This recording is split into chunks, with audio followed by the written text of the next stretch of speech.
Langsung saja Ibu untuk memberikan penjelasan kaitan dengan updating Bu, penjelasan hal-hal yang perlu di-highlight kembali dan menjadi perhatian kita bersama Bu. Terima kasih. Kami silakan Ibu. Terima kasih Pak Taufan dan juga Assalamualaikum warahmatullahi wabarakatuh. Yang saya hormati rekan-rekan media yang telah meluangkan waktu dengan sabar, dan juga ini rekan-rekan dari BMKG, Bapak Deputi, para kepala pusat, dan juga hadirin sekalian. Bismillahirrahmanirrahim. Perkenankanlah kami mengupdate perkembangan potensi cuaca ekstrim di akhir tahun 2022. Sejak tanggal 21 Desember tahun 2022, BMKG telah mengeluarkan rilis potensi cuaca ekstrim yang dapat terjadi dalam sepekan mulai saat itu tanggal 23 Desember hingga 1 Januari 2023, dan telah dilakukan update atau pembaruan melalui press conference pada tanggal 27 Desember 2022 yang lalu. Saat ini mengingat adanya peningkatan intensitas kondisi ekstrim, maka kami memandang penting dan mendesak perlunya dilakukan update perkembangan atmosfer saat ini berdasarkan analisis terkini hari ini, 29 Desember, kondisi dinamika atmosfer di sekitar wilayah Indonesia masih cukup signifikan. Bahkan ada peningkatan potensi curah hujan di beberapa wilayah hingga 1 Januari 2023. Nah, ini perlu nanti kami jelaskan juga kenapa menjadi 1 Januari, padahal sebelumnya kan sampai 3 Januari, bahkan ada kemungkinan lebih. Nanti ada penjelasannya kenapa kali ini hingga 1 Januari. Dasar pertimbangan perkembangan ini masih terkait dengan berbagai fenomena yang terjadi bersamaan, yaitu aktifnya monsun Asia. Monsun itu artinya angin yang berasal dari benua Asia yang membawa uap-uap air karena melewati Samudra Pasifik sebelum masuk ke wilayah Indonesia, sehingga membawa uap-uap air yang mendatangkan atau menjadikan musim hujan di wilayah Indonesia. Nah, sekarang monsun Asia ini meningkat intensitasnya dan kita deteksi berpotensi meningkatkan kecepatan angin, terjadi peningkatan kecepatan angin dan curah hujan. Kemudian juga teridentifikasinya ini masih aktif Madden-Julian Oscillation di sekitar wilayah Indonesia bagian selatan ekuator. Nah, jadi Madden-Julian Oscillation itu bahasa mudahnya adalah pergerakan gerombolan atau kumpulan awan-awan hujan dari Samudra Hindia, tepatnya dari sebelah timur benua Afrika, bergerak melintasi ekuator menuju Samudra Pasifik. Tetapi saat ini sedang pada fase memasuki wilayah kepulauan Indonesia dan berakibat meningkatkan curah hujan di wilayah Indonesia, diawali dari bagian barat, nanti bergerak ke tengah dan ke timur. Dan juga aktifnya fenomena gelombang atmosfer di ekuatorial, yaitu gelombang Kelvin dan Rossby, dalam sepekan terakhir hingga beberapa hari ke depan, yang berkontribusi signifikan meningkatkan pertumbuhan awan hujan dengan potensi curah hujan lebat hingga sangat lebat, dan dari hasil modeling terakhir nampak menjadi ekstrim untuk wilayah-wilayah strategis. Dan inilah perkembangan yang kami sampaikan, adanya peningkatan intensitas mencapai ekstrim untuk wilayah-wilayah strategis. Kemudian terpantaunya pusat tekanan rendah di Australia yang dapat membentuk daerah pertemuan angin di sekitar wilayah Indonesia bagian selatan ekuator, yang dapat meningkatkan potensi pertumbuhan awan hujan signifikan di sekitar wilayah yang dilewatinya, mulai dari Jawa hingga Nusa Tenggara. Dan yang terakhir, sementara itu fenomena seruakan udara dingin dari dataran tinggi Tibet dan arus lintas ekuatorial dalam beberapa hari terakhir masih terus aktif terjadi, walaupun intensitasnya mulai melemah dibandingkan beberapa hari lalu. Meskipun demikian, kondisi tersebut masih dapat berkontribusi terhadap peningkatan pertumbuhan awan hujan di wilayah Indonesia bagian barat dan selatan ekuator.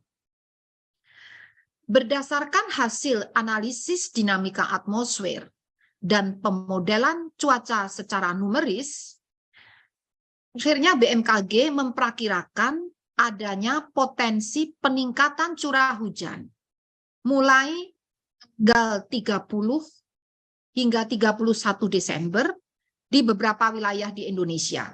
Saya persilakan gambarnya ya. Ini kita lihat, coba dilihat di gambar peta sebelah kiri bawah. Mungkin bisa dinaikkan dikit biar kelihatan. Ibu bapak yang saya hormati, itu petanya bisa dilihat. Nah, oke. Dari peta ini ibu bapak perlu mewaspadai yang warnanya merah. Harusnya kewaspadaan mulai dilakukan ketika warnanya kuning, apalagi berkembang menjadi orange merah, dan yang paling parah itu yang berwarna pink. Yang berwarna pink itu adalah menunjukkan curah hujan dengan intensitas bisa melampaui 150 mm dalam waktu 1 hari. Jadi yang warnanya pink itu kan terlihat ada di wilayah sebagian DKI dan juga di bagian utara Jawa Barat nih, memanjang ke timur masuk sampai ke Laut Jawa ini. Jadi Laut Jawa ini masih pink ya. Jadi di situ masih akan terjadi hujan lebat, angin kencang dan gelombang tinggi, bahkan banjir rob masih akan terjadi. Itu di Laut Jawa hingga Jawa Tengah bagian utara. Jawa Tengah bagian utara. Ini yang warna yang paling ekstrim ada di sana. Nah, kemudian setelah ekstrim itu hujan lebat itu antara 100 hingga 150 mm. Maaf, saya ulangi. Hujan sangat lebat yang berwarna merah itu antara 100 sampai 150 mm. Ini masih juga terjadi di Laut Jawa, di Banten sebagian kecil bagian utara, DKI juga, Jawa Barat bagian utara, Laut Jawa, dan juga Jawa Tengah bagian utara. Kemudian yang intensitas lebat itu adalah 50 sampai 100 mm warnanya orange, juga terjadi pada wilayah-wilayah yang saya sebutkan tadi, dan itu orange ya lebat, dan kuning itu intensitas sedang. Nah, untuk area di Jawa lainnya, terutama di selatan ya, selatan itu kebanyakan hijau ya. Insya Allah kalau hijau itu aman ya. Tapi kuning itu mulai sedang. Sedang mulai diwaspadai karena sedang pun tergantung kondisi lingkungan yang ada setempat. Kalau lingkungannya sudah terganggu, sedang pun bisa menimbulkan banjir ataupun longsor ataupun cuaca ekstrim.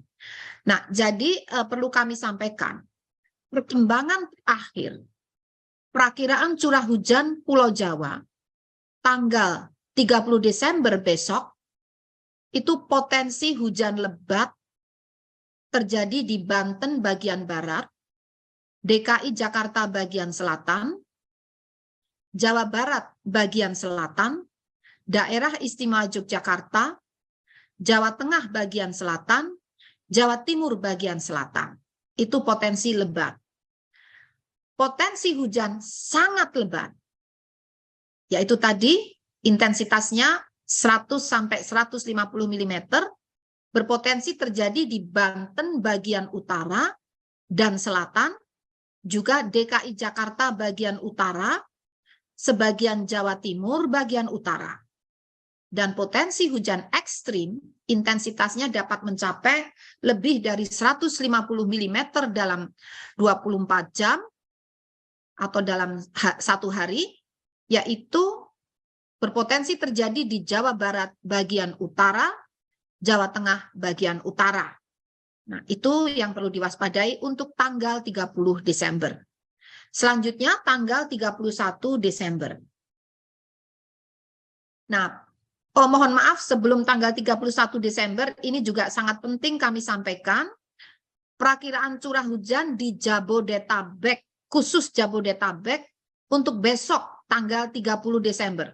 Kenapa itu penting? Karena kalau kita lihat, ini hasil pemodelan terutama gambar yang kiri bawah, Jabodetabek itu kebanyakan pink sama merah. Jadi, dan itu merata. Sehingga ini yang perlu diwaspadai ya. Namun ini hujan ya, hujan, bukan badai ya, hujan. Intensitasnya bisa ekstrim. Nah, jadi yang perlu diwaspadai untuk ekstrim itu di Kabupaten Bekasi bagian utara. Nah, kalau hujan dengan sangat lebat intensitasnya terjadi di Jakarta Barat bagian utara, Jakarta Timur, Jakarta Selatan, Jakarta Utara, dan Kota Bekasi. Sekali lagi ini nampaknya merata. Dan untuk potensi hujan lebat, yaitu antara 50 mm sampai 100 mm, berpotensi terjadi di Kabupaten Tangerang, Kota Tangerang Selatan, Kota Bogor, Kabupaten Bogor bagian selatan, Depok, dan Jakarta Pusat. Sekali lagi ini untuk besok tanggal 30 Desember.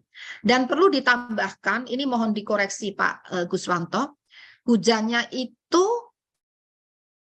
yang mulai menguat mulai sore ya Pak ya? Ya. Sore Sampai dini hari. Sampai, jadi berlangsung terus ini sampai dini hari. Sampai sekitar jam 00 sampai pergantian di tanggal 31 Desember. Itu jadi yang perlu diwaspadai ini mulai sore bisa berlangsung terus sampai malam dan dini hari. Sehingga maksudnya agar Ibu Bapak dapat merencanakan kegiatannya dengan beradaptasi dengan kondisi tersebut. Nah, baik, slide berikutnya. Nah, sekarang bagaimana dengan Pulau Jawa? Tanggal 31 Desember, di hari berikutnya. Ini kalau pada peta, kita lihat yang sebelah kanan ini ya Mas ya, warna merah. Merah ini untuk tanggal 31 bertambah di itu ya, di mana? Ujung Kulon itu ya, apa Jawa Barat, di Banten ya. Ya. Itu Selat Sunda itu ya, bagian selatan ya. Kemudian di Jawa Tengah bagian utara. Merah ke arah pink, dan juga di Jawa Timur bagian selatan. Sisanya artinya merah pink itu kan mengarah bisa 100 mm sampai 150 mm. Nah, kemudian yang orange itu bisa mencapai 100 mm, tersebar dimulai dari Banten itu agak merata itu orange kuning ya. Kemudian di Jawa Barat, Jawa Tengah di bagian utara terutama itu. Namun secara umum curah hujannya melemah ya Mas ya. Dari tanggal 30 ke tanggal 31. Ini relatif warna pink merahnya itu menjadi lebih bersih. Ini alhamdulillah ya, semoga mulai mereda ini, meskipun masih ada ya. Nah, jadi potensi hujan lebat di tanggal 31 Desember, meskipun potensi ekstrimnya sudah hilang ya, kayaknya berkurang, tapi masih ada potensi hujan lebat, sangat lebat, maaf saya ulangi, potensi hujan sangat lebat di DKI Jakarta bagian utara, Jawa Barat bagian utara, Banten bagian selatan dan barat, kemudian Jawa Tengah bagian utara. Itu potensi hujan yang sangat lebat. Kemudian potensi hujan lebat masih terjadi di Banten, Jawa Barat bagian tengah, Jawa Tengah bagian tengah, Daerah Istimewa Yogyakarta, Jawa Timur bagian tengah dan selatan. Nah, bagaimana selanjutnya Mas, slide berikutnya? Masih ada? Oke. Ini No, ada, no, Bu. no. Ini.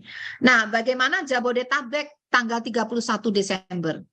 Alhamdulillah, ini mungkin berkat doa Bapak Ibu sekalian, warna yang merah, pink, orange untuk Jabodetabek ini sudah berkurang ya, seperti peta tadi ya. Masih tersisa yang orange dan kuning. Kuning itu sedang, orange itu adalah lebat ya. Lebat, betul kan Pak? Orange itu Ya. lebat.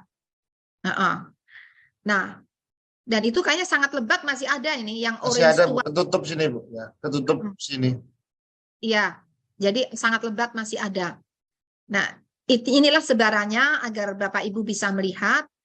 Lalu bagaimana potensi hujan yang sangat lebat ini terjadi di Jakarta Utara, Kabupaten Bekasi dan Kabupaten Bekasi bagian utara. Untuk hujan lebat terjadi di Kabupaten Bogor, di Kota Bogor, dan Depok. Kemudian hujan sedang berpotensi terjadi di Kabupaten Tangerang, Kota Tangerang, dan Kabupaten Bekasi. Jadi ada tren menurunnya intensitas. Ini perbedaan dengan press conference yang kami sampaikan sebelumnya. Jadi sebelumnya kami memprediksi kondisi ekstrim itu bisa terjadi hingga tanggal 2 Januari, bahkan ada yang hingga tanggal 3 Januari. Kenapa ini kok tiba-tiba berubah? Nah, ini ada penjelasannya. Saya persilakan slide berikutnya. Nah, karena adanya kehadiran bibit badai tropis, bibit siklon tropis 95W yang berada saat ini di Filipina ya. Jadi ini bukan di Indonesia, jangan panik. Ini di Filipina, tapi kenapa kami ceritakan? Karena inilah yang menolong seakan-akan menghisap atau mengakibatkan warna merah pink itu tadi menjadi terurai, menjadi tidak ada lagi gitu ya. Jadi itu merupakan pusat tekanan rendah mohon maaf saya ulangi, bibit siklon 95 bibit siklon tropis atau bibit badai tropis 95W berada di Filipina bagian selatan. Nah, ini masih bibit ya. Jadi setiap akan ada kejadian badai tropis itu selalu diawali dengan bibit. Tidak akan mendadak menjadi badai tropis. Sehingga kita bisa mendeteksi sebelum kejadian karena ada bibitnya. Dan sebelum menjadi bibit, ada pusat tekanan rendah yang saat ini, yang tadi kita cerita tentang Filipina di utara, nah ini pusat tekanan rendah ada di Australia bagian utara. Serta ada sirkulasi siklonik berada di Laut Cina Selatan yang menginduksi terbentuknya peningkatan kecepatan angin lebih dari 25 knot di Laut Cina Selatan. Kondisi tersebut mampu meningkatkan potensi pertumbuhan awan hujan dan gelombang laut tinggi di sekitar bibit siklon tropis atau pusat tekanan rendah atau sirkulasi siklonik. Jadi kehadiran bibit siklon tropis ataupun pusat tekanan rendah itu berdampak pada terutama kecepatan angin dan gelombang tinggi. Dan dapat juga disertai dengan hujan intensitas tinggi. Dan ini anginnya itu kan memutar. Nah, kehadiran itu yang mewarnai fenomena cuaca di Indonesia selain fenomena yang pernah kami sebutkan. Dan juga mengakibatkan itu tadi yang warna-warna pink itu ada yang sebagian terhisap, terurai ke arah selatan karena pengaruh kanan rendah di Australia bagian utara, dan ada yang sebagian terbawa ke terblok ya oleh pengaruh bibit siklon tropis yang ada di Filipina. Jadi karena kehadiran bibit-bibit siklon dan pusat tekanan rendah ini yang mengakibatkan tiba-tiba warna merah-merah tadi menjadi hilang. Ya, jadi ini ya mungkin kita syukuri ya karena menghindarkan dari kondisi ekstrim yang panjang. Jadi tadi sekitar kurang lebih hanya 1-2 hari saja. Kemudian daerah konvergensi, oh sudah ya. Oke, ini bagaimana dengan penerbangan? Penerbangan sangat dipengaruhi oleh potensi pertumbuhan awan CB di wilayah udara Indonesia yang kita modelkan, kita prediksi mulai 27 Desember hingga 2 Januari. Dari gambar ini terlihat awan CB atau awan cumulonimbus dengan persentase cakupan spasial maksimum antara 50 hingga 75% yang ini berpotensi mengganggu penerbangan selama 7 hari ke depan diprediksi terjadi di Laut Andaman, Laut Sulu, Laut Filipina, kemudian juga Samudra Pasifik Utara Pulau Papua, Samudra Hindia Selatan Pulau Jawa, hingga Barat Pulau Sumatera, Selat Sunda, Laut Jawa, Selat Makassar, Laut Maluku, Laut Banda, Laut Aru, Laut Arafuru, Laut Timor, Teluk Karpentaria, sebagian kecil Pulau Papua.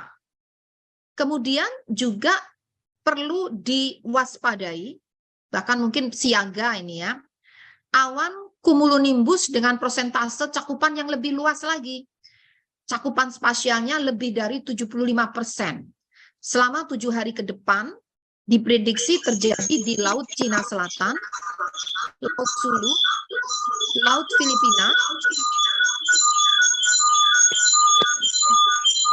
Selat Sunda. Ada noise ya, Mas ya? Iya, Bu. Betul. Itu mungkin HP-nya siapa tuh? Ya, Selat Sunda, Laut Jawa, Laut Timor, dan Teluk Karpentaria. Nah, untuk potensi ini kami telah dipimpin oleh Bapak Menteri Perhubungan mengkoordinasikan langkah-langkah mitigasinya. Ya, jadi tadi Bapak Menteri Perhubungan, Bapak Kepala BNPB, juga pimpinan di BRIN bersama kami dan beberapa pihak terkait ini menyiapkan beberapa langkah, antara lain pengaturan penerbangan, dan itu mungkin tepatnya nanti di Kementerian Perhubungan, dan sedang disiapkan pula TMC, teknologi modifikasi cuaca. Slide berikutnya.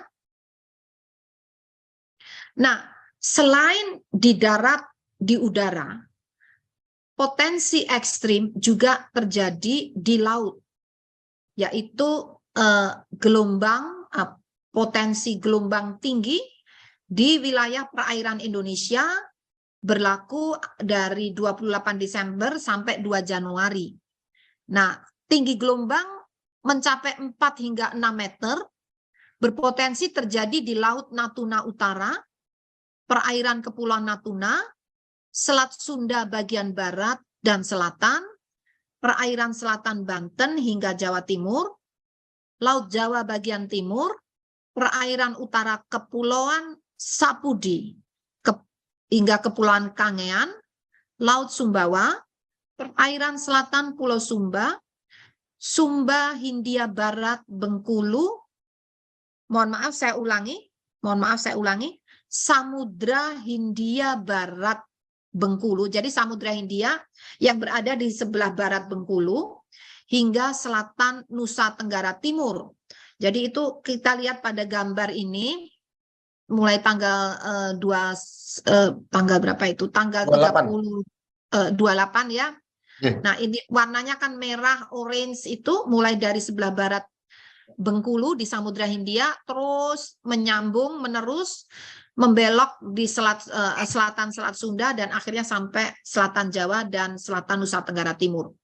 Nah, ini potensinya, dan juga potensi gelombang tinggi hingga 4-6 meter di perairan utara Flores, Laut Flores, dan Laut Arafura. Kemudian untuk gelombang yang agak lebih rendah, itu 2,5 hingga 4 meter, berpotensi di berbagai perairan, ini cukup banyak, hampir merata di wilayah Indonesia. Nah, bagi Bapak Ibu ataupun masyarakat bisa memonitor perkembangan ini sewaktu-waktu melalui aplikasi mobile phone Info BMKG. Di sana ada fitur tentang gelombang tinggi. Silakan bisa memonitor secara mandiri untuk merencanakan kegiatan Bapak Ibu. Selain di Info BMKG, juga di website BMKG, dan juga di website atau di link Inawis.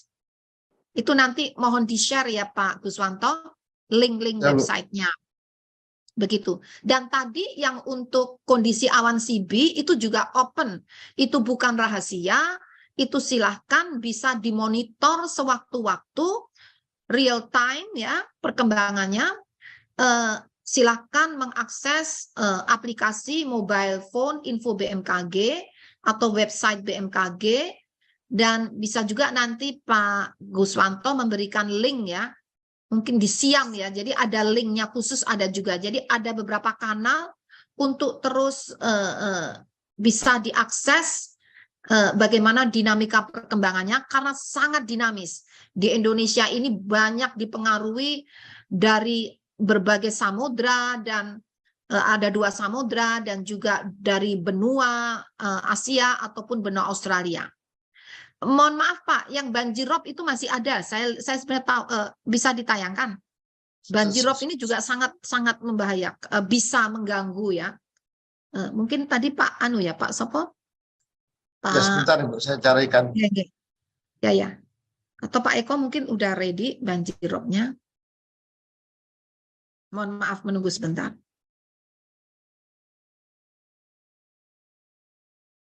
Baik Bu, kami share. Di-share Pak Eko. Iya Pak Eko, monggo Pak Eko. Karena ini juga banyak mengganggu. Gelombangnya cukup kuat ya Mas, masuk ke dalam ya. Betul Bu. Dan sangat membahayakan juga.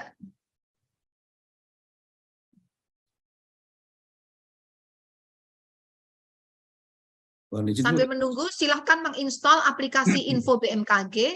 Bapak Ibu bisa melihat perakiraan cuaca 6 hari ke depan, bagaimana curah hujannya, suhunya, kecepatan anginnya, dan kelembapannya setiap 3 jam atau 6 jam di setiap kecamatan di seluruh wilayah Indonesia, dan Bapak Ibu bisa memonitor perkembangan cuaca di setiap jalur mudik selama Nataru ini. Nah, ini potensi tinggi gelombang ya. Mohon izin Bu, ini yang potensi banjirop Bu. Sorry, maaf, banjirop, banjir pesisir. Tapi yang tanggal Mas, tanggal 30, tanggal 29, 30, Baik. yang mana? Ada Ini di sebelah kanan Bu. Kanan ya, sebentar, Ya. ketutup sebentar. Oke, sebelah kanan ya. Ya. Sampai tanggal 31 Desember, ini banjirop di pesisir Kepulauan Riau. Ini sudah terjadi sejak tanggal 21 dan diprediksi hingga 31 Desember. Kemudian di pesisir banjirop di pesisir Bangka Belitung diprediksi sudah terjadi mulai tanggal 24 dan berakhir hingga 31 Desember. Kemudian banjirop di pesisir Banten diprediksi akan berlangsung sejak 21 Desember hingga 5 Januari. Kemudian banjirop di pesisir utara DKI Jakarta diprediksi akan terjadi tanggal 3 hingga 10 Januari 2023. Banjirop di pesisir, Mas digedein sedikit, aku nggak bisa baca. Maaf Bu, ya. Banjirop di pesisir Jawa Barat ya kalau nggak salah tadi. Di Jawa Barat nih. Banjirop di pesisir. Ya udah kecil aja deh, aku bisa deh kalau sulit. Oke, saya ulangi ya. Oke, banjirop di pesisir tadi di atas tuh. Naik lagi. Nah, pesisir oke, cukup. Di pesisir Jawa Barat, ini bagian utara ya, Mas? Betul Bu. Utara pas dua-duanya. Utara dan selatan Bu. Utara dan selatan ini mohon perhatian. Banjirop di pesisir Jawa Barat, pantai utara dan selatan diprediksi sudah mulai 20 dan berakhir hingga 31 Desember 2022. dan banjirop di pesisir utara Jawa Tengah. Ini diprediksi sudah mulai 28 hingga 8 Januari 2023, tadi 28 Desember ya. Kemudian banjirop di pesisir Kalimantan Barat diprediksi sudah mulai tanggal 24 hingga 29 Desember hari ini. Di pesisir Kalimantan Tengah atau Kota Waringin Barat diprediksi hingga hari ini 29 Desember 2022. Pesisir Sulawesi Utara diprediksi mengalami banjirop hingga hari ini 29 Desember 2022, dan Maluku Utara sama hingga hari ini 29 Desember 2022, dan banjirop di pesisir utara Papua atau di Jayapura diprediksi sudah terjadi mulai 24 hingga besok 30 Desember 2022. Nah, kesimpulannya, silakan Pak, kesimpulannya tadi berarti Saya kontrol dulu. Baik. nah,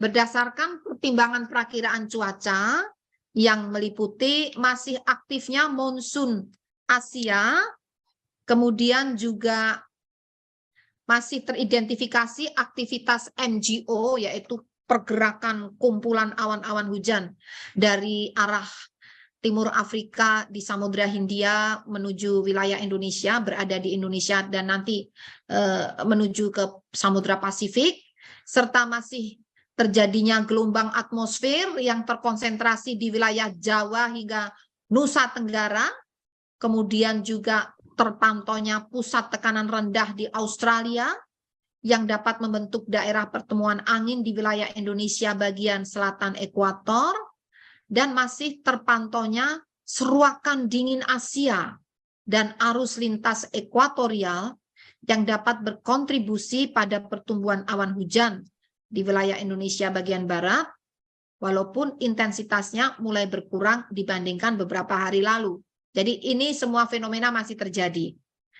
Nah, juga berdasarkan berbagai output model cuaca numerik yang dianalisis BMKG, diperkirakan dapat terjadi peningkatan curah hujan dari lebat hingga ekstrim pada tanggal 30 hingga 31 Desember, dan diprediksi terjadinya kalau masih pagi siang itu kalau terjadi biasanya masih cerah dan hujannya ringan ya, tapi mulai sore itu mulai meningkat curah hujannya, dapat berlanjut sampai malam hingga dini hari. Jadi yang justru ekstrim itu malam hingga dini hari. Ini yang perlu disiapkan kewaspadaannya, karena kejadiannya peningkatan menjadi ekstrim itu malam hingga dini hari. Nah, kemudian itu tadi 30 sampai 31 Desember 2022. Lalu perakiraan hujan Jabodetabek pada tanggal 30 hingga 31 Desember 2022 adalah hujan dengan intensitas lebat hingga sangat lebat mulai terjadi pada tanggal 30 Desember 2022 dini hari hingga 1 Januari 2023 dini hari. Mohon maaf, ini tadi sudah dianalisis dalam model, itu tidak hanya sampai sangat lebat, bahkan bisa mencapai ekstrim. Ya, bisa mencapai ekstrim 150 mm lebih ini ya. Terjadi terutama dini hari tanggal 30 Desember dini hari hingga 1 Januari 2023 dini hari. Kemudian hujan cenderung terjadi merata sepanjang hari dengan peningkatan intensitas pada sore hingga dini hari. Selain Jabodetabek, daerah yang perlu diwaspadai terjadi hujan dengan intensitas lebat hingga sangat lebat adalah Banten bagian barat dan selatan, Jawa Barat bagian tengah dan utara, Jawa Tengah bagian utara, dan Jawa Timur bagian utara, Bali, Nusa Tenggara Barat, dan Nusa Tenggara Timur. Kemudian masyarakat juga perlu mewaspadai adanya peningkatan kecepatan angin dapat mencapai 40 knots atau lebih, dan peningkatan tinggi gelombang, terutama di wilayah utara Jawa hingga utara Nusa Tenggara, di selatan Jawa hingga selatan Nusa Tenggara. Termasuk juga di selat ya, tadi trennya kayak Selat Sunda sama Selat Bali ini juga perlu diwaspadai. Kami sudah koordinasikan dengan Kementerian Perhubungan dan pihak terkait. Berikutnya masih ada? Sudah Ibu, selesai. Terima kasih Bapak Ibu, rekan-rekan media atas perhatian dan kepercayaannya, juga para teman-teman di BMKG atas upaya yang dilakukan secara intensif 24 jam tiada henti. Terima kasih. Wassalamualaikum warahmatullahi wabarakatuh. Saya kembalikan atau mungkin ada tambahan dari Bapak-Bapak. Terima kasih Ibu Kepala BMKG atas penjelasan yang komprehensif. Sebetulnya penjelasan Ibu sekaligus menjawab pertanyaan teman-teman yang sudah masuk, Bu. Tapi nanti kami akan coba membacakan satu persatu. Namun sebelum itu tentu kami mohon Pak Deputi Bidang Meteorologi, Pak, mungkin ada yang ditambahkan, kami persilakan Bapak. Baik Pak Tovan, terima kasih. Saya hanya menyampaikan saja bahwa saat ini sebenarnya cuaca ekstrim apa yang terjadi. Jadi cuaca ekstrim yang terjadi adalah satu, fenomena hujan sedang sampai ekstrim. Yang kedua yaitu banjir rob atau banjir pesisir atau rob. Yang ketiga adalah angin kencang. Dan keempat adalah terkait dengan tinggi gelombang. Ya. Jadi ini juga 3-4 informasi ini atau cuaca ekstrim ini bermain secara ruang dan waktu. Ya. Jadi dia tidak berbarengan. Ada yang beramplifikasi seperti di Jawa Tengah ya, itu tinggi gelombang bermain juga, robnya juga ada, curah hujannya juga ada, utamanya di pesisir. Nah, ini dia beramplifikasi. Ada yang hanya banjir robnya saja, tapi ada juga yang hanya hujannya saja. Barangkali ini perlu gampang dilihat dari petanya saja ya. Kalau kita lihat sedikit nih Pak Tovan menambahkan tadi yang disampaikan ya. Kalau kita lihat ini kan angin 3000 feet. Ini kelihatan ada 36 knot ini di atas ini.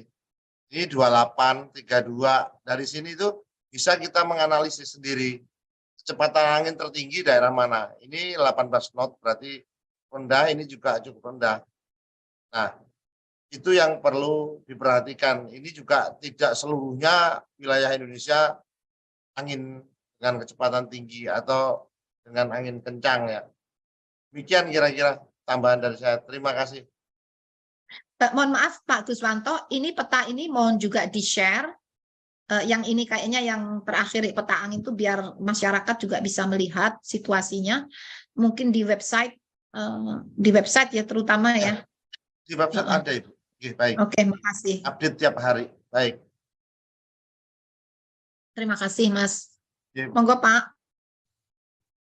Pak Tovan, dilanjut. Barangkali ada tambahan dari para kapus, Pak Fahri, Pak Eko, Pak Hadi, silakan. BNPB dan BRIN mungkin ada ya? Kita mengundang juga. Hadir Bu sepertinya Bu.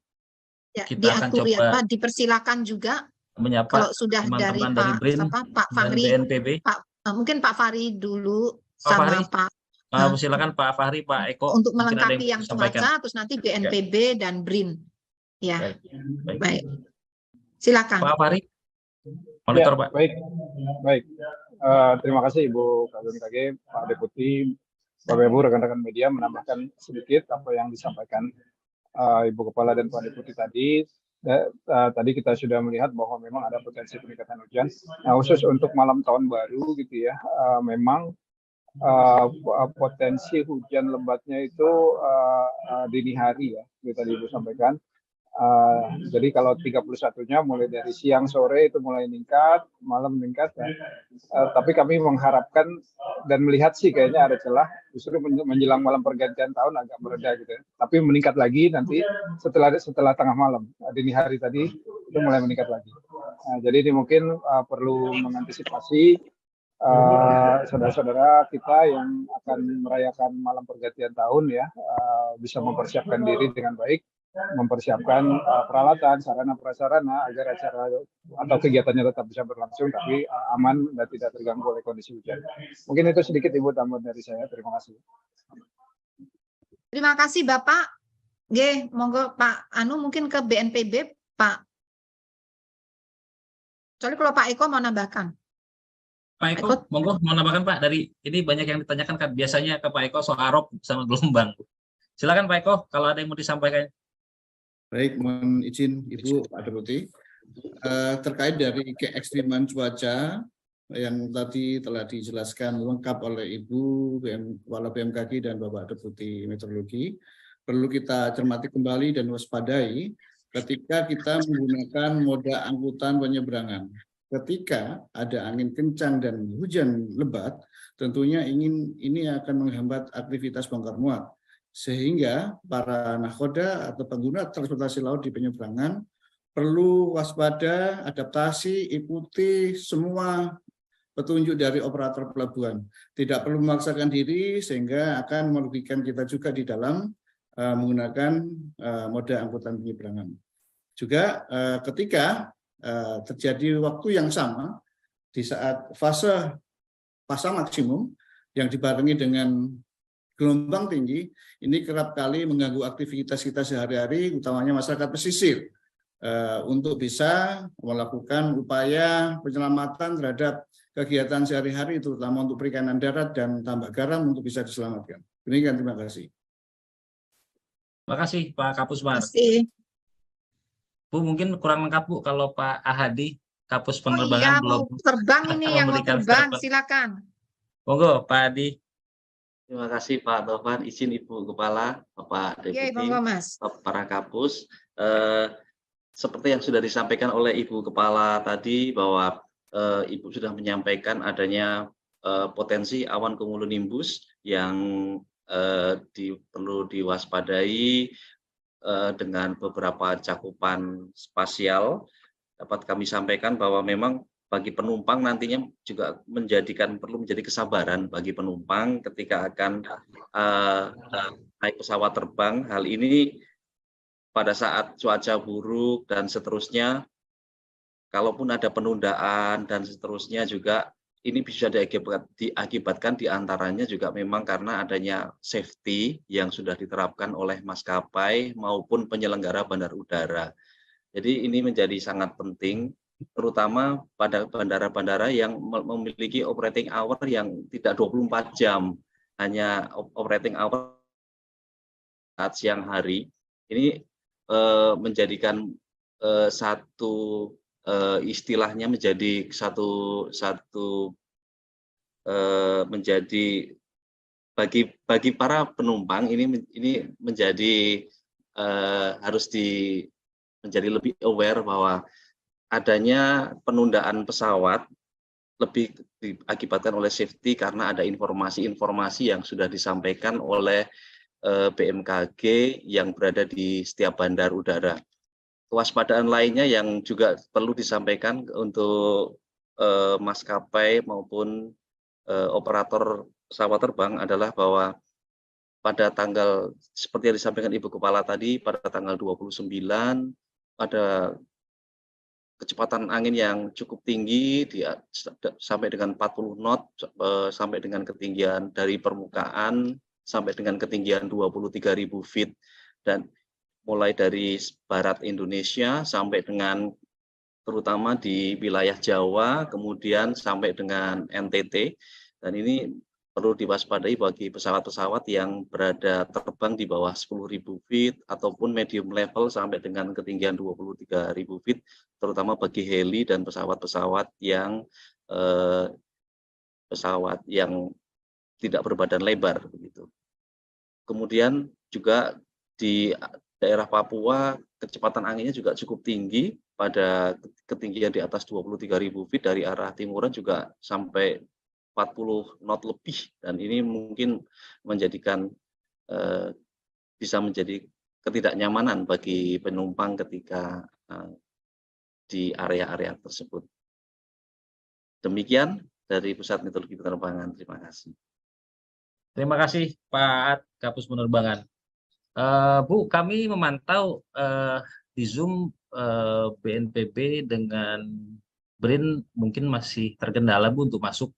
Tapi di siang hari ini juga hadir Bu, sebetulnya dari BPBD DKI Bu Provinsi. Ini ada Pak Michael kalau tidak salah. Saya melihat dari BPBD DKI, Pak Michael. Tadi saya berkomunikasi terus Bu secara intens dengan teman-teman BPBD DKI. Dan kaitannya juga berkaitan dengan pertanyaan Bu, terkait dengan kebijakan apa yang harus dilakukan oleh pemerintah setempat. Ya, siap. Pak Kalak BPBD DKI juga hadir nih Pak Isnawa. Oh, Pak Isnawa. Ya, Pak. Dimohon Kepala BPBD dulu, Mas. Siap, siap Bu. Kebetulan Pak Isnawa sudah hadir Pak. Mohon izin Selamat Pak. ruang komando, ruangnya kan baru itu, ruang komando tadi diresmikan. Selamat ya Pak. Selamat. Assalamualaikum warahmatullahi wabarakatuh. Waalaikumsalam Pak. Kepala BMKG. Waalaikumsalam Terima kasih Bu. warahmatullahi wabarakatuh. Ada Pak Terima Fahri, kasih. Pak Guswanto semuanya. Saya Kalak BPBD DKI, Bu. Nah, tentunya saya berterima kasih, info dari Ibu sangat bermanfaat buat kami Bu di BPBD, karena juga media banyak sekali menyoroti bagaimana kesiapan Pemprov DKI Jakarta menghadapi potensi bencana hidrometeorologi Bu, termasuk juga berkaitan dengan teknologi modifikasi cuaca. Jadi info Ibu sangat bermanfaat karena memang kami harus mengantisipasi pergantian malam tahun baru ini Bu, dan saat ini saya juga intens lapor dengan Pak Gubernur, tentunya Pak Gubernur juga sering koordinasi dengan Ibu. Jadi rilis Ibu akan terus kami update, akan kami informasikan kepada warga Jakarta. Dan saya terima kasih banyak teman-teman media Bu yang juga ikut mensupport ya, menginformasikan, karena peran media juga sangat penting untuk memberitahukan kepada warga Jakarta bagaimana update cuaca dan lain-lain berkaitan dengan antisipasi cuaca ekstrim yang sering Ibu juga informasikan kepada kami dan publik. Terima kasih Bu. Terima kasih sekali.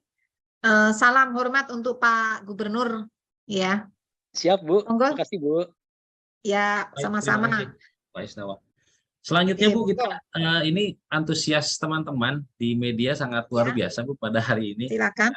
Kami mencatat beberapa pertanyaan penting yang sebetulnya secara umum Ibu sudah menjawab itu, tetapi perlu meng-highlight kembali, menegaskan kembali. Yang pertama adalah dari Kompas TV Bu, Mbak Ferizga ingin bertanya potensi hujan lebat dan ekstrim pada tanggal 30 di pesisir Jawa Barat dan Banten, apakah akan mengganggu mobilisasi kapal penyeberangan khususnya Merak Bakahuni Bu, dan perlintasan pesawat komersial Bu. Ibu masih mohon izin Bu, masih di mute Bu. Ya, mohon maaf. Betul. Jadi itu kami antisipasi karena dapat mengakibatkan gangguan ya. Terutama yang kami cek di lapangan itu terutama anginnya kencang dan juga gelombangnya bisa tinggi, kadang-kadang mendadak tinggi begitu, dan arusnya kuat. Arusnya dapat mencapai lebih dari 100 cm per detik. 1 cm per detik, ini kuat ini. Nah, sehingga apa? Untuk mengantisipasi, untuk memitigasi, sejak tanggal berapa ya? Sebelum Natal ya. Sejak sebelum Natal kami dipimpin oleh Bapak Menteri Perhubungan dan juga ada pihak-pihak terkait. Saat itu ada dari Menko PMK, ini sudah berkoordinasi, dan juga ASDP saat itu dan Dirjen Perhubungan Laut berkoordinasi untuk mengantisipasi bagaimana pengaturan penyeberangan tersebut dan pengamanannya. Karena memang potensi gangguan kan saat itu kan sempat ada mobil yang terjatuh ya. Ya karena itu tadi gelombang dan arus saat akan mau masuk ke ini, ke kapal itu kan ada gangguan, tiba-tiba ada gelombang itu ya. Kemudian tadi malam terulang lagi ya. Jadi kami makin mengintensifkan koordinasi dan kami dibantu dengan alat, yaitu mungkin Pak Eko bisa menampilkan ke teman-teman biar tahu, dan itu open bagi teman-teman, boleh buka, itu nggak rahasia. itu Inawis, di situ ada monitoring radar maritim. Jadi kondisi arus, kecepatan arus, arah arus, dan juga bagaimana kondisi gelombang, kecepatan angin, itu ada semua di sana, dapat dimonitor dari waktu ke waktu, real time. Nah, Ya. ini kondisi apa ini? Ini Arus ya? Angin ini- atau arus ini? ini tinggi gelombang Bu dengan Oh, sebaran tinggi kapal. gelombang ya, yang bergerak itu? Itu arah dari pergerakan gelombangnya Bu. Oke. Dan ini adalah jumlah kapal yang terjebak di gelombang tinggi. Bisa Silakan. kita lihat ya. Kapal yang terjebak, Mas. Ya, Apa? ini- Kapal yang apa? Jumlah kapal yang terjebak di gelombang tinggi bisa kita lihat di lingkaran-lingkaran yang ada angkanya ini. Oh, Masya Allah. Ya. Berarti di Laut Jawa ini ada 111 sedang bersandar di sekitar Pelabuhan Tanjung Perak. Kemudian Bersandar, bukan terjebak ya. Bersandar. yang terjebak di tengah Bu, yang ada di tengah ini Bu. Oh, Ya, oke. ada. Ya. Ini adalah bentuk dari respon dari para nahkoda untuk tidak memaksakan berlayar terhadap informasi yang dikeluarkan BMKG, sehingga mereka memilih untuk tetap berlabuh di pelabuhan dan berlindung di pulau-pulau yang bisa mengamankan mereka. Demikian Bu. Ini juga ada informasi radar maritim, di mana ini manfaatnya adalah bisa melihat informasi real time terhadap kebutuhan penyeberangan yang membutuhkan waktu tempuh singkat, sehingga para nakoda ini bisa melihat apakah kapalnya akan mampu dengan kecepatan arus yang sedang berlangsung saat ini. Ini bisa dilihat di seluruh penyeberangan di Indonesia, khususnya di Selat Sunda, Selat Bali, dan Selat Lombok, dan juga untuk daerah wisata di Labuan Bajo, dan juga di Selat Sunda bagian selatan. Mungkin demikian Bu, tambahan dari ini. Oke, sebentar. Ya. Oke, maaf sebentar Pak Eko. Ini biar teman-teman media juga bisa memahami ya. Jadi itu tadi gambar ini yang radar maritim. Warna-warna itu menunjukkan apa? Kecepatan arusnya. Kecepatan arus. Arusnya, Mulai harus diwaspadai kalau kuning ya. Ya, kalau warna kuning itu sudah lebih dari 1 meter per detik. Ya. Oke, berarti 100 cm per detik itu udah. Betul, Itu ya. harus waspada ya. Kalau masih biru, hijau, ini oke lah, masih aman ya. Ya. Tapi kalau kuning menjadi orange, merah apalagi. Ya. Itu kelihatan arusnya mengarah ke timur laut ya. Demikian, betul Bu. Ya. Yang 0,0 itu apa? Kecepatannya. Kecepatan arus Bu, ya itu dalam Oke. Jadi silakan rekan-rekan media nanti di-share itu linknya yang tertulis di atas itu biar rekan media juga bisa melihat real time ya. Ya. Dari menit ke menit bahkan detik ke detik perkembangannya bagaimana. Ya. Baik. Lalu yang di Selat Bali ini berarti sekarang insya Allah Selat Sunda aman ya kalau dari gambar ini. Demikian Bu. Sekarang yang Selat Bali coba. Selat Bali. Penyeberangannya sibuk juga. Waduh, itu kuning ya Mas. Orange lagi. Dan ada yang merah. Merah ini lebih dari 2 meter. Itu telepon segera tuh BMKG agar segera di sini ada kawan-kawan dari Perhubungan Darat, Bu. Ya ini. Ada kawan-kawan itu udah orange itu. Itu mungkin bisa harus memberikan komentarnya nanti. Iya. Tapi sebaiknya secara paralel Pak Eko bisa lift dulu, telepon aja segera. Meskipun mereka punya alat ini, mereka juga bisa melihat kan. Kan ada di monitoring kontrolnya di penyeberangan kan ada, itu saya pernah lihat tuh di LPS BPTD ya. Tapi sebaiknya kita telepon dulu Pak Eko bisa izin lift untuk telepon aja itu sampai orange itu ngeri tuh. Orange dan menuju merah Bu, lebih dari 2 ya, makanya biar Oke, Anda bisa lift dulu silakan. Mohon maaf nih. Izin Bu, terima kasih. Mohon maaf ya. Terus oke. Itu tadi contoh ya. Linknya nanti Pak Guswanto bisa share. Yang Lombok juga coba Pak Guswanto bukakan yang Lombok, jangan-jangan juga orange lagi. Ini mohon maaf nih. Sebetulnya itu bisa dipantau langsung oleh pengelola pelabuhan dan pengelola penyeberangan. Cuman kita kan harus saling saling ngingetin gitu. Sekarang yang Lombok, ini mana? Ini kan masih Selat Sunda Lombok. ya. Lombok. Sekarang Lombok. Ini Lombok nih. Ini kuning itu. Kuning itu udah mulai telepon deh kuning. Jangan sampai orange. Tolong ini yang stasiun BMKG terdekat sana. Dan kita kan pasang person di sana juga ya. Kita cek aja deh. Ya, Bu. Terima kasih. Jadi ini contoh rekan-rekan bagaimana cara kita mengamankan penyeberangan ini. Baik, terima kasih. Baik Ibu, pertanyaan selanjutnya sambil menunggu Pak Abdul Muhari, Bu, kami coba berkomunikasi dengan Pak Abdul beliau. Muhari bisa ditelepon. Oke, Bu. Ada pertanyaan, Bu, terkait dengan kebijakan ini. Apa yang harus dilakukan oleh pemerintah setempat untuk mengantisipasi curah hujan tinggi pada periode pergantian tahun baru? Bagaimana imbauan untuk masyarakat yang tinggal di pesisir pantai utara untuk mengantisipasi curah hujan yang tinggi? Ini juga sebetulnya sudah secara garis besar dijawab oleh Ibu Kepala BMKG, penjelasan di awal tadi, tapi perlu penegasan kembali. Mungkin sambil Ibu mengkomunikasikan ke Pak Muhari, mungkin Pak Depet bisa memberikan respon. Abdul Muhari, ini Mbak linknya kan udah kita beritahu sejak tadi ya, 3 jam sudah ya, mungkin baru sibuk kali ya. Sepertinya ada Rapim di sana, Bu. Tadi juga di Perhubungan Darat juga Pak Cucu juga sedang Rapim. Ya, kan tidak lanjut dari kita. Ya, rapat tidak lanjut masing-masing.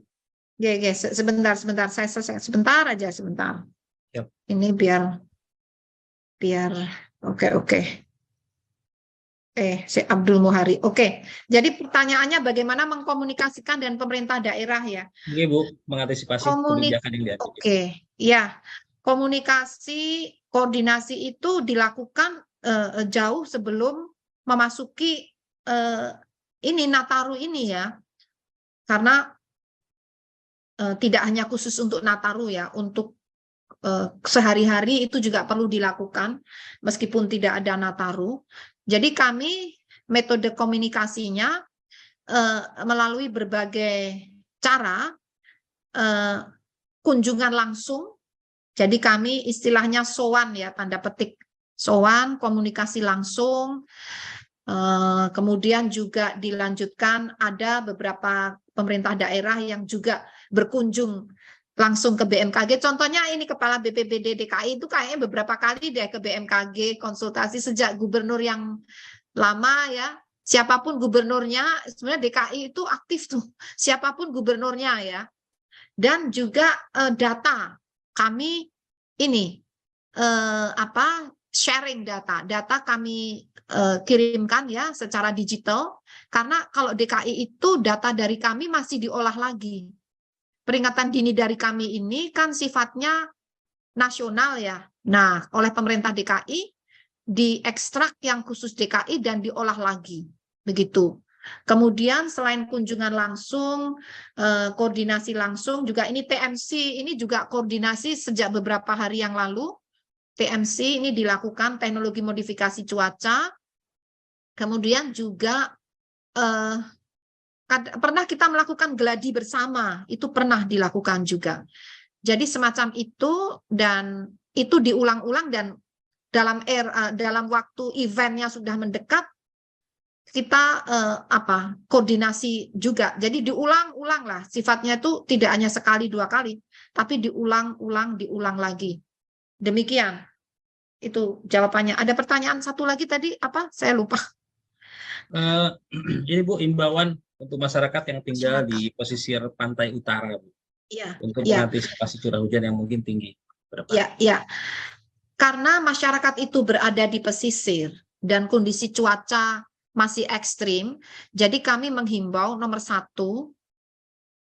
mohon rajin membuka informasi cuaca dan perkembangannya yang disampaikan BMKG. Tujuannya apa?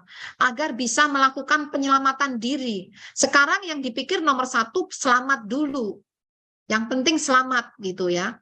Karena memang gelombangnya masih tinggi, jadi agar selamat barangkali ini kan juga kami dengan pengelola pelabuhan. BMKG itu ada di pelabuhan-pelabuhan besar, ada stasiun BMKG maritim, di pelabuhan-pelabuhan besar. Jadi rekan-rekan rekan-rekan BMKG yang di pelabuhan-pelabuhan itu juga menghimbau masyarakat, misalnya mempersuasi untuk tidak melaut dulu ya. Tapi biasanya itu wewenangnya di Syah Bandar.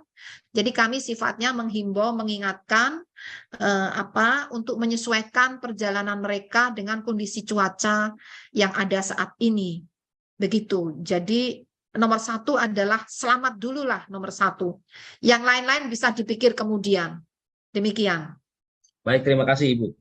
Pertanyaan selanjutnya Bu, dari Mbak Vivi Alsinta ini yang sering bantu kita Bu di BMKG dan undang Terima Ibu kasih juga. Mbak Vivi, selalu bantu. Sampai kapan seruakan angin dingin dari Tibet ini berakhir? Apakah kemunculan bibit siklon tropis di Filipina ini juga mengakhiri juga seruakan dingin Tibet yang terasa dalam beberapa hari? Demikian kira-kira. Ya, terima kasih. Kalau dari pemodelan tadi itu tanggal 31 Desember sudah mulai bersih ya. 1 Januari tadi ada nggak? 1 Januari kayaknya coba dicek tadi. Pak Guswanto, mohon Bapak yang memiliki model itu silahkan menjelaskan ya. Ya, Jadi seruakan dingin itu berakhir. Saya tadi melihat 31 Desember tuh kayaknya udah mulai hilang ya. Coba diperhatikan di modeling Bapak tadi itu. Oke, baik, bentar Bu. Silakan, akan dijelaskan Pak Guswanto. Ini ya Ibu ya. Yang itu nomor ya, seruakan dingin. Ini kan 30 masih ada pengaruh ya. Ini tanggal 31 masih. 31 masih. Ini non saya Coba dari gambar angin itu Mas, gambar angin tadi. Nah, ini ini 29 ya. 29 Ya. masih ya. Masih ya. Bu. Ya. Nah, itu sampai kapan? Kalau prediksi awal kan sampai Januari, Mas. Seruakan Awal dingin Januari. itu. Ya, seruakan dingin itu sebenarnya kan berafiliasi dengan monsun ya Bu. Monsun. Ya, monsun Ya, masih. monsun barat masih aktif dan kelihatannya kan kalau dilihat dari sini kan tekanannya kalau sepanjang tekanan di wilayah Asia itu masih tinggi, sepertinya potensi seruakan dingin itu masih muncul. Masih ada terus. Ya, Ya. kemarin kita prediksi masih sampai tanggal 6 kalau tidak salah. Tanggal 6 masih ada. Ya, kita Tapi prediksi setelah tanggal 6 itu nanti kita berkurang. update kembali. Ya, betul. Jadi prediksi awal itu sampai tanggal 6. Tapi setelah tanggal 6 sampai tanggal 15 itu kan berkurang. Hanya tiba-tiba kan ada ini Mas, ada bibit siklon itu loh, Ya. sama yang low pressure area di Australia itu kan agak melemahkan itu ya. Jadi Ya. gimana kondisi gara-gara itu? Tadi sebenarnya sudah ada masukan dari Pak Indra Gustari bahwa sebenarnya bibit siklon tropis itu tidak menghilangkan fenomena seruakan dingin, tetapi dia melemahkan atau memecah kekuatan daripada seruakan dingin itu ke wilayah kita, Ibu. Ya, ya. Jadi pengaruhnya masih ada sampai awal Januari, itu minggu pertama hanya menjadi melemah karena ada pengaruh bibit siklon tadi. Namun bibit siklon ini kan tidak abadi itu. Beberapa hari lagi kan sudah hilang itu. Betul kan? Ya, beberapa betul. hari lagi kan sudah punah istilahnya ya. Betul. Berarti kan pengaruhnya menguat lagi. Ya. Jadi seperti itu kira-kira. Namun memang secara umum seandainya tidak ada bibit siklon, model yang sebelumnya setelah tanggal 6 itu mulai melemah. Modeling sebelumnya lalu ya. Demikian Mas. Ya, Baik Bu, betul. terima kasih banyak. Semoga Mbak Terima Vivi kasih. sudah cukup puas dengan jawaban dan sudah merespon juga Bu di ruang pesan. Terima kasih BMKG telah memberikan informasi. Sudah ada penjelasan dari Pak Indra Gustari tadi, Pak Tovan. Baik, siap. Ya. Terima kasih banyak Pak Depmet. Terima kasih. Pertanyaan selanjutnya Bu dari Tirto ID Bu Farid. Apakah BMKG saat ini sudah memiliki proyeksi mengenai bencana di tahun 2023 mendatang. Kaitannya dengan iklim, Bu, seperti mengingat kondisi iklim yang semakin kuat. Kurang lebih seperti itu pertanyaannya. Ya, betul sekali. Dan itu kami siapkan bersama Ibu Menteri LHK kemarin baru aja. Jadi fenomena La Nina itu saat ini dalam level lemah. Dan masuk tahun 2023 itu semakin lemah, akhirnya netral di awal tahun 2023. Nah, dengan netralnya La Nina ini berarti berakhirlah pengaruh La Nina selama 3 tahun, mulai tahun 2020, 2021, 2022. Nah, di awal tahun 2020 justru yang mengakibatkan hujan lebat di Jabodetabek itu selain akibat seruak udara dingin juga diperparah dengan adanya La Nina moderat saat itu. Nah, tapi sekarang diprediksi La Nina ini menjadi netral di sekitar bulan Maret April 2023. Ini menurut analisis pakar klimatologi yang ada di BMKG. Dengan melemahnya La Nina, berarti curah hujan relatif lebih rendah dibandingkan tahun 2022. Sebetulnya ada petanya, ini siapa yang bisa nunjukin ya? Pak Indra punya nggak? Pak Indra, Bu. Yang kemarin kutayangin di Bu Siti Nurbaya. Jadi itu kelihatan ya, setiap bulannya curah hujan di bulan Januari tahun ini, tahun 2023 dibandingkan curah hujan di bulan Januari tahun 2022. Nah, kesimpulannya, curah hujan secara umum semakin relatif lebih rendah dibandingkan tahun lalu.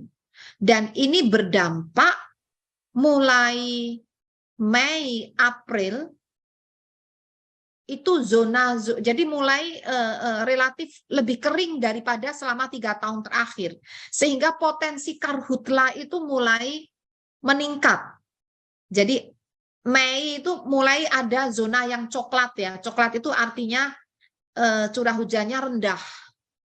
Jadi mengarah ke, ya kalau curah hujan rendah itu kan nanti konotasinya kering gitu ya.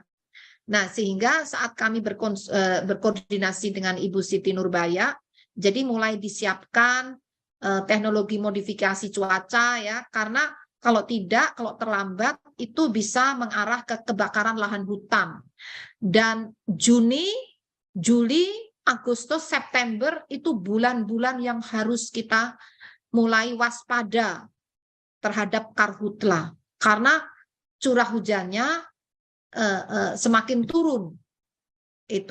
Itu memang musim kemarau. Artinya musim kemarau menjadi kembali seperti tahun 2019. Tidak seperti tahun lalu dan tahun 2020-2021 itu kemaraunya kemarau basah. Jadi meskipun musim kemarau masih hujan, dan itu sangat menolong untuk mencegah kekeringan dan mengurangi karhutla. Jadi potensinya ada kemungkinan atau potensi untuk terjadinya karhutla itu meningkat dibandingkan tahun lalu dan 3 tahun terakhir. Jadi ada potensi lebih kering daripada selama 3 tahun terakhir ini, dan kurang lebih mendekati kondisi kemarau di tahun 2019. Nah, namun di bulan Januari sampai Maret potensi bencana hidrometeorologi masih terjadi karena curah hujannya masih tinggi, dan puncaknya ada yang berada di bulan Januari, ada yang di bulan Februari. Jadi potensi bencana hidrometeorologi basah masih dapat terjadi di bulan Januari hingga awal April ya, tapi potensi bencana hidrometeorologi kering mulai terjadi, potensi mulai terjadi di bulan Juni, Juli, Agustus, September. Tapi kewaspadaan untuk kering itu harus sudah dimulai di bulan April, Mei. Jadi kalau ada upaya teknologi modifikasi cuaca, itu sebaiknya di bulan-bulan itu dikala belum terlalu kering. Jadi seperti itu untuk hidrometeorologi. Lalu potensi bencana gempa bumi dan tsunami masih ada tentunya, karena gejala 3 tahun terakhir ini trennya ada peningkatan aktivitas kegempaan yang dapat juga memicu terjadinya tsunami. Demikian, Mas.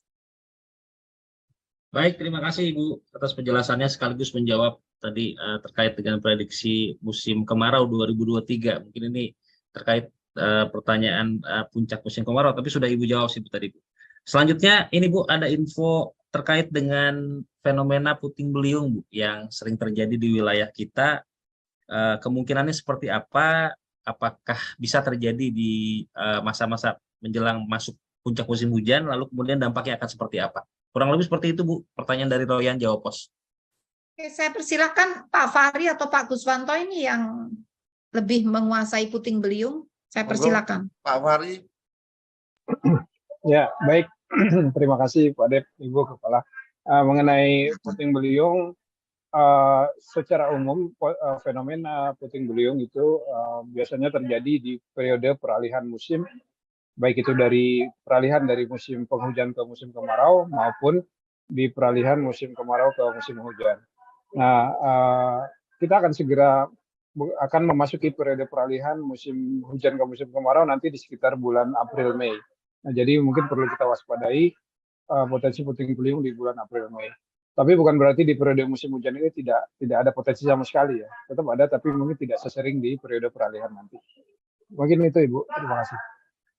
Baik, terima kasih Pak Fahri atas penjelasannya. Mungkin ini akan menjadi pertanyaan terakhir Bu di sesi jumpa pers kita siang menjelang sore hari ini dari Jawa Pos, masih dari Jawa Pos Bu, Mas Sugi Mulyono.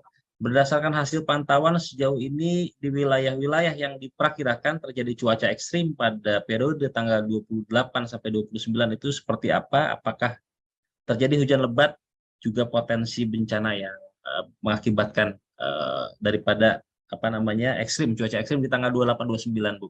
Mungkin sebetulnya ini Bu sudah menjawab, hanya penegasan kembali. Sudah. Ya. 28 kan sudah berlalu ya, tapi ya. 28 kami memprediksi hujannya masih sedang ya intensitasnya. Di wilayah mana tadi? Jabodetabek ya? Barangkali ada gambaran nih Bu. Silakan Mas. Ini tanggal, silakan.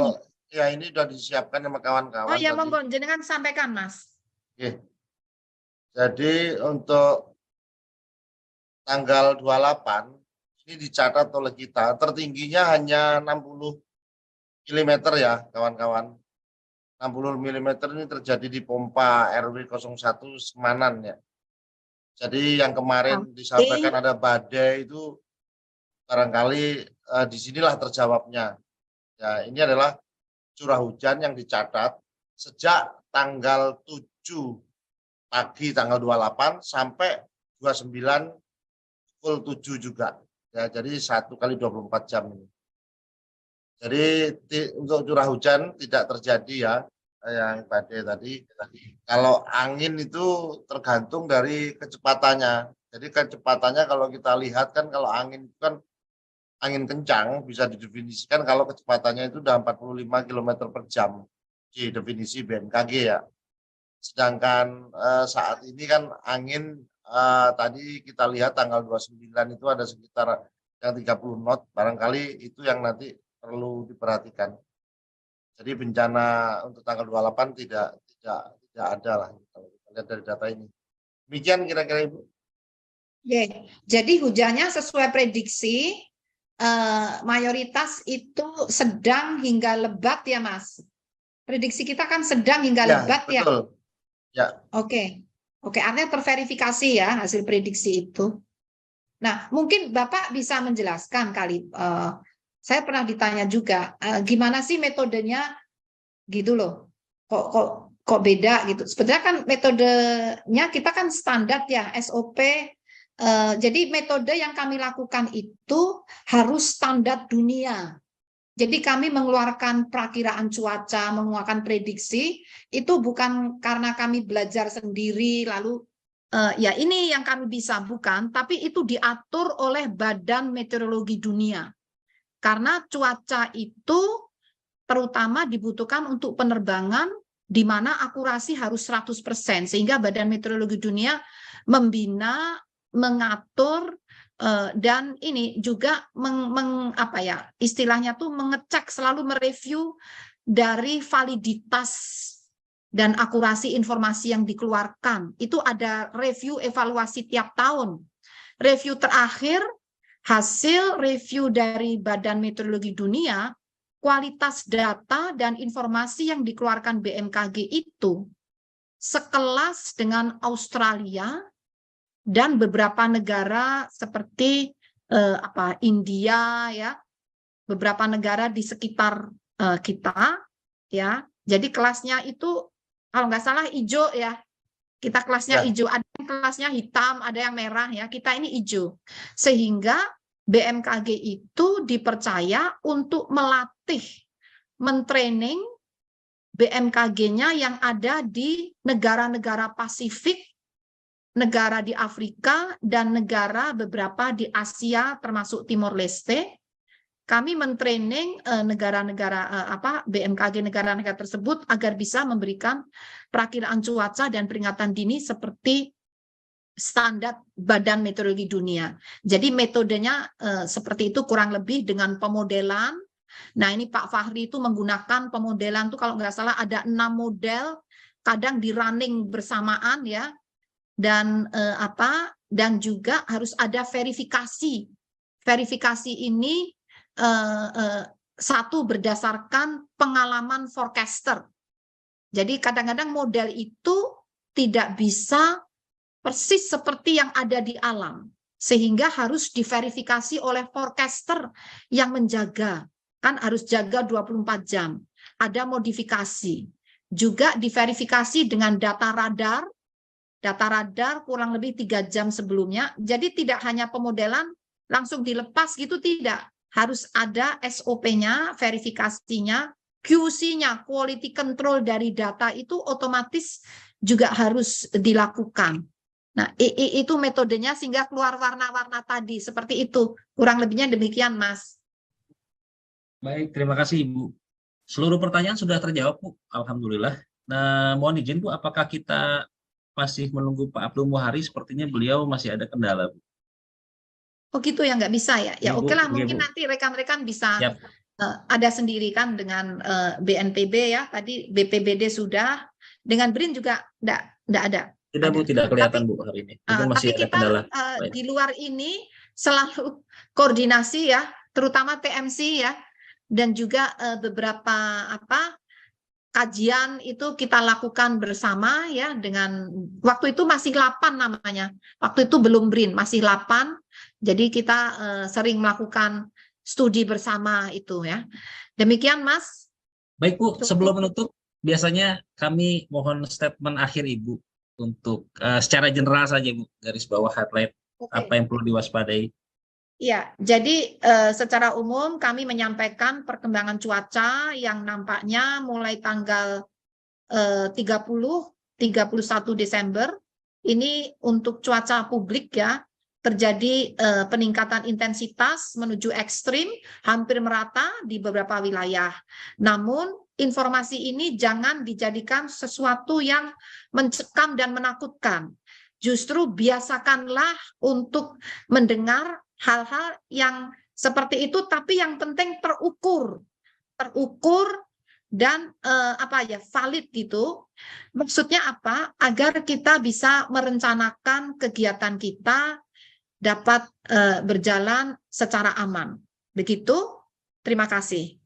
Baik, Bu, terima kasih, Bu, atas semua penjelasan Pak Dep beserta jajaran. Terima kasih teman-teman atas kehadiran, dan tentu apa yang disampaikan Ibu Kepala BMKG ini menjadi perhatian kita semua, kewaspadaan kita semua, kehati-hatian kita semua, dan tentu harapannya tentu masyarakat untuk terus mengikuti perkembangan updating dari informasi BMKG dan mengikuti arahan pemerintah setempat terkait dengan beberapa hari ke depan sampai dengan awal di Januari. Dan yang terakhir, BMKG membuka posko layanan 24 jam di seluruh Indonesia. Jadi ketika ada berita-berita informasi yang mungkin belum jelas, tidak jelas, langsung ditanyakan ke BMKG yang kami sudah standby selama 24 jam juga di kanal-kanal saluran resmi di media sosial dan sebagainya. Terima kasih. Sekali lagi saya ucapkan atas partisipasinya Bapak Ibu sekalian. Saya akhiri. Assalamualaikum warahmatullahi wabarakatuh. Salam sehat untuk kita semua. Semoga kita selamat. Amin. Waalaikumsalam warahmatullahi Terima kasih, terima kasih Ibu, Bapak dan Ibu semuanya, semuanya. rekan-rekan media. Ya, semoga aman. Insya Amin, Bu. Allah. Amin, ya Amin. Rabbal Terima Alamin. kasih banyak, Bu. Ya, banyak doa, banyak doa. Terima kasih. Biar bisa tahun baruan, Bu. Ya, terima kasih. Betul, makasih izin live. Iya, Bu. Gimana ini? Oke, monggo. Terima kasih Bapak Ibu. Pak Karo. Pak Karo. Langsung saja Ibu untuk memberikan penjelasan kaitan dengan updating Bu, penjelasan hal-hal yang perlu di-highlight kembali dan menjadi perhatian kita bersama Bu. Terima kasih. Kami silakan Ibu. Terima kasih Pak Taufan dan juga Assalamualaikum warahmatullahi wabarakatuh. Yang saya hormati rekan-rekan media yang telah meluangkan waktu dengan sabar. Dan juga ini rekan-rekan dari BMKG, Bapak Deputi, para kepala pusat, dan juga hadirin sekalian. Bismillahirrahmanirrahim. Perkenankanlah kami mengupdate perkembangan potensi cuaca ekstrim di akhir tahun 2022. Sejak tanggal 21 Desember tahun 2022, BMKG telah mengeluarkan rilis potensi cuaca ekstrim yang dapat terjadi dalam sepekan mulai saat itu tanggal 23 Desember hingga 1 Januari 2023 dan telah dilakukan update atau pembaruan melalui press conference pada tanggal 27 Desember 2022 yang lalu. Saat ini mengingat adanya peningkatan intensitas kondisi ekstrim, maka kami memandang penting dan mendesak perlunya dilakukan update perkembangan atmosfer saat ini berdasarkan analisis terkini hari ini 29 Desember. Kondisi dinamika atmosfer di sekitar wilayah Indonesia masih cukup signifikan, bahkan ada peningkatan potensi curah hujan di beberapa wilayah hingga 1 Januari 2023. Nah, ini perlu nanti kami jelaskan juga kenapa menjadi 1 Januari, padahal sebelumnya kan sampai 3 Januari, bahkan ada kemungkinan lebih. Nanti ada penjelasannya kenapa kali ini hingga 1 Januari.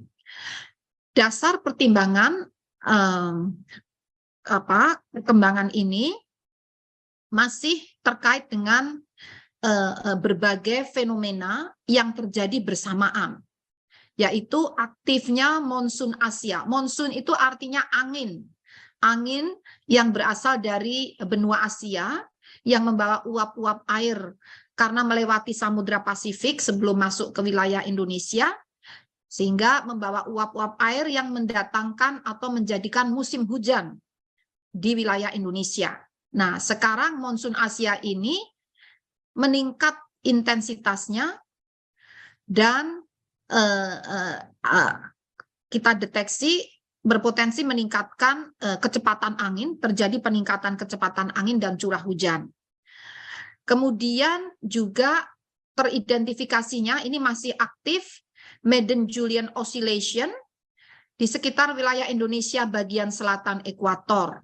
Nah, jadi Madden-Julian Oscillation itu bahasa mudahnya adalah pergerakan gerombolan atau kumpulan awan-awan hujan dari Samudra Hindia, tepatnya dari sebelah timur benua Afrika bergerak melintasi ekuator menuju Samudra Pasifik. Tetapi saat ini sedang pada fase memasuki wilayah kepulauan Indonesia dan berakibat meningkatkan curah hujan di wilayah Indonesia, diawali dari bagian barat, nanti bergerak ke tengah dan ke timur.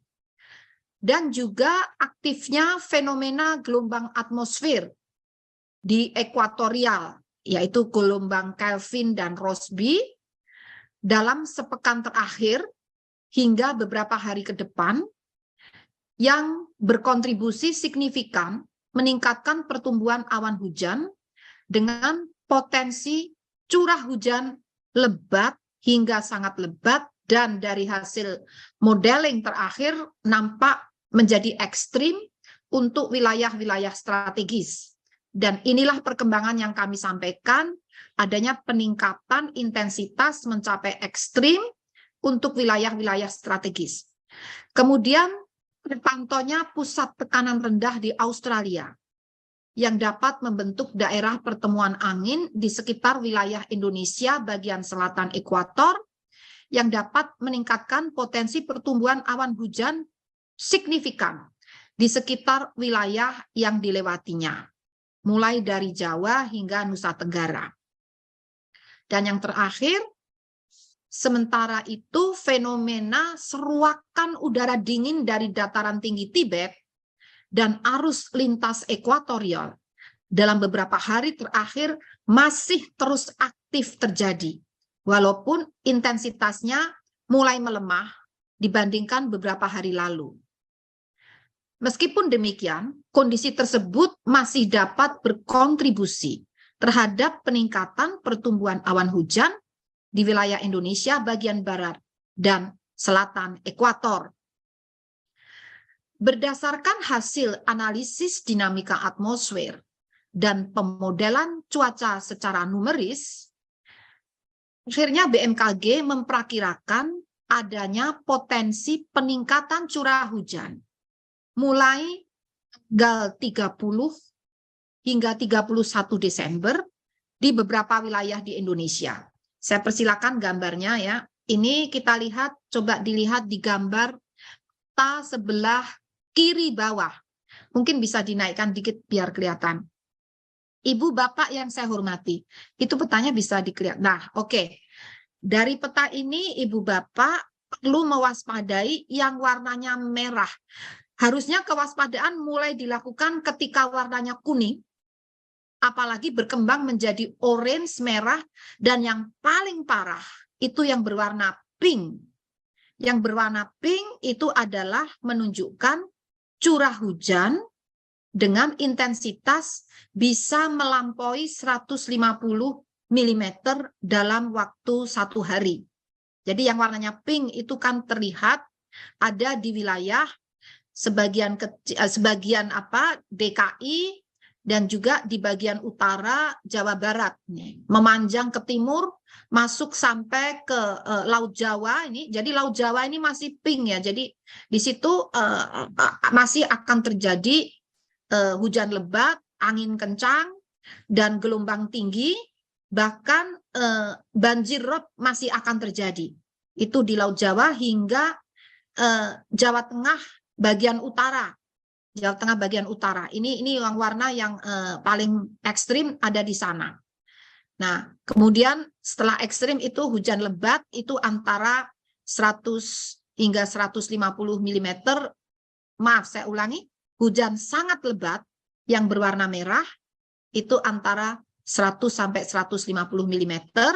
Ini masih juga terjadi di Laut Jawa, di Banten sebagian kecil bagian utara, DKI juga, Jawa Barat bagian utara, Laut Jawa, dan juga Jawa Tengah bagian utara. Kemudian yang intensitas lebat itu adalah 50 sampai 100 mm warnanya orange, juga terjadi pada wilayah-wilayah yang saya sebutkan tadi, dan itu orange ya lebat, dan kuning itu intensitas sedang.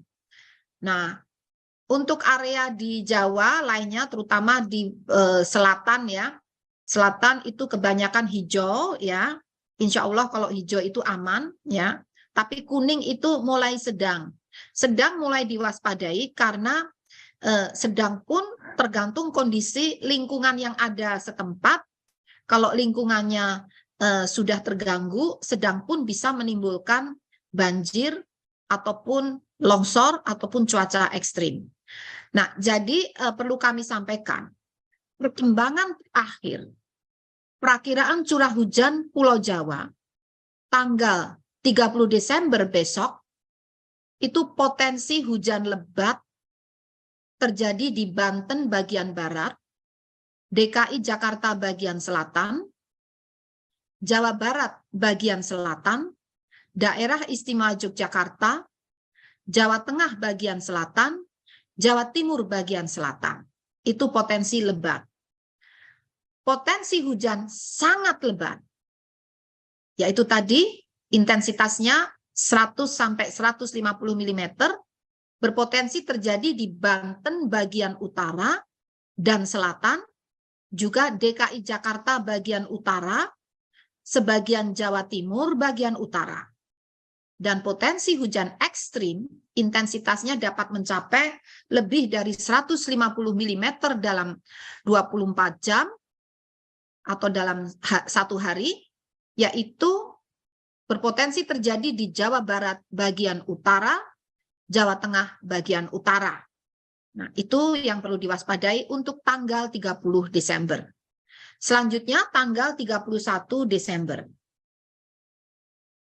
Nah, mohon maaf sebelum tanggal 31 Desember, ini juga sangat penting kami sampaikan, perakiraan curah hujan di Jabodetabek, khusus Jabodetabek untuk besok tanggal 30 Desember.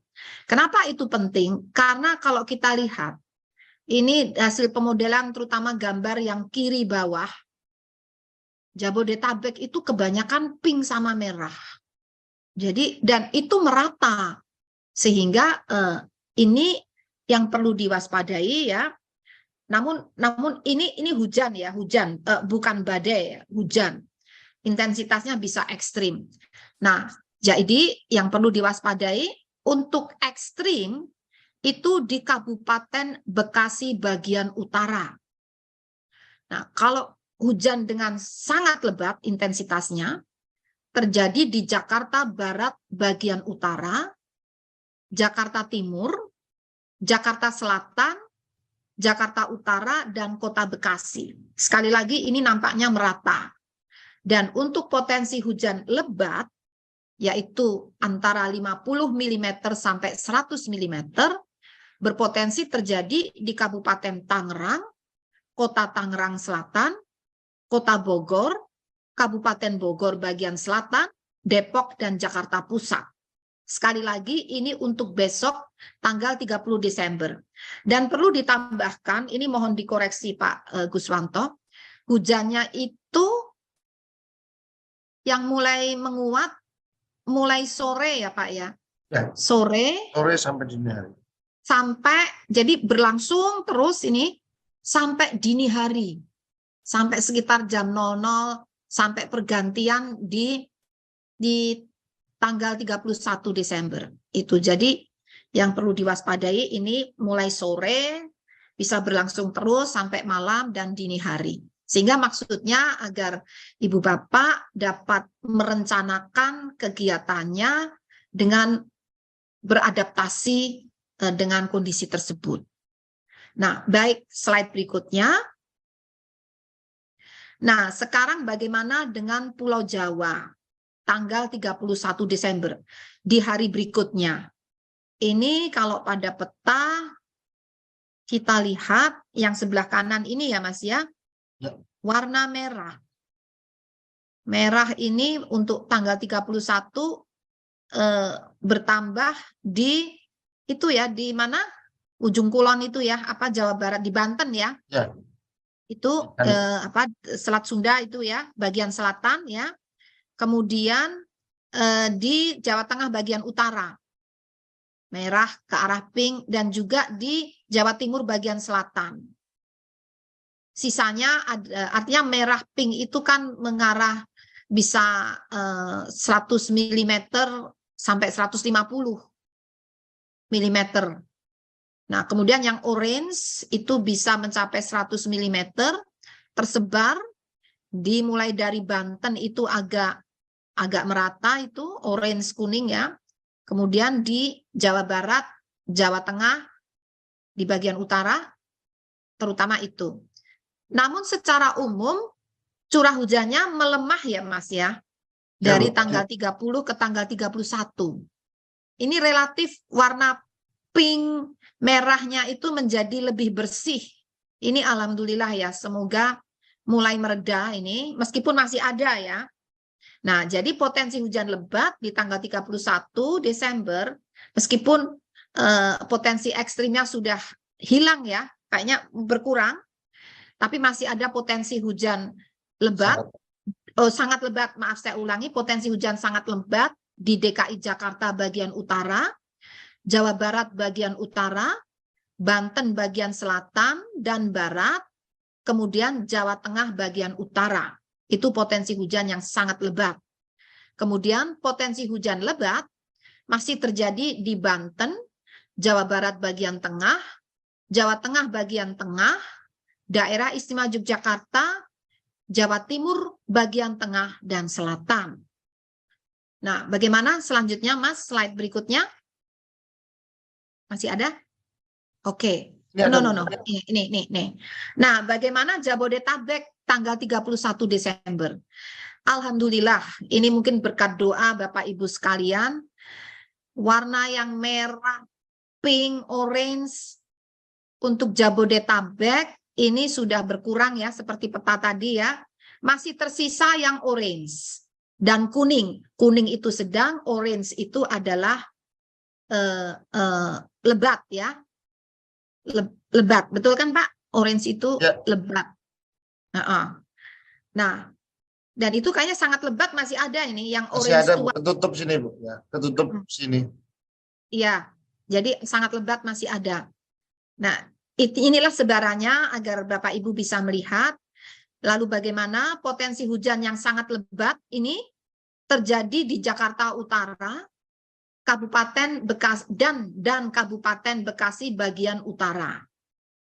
Untuk hujan lebat terjadi di Kabupaten Bogor, di Kota Bogor dan Depok. Kemudian hujan sedang berpotensi terjadi di Kabupaten Tangerang, Kota Tangerang dan Kabupaten Bekasi. Jadi ada tren menurunnya intensitas. Ini perbedaan dengan press conference yang kami sampaikan sebelumnya. Jadi sebelumnya kami memprediksi kondisi ekstrim itu bisa terjadi hingga tanggal 2 Januari, bahkan ada yang hingga tanggal 3 Januari. Kenapa ini kok tiba-tiba berubah? Nah, ini ada penjelasannya. Saya persilakan slide berikutnya. Nah, karena adanya kehadiran bibit badai tropis, bibit siklon tropis 95W yang berada saat ini di Filipina ya. Jadi ini bukan di Indonesia, jangan panik. Ini di Filipina, tapi kenapa kami ceritakan? Karena inilah yang menolong seakan-akan menghisap atau mengakibatkan warna merah pink itu tadi menjadi terurai, menjadi tidak ada lagi gitu ya. Jadi itu merupakan pusat tekanan rendah mohon maaf saya ulangi, bibit siklon 95 bibit siklon tropis atau bibit badai tropis 95W berada di Filipina bagian selatan. Nah, ini masih bibit ya. Jadi setiap akan ada kejadian badai tropis itu selalu diawali dengan bibit. Tidak akan mendadak menjadi badai tropis. Sehingga kita bisa mendeteksi sebelum kejadian karena ada bibitnya. Dan sebelum menjadi bibit ada pusat tekanan rendah yang saat ini yang tadi kita cerita tentang Filipina di utara. Nah, ini pusat tekanan rendah ada di Australia bagian utara.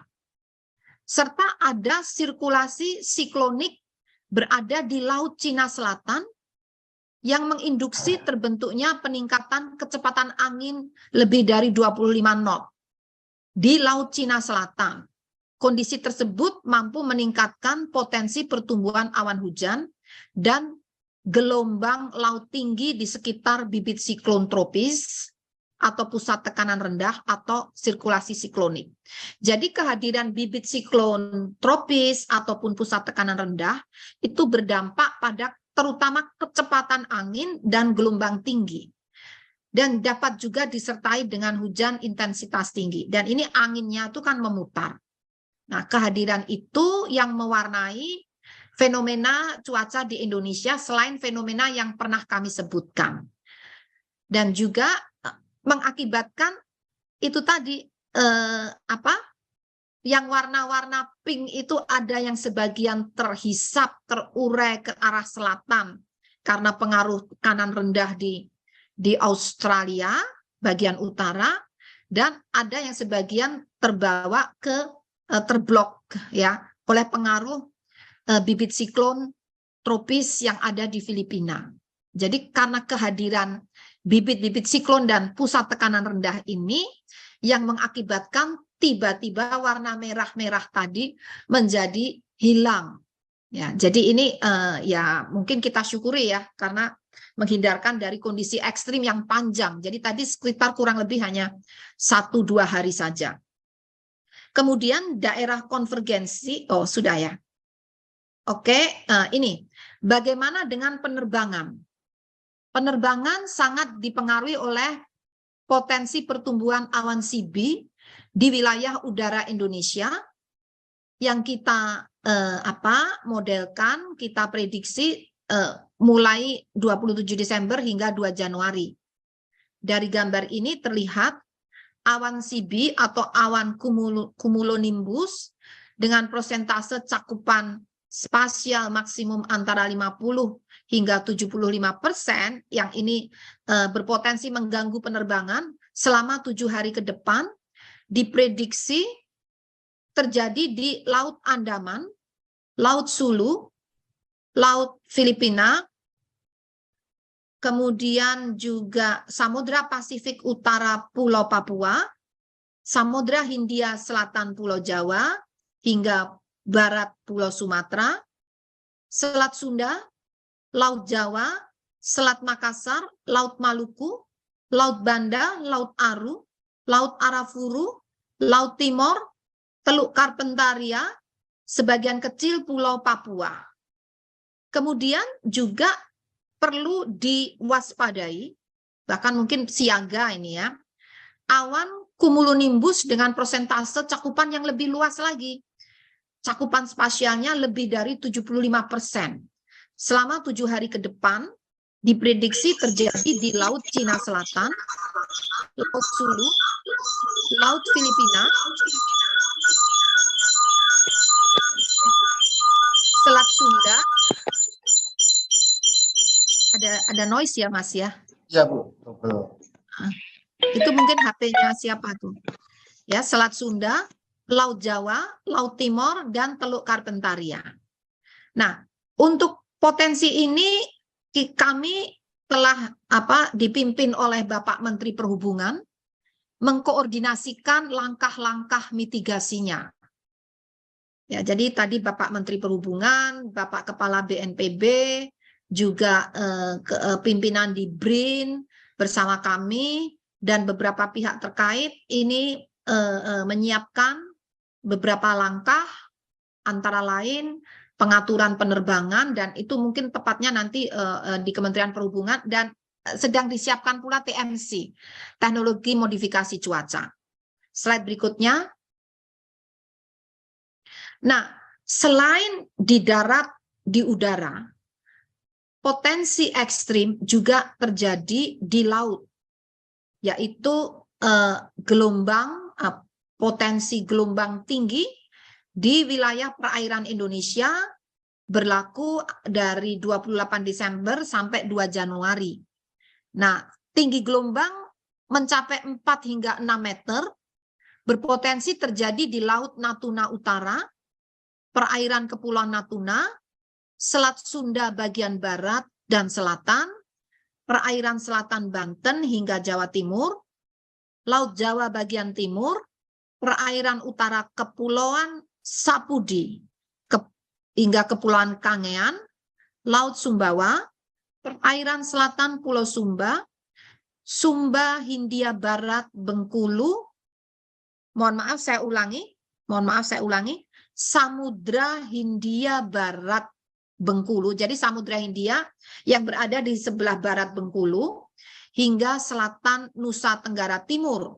Jadi itu kita lihat pada gambar ini mulai tanggal tanggal berapa itu? Tanggal 28 ya. Nah, ini warnanya kan merah, orange itu mulai dari sebelah barat Bengkulu di Samudra Hindia terus menyambung menerus membelok di selatan Selat Sunda dan akhirnya sampai selatan Jawa dan selatan Nusa Tenggara Timur. Nah, ini potensinya dan juga potensi gelombang tinggi hingga 4-6 meter di perairan utara Flores, Laut Flores dan Laut Arafura. Kemudian untuk gelombang yang agak lebih rendah itu 2,5 hingga 4 meter berpotensi di berbagai perairan, ini cukup banyak hampir merata di wilayah Indonesia. Nah, bagi Bapak Ibu ataupun masyarakat bisa memonitor perkembangan ini sewaktu-waktu melalui aplikasi mobile phone Info BMKG. Di sana ada fitur tentang gelombang tinggi.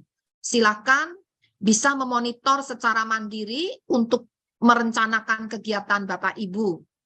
Selain di Info BMKG, juga di website BMKG dan juga di website atau di link Inawis. Itu nanti mohon di-share ya Pak Guswanto, link-link websitenya. Begitu. Dan tadi yang untuk kondisi awan CB itu juga open. Itu bukan rahasia, itu silahkan bisa dimonitor sewaktu-waktu, real time ya perkembangannya. Silakan mengakses aplikasi mobile phone Info BMKG atau website BMKG dan bisa juga nanti Pak Guswanto memberikan link ya, mungkin di Siam ya, jadi ada linknya khusus ada juga, jadi ada beberapa kanal untuk terus bisa diakses bagaimana dinamika perkembangannya karena sangat dinamis. Di Indonesia ini banyak dipengaruhi dari berbagai samudra dan ada 2 samudra dan juga dari benua Asia ataupun benua Australia.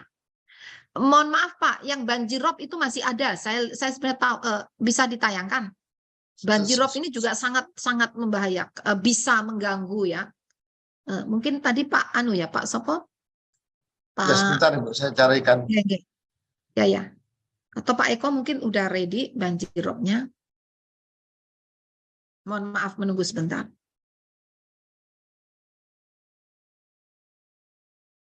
Baik Bu, kami share. Di-share Pak Eko. Iya Pak Eko, monggo Pak Eko. Karena ini juga banyak mengganggu. Gelombangnya cukup kuat ya Mas, masuk ke dalam ya. Betul Bu. Dan sangat membahayakan juga.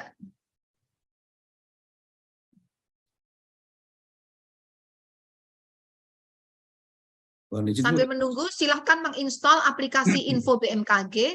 Bapak Ibu bisa melihat perakiraan cuaca 6 hari ke depan, bagaimana curah hujannya, suhunya, kecepatan anginnya, dan kelembapannya setiap 3 jam atau 6 jam di setiap kecamatan di seluruh wilayah Indonesia. Dan Bapak Ibu bisa memonitor perkembangan cuaca di setiap jalur mudik selama Nataru ini. Nah, ini potensi tinggi gelombang ya. Mohon izin Bu, ini yang potensi banjirop Bu. Sorry, maaf, banjirop, banjir pesisir. Tapi yang tanggal Mas, tanggal 30, tanggal 29, 30, Baik. yang mana? Ada ini di sebelah kanan Bu. Kanan ya, sebentar, Ya. ketutup sebentar. Oke, sebelah kanan ya. Ya. Sampai tanggal 31 Desember, ini banjirop di pesisir Kepulauan Riau. Ini sudah terjadi sejak tanggal 21 dan diprediksi hingga 31 Desember. Kemudian di pesisir banjirop di pesisir Bangka Belitung diprediksi sudah terjadi mulai tanggal 24 dan berakhir hingga 31 Desember. Kemudian banjirop di pesisir Banten diprediksi akan berlangsung sejak 21 Desember hingga 5 Januari. Kemudian banjirop di pesisir utara DKI Jakarta diprediksi akan terjadi tanggal 3 hingga berapa itu 10 Januari 2023. Banjir rob di pesisir, Mas digedein sedikit, aku nggak bisa baca. Maaf Bu, ya. Banjir rob di pesisir Jawa Barat ya kalau nggak salah tadi. Di Jawa Barat nih. Banjir rob di pesisir. Misalkan ya. Ya udah kecil aja deh, aku bisa deh. Kalau sulit. Oke, saya ulangi ya. Oke, banjir rob di pesisir tadi di atas tuh. Naik lagi. Nah, pesisir oke, cukup. Di pesisir Jawa Barat, ini bagian utara ya, Mas? Betul Bu. Utara pas dua-duanya. Utara dan selatan Bu. Utara dan selatan ini mohon perhatian. Banjir rob di pesisir Jawa Barat, pantai utara dan selatan diprediksi sudah mulai 20 dan berakhir hingga 31 Desember 2022. Dan banjir rob di pesisir utara Jawa Tengah ini diprediksi sudah mulai 28 hingga 8 Januari 2023, tadi 28 Desember ya. Kemudian banjir rob di pesisir Kalimantan Barat diprediksi sudah mulai tanggal 24 hingga 29 Desember hari ini. Di pesisir Kalimantan Tengah atau Kota Waringin Barat diprediksi hingga hari ini 29 Desember 2022. Pesisir Sulawesi Utara diprediksi mengalami banjir rob hingga hari ini 29 Desember 2022 dan Maluku Utara sama hingga hari ini 29 Desember 2022 dan banjir rob di pesisir utara Papua atau di Jayapura diprediksi sudah terjadi mulai 24 hingga besok 30 Desember 2022. Nah, kesimpulannya silakan Pak, kesimpulannya tadi berarti Saya kontrol dulu. Baik. nah, berdasarkan pertimbangan perakiraan cuaca yang meliputi masih aktifnya monsun Asia, kemudian juga masih teridentifikasi aktivitas MGO, yaitu pergerakan kumpulan awan-awan hujan dari arah timur Afrika di Samudra Hindia menuju wilayah Indonesia, berada di Indonesia dan nanti menuju ke Samudra Pasifik, serta masih terjadinya gelombang atmosfer yang terkonsentrasi di wilayah Jawa hingga Nusa Tenggara, kemudian juga terpantaunya pusat tekanan rendah di Australia yang dapat membentuk daerah pertemuan angin di wilayah Indonesia bagian selatan ekuator, dan masih terpantaunya seruakan dingin Asia dan arus lintas ekuatorial yang dapat berkontribusi pada pertumbuhan awan hujan di wilayah Indonesia bagian barat, walaupun intensitasnya mulai berkurang dibandingkan beberapa hari lalu. Jadi ini semua fenomena masih terjadi. Nah, juga berdasarkan berbagai output model cuaca numerik yang dianalisis BMKG, diperkirakan dapat terjadi peningkatan curah hujan dari lebat hingga ekstrim pada tanggal 30 hingga 31 Desember dan diprediksi terjadinya kalau masih pagi siang itu kalau terjadi biasanya masih cerah dan hujannya ringan ya, tapi mulai sore itu mulai meningkat curah hujannya, dapat berlanjut sampai malam hingga dini hari. Jadi yang justru ekstrim itu malam hingga dini hari. Ini yang perlu disiapkan kewaspadaannya karena kejadiannya peningkatan menjadi ekstrim itu malam hingga dini hari. Nah, kemudian itu tadi 30 sampai 31 Desember 2022. Lalu perakiraan hujan Jabodetabek pada tanggal 30 hingga 31 Desember 2022 adalah hujan dengan intensitas lebat hingga sangat lebat mulai terjadi pada tanggal 30 Desember 2022 dini hari hingga 1 Januari 2023 dini hari. Mohon maaf, ini tadi sudah dianalisis dalam model, itu tidak hanya sampai sangat lebat, bahkan bisa mencapai ekstrim. Ya, bisa mencapai ekstrim 150 mm lebih ini ya. terjadi terutama dini hari, tanggal 30 Desember dini hari hingga 1 Januari 2023 dini hari. Kemudian hujan cenderung terjadi merata sepanjang hari dengan peningkatan intensitas pada sore hingga dini hari. Selain Jabodetabek, daerah yang perlu diwaspadai terjadi hujan dengan intensitas lebat hingga sangat lebat adalah Banten bagian barat dan selatan, Jawa Barat bagian tengah dan utara, Jawa Tengah bagian utara, dan Jawa Timur bagian utara, Bali, Nusa Tenggara Barat, dan Nusa Tenggara Timur. Kemudian masyarakat juga perlu mewaspadai adanya peningkatan kecepatan angin dapat mencapai 40 knots atau lebih, dan peningkatan tinggi gelombang terutama di wilayah utara Jawa hingga utara Nusa Tenggara, di selatan Jawa hingga selatan Nusa Tenggara. Termasuk juga di selat ya, tadi trennya kayak Selat Sunda sama Selat Bali ini juga perlu diwaspadai. Kami sudah koordinasikan dengan Kementerian Perhubungan dan pihak terkait. Berikutnya masih ada? Sudah Ibu, selesai.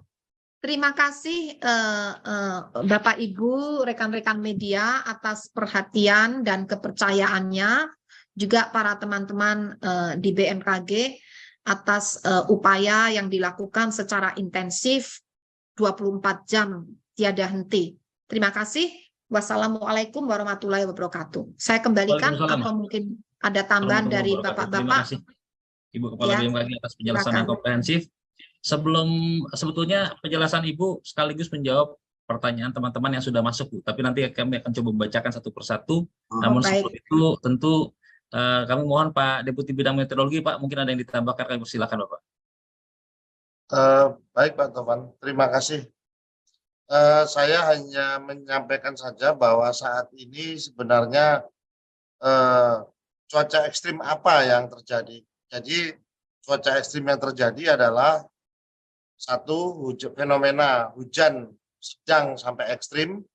Yang kedua yaitu banjir rob atau banjir pesisir atau rob. Yang ketiga adalah angin kencang. Dan keempat adalah terkait dengan tinggi gelombang. Ya.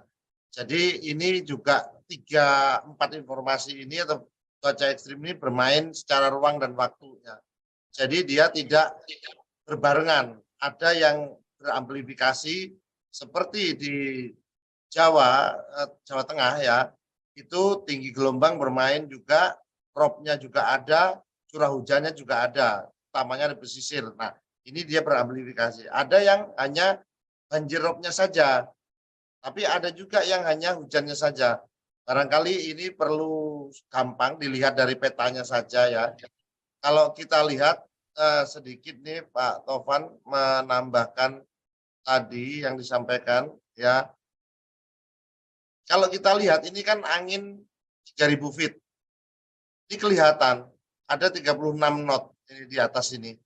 Ini 28, 32. Dari sini tuh bisa kita menganalisis sendiri kecepatan angin tertinggi daerah mana. Ini 18 knot berarti rendah, ini juga cukup rendah. Nah, itu yang perlu diperhatikan. Ini juga tidak seluruhnya wilayah Indonesia angin dengan kecepatan tinggi atau dengan angin kencang ya. Demikian kira-kira tambahan dari saya. Terima kasih. Mohon maaf Pak Guswanto, ini peta ini mohon juga di-share. Yang ini kayaknya yang terakhir peta angin itu biar masyarakat juga bisa melihat situasinya. Mungkin di website ya terutama ya. Di website ada Ibu. Oke, baik. Oke, makasih. Update tiap hari. Baik. Terima kasih, Mas. Oke. Monggo, Pak. Pak Tovan, dilanjut. Barangkali ada tambahan dari para kapus, Pak Fahri, Pak Eko, Pak Hadi, silakan. BNPB dan BRIN mungkin ada ya? Kita mengundang juga. Hadir Bu sepertinya Bu. Ya, kita akan diatur coba ya, dipersilakan juga. menyapa kalau sudah dari teman-teman dari BRIN Pak Fahri, dan BNPB. Pak mungkin Pak Fahri dulu Pak sama Fahri? Pak Silakan Pak Fahri, Pak Eko. untuk mungkin ada melengkapi yang disampaikan. cuaca, terus nanti BNPB dan BRIN. Ya, Baik. Baik. baik. Silakan. Pak Fahri, monitor Ya, Pak. baik. Terima kasih Ibu Kak KG, Pak Deputi, Bapak Ibu, rekan-rekan media menambahkan sedikit apa yang disampaikan Ibu Kepala dan Pak Deputi tadi. Tadi kita sudah melihat bahwa memang ada potensi peningkatan hujan. Nah, khusus untuk malam tahun baru gitu ya, memang potensi hujan lebatnya itu dini hari ya, itu tadi Ibu sampaikan. Jadi kalau 31-nya mulai dari siang sore itu mulai meningkat, malam meningkat ya. Tapi kami mengharapkan dan melihat sih kayaknya ada celah justru menjelang malam pergantian tahun agak mereda gitu ya. Tapi meningkat lagi nanti setelah tengah malam, dini hari tadi itu mulai meningkat lagi. Jadi ini mungkin perlu mengantisipasi saudara-saudara kita yang akan merayakan malam pergantian tahun ya, bisa mempersiapkan diri dengan baik, mempersiapkan peralatan, sarana prasarana agar acara atau kegiatannya tetap bisa berlangsung tapi aman dan tidak terganggu oleh kondisi hujan. Mungkin itu sedikit Ibu tambahan dari saya. Terima kasih. Terima kasih Bapak. Monggo Pak Anu mungkin ke BNPB Pak. Soalnya kalau Pak Eko mau nambahkan. Pak Eko, monggo mau nambahkan Pak, dari ini banyak yang ditanyakan kan biasanya ke Pak Eko soal arop sama gelombang. Silakan Pak Eko kalau ada yang mau disampaikan. Baik, mohon izin Ibu Pak Deputi. Terkait dari keekstriman cuaca yang tadi telah dijelaskan lengkap oleh Ibu Kepala BMKG dan Bapak Deputi Meteorologi, perlu kita cermati kembali dan waspadai ketika kita menggunakan moda angkutan penyeberangan. Ketika ada angin kencang dan hujan lebat, tentunya ini akan menghambat aktivitas bongkar muat. Sehingga para nakhoda atau pengguna transportasi laut di penyeberangan perlu waspada, adaptasi, ikuti semua petunjuk dari operator pelabuhan. Tidak perlu memaksakan diri sehingga akan merugikan kita juga di dalam menggunakan moda angkutan penyeberangan.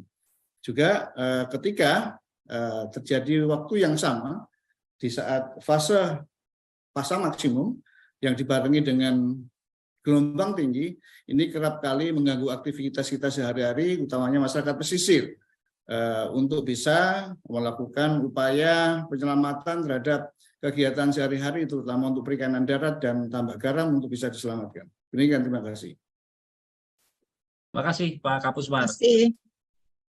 Bu, mungkin kurang lengkap Bu kalau Pak Ahadi, Kapus Iya, Penerbangan belum mau terbang ini yang mau memberikan terbang, statement. silakan. Monggo Pak Adi. Terima kasih Pak Taufan, izin Ibu Kepala, Bapak Deputi, Monggo Mas. para Kapus.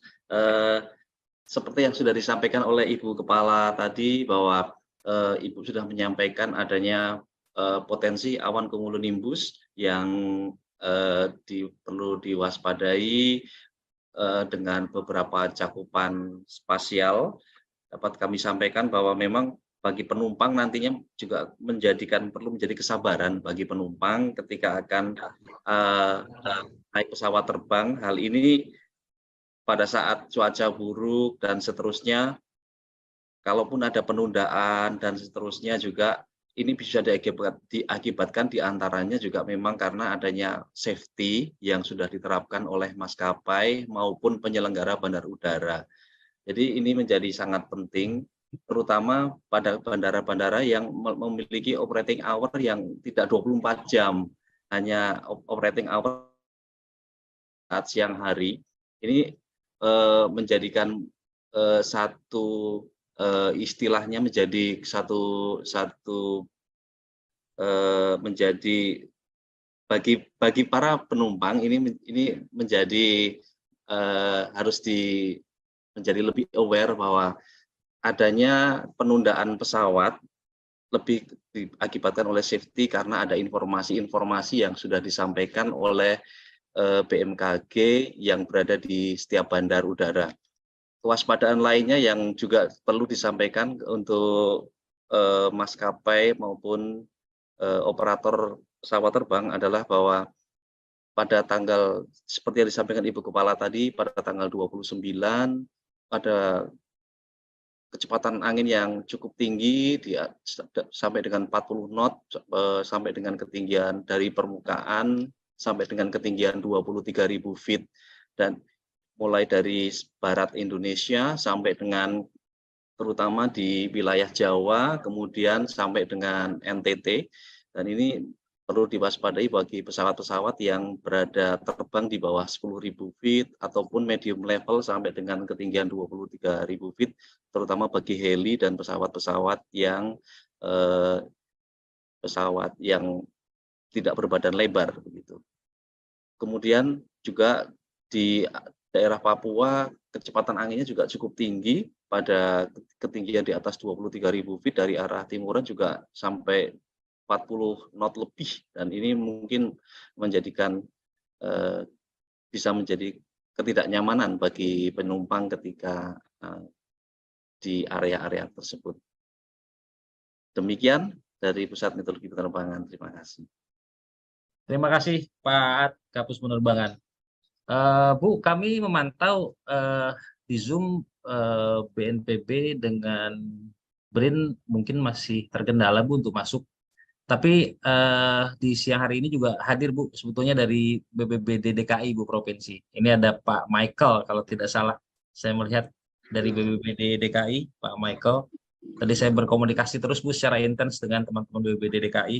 Dan kaitannya juga berkaitan dengan pertanyaan Bu, terkait dengan kebijakan apa yang harus dilakukan oleh pemerintah setempat. Ya, siap. Pak Kalak BPBD DKI juga hadir nih, Pak Isnawa. Oh, Pak Isnawa. Ya, dimohon Kepala BPBD dulu, Mas. Siap Bu. Kebetulan Pak Isnawa sudah hadir, Pak. Mohon izin, Selamat Pak. ruang komando, ruangnya kan baru itu, ruang komando tadi diresmikan. Selamat ya, Pak. Selamat. Assalamualaikum warahmatullahi wabarakatuh. Waalaikumsalam, Pak. Kepala BMKG. Waalaikumsalam Terima kasih, Bu. Ada Pak Terima Fahri, kasih. Pak Guswanto, semuanya. Saya Kalak BPBD DKI, Bu. Tentunya saya berterima kasih, info dari Ibu sangat bermanfaat buat kami, Bu, di BPBD, karena juga media banyak sekali menyoroti bagaimana kesiapan Pemprov DKI Jakarta menghadapi potensi bencana hidrometeorologi, Bu, termasuk juga berkaitan dengan teknologi modifikasi cuaca. Jadi info Ibu sangat bermanfaat karena memang kami harus mengantisipasi pergantian malam tahun baru ini, Bu. Dan saat ini saya juga intens lapor dengan Pak Gubernur, tentunya Pak Gubernur juga sering koordinasi dengan Ibu. Jadi rilis Ibu akan terus kami update, akan kami informasikan kepada warga Jakarta. Dan saya terima kasih banyak teman-teman media, Bu, yang juga ikut mensupport ya, menginformasikan, karena peran media juga sangat penting untuk memberitahukan kepada warga Jakarta bagaimana update cuaca dan lain-lain berkaitan dengan antisipasi cuaca ekstrim yang sering Ibu juga informasikan kepada kami dan publik, Bu. Terima kasih, Bu. Terima kasih sekali. Salam hormat untuk Pak Gubernur, ya. Siap, Bu. Monggo. Terima kasih, Bu. Ya, sama-sama. Pak Isnawa. Selanjutnya Bu, kita ini antusias teman-teman di media sangat luar biasa Bu pada hari ini. Silakan. Kami mencatat beberapa pertanyaan penting yang sebetulnya secara umum Ibu sudah menjawab itu, tetapi perlu meng-highlight kembali, menegaskan kembali. Yang pertama adalah dari Kompas TV Bu, Mbak Ferizga, ingin bertanya potensi hujan lebat dan ekstrim pada tanggal 30 di pesisir Jawa Barat dan Banten. Apakah akan mengganggu mobilisasi kapal penyeberangan khususnya Merak Bakahuni Bu, dan perlintasan pesawat komersial Bu? Ibu masih mohon izin Bu, masih di mute Bu. Ya, mohon maaf. Betul. Jadi itu kami antisipasi karena dapat mengakibatkan gangguan ya. Terutama yang kami cek di lapangan itu terutama anginnya kencang dan juga gelombangnya bisa tinggi. Kadang-kadang mendadak tinggi begitu, dan arusnya kuat. Arusnya dapat mencapai lebih dari 100 cm per detik. 1 cm per detik. Ini kuat ini. Nah, sehingga apa? Untuk mengantisipasi, untuk memitigasi, sejak tanggal berapa ya? Sebelum Natal ya. Sejak sebelum Natal kami dipimpin oleh Bapak Menteri Perhubungan dan juga ada pihak-pihak terkait. Saat itu ada dari Menko PMK, ini sudah berkoordinasi, dan juga ASDP saat itu dan Dirjen Perhubungan Laut berkoordinasi untuk mengantisipasi bagaimana pengaturan penyeberangan tersebut dan pengamanannya. Karena memang potensi gangguan kan saat itu kan sempat ada mobil yang terjatuh ya. Ya karena itu tadi gelombang dan arus saat akan mau masuk ke ke kapal itu kan ada gangguan, tiba-tiba ada gelombang itu ya. Kemudian tadi malam terulang lagi ya. Jadi kami makin mengintensifkan koordinasi dan kami dibantu dengan alat, yaitu mungkin Pak Eko bisa menampilkan ke teman-teman biar tahu, dan itu open bagi teman-teman, boleh buka, itu nggak rahasia. Itu Inawis, di situ ada monitoring radar maritim. Jadi kondisi arus, kecepatan arus, arah arus, dan juga bagaimana kondisi gelombang, kecepatan angin, itu ada semua di sana, dapat dimonitor dari waktu ke waktu, real time. Nah, Ya. ini kondisi apa ini? Ini Arus ya? Angin ini- atau arus ini? Ini tinggi gelombang, Bu, dengan Oh, sebaran tinggi kapal. gelombang ya, yang bergerak itu? Itu arah dari pergerakan gelombangnya, Bu. Oke. Dan ini adalah jumlah kapal yang terjebak di gelombang tinggi. Bisa Silakan. kita lihat, ya. Kapal yang terjebak, Mas. Ya, Apa? ini- Kapal yang apa? Jumlah kapal yang terjebak di gelombang tinggi bisa kita lihat di lingkaran-lingkaran yang ada angkanya ini. Oh, Masya Allah. Ya. Seperti di Laut Jawa ini ada 111 sedang bersandar di sekitar Pelabuhan Tanjung Perak. Kemudian Bersandar, bukan terjebak ya. Bersandar. yang terjebak di tengah, Bu, yang ada di tengah ini, Bu. Oh, Ya, oke. ada. Ya. Ini adalah bentuk dari respon dari para nahkoda untuk tidak memaksakan berlayar terhadap informasi yang dikeluarkan BMKG, sehingga mereka memilih untuk tetap berlabuh di pelabuhan dan berlindung di pulau-pulau yang bisa mengamankan mereka. Demikian, Bu. Ini juga ada informasi radar maritim, di mana ini manfaatnya adalah bisa melihat informasi real time terhadap kebutuhan penyeberangan yang membutuhkan waktu tempuh singkat, sehingga para nakoda ini bisa melihat apakah kapalnya akan mampu dengan kecepatan arus yang sedang berlangsung saat ini.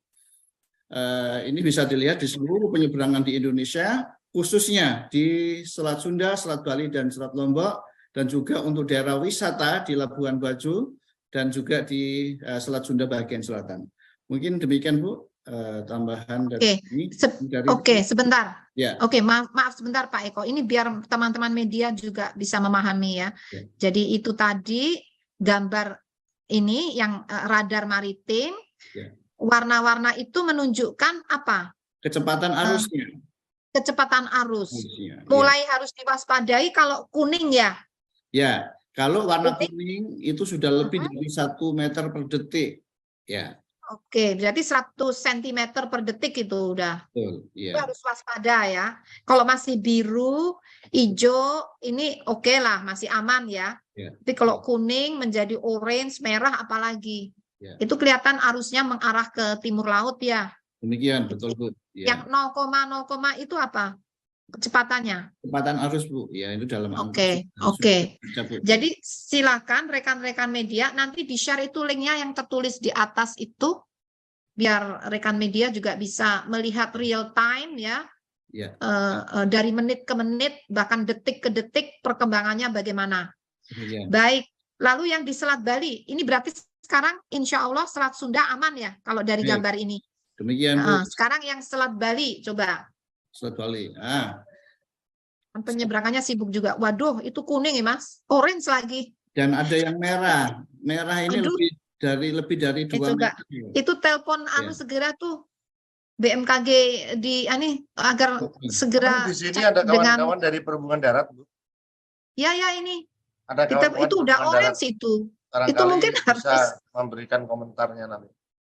Iya. Tapi sebaiknya secara paralel Pak Eko bisa lift dulu, telepon aja segera. Meskipun Baik. mereka punya alat ini, mereka juga bisa melihat kan Baik. Kan ada di monitoring kontrolnya di penyeberangan kan ada, itu saya pernah lihat tuh di LPS BPTD ya. Tapi sebaiknya kita telepon dulu Pak Eko, bisa izin Baik. lift untuk telepon aja, itu sampai orange itu ngeri tuh.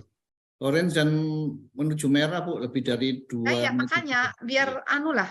Ya. Oke, Anda bisa lift dulu, silakan. Mohon Baik. maaf nih. Izin Ibu, terima kasih. Mohon maaf ya. Terus, oke. Itu tadi contoh ya. Linknya nanti Pak Guswanto bisa share. Yang Lombok juga coba Pak Guswanto bukakan yang Lombok. Jangan-jangan juga orange lagi. Bentar, Ibu. Ini mohon maaf nih. Sebetulnya itu bisa dipantau langsung oleh pengelola pelabuhan dan pengelola penyeberangan. Cuman kita kan harus saling saling ngingetin gitu. Sekarang yang Lombok, ini mana? Ini kan masih Selat Sunda Lombok. ya. Lombok. Sekarang Lombok. Ini Lombok nih. Ini kuning itu. Kuning itu udah mulai telepon deh kuning. Jangan sampai orange. Tolong ini yang stasiun BMKG terdekat sana. Dan kita kan pasang person di sana juga ya. Kita cek aja deh. Ya, Bu. Terima kasih. Jadi ini contoh rekan-rekan bagaimana cara kita mengamankan penyeberangan ini. Baik, terima kasih. Baik Ibu, pertanyaan selanjutnya sambil menunggu Pak Abdul Muhari, Bu, kami coba berkomunikasi dengan Pak Abdul beliau. Muhari bisa ditelepon. Iya, Bu. Ada pertanyaan Bu terkait dengan kebijakan ini. Apa yang harus dilakukan oleh pemerintah setempat untuk mengantisipasi curah hujan tinggi pada periode pergantian tahun baru? Bagaimana imbauan untuk masyarakat yang tinggal di pesisir pantai utara untuk mengantisipasi curah hujan yang tinggi? Ini juga sebetulnya sudah secara garis besar dijawab oleh Ibu Kepala BMKG, penjelasan di awal tadi, tapi perlu penegasan kembali. Mungkin sambil Ibu mengkomunikasikan ke Pak Muhari, mungkin Pak Depet bisa memberikan respon. Abdul Muhari, ini Mbak linknya kan udah kita beritahu sejak tadi ya, 3 jam sudah ya, mungkin baru sibuk kali ya. Sepertinya ada rapim di sana, Bu. Tadi juga di Perhubungan Darat juga Pak Cucu juga sedang rapim. Ya, kan tidak lanjut dari kita. Ya, rapat tidak lanjut masing-masing. Ya, sebentar, saya selesai. Sebentar aja. Yep. Ini biar oke. Si Abdul Muhari. Oke. Jadi pertanyaannya bagaimana mengkomunikasikan dengan pemerintah daerah ya? Ini Bu, mengantisipasi kebijakan yang diambil. Oke, ya. Koordinasi itu dilakukan jauh sebelum memasuki Nataru ini ya. Karena tidak hanya khusus untuk Nataru ya, untuk sehari-hari itu juga perlu dilakukan meskipun tidak ada Nataru. Jadi kami metode komunikasinya melalui berbagai cara, kunjungan langsung. Jadi kami istilahnya sowan ya, tanda petik sowan, komunikasi langsung. Kemudian juga dilanjutkan ada beberapa pemerintah daerah yang juga berkunjung langsung ke BMKG. Contohnya ini Kepala BPBD DKI itu kayaknya beberapa kali deh ke BMKG konsultasi sejak gubernur yang lama ya. Siapapun gubernurnya, sebenarnya DKI itu aktif tuh. Siapapun gubernurnya ya. Dan juga data kami ini sharing data kami kirimkan ya secara digital, karena kalau DKI itu data dari kami masih diolah lagi. Peringatan dini dari kami ini kan sifatnya nasional ya. Nah, oleh pemerintah DKI diekstrak yang khusus DKI dan diolah lagi. Begitu. Kemudian selain kunjungan langsung, koordinasi langsung, juga ini TMC, ini juga koordinasi sejak beberapa hari yang lalu. TMC ini dilakukan teknologi modifikasi cuaca. Kemudian juga pernah kita melakukan geladi bersama, itu pernah dilakukan juga. Jadi semacam itu, dan itu diulang-ulang, dan dalam waktu eventnya sudah mendekat, kita koordinasi juga. Jadi diulang-ulang lah, sifatnya itu tidak hanya sekali dua kali, tapi diulang lagi. Demikian. Itu jawabannya. Ada pertanyaan satu lagi tadi apa? Saya lupa. Ini Bu, imbauan untuk masyarakat yang tinggal di pesisir pantai utara, Bu, Iya. untuk Iya. mengantisipasi curah hujan yang mungkin tinggi. Ya. Karena masyarakat itu berada di pesisir dan kondisi cuaca masih ekstrim, jadi kami menghimbau nomor 1, mohon rajin membuka informasi cuaca dan perkembangannya yang disampaikan BMKG. Tujuannya apa? Agar bisa melakukan penyelamatan diri. Sekarang yang dipikir nomor 1 selamat dulu. Yang penting selamat gitu ya.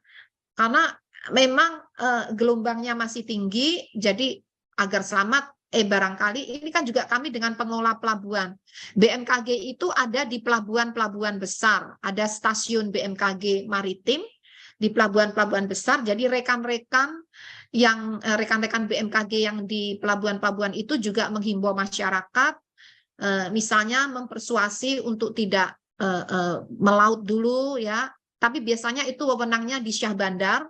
Jadi kami sifatnya menghimbau, mengingatkan untuk menyesuaikan perjalanan mereka dengan kondisi cuaca yang ada saat ini.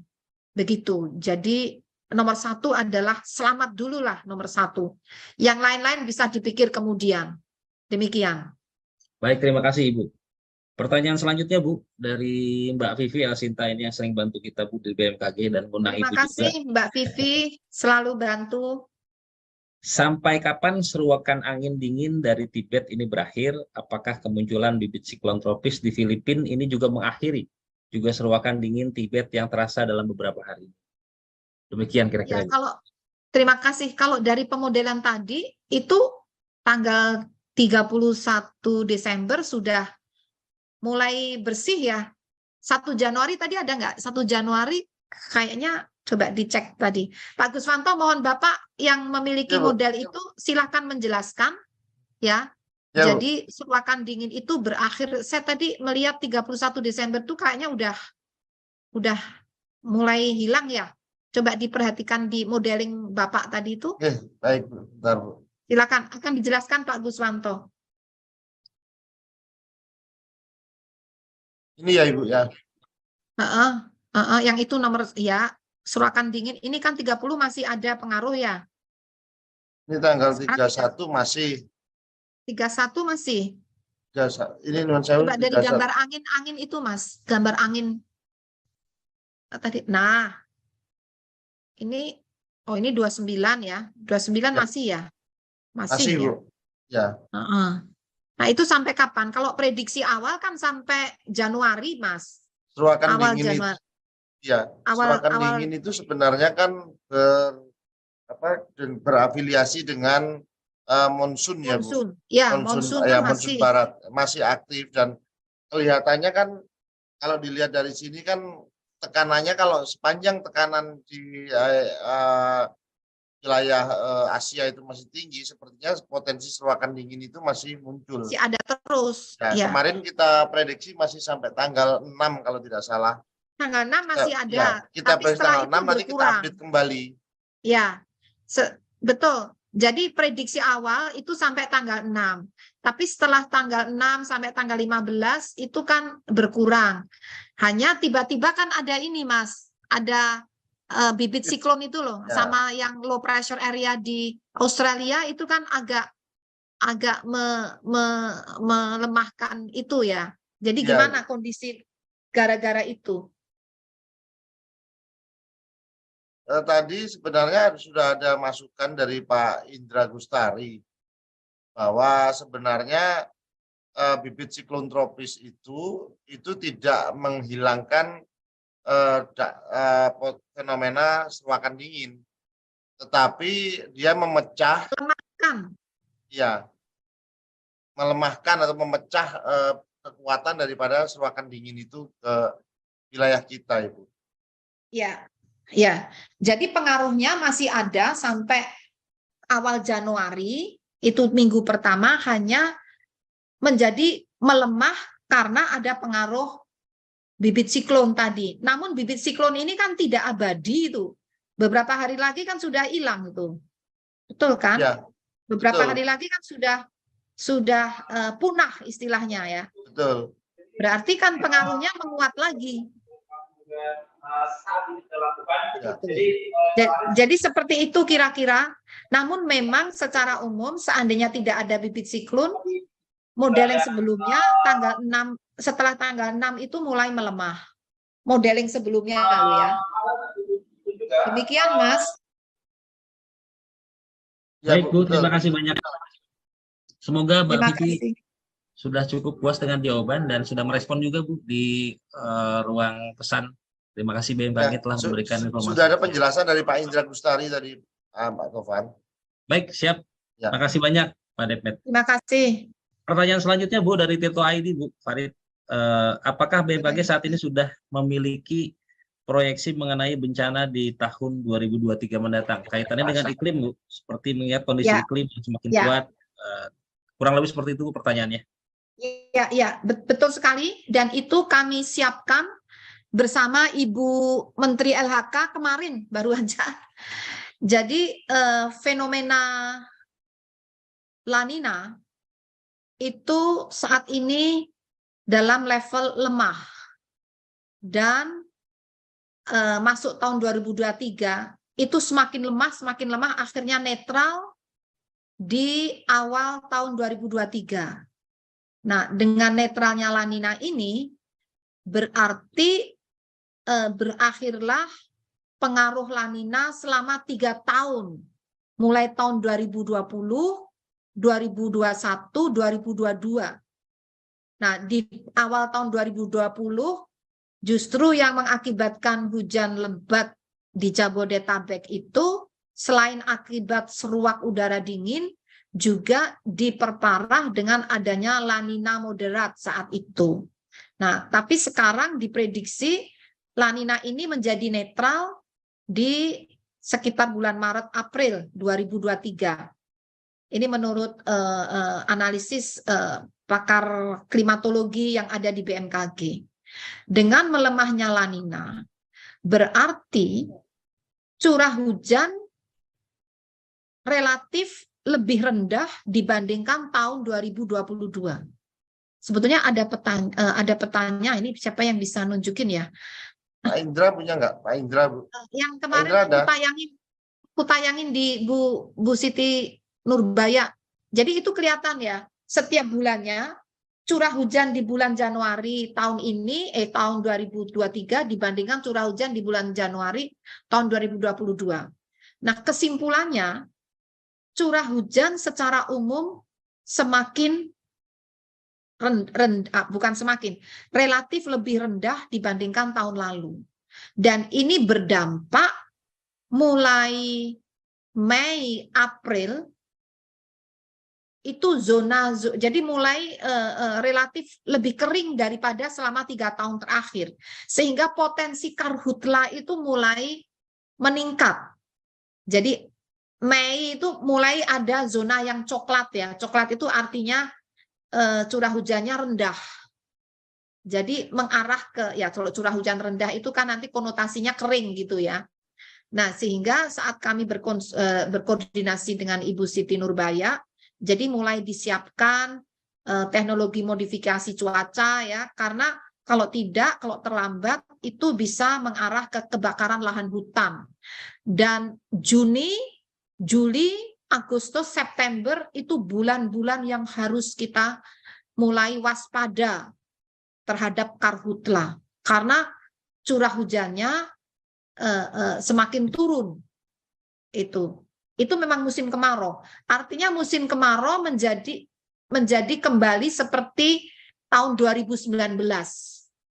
Tidak seperti tahun lalu dan tahun 2020-2021 itu kemaraunya kemarau basah. Jadi meskipun musim kemarau masih hujan, dan itu sangat menolong untuk mencegah kekeringan dan mengurangi karhutla. Jadi potensinya ada kemungkinan atau potensi untuk terjadinya karhutla itu meningkat dibandingkan tahun lalu dan 3 tahun terakhir. Jadi ada potensi lebih kering daripada selama 3 tahun terakhir ini dan kurang lebih mendekati kondisi kemarau di tahun 2019. Nah, namun di bulan Januari sampai Maret potensi bencana hidrometeorologi masih terjadi karena curah hujannya masih tinggi dan puncaknya ada yang berada di bulan Januari, ada yang di bulan Februari. Jadi potensi bencana hidrometeorologi basah masih dapat terjadi di bulan Januari hingga awal April ya. Tapi potensi bencana hidrometeorologi kering mulai terjadi, potensi mulai terjadi di bulan Juni, Juli, Agustus, September. Tapi kewaspadaan untuk kering itu harus sudah dimulai di bulan April, Mei. Jadi kalau ada upaya teknologi modifikasi cuaca, itu sebaiknya di bulan-bulan itu dikala belum terlalu kering. Jadi seperti itu untuk hidrometeorologi, lalu potensi bencana gempa bumi dan tsunami masih ada tentunya karena gejala 3 tahun terakhir ini trennya ada peningkatan aktivitas kegempaan yang dapat juga memicu terjadinya tsunami. Demikian, Mas. Baik, terima kasih Ibu atas penjelasannya sekaligus menjawab tadi terkait dengan prediksi musim kemarau 2023. Mungkin ini terkait pertanyaan puncak musim kemarau, tapi sudah Ibu jawab sih Bu tadi Bu. Selanjutnya ini Bu ada info terkait dengan fenomena puting beliung Bu yang sering terjadi di wilayah kita. Kemungkinannya seperti apa? Apakah bisa terjadi di masa-masa menjelang masuk puncak musim hujan, lalu kemudian dampaknya akan seperti apa? Kurang lebih seperti itu Bu, pertanyaan dari Royan Jawa Pos.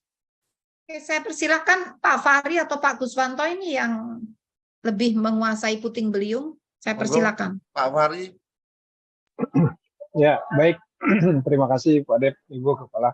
Mengenai puting beliung, secara umum fenomena puting beliung itu biasanya terjadi di periode peralihan musim, baik itu dari peralihan dari musim penghujan ke musim kemarau maupun di peralihan musim kemarau ke musim hujan. Nah, kita akan segera akan memasuki periode peralihan musim hujan ke musim kemarau nanti di sekitar bulan April Mei. Nah, jadi mungkin perlu kita waspadai potensi puting beliung di bulan April Mei. Tapi bukan berarti di periode musim hujan ini tidak ada potensi sama sekali ya. Tetap ada, tapi mungkin tidak sesering di periode peralihan nanti. Mungkin itu Ibu. Terima kasih. Baik, terima kasih Pak Fahri atas penjelasannya. Mungkin ini akan menjadi pertanyaan terakhir Bu di sesi jumpa pers kita siang menjelang sore hari ini dari Jawa Pos, masih dari Jawa Pos Bu, Mas Sugi Mulyono. Berdasarkan hasil pantauan sejauh ini di wilayah-wilayah yang diperkirakan terjadi cuaca ekstrim pada periode tanggal 28 sampai 29 itu seperti apa? Apakah terjadi hujan lebat juga potensi bencana yang mengakibatkan daripada ekstrim, cuaca ekstrim di tanggal 28-29 Bu. Mungkin sebetulnya ini Bu sudah menjawab, hanya penegasan kembali. Sudah. Ya. 28 kan sudah berlalu ya, tapi Ya. 28 kami memprediksi hujannya masih sedang ya intensitasnya. Di wilayah mana tadi? Jabodetabek ya? Barangkali ada gambaran nih Bu. Silakan Mas. Ini tanggal, Silakan. ya ini sudah disiapkan sama kawan-kawan. Oh ya, monggo jenengan sampaikan Mas. Oke. Jadi untuk tanggal 28 ini dicatat oleh kita tertingginya hanya 60 mm ya kawan-kawan. 60 mm ini terjadi di pompa RW 01 Semanan ya. Jadi yang kemarin disampaikan ada badai itu barangkali disinilah terjawabnya. Ya, ini adalah curah hujan yang dicatat sejak tanggal 7 pagi tanggal 28 sampai 29 pukul 7 juga. Ya, jadi 1 kali 24 jam ini. Jadi untuk curah hujan tidak terjadi ya yang badai tadi. Kalau angin itu tergantung dari kecepatannya. Jadi kecepatannya kalau kita lihat kan kalau angin itu kan angin kencang bisa didefinisikan kalau kecepatannya itu udah 45 km per jam di definisi BMKG ya.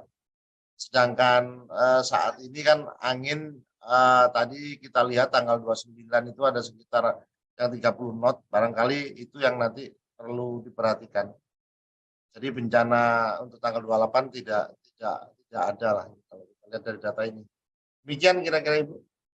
Oke, jadi hujannya sesuai prediksi mayoritas itu sedang hingga lebat ya Mas. Prediksi kita kan sedang hingga lebat ya. Betul. Ya. Oke, artinya terverifikasi ya hasil prediksi itu. Nah, mungkin Bapak bisa menjelaskan kali. Saya pernah ditanya juga, gimana sih metodenya gitu loh. Kok beda gitu. Sebenarnya kan metodenya kita kan standar ya, SOP. Jadi metode yang kami lakukan itu harus standar dunia. Jadi kami mengeluarkan perakiraan cuaca, mengeluarkan prediksi, itu bukan karena kami belajar sendiri, lalu ya ini yang kami bisa, bukan, tapi itu diatur oleh Badan Meteorologi Dunia. Karena cuaca itu terutama dibutuhkan untuk penerbangan di mana akurasi harus 100%, sehingga Badan Meteorologi Dunia membina, mengatur, dan ini juga istilahnya tuh mengecek, selalu mereview dari validitas dan akurasi informasi yang dikeluarkan. Itu ada review evaluasi tiap tahun. Review terakhir, hasil review dari Badan Meteorologi Dunia, kualitas data dan informasi yang dikeluarkan BMKG itu sekelas dengan Australia dan beberapa negara seperti India ya, beberapa negara di sekitar kita ya. Jadi kelasnya itu kalau nggak salah hijau ya. Kita kelasnya hijau, ada yang kelasnya hitam, ada yang merah ya. Kita ini hijau.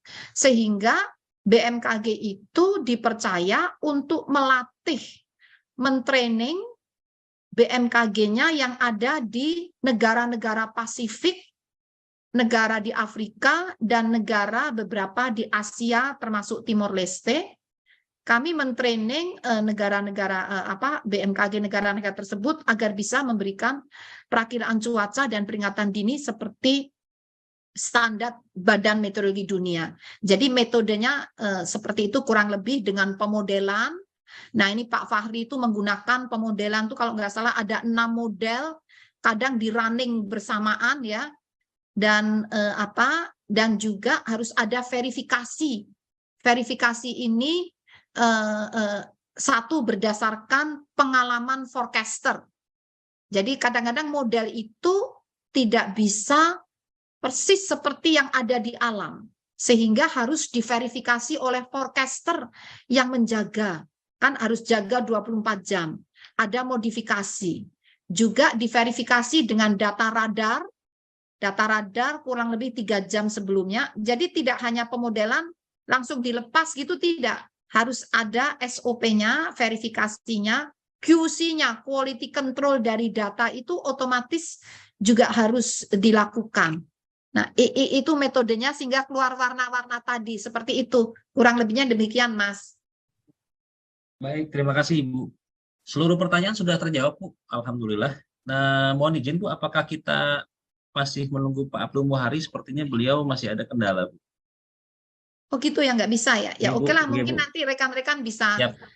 ada sendiri kan dengan BNPB ya. Tadi BPBD sudah, dengan BRIN juga nggak ada. Tidak Bu, tidak kelihatan Bu hari ini. Mungkin masih tapi ada kita kendala. di luar ini selalu koordinasi ya, terutama TMC ya, dan juga beberapa kajian itu kita lakukan bersama ya, dengan waktu itu masih 8 namanya. Waktu itu belum BRIN, masih 8.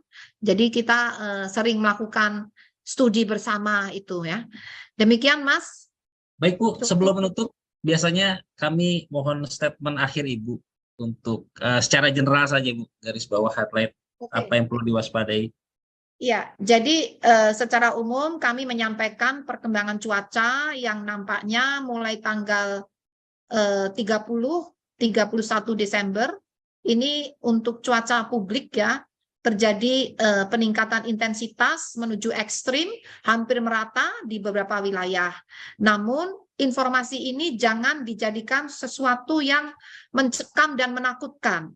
Justru biasakanlah untuk mendengar hal-hal yang seperti itu, tapi yang penting terukur dan valid gitu. Maksudnya apa? Agar kita bisa merencanakan kegiatan kita dapat berjalan secara aman. Begitu. Terima kasih. Baik Bu, terima kasih Bu atas semua penjelasan Pak Dep beserta jajaran.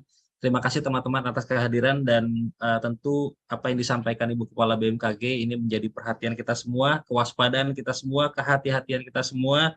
Dan tentu harapannya tentu masyarakat untuk terus mengikuti perkembangan updating dari informasi BMKG dan mengikuti arahan pemerintah setempat terkait dengan beberapa hari ke depan sampai dengan awal di Januari. Dan yang terakhir, BMKG membuka posko layanan 24 jam di seluruh Indonesia. Jadi ketika ada berita-berita informasi yang mungkin belum jelas, tidak jelas, langsung ditanyakan ke BMKG yang kami sudah standby selama 24 jam juga di kanal-kanal saluran resmi di media sosial dan sebagainya. Terima kasih.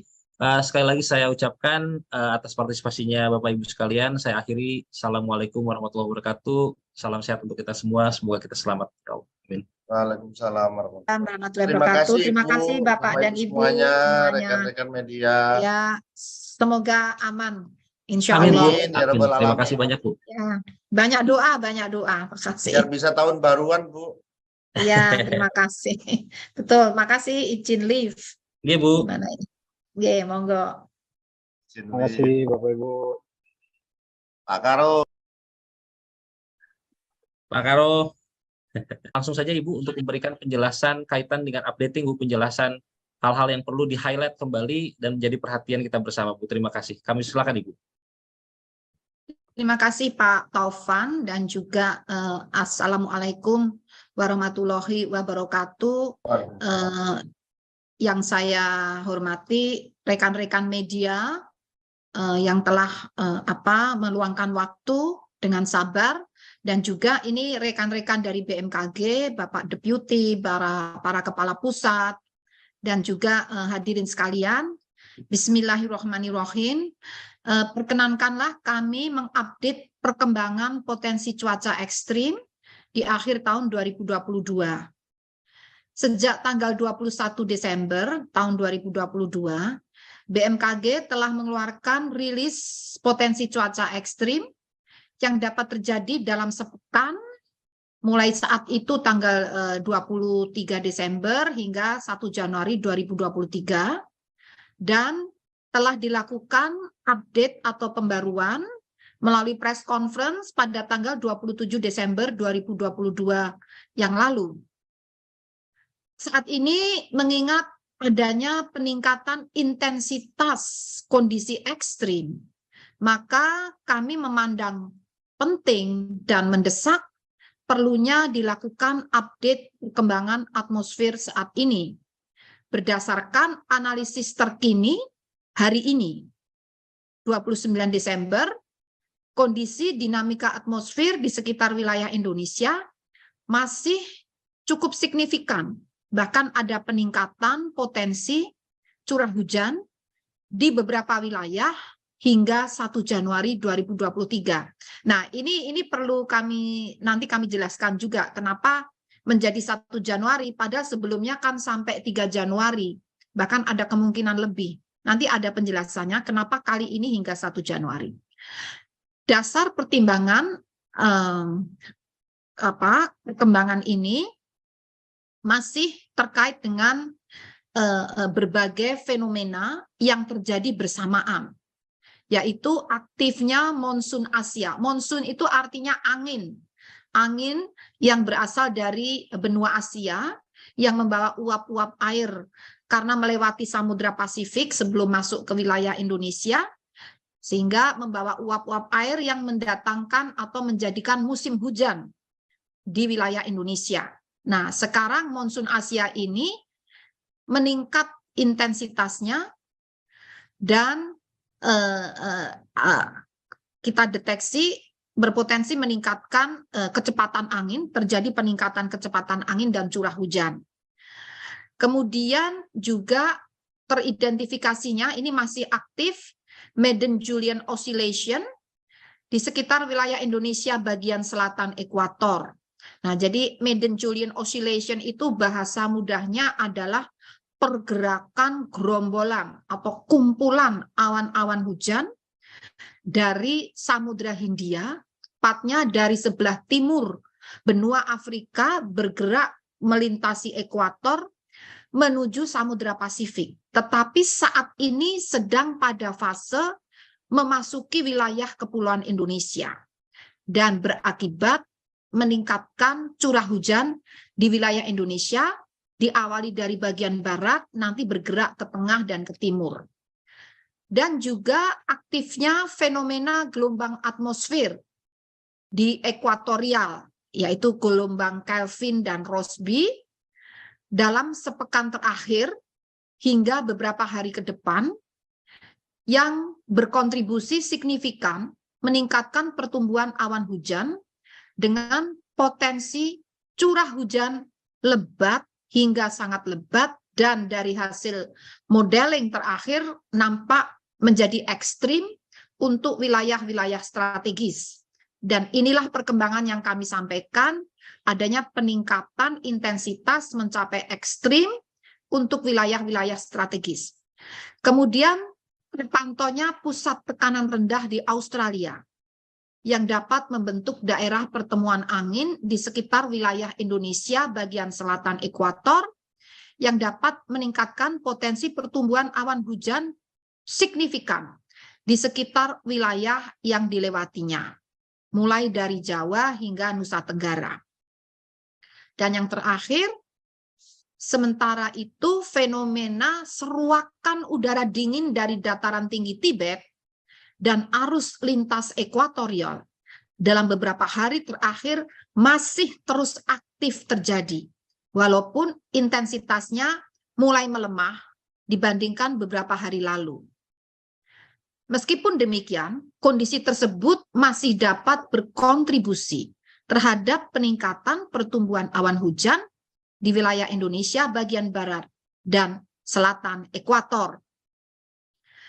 Berdasarkan hasil analisis dinamika atmosfer dan pemodelan cuaca secara numeris, akhirnya BMKG memperkirakan adanya potensi peningkatan curah hujan mulai tanggal 30 hingga 31 Desember di beberapa wilayah di Indonesia. Saya persilakan gambarnya ya. Ini kita lihat, coba dilihat di gambar peta sebelah kiri bawah. Mungkin bisa dinaikkan dikit biar kelihatan. Ibu bapak yang saya hormati, itu petanya bisa dikelihat. Nah, oke. Dari peta ini ibu bapak perlu mewaspadai yang warnanya merah. Harusnya kewaspadaan mulai dilakukan ketika warnanya kuning, apalagi berkembang menjadi orange merah, dan yang paling parah itu yang berwarna pink. Yang berwarna pink itu adalah menunjukkan curah hujan dengan intensitas bisa melampaui 150 mm dalam waktu 1 hari. Jadi yang warnanya pink itu kan terlihat ada di wilayah sebagian DKI dan juga di bagian utara Jawa Barat nih, memanjang ke timur masuk sampai ke Laut Jawa ini. Jadi Laut Jawa ini masih pink ya. Jadi di situ masih akan terjadi hujan lebat, angin kencang dan gelombang tinggi, bahkan banjir rob masih akan terjadi. Itu di Laut Jawa hingga Jawa Tengah bagian utara. Jawa Tengah bagian utara. Ini yang warna yang paling ekstrim ada di sana. Nah, kemudian setelah ekstrim itu hujan lebat itu antara 100 hingga 150 mm. Maaf, saya ulangi. Hujan sangat lebat yang berwarna merah itu antara 100 sampai 150 mm. Ini masih juga terjadi di Laut Jawa, di Banten sebagian kecil bagian utara, DKI juga, Jawa Barat bagian utara, Laut Jawa, dan juga Jawa Tengah bagian utara. Kemudian yang intensitas lebat itu adalah 50 sampai 100 mm, warnanya orange, juga terjadi pada wilayah-wilayah yang saya sebutkan tadi, dan itu orange ya lebat, dan kuning itu intensitas sedang. Nah, untuk area di Jawa lainnya, terutama di selatan ya, selatan itu kebanyakan hijau ya. Insya Allah kalau hijau itu aman ya. Tapi kuning itu mulai sedang. Sedang mulai diwaspadai karena sedang pun tergantung kondisi lingkungan yang ada setempat. Kalau lingkungannya sudah terganggu, sedang pun bisa menimbulkan banjir ataupun longsor ataupun cuaca ekstrim. Nah, jadi perlu kami sampaikan, perkembangan akhir perakiraan curah hujan Pulau Jawa tanggal 30 Desember besok, itu potensi hujan lebat terjadi di Banten bagian barat, DKI Jakarta bagian selatan, Jawa Barat bagian selatan, Daerah Istimewa Yogyakarta, Jawa Tengah bagian selatan, Jawa Timur bagian selatan. Itu potensi lebat. Potensi hujan sangat lebat, yaitu tadi intensitasnya 100 sampai 150 mm, berpotensi terjadi di Banten bagian utara dan selatan, juga DKI Jakarta bagian utara, sebagian Jawa Timur bagian utara. Dan potensi hujan ekstrim intensitasnya dapat mencapai lebih dari 150 mm dalam 24 jam atau dalam satu hari, yaitu berpotensi terjadi di Jawa Barat bagian utara, Jawa Tengah bagian utara. Nah, itu yang perlu diwaspadai untuk tanggal 30 Desember. Selanjutnya tanggal 31 Desember. Nah, mohon maaf sebelum tanggal 31 Desember, ini juga sangat penting kami sampaikan, perakiraan curah hujan di Jabodetabek, khusus Jabodetabek, untuk besok tanggal 30 Desember. Kenapa itu penting? Karena kalau kita lihat, ini hasil pemodelan terutama gambar yang kiri bawah, Jabodetabek itu kebanyakan pink sama merah. Jadi, dan itu merata. Sehingga ini yang perlu diwaspadai ya. Namun ini hujan ya, hujan, bukan badai ya, hujan. Intensitasnya bisa ekstrim. Nah, jadi yang perlu diwaspadai untuk ekstrim itu di Kabupaten Bekasi bagian utara. Nah, kalau hujan dengan sangat lebat intensitasnya terjadi di Jakarta Barat bagian utara, Jakarta Timur, Jakarta Selatan, Jakarta Utara, dan Kota Bekasi. Sekali lagi ini nampaknya merata. Dan untuk potensi hujan lebat, yaitu antara 50 mm sampai 100 mm, berpotensi terjadi di Kabupaten Tangerang, Kota Tangerang Selatan, Kota Bogor, Kabupaten Bogor bagian selatan, Depok, dan Jakarta Pusat. Sekali lagi ini untuk besok tanggal 30 Desember. Dan perlu ditambahkan, ini mohon dikoreksi Pak Guswanto, hujannya itu yang mulai menguat mulai sore ya Pak ya. Ya. Sore Sampai dini hari. Sampai, jadi berlangsung terus ini sampai dini hari. Sampai sekitar jam 00 sampai pergantian di tanggal 31 Desember. Itu jadi yang perlu diwaspadai ini mulai sore bisa berlangsung terus sampai malam dan dini hari. Sehingga maksudnya agar Ibu Bapak dapat merencanakan kegiatannya dengan beradaptasi dengan kondisi tersebut. Nah, baik, slide berikutnya. Nah, sekarang bagaimana dengan Pulau Jawa?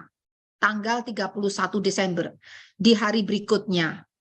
Ini kalau pada peta, kita lihat yang sebelah kanan ini ya Mas ya, warna merah. Merah ini untuk tanggal 31 bertambah di itu ya, di mana? Ujung Kulon itu ya, apa Jawa Barat, di Banten ya. Ya. Itu apa Selat Sunda itu ya, bagian selatan ya. Kemudian di Jawa Tengah bagian utara. Merah ke arah pink, dan juga di Jawa Timur bagian selatan. Sisanya artinya merah pink itu kan mengarah bisa 100 mm sampai 150 mm. Nah, kemudian yang orange itu bisa mencapai 100 mm, tersebar dimulai dari Banten itu agak merata itu orange kuning ya. Kemudian di Jawa Barat, Jawa Tengah, di bagian utara, terutama itu. Namun secara umum curah hujannya melemah ya Mas ya, dari tanggal 30 ke tanggal 31. Ini relatif warna pink merahnya itu menjadi lebih bersih. Ini alhamdulillah ya, semoga mulai mereda ini, meskipun masih ada ya. Nah, jadi potensi hujan lebat di tanggal 31 Desember, meskipun potensi ekstrimnya sudah hilang ya, kayaknya berkurang, tapi masih ada potensi hujan lebat, sangat lebat, maaf saya ulangi, potensi hujan sangat lebat di DKI Jakarta bagian utara, Jawa Barat bagian utara, Banten bagian selatan dan barat, kemudian Jawa Tengah bagian utara. Itu potensi hujan yang sangat lebat.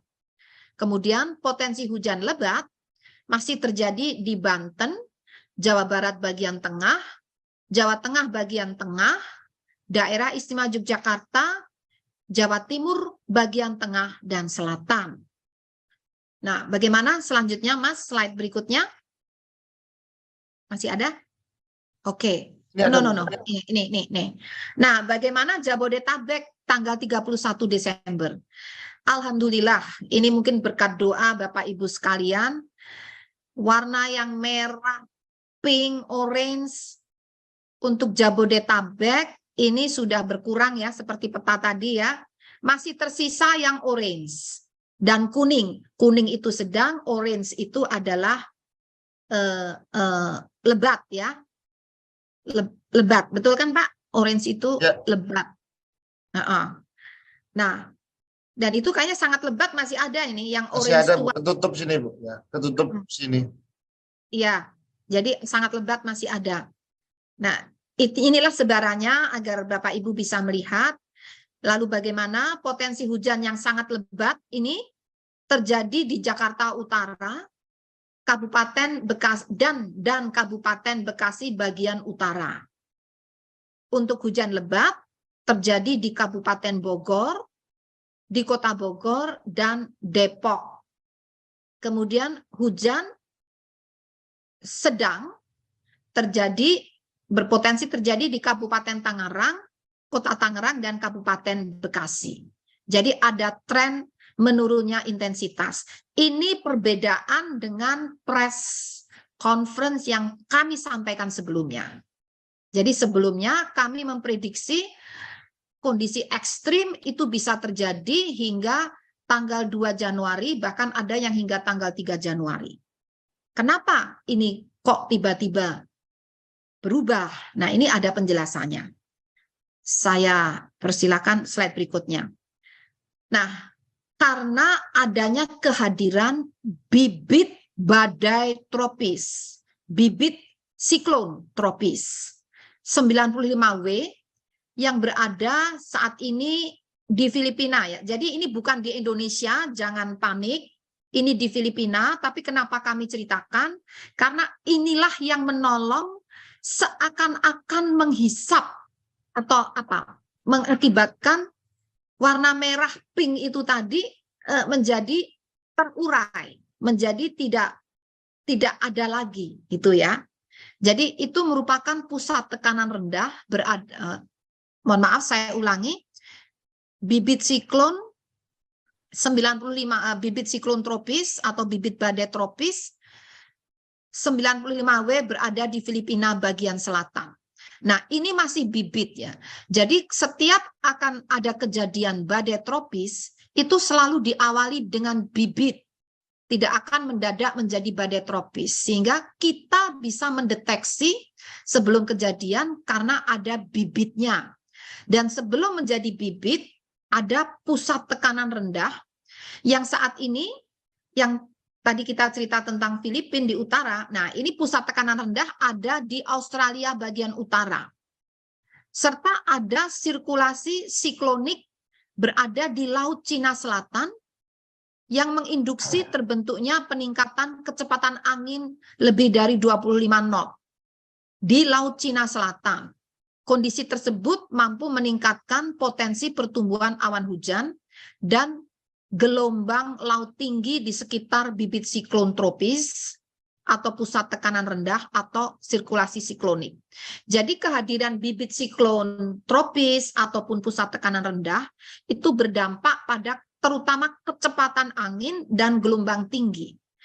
Dan dapat juga disertai dengan hujan intensitas tinggi. Dan ini anginnya itu kan memutar. Nah, kehadiran itu yang mewarnai fenomena cuaca di Indonesia selain fenomena yang pernah kami sebutkan. Dan juga mengakibatkan itu tadi yang warna-warna pink itu ada yang sebagian terhisap, terurai ke arah selatan karena pengaruh kanan rendah di Australia bagian utara, dan ada yang sebagian terbawa ke terblok ya oleh pengaruh bibit siklon tropis yang ada di Filipina. Jadi karena kehadiran bibit-bibit siklon dan pusat tekanan rendah ini yang mengakibatkan tiba-tiba warna merah-merah tadi menjadi hilang. Ya, jadi ini ya mungkin kita syukuri ya karena menghindarkan dari kondisi ekstrim yang panjang. Jadi tadi sekitar kurang lebih hanya 1-2 hari saja. Kemudian daerah konvergensi, oh sudah ya. Oke, ini bagaimana dengan penerbangan? Penerbangan sangat dipengaruhi oleh potensi pertumbuhan awan CB di wilayah udara Indonesia yang kita modelkan, kita prediksi mulai 27 Desember hingga 2 Januari.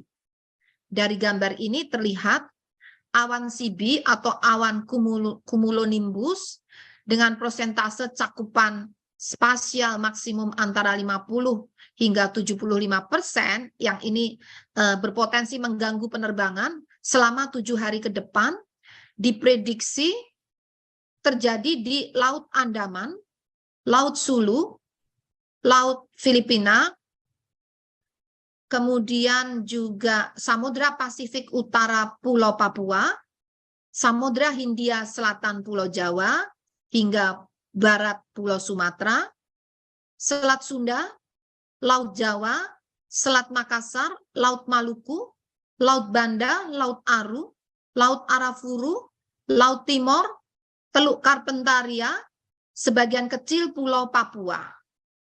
Kemudian juga perlu diwaspadai, bahkan mungkin siaga ini ya, awan cumulonimbus dengan persentase cakupan yang lebih luas lagi. Cakupan spasialnya lebih dari 75%. Selama 7 hari ke depan, diprediksi terjadi di Laut Cina Selatan, Laut Sulu, Laut Filipina, Selat Sunda. Ada noise ya Mas ya? Iya Bu. Betul. Itu mungkin HP-nya siapa tuh?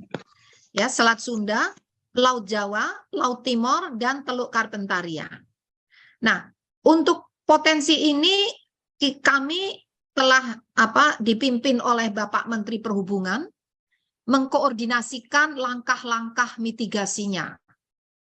Ya, jadi tadi Bapak Menteri Perhubungan, Bapak Kepala BNPB, juga pimpinan di BRIN bersama kami dan beberapa pihak terkait ini menyiapkan beberapa langkah, antara lain pengaturan penerbangan, dan itu mungkin tepatnya nanti di Kementerian Perhubungan, dan sedang disiapkan pula TMC, teknologi modifikasi cuaca.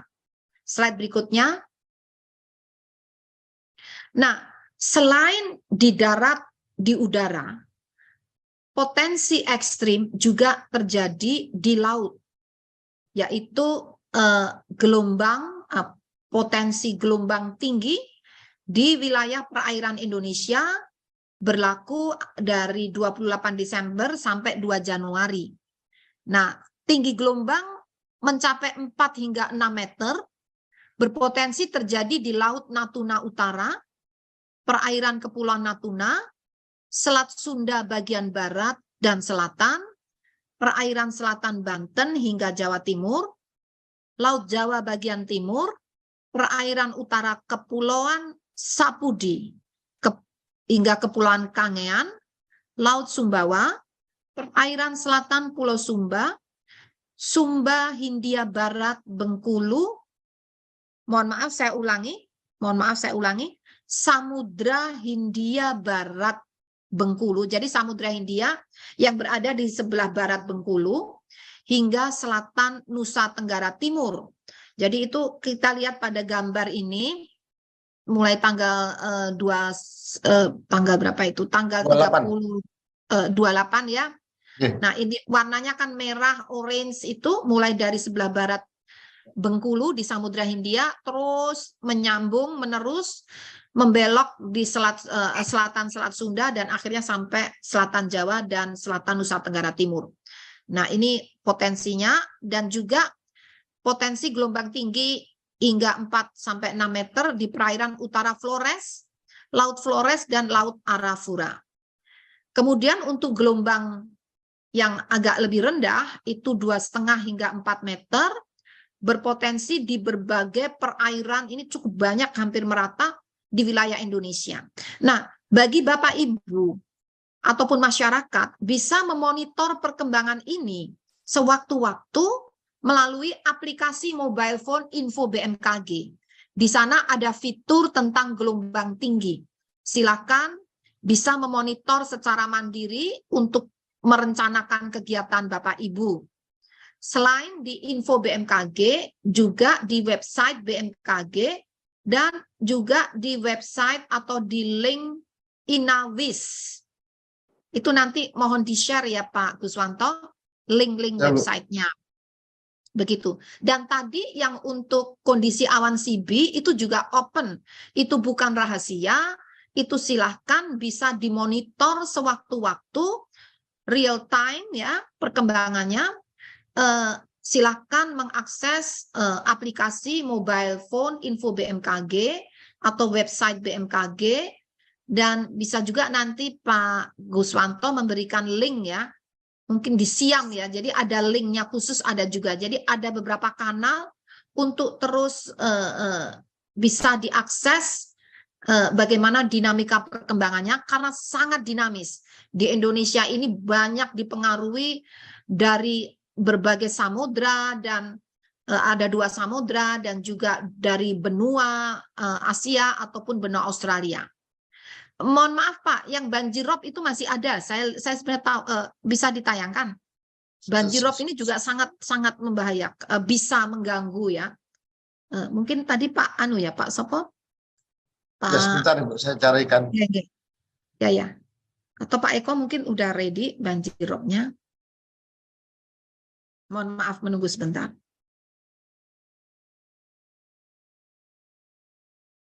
Baik Bu, kami share. Di-share Pak Eko. Ya Pak Eko, monggo Pak Eko. Karena ini juga banyak mengganggu. Gelombangnya cukup kuat ya Mas, masuk ke dalam ya. Betul Bu.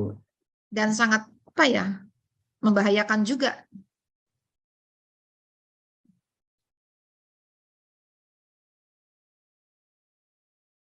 Sambil menunggu, silahkan menginstal aplikasi Info BMKG. Bapak Ibu bisa melihat perakiraan cuaca 6 hari ke depan, bagaimana curah hujannya, suhunya, kecepatan anginnya, dan kelembapannya setiap 3 jam atau 6 jam di setiap kecamatan di seluruh wilayah Indonesia. Dan Bapak Ibu bisa memonitor perkembangan cuaca di setiap jalur mudik selama Nataru ini. Nah, ini potensi tinggi gelombang ya. Mohon izin Bu, ini yang potensi banjirop Bu. Sorry maaf, banjirop, banjir pesisir. Tapi yang tanggal Mas, tanggal 30, tanggal 29, 30, Baik. yang mana? Ada di Ini sebelah kanan, Bu. kanan ya, sebentar, Ya. ketutup sebentar. Oke, sebelah kanan ya. Ya.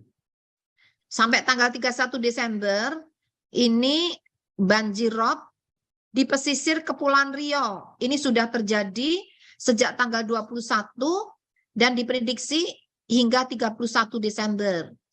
Kemudian di pesisir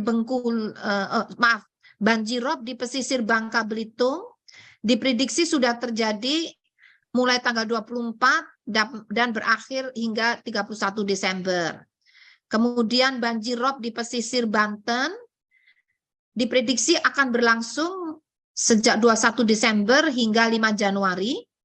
Kemudian banjir rob di pesisir utara DKI Jakarta diprediksi akan terjadi tanggal 3 hingga berapa itu 10 Januari 2023.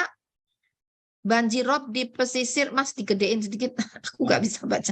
Maaf, Bu. Ya. Banjir rob di pesisir Jawa Barat ya kalau nggak salah tadi. Di Jawa Barat nih. Banjir rob di pesisir, Misalkan ya. ya udah kecil aja deh, aku bisa deh kalau sulit. Oke, saya ulangi ya. Oke, banjir rob di pesisir tadi di atas tuh. Naik lagi. Nah, pesisir oke, cukup. Di pesisir Jawa Barat, ini bagian utara ya, Mas? Betul, Bu. Utara pas dua-duanya. Utara dan selatan, Bu. Utara dan selatan ini mohon perhatian. Banjir rob di pesisir Jawa Barat, pantai utara dan selatan diprediksi sudah mulai 20 dan berakhir hingga 31 Desember 2022. Dan banjir rob di pesisir utara Jawa Tengah ini diprediksi sudah mulai 28 hingga 8 Januari 2023, tadi 28 Desember ya. Kemudian banjir rob di pesisir Kalimantan Barat diprediksi sudah mulai tanggal 24 hingga 29 Desember hari ini. Di pesisir Kalimantan Tengah atau Kota Waringin Barat diprediksi hingga hari ini 29 Desember 2022. Pesisir Sulawesi Utara diprediksi mengalami banjir rob hingga hari ini 29 Desember 2022 dan Maluku Utara sama hingga hari ini 29 Desember 2022. Dan banjir rob di pesisir utara Papua atau di Jayapura diprediksi sudah terjadi mulai 24 hingga besok 30 Desember 2022. Nah, kesimpulannya, silakan Pak, kesimpulannya tadi berarti Saya kontrol dulu. Baik. nah,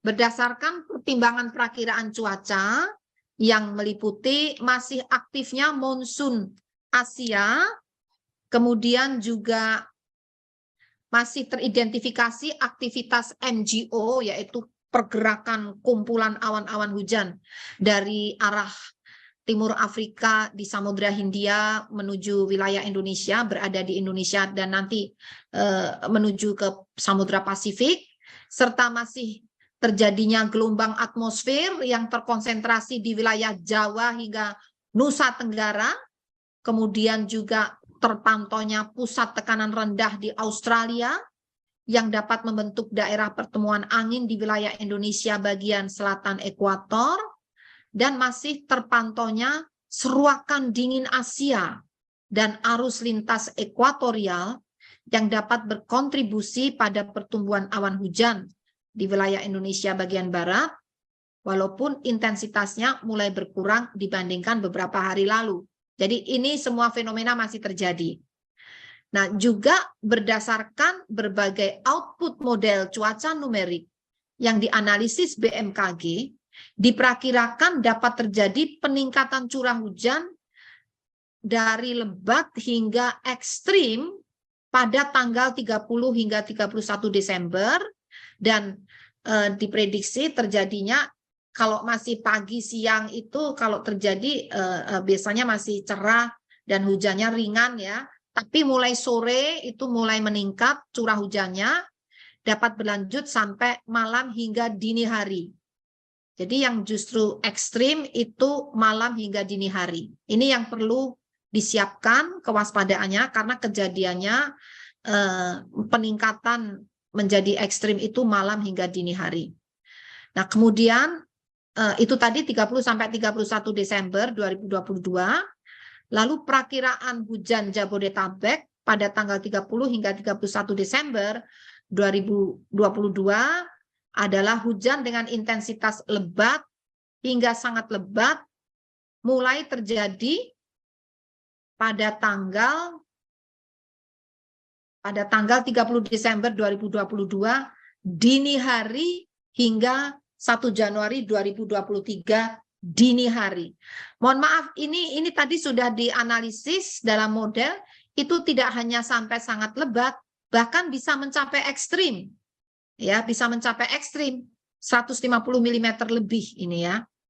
Terjadi terutama dini hari tanggal 30 Desember dini hari hingga 1 Januari 2023 dini hari. Kemudian hujan cenderung terjadi merata sepanjang hari dengan peningkatan intensitas pada sore hingga dini hari.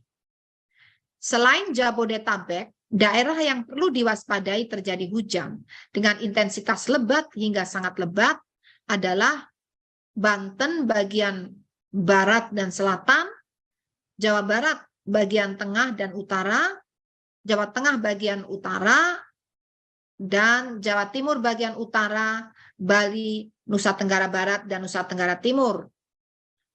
Kemudian masyarakat juga perlu mewaspadai adanya peningkatan kecepatan angin dapat mencapai 40 knots atau lebih dan peningkatan tinggi gelombang terutama di wilayah utara Jawa hingga utara Nusa Tenggara, di selatan Jawa hingga selatan Nusa Tenggara.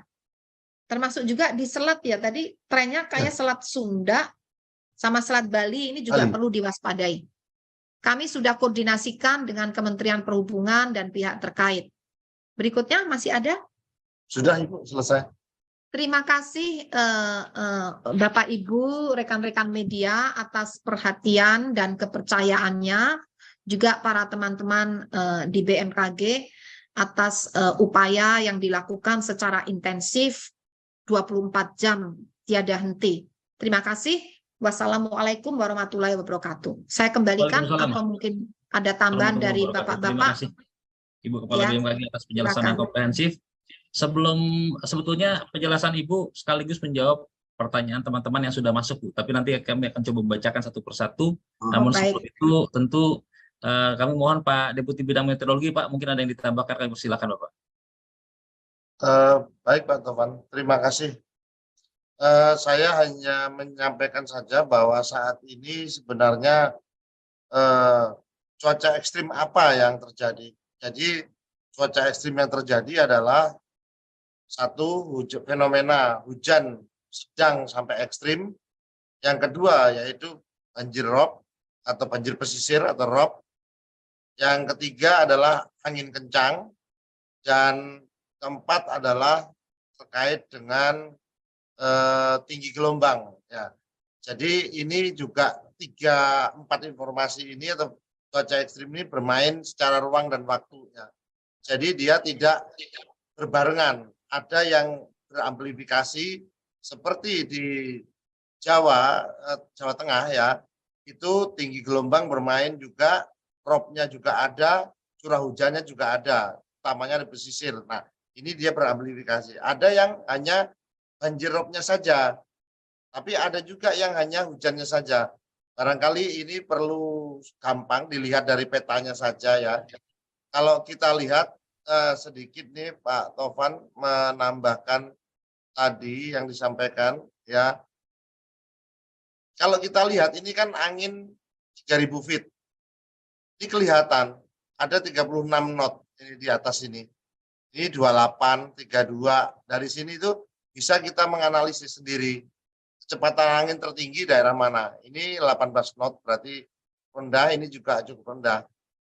Nah, Itu yang perlu diperhatikan. Ini juga tidak seluruhnya wilayah Indonesia angin dengan kecepatan tinggi atau dengan angin kencang ya. Demikian kira-kira tambahan dari saya. Terima kasih. Mohon maaf Pak Guswanto, ini peta ini mohon juga di-share.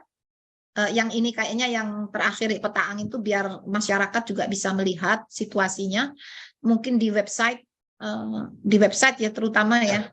Di website ada itu. Oke, baik. Oke, makasih. Update tiap hari. Baik. Terima kasih Mas. Oke. Monggo Pak.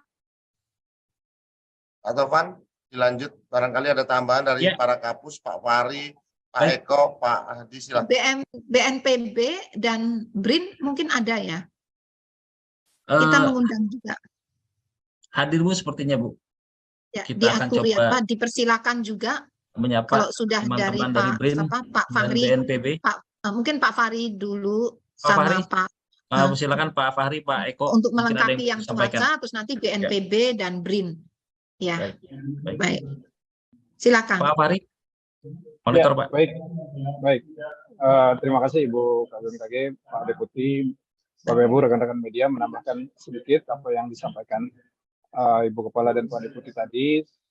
Tadi kita sudah melihat bahwa memang ada potensi peningkatan hujan. Nah, khusus untuk malam tahun baru gitu ya, memang potensi hujan lebatnya itu dini hari ya, itu tadi Ibu sampaikan. Jadi kalau 31-nya mulai dari siang sore itu mulai meningkat, malam meningkat ya. Tapi kami mengharapkan dan melihat sih kayaknya ada celah justru menjelang malam pergantian tahun agak mereda gitu ya. Tapi meningkat lagi nanti setelah tengah malam, dini hari tadi itu mulai meningkat lagi. Jadi ini mungkin perlu mengantisipasi saudara-saudara kita yang akan merayakan malam pergantian tahun ya, bisa mempersiapkan diri dengan baik, mempersiapkan peralatan, sarana prasarana agar acara atau kegiatannya tetap bisa berlangsung tapi aman dan tidak terganggu oleh kondisi hujan. Mungkin itu sedikit Ibu tambahan dari saya. Terima kasih. Terima kasih Bapak. Monggo Pak Anu mungkin ke BNPB Pak. Soalnya kalau Pak Eko mau nambahkan. Pak Eko, monggo mau nambahkan Pak, dari ini banyak yang ditanyakan kan biasanya ke Pak Eko soal arop sama gelombang. Silakan Pak Eko kalau ada yang mau disampaikan. Baik, mohon izin Ibu Pak Deputi.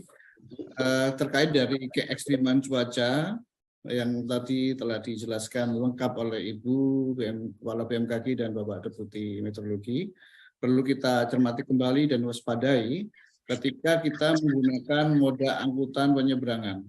Ketika ada angin kencang dan hujan lebat, tentunya ini akan menghambat aktivitas bongkar muat. Sehingga para nakoda atau pengguna transportasi laut di penyeberangan perlu waspada, adaptasi, ikuti semua petunjuk dari operator pelabuhan. Tidak perlu memaksakan diri sehingga akan merugikan kita juga di dalam menggunakan moda angkutan penyeberangan. Juga ketika terjadi waktu yang sama di saat fase pasang maksimum yang dibarengi dengan gelombang tinggi, ini kerap kali mengganggu aktivitas kita sehari-hari, utamanya masyarakat pesisir, untuk bisa melakukan upaya penyelamatan terhadap kegiatan sehari-hari, terutama untuk perikanan darat dan tambak garam untuk bisa diselamatkan. Demikian, terima kasih. Terima kasih Pak Kapus Mar. Terima kasih.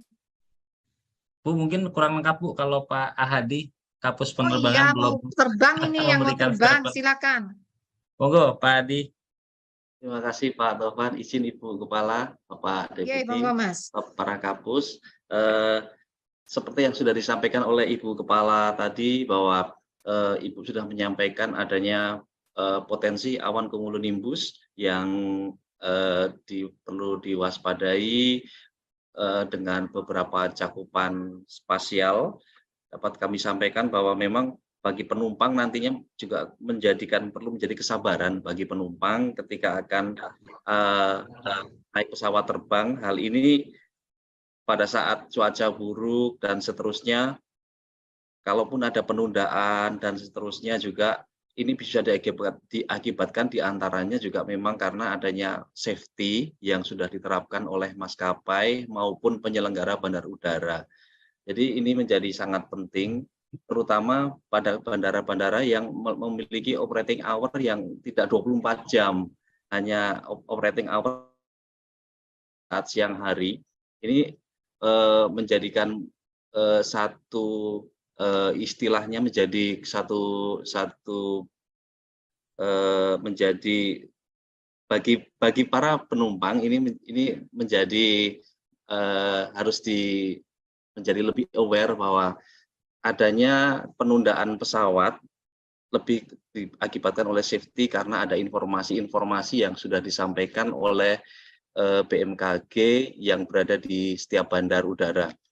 Kewaspadaan lainnya yang juga perlu disampaikan untuk maskapai maupun operator pesawat terbang adalah bahwa pada tanggal seperti yang disampaikan Ibu Kepala tadi, pada tanggal 29 ada kecepatan angin yang cukup tinggi sampai dengan 40 knot sampai dengan ketinggian dari permukaan sampai dengan ketinggian 23.000 feet, dan mulai dari barat Indonesia sampai dengan terutama di wilayah Jawa, kemudian sampai dengan NTT, dan ini perlu diwaspadai bagi pesawat-pesawat yang berada terbang di bawah 10.000 feet ataupun medium level sampai dengan ketinggian 23.000 feet, terutama bagi heli dan pesawat-pesawat yang tidak berbadan lebar begitu. Kemudian juga di daerah Papua kecepatan anginnya juga cukup tinggi pada ketinggian di atas 23.000 feet, dari arah timuran juga sampai 40 knot lebih, dan ini mungkin bisa menjadi ketidaknyamanan bagi penumpang ketika di area-area tersebut. Demikian dari Pusat Meteorologi Penerbangan. Terima kasih. Terima kasih Pak Kapus Penerbangan. Bu, kami memantau di Zoom BNPB dengan BRIN mungkin masih terkendala Bu untuk masuk. Tapi di siang hari ini juga hadir Bu, sebetulnya dari BPBD DKI Bu Provinsi. Ini ada Pak Michael kalau tidak salah. Saya melihat dari BPBD DKI, Pak Michael. Tadi saya berkomunikasi terus Bu secara intens dengan teman-teman BPBD DKI, dan kaitannya juga berkaitan dengan pertanyaan Bu terkait dengan kebijakan apa yang harus dilakukan oleh setempat. Ya, siap. Pak Kalak BPBD DKI juga hadir nih, Pak Isnawa. Oh, Pak Isnawa. Ya, dimohon Kepala BPBD dulu, Mas. Siap Bu. Kebetulan Pak Isnawa sudah hadir, Pak. Mohon izin, Selamat Pak. ruang komando, ruangnya kan baru itu, ruang komando tadi diresmikan. Selamat ya, Pak. Selamat. Assalamualaikum warahmatullahi wabarakatuh. Waalaikumsalam, Pak. Kepala BMKG. Waalaikumsalam Terima kasih, Bu. Ada Pak Terima Fahri, kasih. Pak Guswanto semuanya. Saya Kalak BPBD DKI, Bu. Nah, tentunya saya berterima kasih, info dari Ibu sangat bermanfaat buat kami, Bu, di BPBD, karena juga media banyak sekali menyoroti bagaimana kesiapan Pemprov DKI Jakarta menghadapi potensi bencana hidrometeorologi, Bu, termasuk juga berkaitan dengan teknologi modifikasi cuaca. Jadi info Ibu sangat bermanfaat karena memang kami harus mengantisipasi pergantian malam tahun baru ini, Bu. Dan saat ini saya juga intens lapor dengan Pak Gubernur, tentunya Pak Gubernur juga sering koordinasi dengan Ibu. Jadi rilis Ibu akan terus kami update, akan kami informasikan kepada warga Jakarta. Dan saya terima kasih banyak teman-teman media, Bu, yang juga ikut mensupport ya, menginformasikan, karena peran media juga sangat penting untuk memberitahukan kepada warga Jakarta bagaimana update cuaca dan lain-lain berkaitan dengan antisipasi cuaca ekstrim yang sering Ibu juga informasikan kepada kami dan publik, Bu. Terima kasih, Bu. Terima kasih. Terima kasih sekali. Salam hormat untuk Pak Gubernur. Ya. Siap, Bu. Monggo. Terima kasih, Bu. Ya, sama-sama. Pak Isnawa. Selanjutnya Bu, kita ini antusias teman-teman di media sangat luar biasa Bu pada hari ini. Silakan. Kami mencatat beberapa pertanyaan penting yang sebetulnya secara umum Ibu sudah menjawab itu, tetapi perlu meng-highlight kembali, menegaskan kembali. Yang pertama adalah dari Kompas TV Bu, Mbak Ferizga, ingin bertanya potensi hujan lebat dan ekstrim pada tanggal 30 di pesisir Jawa Barat dan Banten, apakah akan mengganggu mobilisasi kapal penyeberangan khususnya Merak Bakahuni, Bu? dan perlintasan pesawat komersial, Bu. Ibu masih mohon izin, Bu, masih di mute, Bu. Ya, mohon maaf. Betul. Jadi itu kami antisipasi karena dapat mengakibatkan gangguan ya. Terutama yang kami cek di lapangan itu terutama anginnya kencang dan juga gelombangnya bisa tinggi. Kadang-kadang mendadak tinggi begitu dan arusnya kuat. Arusnya dapat mencapai lebih dari 100 cm per detik. 1 cm per detik. Ini kuat ini. Nah, sehingga apa? Untuk mengantisipasi, untuk memitigasi sejak tanggal berapa ya? Sebelum Natal ya. Sejak sebelum Natal kami dipimpin oleh Bapak Menteri Perhubungan dan juga ada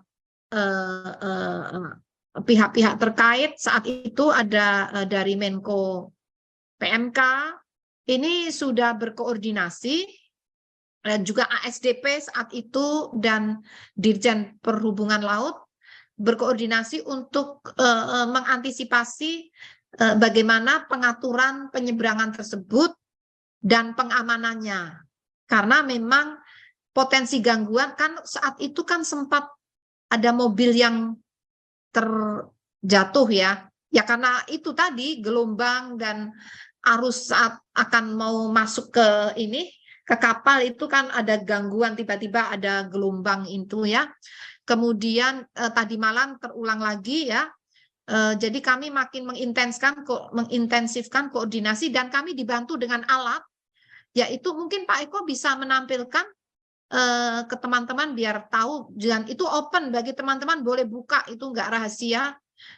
Itu Inawis, di situ ada monitoring radar maritim. Jadi kondisi arus, kecepatan arus, arah arus, dan juga bagaimana kondisi gelombang, kecepatan angin, itu ada semua di sana, dapat dimonitor dari waktu ke waktu, real time.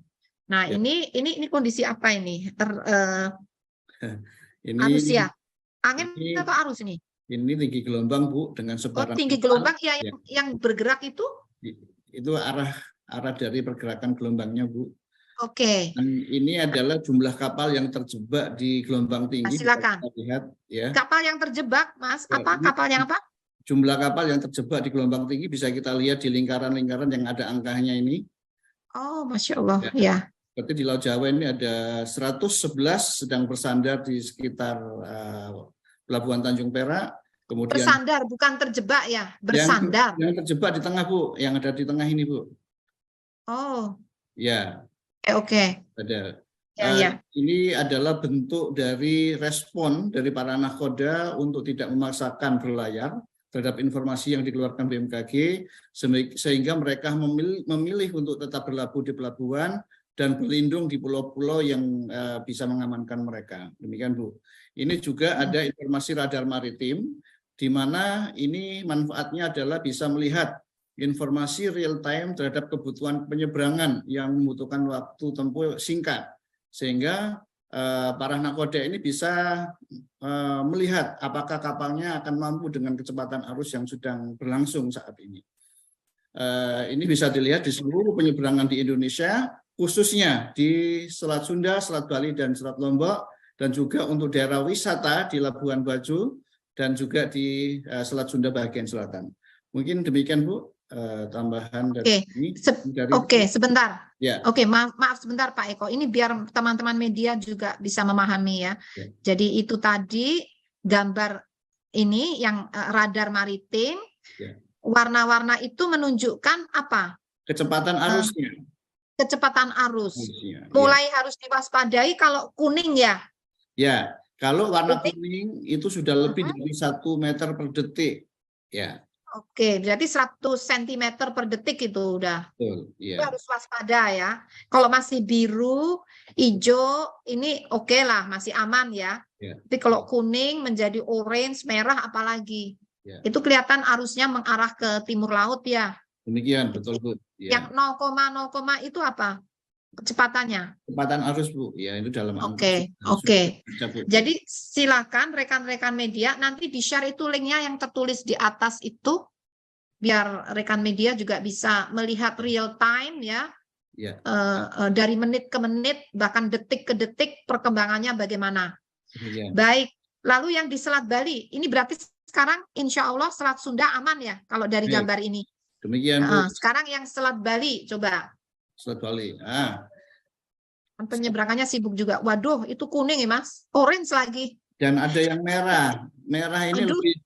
lebih dari 2 Coba. meter. Itu telepon Ya. segera tuh BMKG agar segera Di sini cek ada dengan kawan-kawan dari Perhubungan Darat, Bu.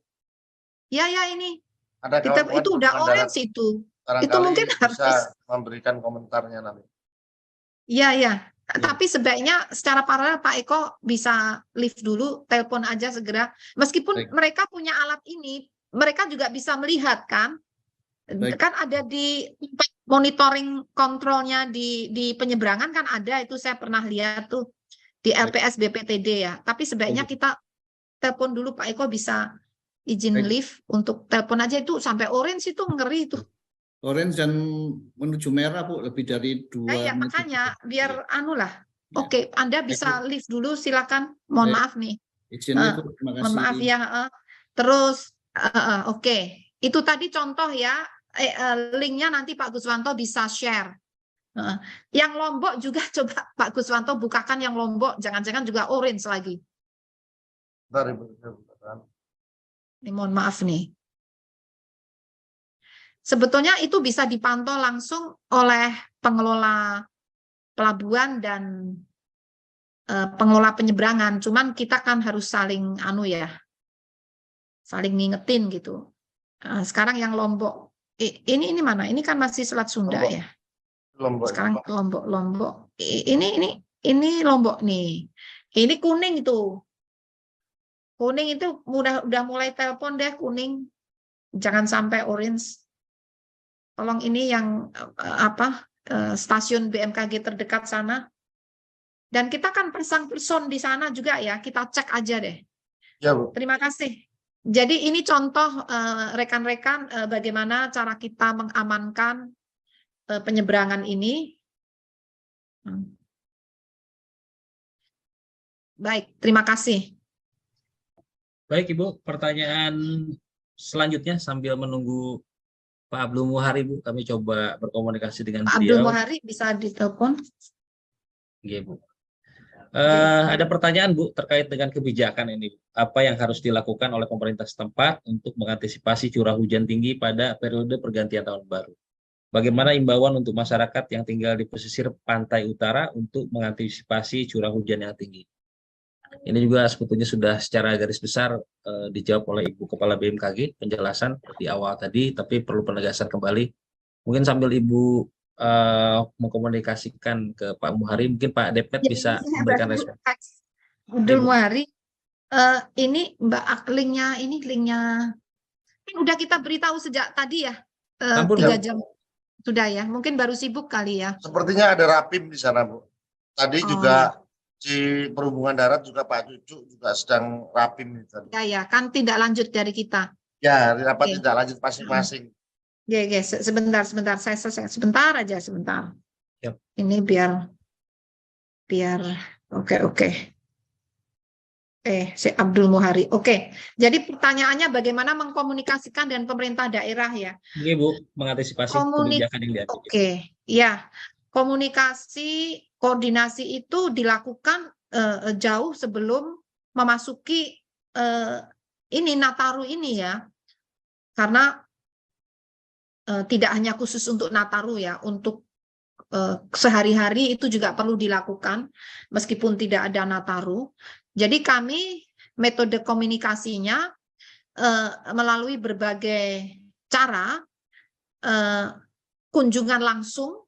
Jadi kami istilahnya sowan ya, tanda petik sowan, komunikasi langsung.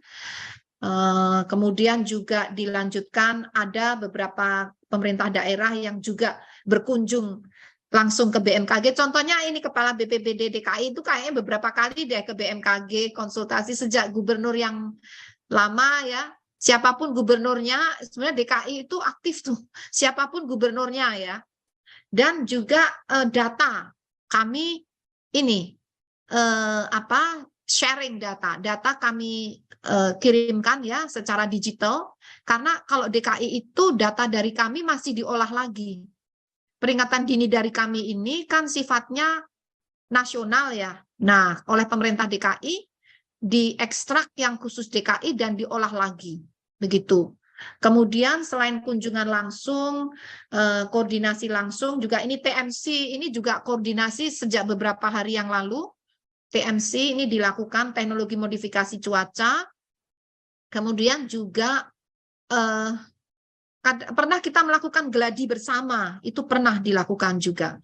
Jadi semacam itu, dan itu diulang-ulang, dan dalam waktu eventnya sudah mendekat, kita koordinasi juga. Jadi diulang-ulang lah, sifatnya itu tidak hanya sekali dua kali, tapi diulang lagi. Demikian, itu jawabannya. Ada pertanyaan satu lagi tadi apa? Saya lupa. Ini Bu, imbauan untuk masyarakat yang tinggal di pesisir pantai utara, Bu, untuk mengantisipasi curah hujan yang mungkin tinggi. Ya. Karena masyarakat itu berada di pesisir dan kondisi cuaca masih ekstrim, jadi kami menghimbau nomor 1, mohon rajin membuka informasi cuaca dan perkembangannya yang disampaikan BMKG. Tujuannya apa? Agar bisa melakukan penyelamatan diri. Sekarang yang dipikir nomor 1, selamat dulu. Yang penting selamat gitu ya. Karena memang gelombangnya masih tinggi, jadi agar selamat, barangkali ini kan juga kami dengan pengelola pelabuhan. BMKG itu ada di pelabuhan-pelabuhan besar, ada stasiun BMKG maritim di pelabuhan-pelabuhan besar. Jadi rekan-rekan BMKG yang di pelabuhan-pelabuhan itu juga menghimbau masyarakat, misalnya mempersuasi untuk tidak melaut dulu ya. Tapi biasanya itu wewenangnya di Syah Bandar. Jadi kami sifatnya menghimbau, mengingatkan untuk menyesuaikan perjalanan mereka dengan kondisi cuaca yang ada saat ini. Begitu. Jadi nomor 1 adalah selamat dulu lah, nomor 1. Yang lain-lain bisa dipikir kemudian. Demikian. Baik, terima kasih Ibu. Pertanyaan selanjutnya Bu, dari Mbak Vivi Alsinta ini yang sering bantu kita Bu di BMKG dan undang Ibu juga. Terima kasih Mbak Vivi, selalu bantu. Sampai kapan seruakan angin dingin dari Tibet ini berakhir? Apakah kemunculan bibit siklon tropis di Filipina ini juga mengakhiri juga seruakan dingin Tibet yang terasa dalam beberapa hari? Demikian kira-kira. Ya, terima kasih. Kalau dari pemodelan tadi itu tanggal 31 Desember sudah mulai bersih ya. 1 Januari tadi ada nggak? 1 Januari kayaknya coba dicek tadi. Pak Guswanto, mohon Bapak yang memiliki model itu silakan menjelaskan ya. Jadi seruakan dingin itu berakhir. Saya tadi melihat 31 Desember itu kayaknya udah mulai hilang ya. Coba diperhatikan di modeling Bapak tadi itu. Oke, baik, bentar Bu. Silakan, akan dijelaskan Pak Guswanto. Ini ya Ibu ya. Yang itu nomor ya, seruakan dingin. Ini kan 30 masih ada pengaruh ya. Ini tanggal 31 masih. 31 masih. Ini non saya. Coba dari gambar angin itu Mas, gambar angin tadi. Nah, ini 29 ya. 29 ya. Masih ya. Masih ya. Bu. Ya. Nah, itu sampai kapan? Kalau prediksi awal kan sampai Januari, Mas. Seruakan awal dingin Januari. Seruakan dingin itu sebenarnya kan berafiliasi dengan monsun ya Bu. Monsun barat masih aktif, dan kelihatannya kan kalau dilihat dari sini kan tekanannya, kalau sepanjang tekanan di wilayah Asia itu masih tinggi, sepertinya potensi seruakan dingin itu masih muncul. Masih ada terus. Nah, ya. Kemarin kita prediksi masih sampai tanggal 6 kalau tidak salah. Tanggal 6 masih ada. Ya, kita prediksi tanggal 6 nanti kita update kembali. Ya, betul. Jadi prediksi awal itu sampai tanggal 6. Tapi setelah tanggal 6 sampai tanggal 15 itu kan berkurang. Hanya tiba-tiba kan ada ini Mas, ada bibit siklon itu loh, Ya. sama yang low pressure area di Australia itu kan agak melemahkan itu ya. Jadi Ya. gimana kondisi gara-gara itu? Tadi sebenarnya sudah ada masukan dari Pak Indra Gustari bahwa sebenarnya bibit siklon tropis itu tidak menghilangkan fenomena sewakan dingin, tetapi dia memecah, melemahkan atau memecah kekuatan daripada sewakan dingin itu ke wilayah kita, Ibu. Ya. Ya, jadi pengaruhnya masih ada sampai awal Januari, itu minggu pertama hanya menjadi melemah karena ada pengaruh bibit siklon tadi. Namun bibit siklon ini kan tidak abadi itu. Beberapa hari lagi kan sudah hilang itu. Betul kan? Ya, beberapa betul. hari lagi kan sudah punah istilahnya ya. Betul. Berarti kan pengaruhnya menguat lagi. Jadi seperti itu kira-kira. Namun memang secara umum seandainya tidak ada bibit siklon, model yang sebelumnya setelah tanggal 6 itu mulai melemah. Modeling sebelumnya lalu ya. Demikian Mas. Ya, Baik Bu, terima kasih banyak. Semoga Mbak Terima Vivi kasih. sudah cukup puas dengan jawaban dan sudah merespon juga Bu di ruang pesan. Terima kasih BMKG telah memberikan informasi. Sudah ada penjelasan dari Pak Indra Gustari tadi, Pak Tovan. Baik, siap. Ya. Terima kasih banyak Pak Depmet. Terima kasih. Pertanyaan selanjutnya Bu dari Tirto ID Bu Farid. Apakah BMKG saat ini sudah memiliki proyeksi mengenai bencana di tahun 2023 mendatang? Kaitannya dengan iklim Bu, seperti mengingat kondisi iklim yang semakin kuat. Kurang lebih seperti itu Bu pertanyaannya. Ya, betul sekali. Dan itu kami siapkan bersama Ibu Menteri LHK kemarin baru aja. Jadi fenomena La Nina itu saat ini dalam level lemah dan masuk tahun 2023 itu semakin lemah akhirnya netral di awal tahun 2023. Nah, dengan netralnya La Nina ini berarti berakhirlah pengaruh La Nina selama 3 tahun, mulai tahun 2020, 2021, 2022. Nah, di awal tahun 2020 justru yang mengakibatkan hujan lebat di Jabodetabek itu selain akibat seruak udara dingin juga diperparah dengan adanya La Nina moderat saat itu. Nah, tapi sekarang diprediksi La Nina ini menjadi netral di sekitar bulan Maret-April 2023. Ini menurut analisis pakar klimatologi yang ada di BMKG. Dengan melemahnya La Nina, berarti curah hujan relatif lebih rendah dibandingkan tahun 2022. Sebetulnya ada petanya, ini siapa yang bisa nunjukin ya? Pak Indra punya nggak? Pak Indra, Bu. Yang kemarin kutayangin di Bu Siti Nurbaya. Jadi itu kelihatan ya, setiap bulannya curah hujan di bulan Januari tahun ini, tahun 2023 dibandingkan curah hujan di bulan Januari tahun 2022. Nah, kesimpulannya curah hujan secara umum semakin relatif lebih rendah dibandingkan tahun lalu. Dan ini berdampak mulai Mei, April itu jadi mulai relatif lebih kering daripada selama 3 tahun terakhir. Sehingga potensi karhutla itu mulai meningkat. Jadi Mei itu mulai ada zona yang coklat ya. Coklat itu artinya curah hujannya rendah. Jadi mengarah ke, ya kalau curah hujan rendah itu kan nanti konotasinya kering gitu ya. Nah, sehingga saat kami berkoordinasi dengan Ibu Siti Nurbaya, jadi mulai disiapkan teknologi modifikasi cuaca ya, karena kalau tidak, kalau terlambat itu bisa mengarah ke kebakaran lahan hutan.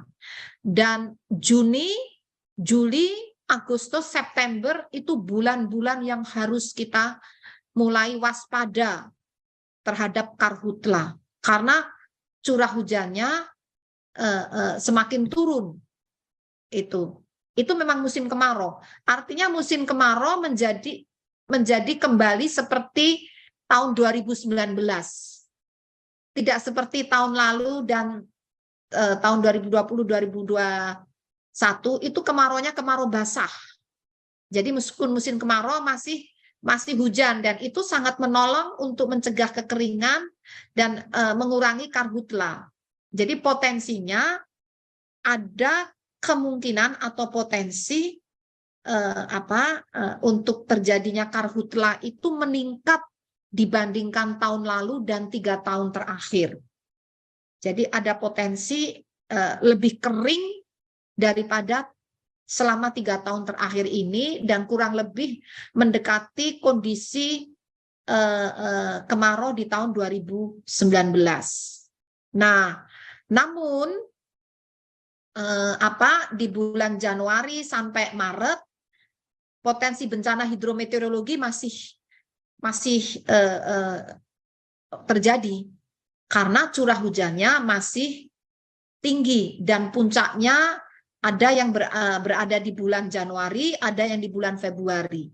Jadi potensi bencana hidrometeorologi basah masih dapat terjadi di bulan Januari hingga awal April ya. Tapi potensi bencana hidrometeorologi kering mulai terjadi, potensi mulai terjadi di bulan Juni, Juli, Agustus, September. Tapi kewaspadaan untuk kering itu harus sudah dimulai di bulan April, Mei. Jadi kalau ada upaya teknologi modifikasi cuaca, itu sebaiknya di bulan-bulan itu dikala belum terlalu kering. Jadi seperti itu untuk hidrometeorologi. Lalu potensi bencana gempa bumi dan tsunami masih ada tentunya, karena gejala 3 tahun terakhir ini trennya ada peningkatan aktivitas kegempaan yang dapat juga memicu terjadinya tsunami. Demikian, Mas. Baik, terima kasih Ibu atas penjelasannya sekaligus menjawab tadi terkait dengan prediksi musim kemarau 2023. Mungkin ini terkait pertanyaan puncak musim kemarau, tapi sudah Ibu jawab sih Bu tadi, Bu. Selanjutnya ini Bu, ada info terkait dengan fenomena puting beliung Bu yang sering terjadi di wilayah kita. Kemungkinannya seperti apa? Apakah bisa terjadi di masa-masa menjelang masuk puncak musim hujan, lalu kemudian dampaknya akan seperti apa? Kurang lebih seperti itu Bu, pertanyaan dari Royan Jawa Pos. Oke, saya persilakan Pak Fahri atau Pak Guswanto ini yang lebih menguasai puting beliung. Saya persilakan. Pak Fahri. Ya, baik. Terima kasih Pak Dep, Ibu Kepala. Mengenai puting beliung, secara umum fenomena puting beliung itu biasanya terjadi di periode peralihan musim, baik itu dari peralihan dari musim penghujan ke musim kemarau maupun di peralihan musim kemarau ke musim hujan. Nah, kita akan segera akan memasuki periode peralihan musim hujan ke musim kemarau nanti di sekitar bulan April Mei. Nah, jadi mungkin perlu kita waspadai potensi puting beliung di bulan April Mei. Tapi bukan berarti di periode musim hujan ini tidak ada potensi sama sekali ya. Tetap ada, tapi mungkin tidak sesering di periode peralihan nanti. Mungkin itu Ibu. Terima kasih. Baik, terima kasih Pak Fahri atas penjelasannya. Mungkin ini akan menjadi pertanyaan terakhir Bu di sesi jumpa pers kita siang menjelang sore hari ini dari Jawa Pos, masih dari Jawa Pos Bu, Mas Sugi Mulyono.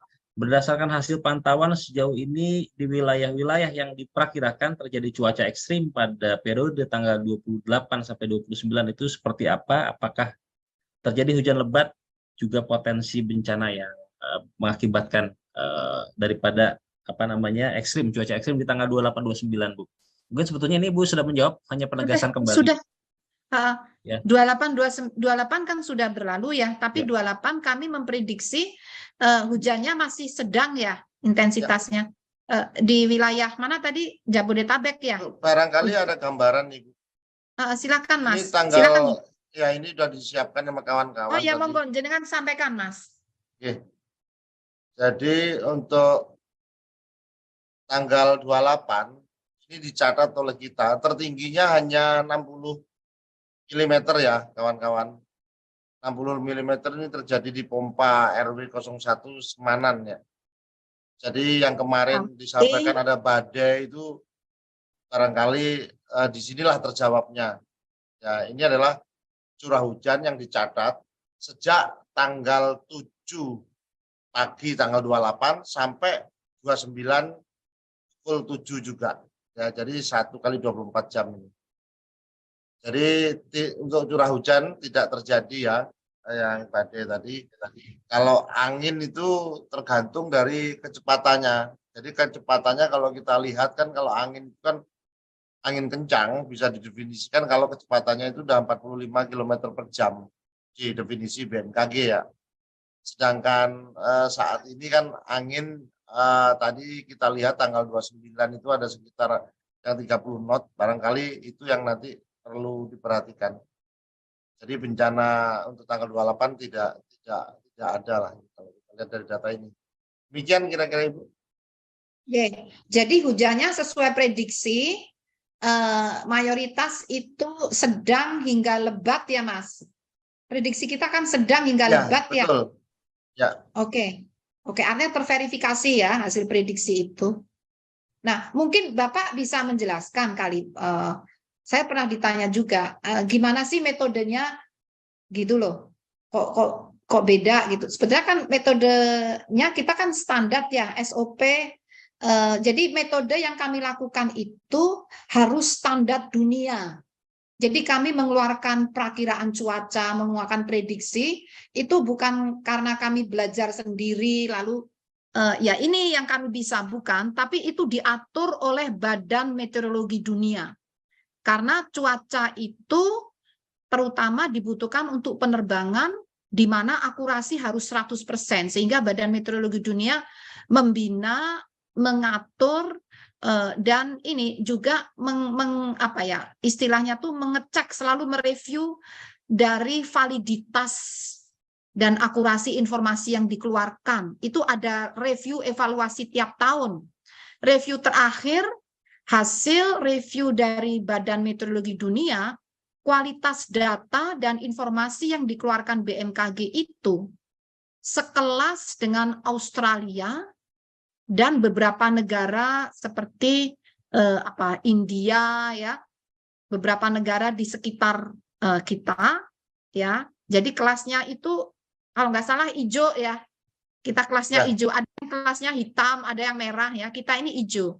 Sehingga BMKG itu dipercaya untuk melatih, mentraining BMKG-nya yang ada di negara-negara Pasifik, negara di Afrika, dan negara beberapa di Asia termasuk Timor Leste. Kami mentraining negara-negara BMKG negara-negara tersebut agar bisa memberikan perakiraan cuaca dan peringatan dini seperti standar Badan Meteorologi Dunia. Jadi metodenya seperti itu kurang lebih dengan pemodelan. Nah ini Pak Fahri itu menggunakan pemodelan itu kalau nggak salah ada 6 model, kadang di running bersamaan ya. Dan dan juga harus ada verifikasi. Verifikasi ini satu berdasarkan pengalaman forecaster. Jadi kadang-kadang model itu tidak bisa persis seperti yang ada di alam, sehingga harus diverifikasi oleh forecaster yang menjaga, kan harus jaga 24 jam. Ada modifikasi. Juga diverifikasi dengan data radar kurang lebih 3 jam sebelumnya. Jadi tidak hanya pemodelan langsung dilepas gitu, tidak. Harus ada SOP-nya, verifikasinya, QC-nya, quality control dari data itu otomatis juga harus dilakukan. Nah, itu metodenya sehingga keluar warna-warna tadi. Seperti itu. Kurang lebihnya demikian, Mas. Baik, terima kasih Ibu. Seluruh pertanyaan sudah terjawab, Bu. Alhamdulillah. Nah, mohon izin, Bu, apakah kita masih menunggu Pak Abdul Muhari? Sepertinya beliau masih ada kendala, Bu. Oh gitu ya, nggak bisa ya? Ya Iya, Bu. oke lah, Iya, mungkin Bu. nanti rekan-rekan bisa Siap. ada sendiri kan dengan BNPB ya, tadi BPBD sudah, dengan BRIN juga enggak ada. Tidak, Bu, Ada. tidak kelihatan, Tapi, Bu, hari ini. Mungkin masih tapi ada kita kendala. di luar ini selalu koordinasi ya, terutama TMC ya, dan juga beberapa kajian itu kita lakukan bersama ya, dengan waktu itu masih 8 namanya. Waktu itu belum BRIN, masih 8. Jadi kita sering melakukan studi bersama itu ya. Demikian Mas.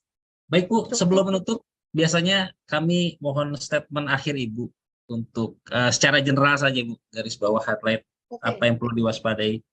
Ya, jadi secara umum kami menyampaikan perkembangan cuaca yang nampaknya mulai tanggal 31 Desember ini untuk cuaca publik ya, terjadi peningkatan intensitas menuju ekstrim hampir merata di beberapa wilayah. Namun informasi ini jangan dijadikan sesuatu yang mencekam dan menakutkan. Justru biasakanlah untuk mendengar hal-hal yang seperti itu, tapi yang penting terukur dan valid gitu. Maksudnya apa? Agar kita bisa merencanakan kegiatan kita dapat berjalan secara aman. Begitu. Terima kasih. Baik, Bu, terima kasih, Bu, atas semua penjelasan Pak Dep beserta jajaran. Terima kasih teman-teman atas kehadiran dan tentu apa yang disampaikan Ibu Kepala BMKG ini menjadi perhatian kita semua, kewaspadaan kita semua, kehati-hatian kita semua, dan tentu harapannya tentu masyarakat untuk terus mengikuti perkembangan updating dari informasi BMKG dan mengikuti arahan pemerintah setempat terkait dengan beberapa hari ke depan sampai dengan awal di Januari. Dan yang terakhir, BMKG membuka posko layanan 24 jam di seluruh Indonesia. Jadi ketika ada berita-berita informasi yang mungkin belum jelas, tidak jelas, langsung ditanyakan ke BMKG yang kami sudah standby selama 24 jam juga di kanal-kanal saluran resmi di media sosial dan sebagainya. Terima kasih. Sekali lagi saya ucapkan atas partisipasinya Bapak Ibu sekalian. Saya akhiri. Assalamualaikum warahmatullahi wabarakatuh. Salam sehat untuk kita semua. Semoga kita selamat.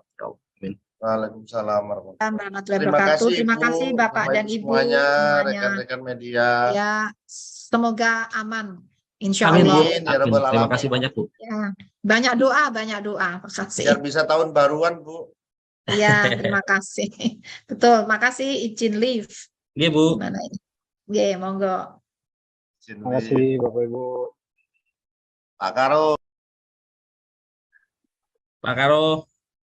Langsung saja Ibu untuk memberikan penjelasan kaitan dengan updating, Bu, penjelasan hal-hal yang perlu di-highlight kembali dan menjadi perhatian kita bersama, Bu. Terima kasih. Kami silakan, Ibu. Terima kasih Pak Taufan dan juga Assalamualaikum warahmatullahi wabarakatuh. Yang saya hormati rekan-rekan media yang telah meluangkan waktu dengan sabar, dan juga ini rekan-rekan dari BMKG, Bapak Deputi, para kepala pusat, dan juga hadirin sekalian. Bismillahirrahmanirrahim. Perkenankanlah kami mengupdate perkembangan potensi cuaca ekstrim di akhir tahun 2022.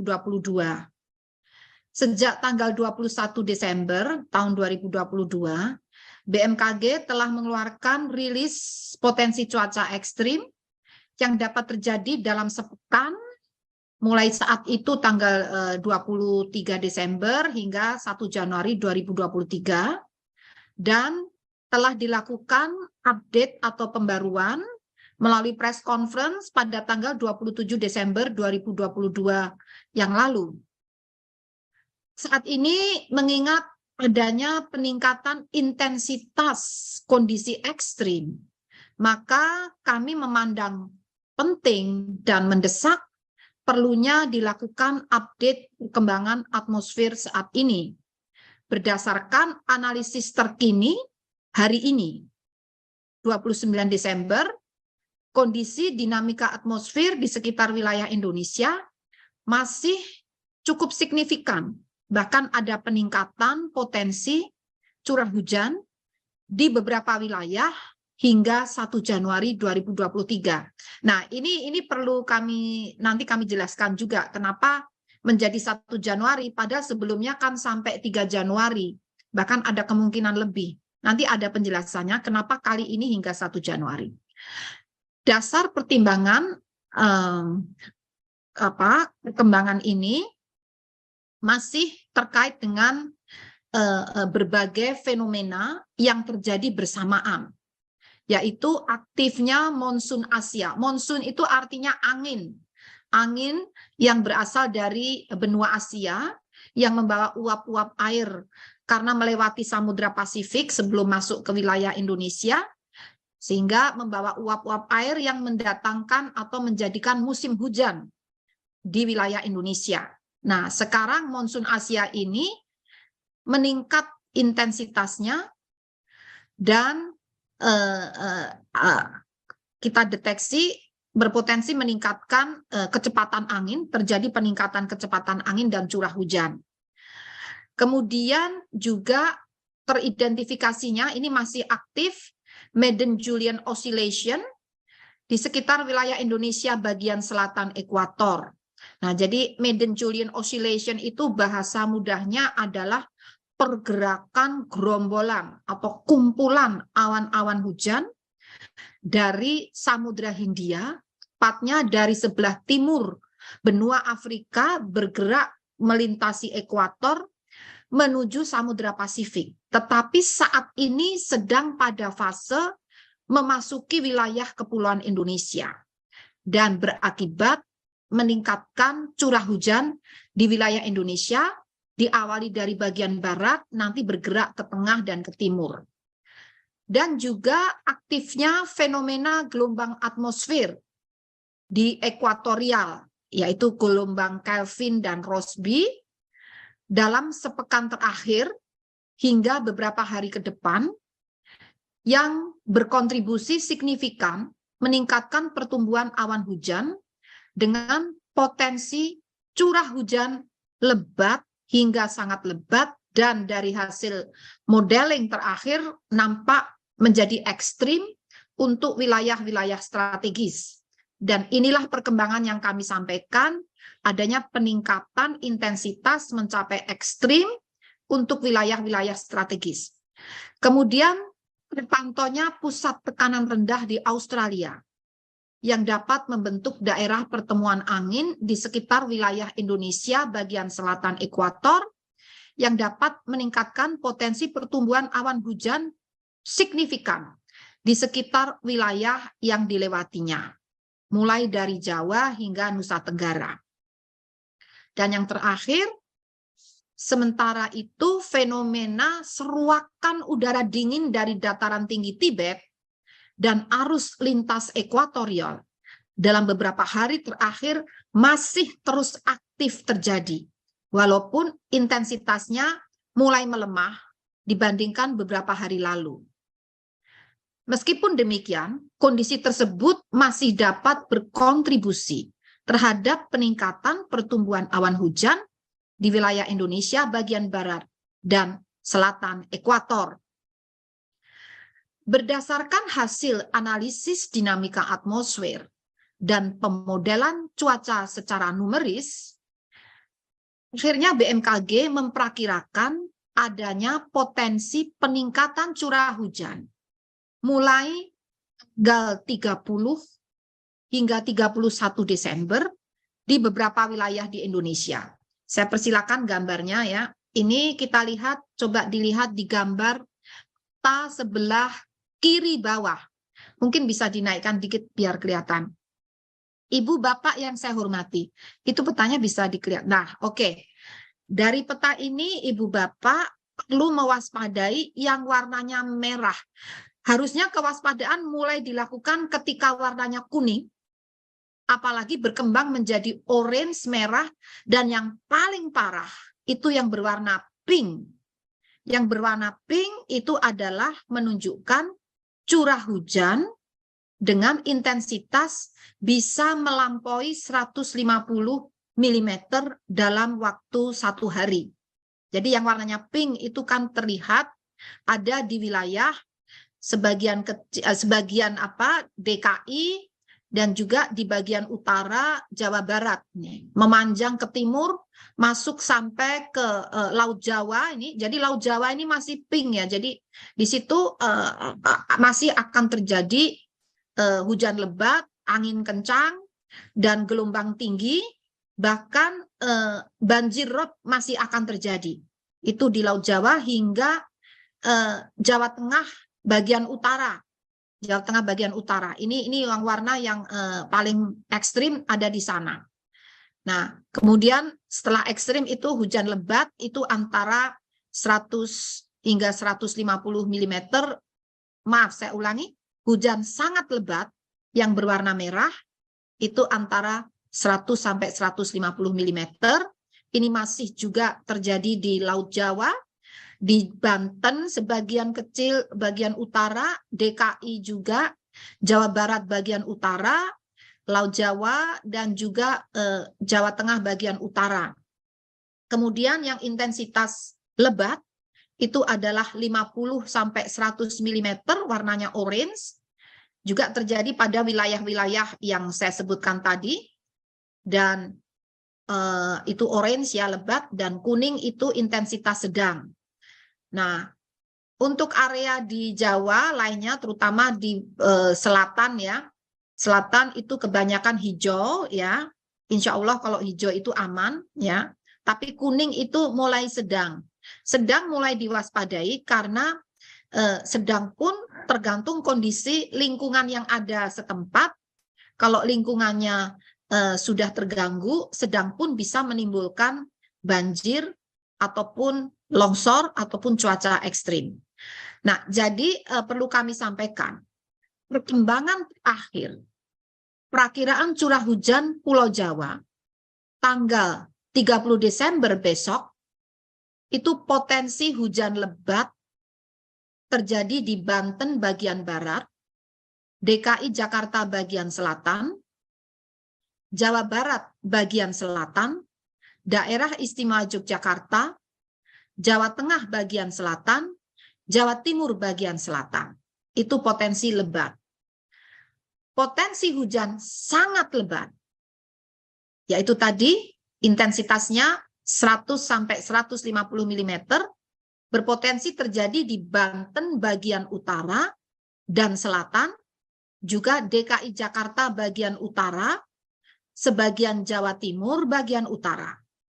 Dan potensi hujan ekstrim intensitasnya dapat mencapai lebih dari 150 mm dalam 24 jam atau dalam satu hari, yaitu berpotensi terjadi di Jawa Barat bagian utara, Jawa Tengah bagian utara.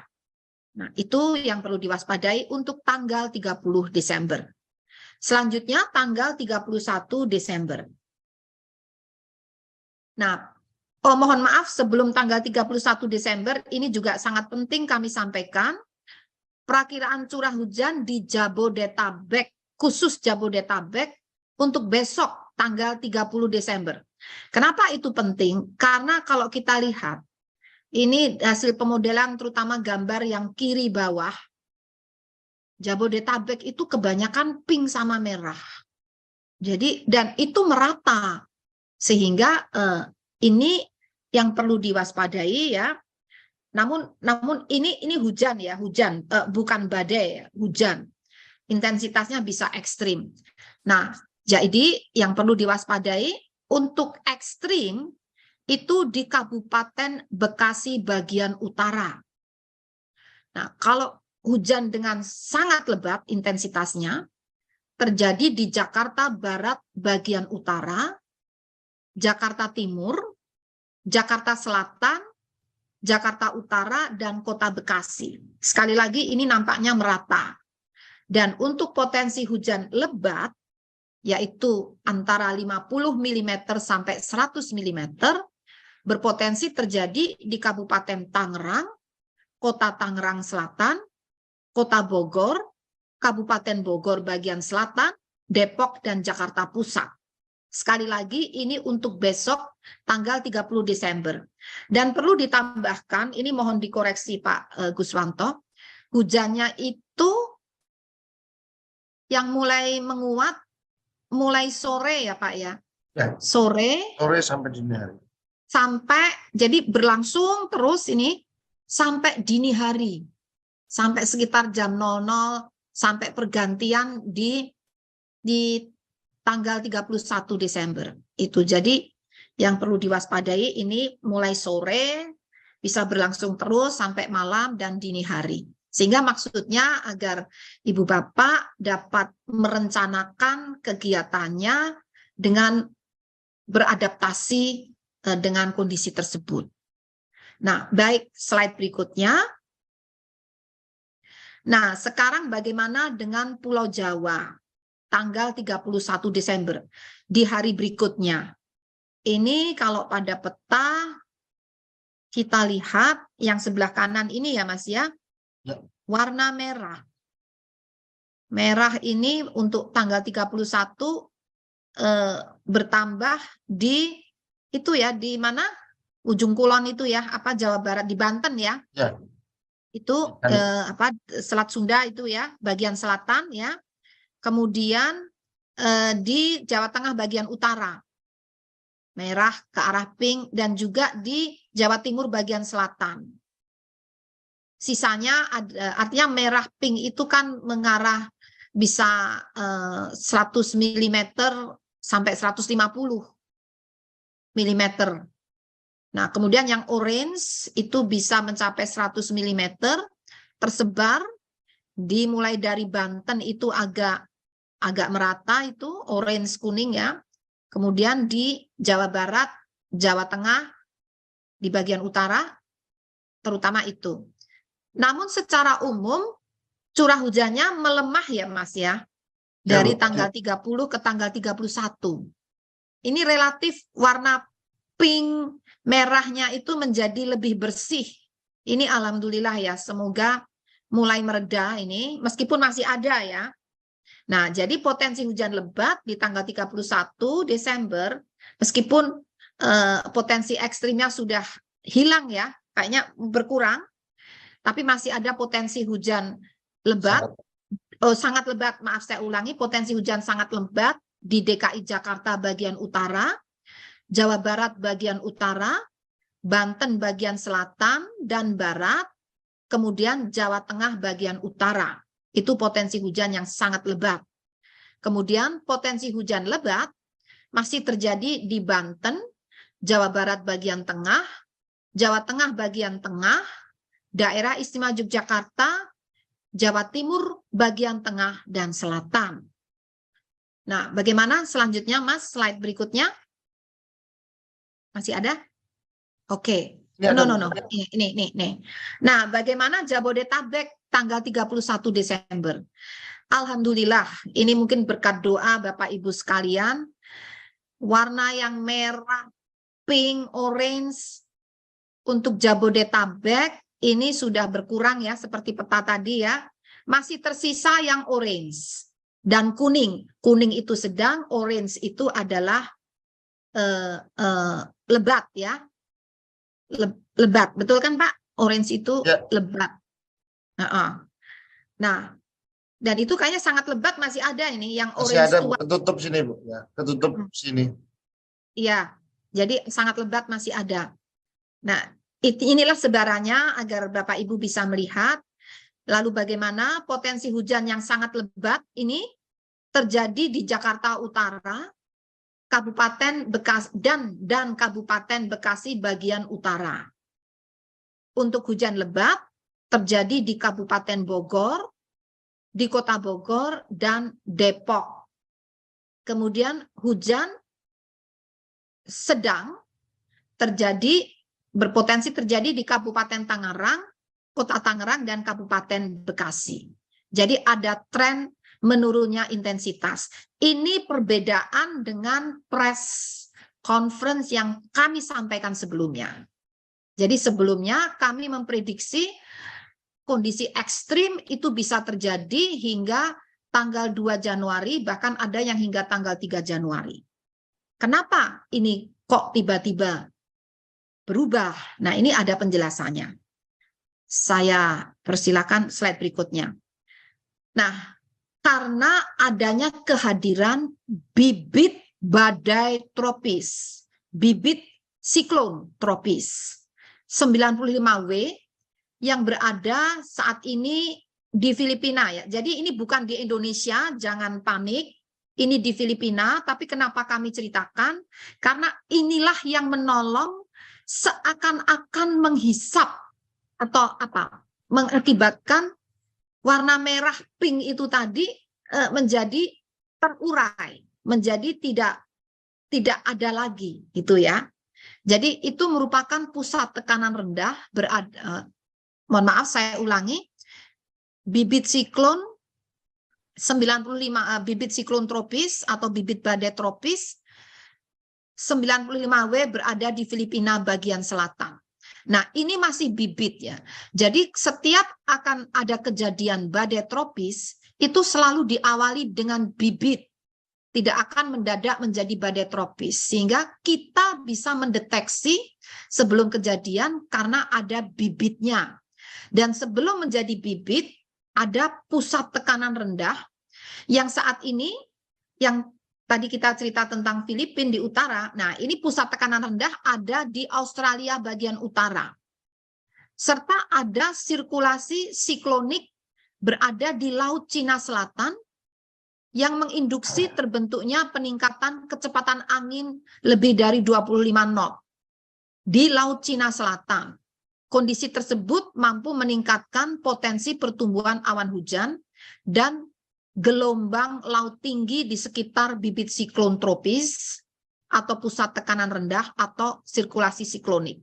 Jadi kehadiran bibit siklon tropis ataupun pusat tekanan rendah itu berdampak pada terutama kecepatan angin dan gelombang tinggi. Dan dapat juga disertai dengan hujan intensitas tinggi. Dan ini anginnya itu kan memutar. Nah, kehadiran itu yang mewarnai fenomena cuaca di Indonesia selain fenomena yang pernah kami sebutkan. Dan juga mengakibatkan itu tadi yang warna-warna pink itu ada yang sebagian terhisap, terurai ke arah selatan karena pengaruh tekanan rendah di Australia bagian utara, dan ada yang sebagian terbawa ke terblok ya oleh pengaruh bibit siklon tropis yang ada di Filipina. Jadi karena kehadiran bibit-bibit siklon dan pusat tekanan rendah ini yang mengakibatkan tiba-tiba warna merah-merah tadi menjadi hilang. Ya, jadi ini ya mungkin kita syukuri ya karena menghindarkan dari kondisi ekstrim yang panjang. Jadi tadi sekitar kurang lebih hanya 1-2 hari saja. Kemudian daerah konvergensi, oh sudah ya. Oke, ini bagaimana dengan penerbangan? Penerbangan sangat dipengaruhi oleh potensi pertumbuhan awan CB di wilayah udara Indonesia yang kita modelkan, kita prediksi mulai 27 Desember hingga 2 Januari. Dari gambar ini terlihat awan CB atau awan cumulonimbus dengan persentase cakupan spasial maksimum antara 50 hingga 75% yang ini berpotensi mengganggu penerbangan selama 7 hari ke depan diprediksi terjadi di Laut Andaman, Laut Sulu, Laut Filipina, kemudian juga Samudra Pasifik Utara Pulau Papua, Samudra Hindia Selatan Pulau Jawa, hingga Barat Pulau Sumatera, Selat Sunda, Laut Jawa, Selat Makassar, Laut Maluku, Laut Banda, Laut Aru, Laut Arafuru, Laut Timor, Teluk Karpentaria, sebagian kecil Pulau Papua. Kemudian juga perlu diwaspadai, bahkan mungkin siaga ini ya, awan cumulonimbus dengan persentase cakupan yang lebih luas lagi. Cakupan spasialnya lebih dari 75%. Selama 7 hari ke depan, diprediksi terjadi di Laut Cina Selatan, Laut Sulu, Laut Filipina, Selat Sunda.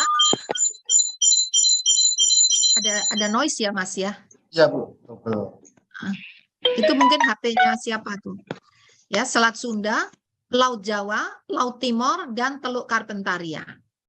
Nah, untuk potensi ini kami telah dipimpin oleh Bapak Menteri Perhubungan mengkoordinasikan langkah-langkah mitigasinya. Ya, jadi tadi Bapak Menteri Perhubungan, Bapak Kepala BNPB, juga pimpinan di BRIN bersama kami dan beberapa pihak terkait ini menyiapkan beberapa langkah, antara lain pengaturan penerbangan, dan itu mungkin tepatnya nanti di Kementerian Perhubungan, dan sedang disiapkan pula TMC, teknologi modifikasi cuaca. Slide berikutnya.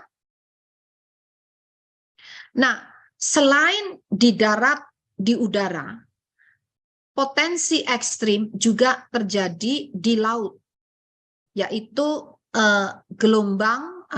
potensi gelombang tinggi di wilayah perairan Indonesia berlaku dari 28 Desember sampai 2 Januari.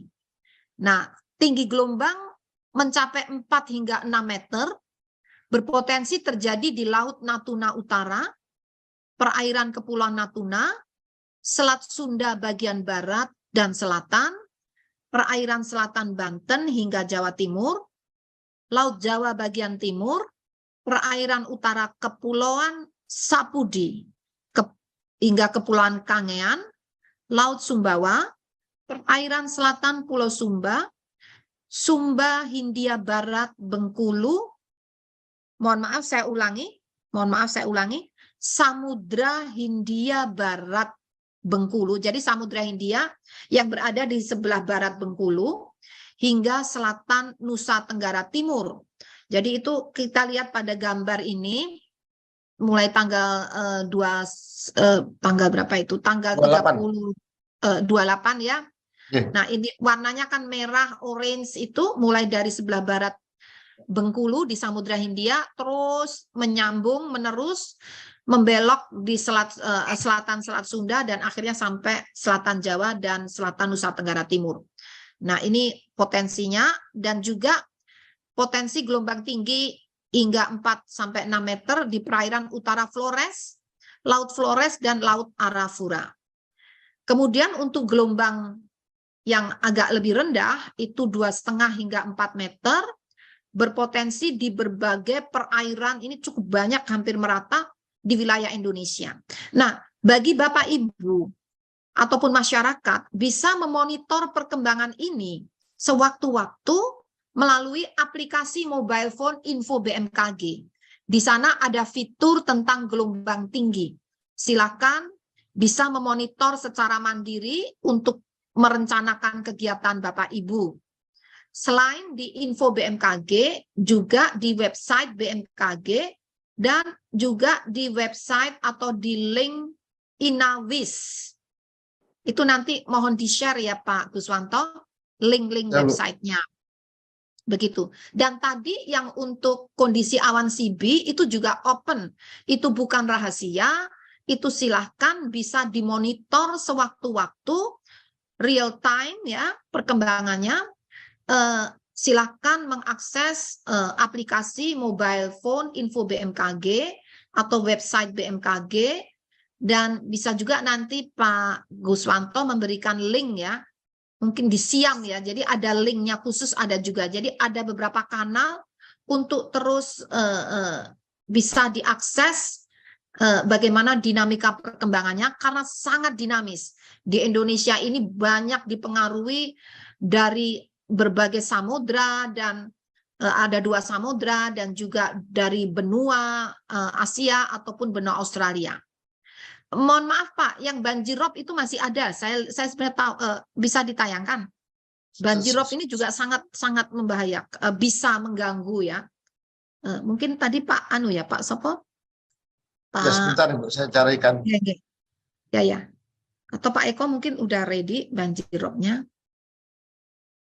Mohon maaf menunggu sebentar.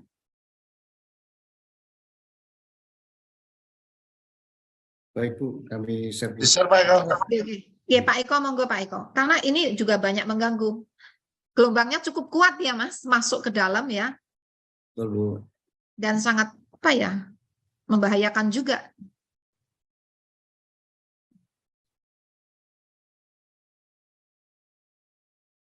Mohon izin, Bu. Sambil menunggu, silahkan menginstal aplikasi Info BMKG.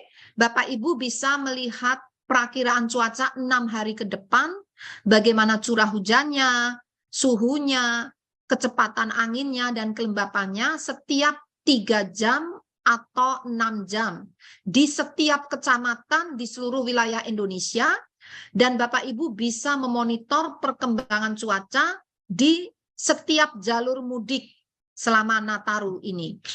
Nah, ini potensi tinggi gelombang ya. Mohon izin Bu, ini yang potensi banjir rob Bu. Sorry, maaf, banjir rob, banjir pesisir. Tapi yang tanggal Mas, tanggal 30, tanggal 29, 30, Baik. yang mana?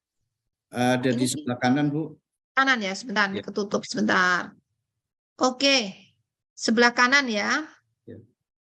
Sampai tanggal 31 Desember, ini banjir rob di pesisir Kepulauan Riau. Ini sudah terjadi sejak tanggal 21 dan diprediksi hingga 31 Desember. Kemudian di pesisir Bengkulu, banjir rob di pesisir Bangka Belitung diprediksi sudah terjadi mulai tanggal 24 dan berakhir hingga 31 Desember. Kemudian banjir rob di pesisir Banten diprediksi akan berlangsung sejak 21 Desember hingga 5 Januari. Kemudian banjir rob di pesisir utara DKI Jakarta diprediksi akan terjadi tanggal 3 hingga 10 Januari 2023. Banjir rob di pesisir, Mas digedein sedikit, aku nggak bisa baca. Maaf Bu, ya. Banjir rob di pesisir Jawa Barat ya kalau nggak salah tadi. Di Jawa Barat nih. Banjir rob di pesisir. Misalkan ya. Ya udah kecil aja deh, aku bisa deh. Kalau sulit. Oke, saya ulangi ya. Oke, banjir rob di pesisir tadi di atas tuh. Naik lagi. Nah, pesisir oke, cukup. Di pesisir Jawa Barat, ini bagian utara ya, Mas? Betul Bu. Utara dua-duanya. Utara dan selatan Bu. Utara dan selatan ini mohon perhatian. Banjir rob di pesisir Jawa Barat, pantai utara dan selatan diprediksi sudah mulai 20 dan berakhir hingga 31 Desember 2022. Dan banjir rob di pesisir utara Jawa Tengah ini diprediksi sudah mulai 28 hingga 8 Januari 2023, tadi 28 Desember ya. Kemudian banjir rob di pesisir Kalimantan Barat diprediksi sudah mulai tanggal 24 hingga 29 Desember hari ini. Di pesisir Kalimantan Tengah atau Kota Waringin Barat diprediksi hingga hari ini 29 Desember 2022. Pesisir Sulawesi Utara diprediksi mengalami banjir rob hingga hari ini 29 Desember 2022 dan Maluku Utara sama hingga hari ini 29 Desember 2022. Dan banjir rob di pesisir utara Papua atau di Jayapura diprediksi sudah terjadi mulai 24 hingga besok 30 Desember 2022. Nah, kesimpulannya, silakan Pak, kesimpulannya tadi berarti Saya kontrol dulu. Baik. nah, berdasarkan pertimbangan perakiraan cuaca yang meliputi masih aktifnya monsun Asia, kemudian juga masih teridentifikasi aktivitas MGO, yaitu pergerakan kumpulan awan-awan hujan dari arah timur Afrika di Samudra Hindia menuju wilayah Indonesia, berada di Indonesia dan nanti menuju ke Samudra Pasifik, serta masih terjadinya gelombang atmosfer yang terkonsentrasi di wilayah Jawa hingga Nusa Tenggara, kemudian juga terpantaunya pusat tekanan rendah di Australia yang dapat membentuk daerah pertemuan angin di wilayah Indonesia bagian selatan ekuator, dan masih terpantaunya seruakan dingin Asia dan arus lintas ekuatorial yang dapat berkontribusi pada pertumbuhan awan hujan di wilayah Indonesia bagian barat, walaupun intensitasnya mulai berkurang dibandingkan beberapa hari lalu. Jadi ini semua fenomena masih terjadi.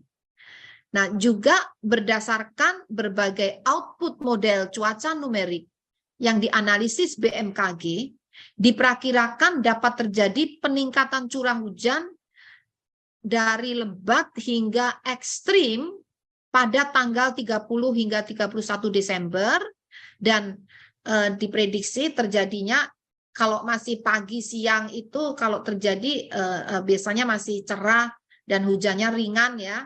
Tapi mulai sore itu mulai meningkat curah hujannya, dapat berlanjut sampai malam hingga dini hari. Jadi yang justru ekstrim itu malam hingga dini hari. Ini yang perlu disiapkan kewaspadaannya karena kejadiannya peningkatan menjadi ekstrim itu malam hingga dini hari. Nah, kemudian itu tadi 30 sampai 31 Desember 2022.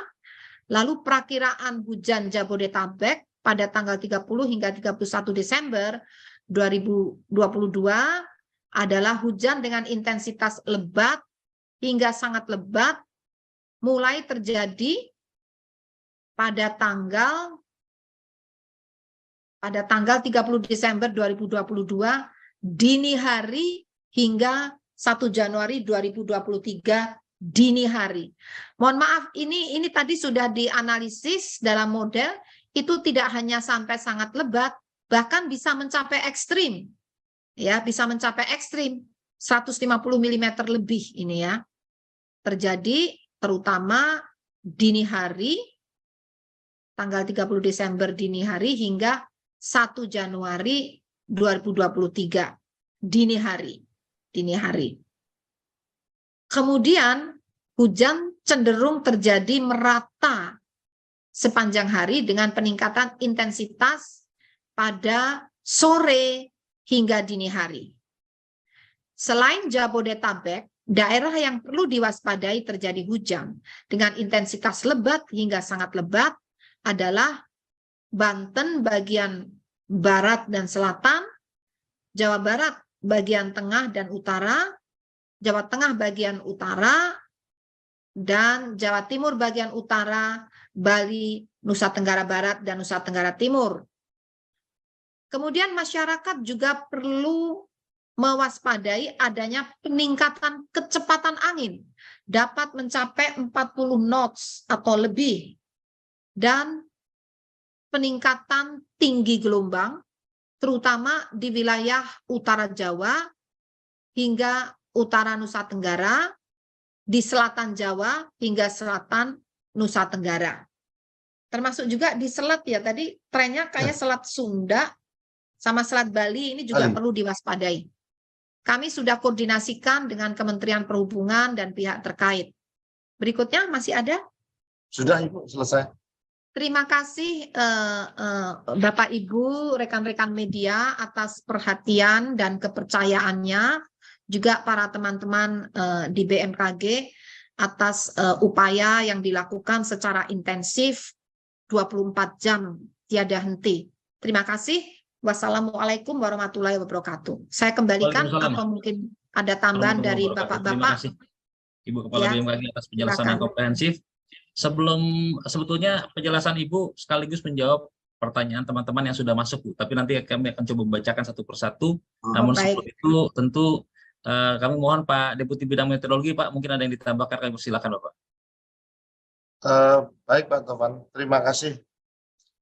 Saya hanya menyampaikan saja bahwa saat ini sebenarnya cuaca ekstrim apa yang terjadi. Jadi cuaca ekstrim yang terjadi adalah satu, fenomena hujan sedang sampai ekstrim. Yang kedua yaitu banjir rob atau banjir pesisir atau rob. Yang ketiga adalah angin kencang. Dan keempat adalah terkait dengan tinggi gelombang ya. Jadi ini juga 3-4 informasi ini atau cuaca ekstrim ini bermain secara ruang dan waktu ya. Jadi dia tidak berbarengan. Ada yang beramplifikasi seperti di Jawa Tengah ya. Itu tinggi gelombang bermain juga, ropnya juga ada, curah hujannya juga ada, utamanya di pesisir. Nah, ini dia beramplifikasi. Ada yang hanya banjir ropnya saja, tapi ada juga yang hanya hujannya saja. Barangkali ini perlu gampang dilihat dari petanya saja ya. Kalau kita lihat sedikit nih Pak Tovan menambahkan tadi yang disampaikan ya. Kalau kita lihat ini kan angin 3000 feet. Ini kelihatan ada 36 knot ini di atas ini. Ini 28, 32. Dari sini tuh bisa kita menganalisis sendiri kecepatan angin tertinggi daerah mana. Ini 18 knot berarti rendah, ini juga cukup rendah. Nah, itu yang perlu diperhatikan. Ini juga tidak seluruhnya wilayah Indonesia angin dengan kecepatan tinggi atau dengan angin kencang ya. Demikian kira-kira tambahan dari saya. Terima kasih. Mohon maaf Pak Guswanto, ini peta ini mohon juga di-share. Yang ini kayaknya yang terakhir peta angin itu biar masyarakat juga bisa melihat situasinya. Mungkin di website ya terutama ya. Di website ada Ibu. Oke, baik. Oke, makasih. Update tiap hari. Baik. Terima kasih Mas. Oke. Monggo Pak. Pak Tovan, dilanjut. Barangkali ada tambahan dari Ya. para kapus, Pak Fahri, Pak Baik. Eko, Pak Hadi, silakan. BNPB dan BRIN mungkin ada ya. Kita mengundang juga. Hadir Bu sepertinya Bu. Ya, Kita akan diatur ya coba Pak, dipersilakan juga menyapa kalau sudah dari teman-teman dari BRIN Pak dan Fahri, BNPB. mungkin Pak Fahri dulu Pak sama Fahri, Pak silakan Pak Fahri, Pak Eko untuk mungkin ada melengkapi yang disampaikan. cuaca, terus nanti BNPB dan BRIN. Ya, Baik. baik. Silakan. Pak Fahri, monitor Pak. Baik. Terima kasih Ibu Kabin KG, Pak Deputi, Bapak Ibu rekan-rekan media menambahkan sedikit apa yang disampaikan Ibu Kepala dan Pak Deputi tadi. Tadi kita sudah melihat bahwa memang ada potensi peningkatan hujan. Nah, khusus untuk malam tahun baru gitu ya, memang potensi hujan lebatnya itu dini hari ya, yang tadi Ibu sampaikan. Jadi kalau 31-nya mulai dari siang sore itu mulai meningkat, malam meningkat ya.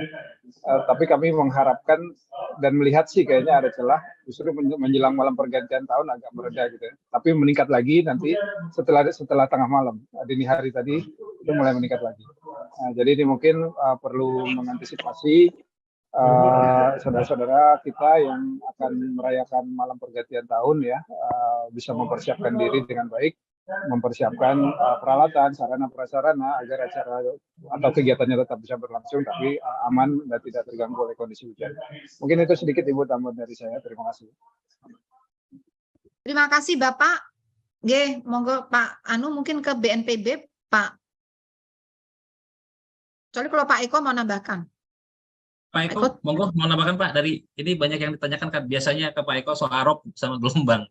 Silakan Pak Eko kalau ada yang mau disampaikan. Baik, mohon izin Ibu Pak Deputi. Terkait dari keekstriman cuaca yang tadi telah dijelaskan lengkap oleh Ibu Kepala BMKG dan Bapak Deputi Meteorologi, perlu kita cermati kembali dan waspadai ketika kita menggunakan moda angkutan penyeberangan. Ketika ada angin kencang dan hujan lebat, tentunya ini akan menghambat aktivitas bongkar muat. Sehingga para nakhoda atau pengguna transportasi laut di penyeberangan perlu waspada, adaptasi, ikuti semua petunjuk dari operator pelabuhan. Tidak perlu memaksakan diri sehingga akan merugikan kita juga di dalam menggunakan moda angkutan penyeberangan. Juga ketika terjadi waktu yang sama di saat fase pasang maksimum yang dibarengi dengan gelombang tinggi, ini kerap kali mengganggu aktivitas kita sehari-hari, utamanya masyarakat pesisir, untuk bisa melakukan upaya penyelamatan terhadap kegiatan sehari-hari, terutama untuk perikanan darat dan tambak garam untuk bisa diselamatkan. Demikian, terima kasih. Makasih Pak Kapusmar. Kasih. Bu, mungkin kurang lengkap Bu kalau Pak Ahadi, Kapus Oh Penerbangan iya, belum mau terbang ini yang mau memberikan terbang, statement. silakan. Monggo Pak Adi.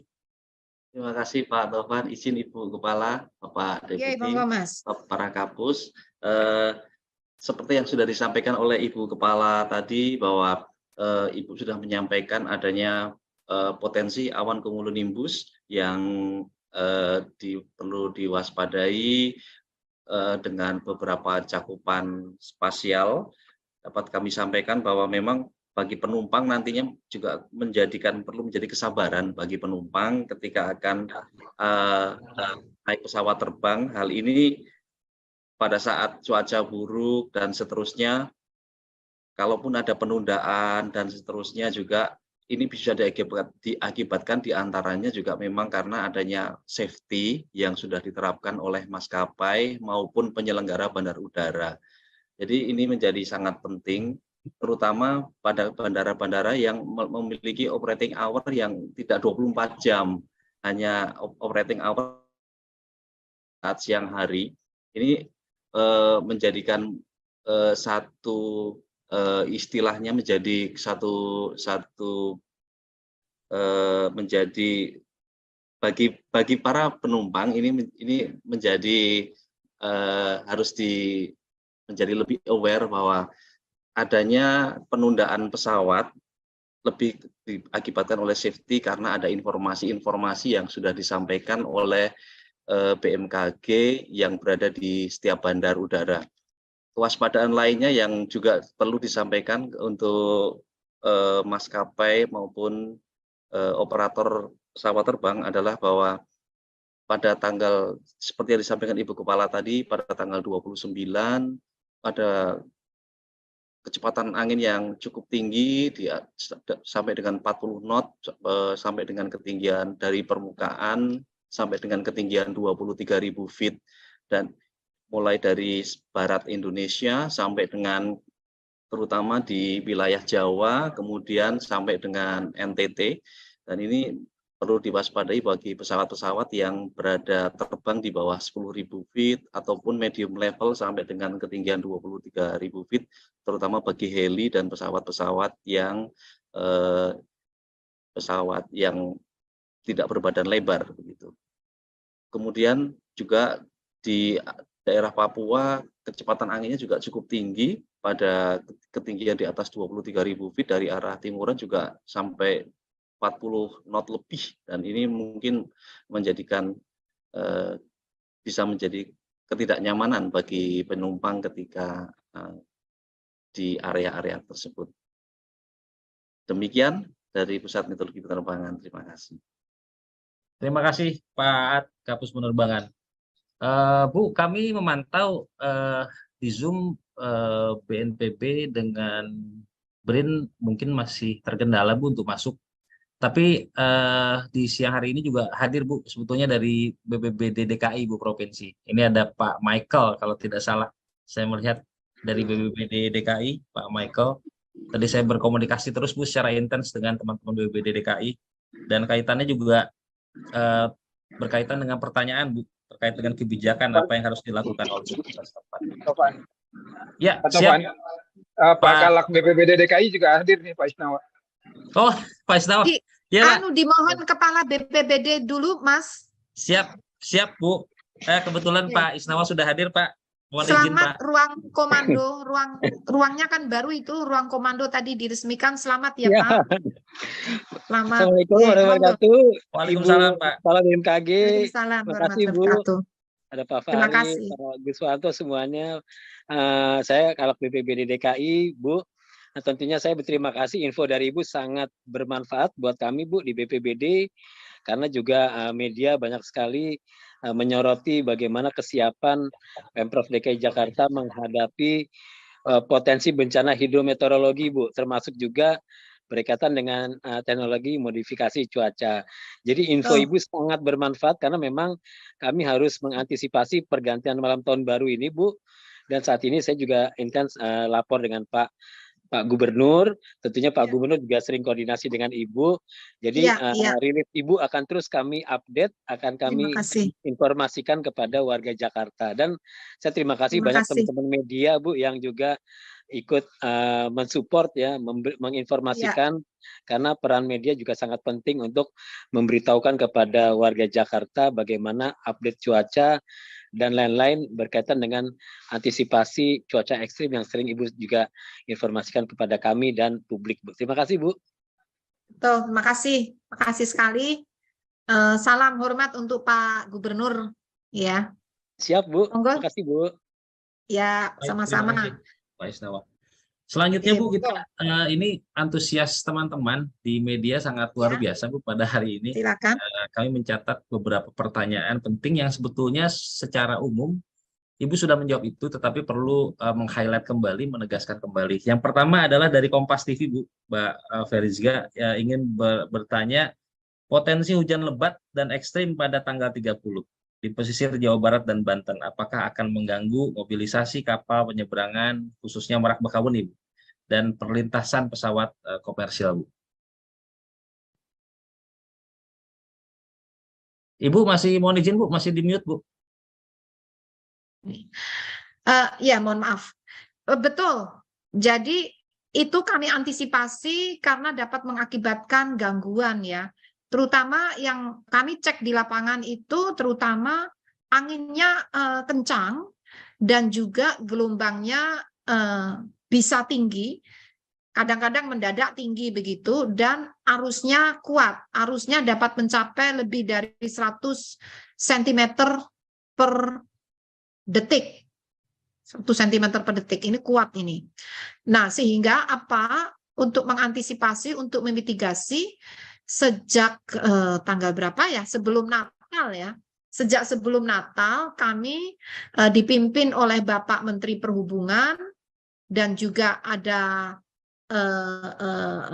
pihak-pihak terkait. Saat itu ada dari Menko PMK, ini sudah berkoordinasi dan juga ASDP saat itu dan Dirjen Perhubungan Laut berkoordinasi untuk mengantisipasi bagaimana pengaturan penyeberangan tersebut dan pengamanannya. Karena memang potensi gangguan kan saat itu kan sempat ada mobil yang terjatuh ya. Ya karena itu tadi gelombang dan arus saat akan mau masuk ke ini ke kapal itu kan ada gangguan, tiba-tiba ada gelombang itu ya. Kemudian tadi malam terulang lagi ya. Jadi kami makin mengintensifkan koordinasi dan kami dibantu dengan alat, yaitu mungkin Pak Eko bisa menampilkan ke teman-teman biar tahu, dan itu open bagi teman-teman, boleh buka, itu enggak rahasia. Itu Inawis, di situ ada monitoring radar maritim. Jadi kondisi arus, kecepatan arus, arah arus, dan juga bagaimana kondisi gelombang, kecepatan angin, itu ada semua di sana, dapat dimonitor dari waktu ke waktu, real time. Nah, Ya. ini kondisi apa ini? Ini Arus ya. Angin ini- apa arus ini? ini tinggi gelombang, Bu, dengan Oh, sebaran tinggi kapal. gelombang ya, yang bergerak itu? Itu arah dari pergerakan gelombangnya, Bu. Oke. Dan ini adalah jumlah kapal yang terjebak di gelombang tinggi. Silakan. Kita lihat ya. Kapal yang terjebak, Mas. Ya, Apa ini- kapal yang apa? Jumlah kapal yang terjebak di gelombang tinggi bisa kita lihat di lingkaran-lingkaran yang ada angkanya ini. Oh, Masya Allah. Ya. Berarti di Laut Jawa ini ada 111 sedang bersandar di sekitar Pelabuhan Tanjung Perak. Kemudian Bersandar, bukan terjebak ya. Bersandar. yang terjebak di tengah, Bu, yang ada di tengah ini, Bu. Oh, Ya, oke. ada. Ya. Ini adalah bentuk dari respon dari para nahkoda untuk tidak memaksakan berlayar terhadap informasi yang dikeluarkan BMKG, sehingga mereka memilih untuk tetap berlabuh di pelabuhan dan berlindung di pulau-pulau yang bisa mengamankan mereka. Demikian, Bu.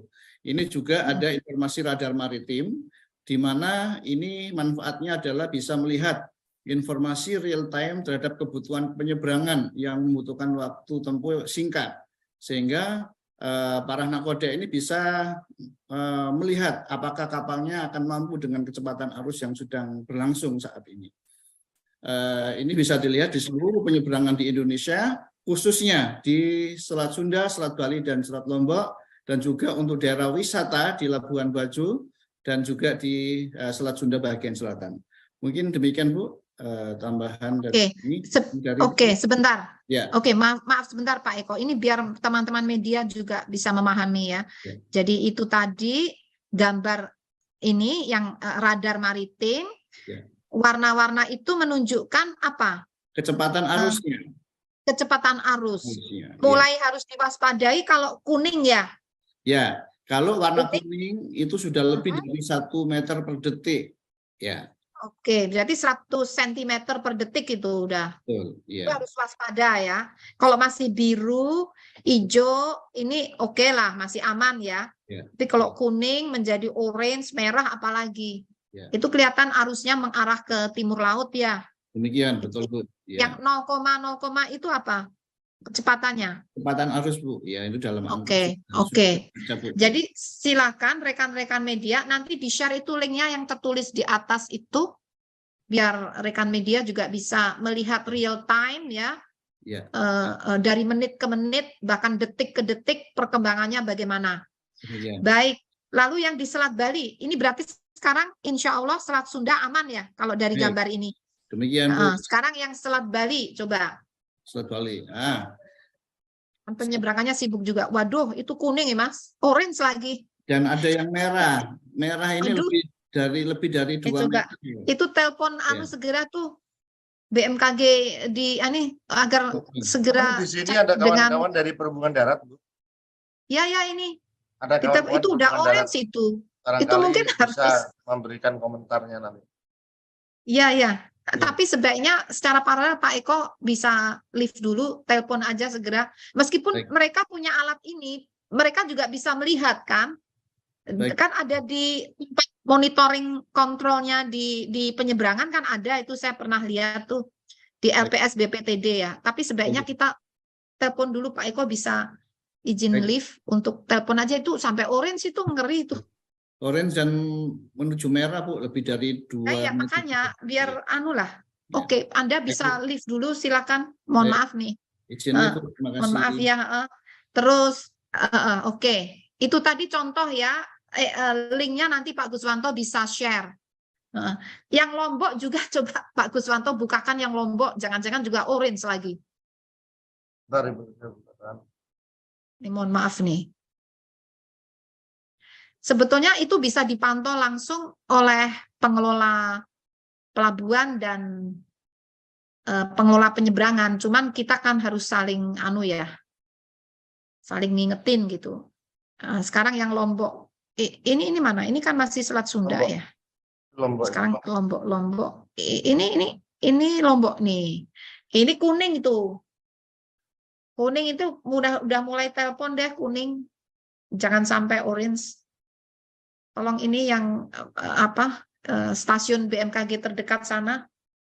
Dan kita kan pasang person di sana juga ya, kita cek aja deh. Ya, Bu. Terima kasih. Jadi ini contoh rekan-rekan bagaimana cara kita mengamankan penyeberangan ini. Baik, terima kasih. Baik Ibu, pertanyaan selanjutnya sambil menunggu Pak Abdul Muhari, Bu, kami coba berkomunikasi dengan Pak beliau. Abdul Muhari bisa ditelepon. Oke, Bu. Ada pertanyaan, Bu, terkait dengan kebijakan ini. Apa yang harus dilakukan oleh pemerintah setempat untuk mengantisipasi curah hujan tinggi pada periode pergantian tahun baru? Bagaimana imbauan untuk masyarakat yang tinggal di pesisir pantai utara untuk mengantisipasi curah hujan yang tinggi? Ini juga sebetulnya sudah secara garis besar dijawab oleh Ibu Kepala BMKG, penjelasan di awal tadi, tapi perlu penegasan kembali. Mungkin sambil Ibu mengkomunikasikan ke Pak Muhari, mungkin Pak Depet bisa memberikan respon. Abdul Muhari, ini Mbak linknya kan udah kita beritahu sejak tadi ya, 3 jam sudah ya, mungkin baru sibuk kali ya. Sepertinya ada rapim di sana, Bu. Tadi juga di Perhubungan Darat juga Pak Cucu juga sedang rapim. Ya, kan tindak lanjut dari kita. Ya, rapat Oke. tindak lanjut masing-masing. Oke, sebentar, saya selesai. Sebentar aja, sebentar. Yap. Ini biar, oke. Si Abdul Muhari. Oke, jadi pertanyaannya bagaimana mengkomunikasikan dengan pemerintah daerah ya? Ini Bu, mengantisipasi kebijakan yang diambil. Oke, ya. Komunikasi, koordinasi itu dilakukan jauh sebelum memasuki ini Nataru ini ya. Karena tidak hanya khusus untuk Nataru ya, untuk sehari-hari itu juga perlu dilakukan meskipun tidak ada Nataru. Jadi kami metode komunikasinya melalui berbagai cara, kunjungan langsung.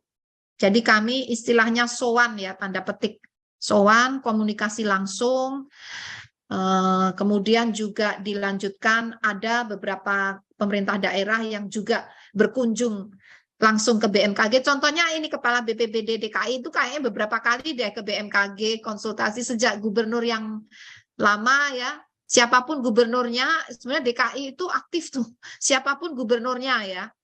Dan juga data kami ini sharing data kami kirimkan ya secara digital, karena kalau DKI itu data dari kami masih diolah lagi.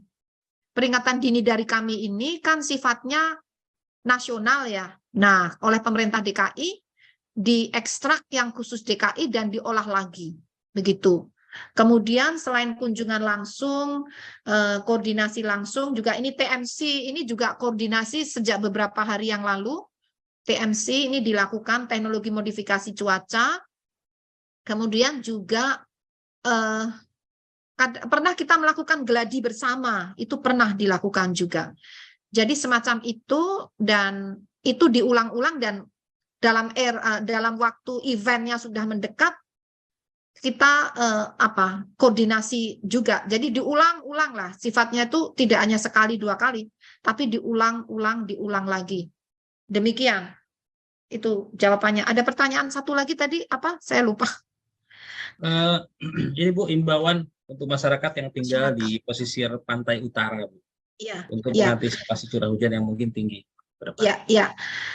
Karena masyarakat itu berada di pesisir dan kondisi cuaca masih ekstrim, jadi kami menghimbau nomor 1,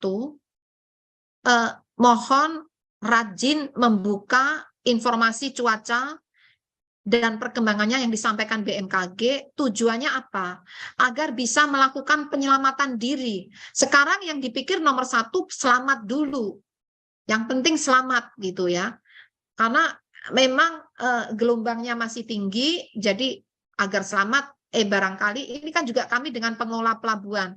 BMKG itu ada di pelabuhan-pelabuhan besar, ada stasiun BMKG maritim di pelabuhan-pelabuhan besar. Jadi rekan-rekan BMKG yang di pelabuhan-pelabuhan itu juga menghimbau masyarakat, misalnya mempersuasi untuk tidak melaut dulu ya. Tapi biasanya itu wewenangnya di Syah Bandar. Jadi kami sifatnya menghimbau, mengingatkan untuk menyesuaikan perjalanan mereka dengan kondisi cuaca yang ada saat ini. Begitu. Jadi nomor 1 adalah selamat dulu lah, nomor 1. Yang lain-lain bisa dipikir kemudian. Demikian. Baik, terima kasih Ibu. Pertanyaan selanjutnya Bu, dari Mbak Vivi Alsinta ini yang sering bantu kita Bu di BMKG dan undang Ibu juga. Terima kasih Mbak Vivi, selalu bantu. Sampai kapan seruakan angin dingin dari Tibet ini berakhir? Apakah kemunculan bibit siklon tropis di Filipina ini juga mengakhiri juga seruakan dingin Tibet yang terasa dalam beberapa hari?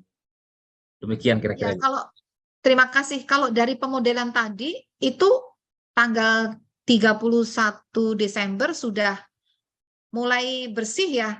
1 Januari tadi ada nggak? 1 Januari kayaknya coba dicek tadi. Pak Guswanto, mohon Bapak yang memiliki model itu silahkan menjelaskan ya. Jadi seruakan dingin itu berakhir. Saya tadi melihat 31 Desember itu kayaknya udah mulai hilang ya. Coba diperhatikan di modeling Bapak tadi itu. Oke, baik, bentar Bu. Silakan, akan dijelaskan Pak Guswanto. Ini ya Ibu ya. Yang itu nomor ya, surakan dingin ini kan 30 masih ada pengaruh ya. Ini tanggal Sekarang 31 masih. 31 masih. Ini non sewu Coba dari 31. gambar angin itu Mas, gambar angin tadi. Nah, ini 29 ya. 29 masih ya? Masih, ya. Bu. Ya. Nah, itu sampai kapan? Kalau prediksi awal kan sampai Januari, Mas. Seruakan Awal dingin Januari. itu, ya. Seruakan dingin itu sebenarnya kan berafiliasi dengan monsun ya, Bu. Monsun. Ya, monsun kan monsun masih. barat masih aktif, dan kelihatannya kan kalau dilihat dari sini kan tekanannya, kalau sepanjang tekanan di wilayah Asia itu masih tinggi, sepertinya potensi seruakan dingin itu masih muncul. Masih ada terus. Nah, Ya. kemarin kita prediksi masih sampai tanggal 6 kalau tidak salah. Tanggal 6 masih ada. Ya, kita tapi prediksi setelah tanggal 6 itu nanti kita berkurang. update kembali. Ya, betul. Jadi prediksi awal itu sampai tanggal 6. Tapi setelah tanggal 6 sampai tanggal 15 itu kan berkurang. Hanya tiba-tiba kan ada ini, Mas. Ada bibit siklon itu loh. Ya. Sama yang low pressure area di Australia itu kan agak melemahkan itu ya. Jadi Ya. gimana kondisi gara-gara itu? Tadi sebenarnya sudah ada masukan dari Pak Indra Gustari bahwa sebenarnya bibit siklon tropis itu tidak menghilangkan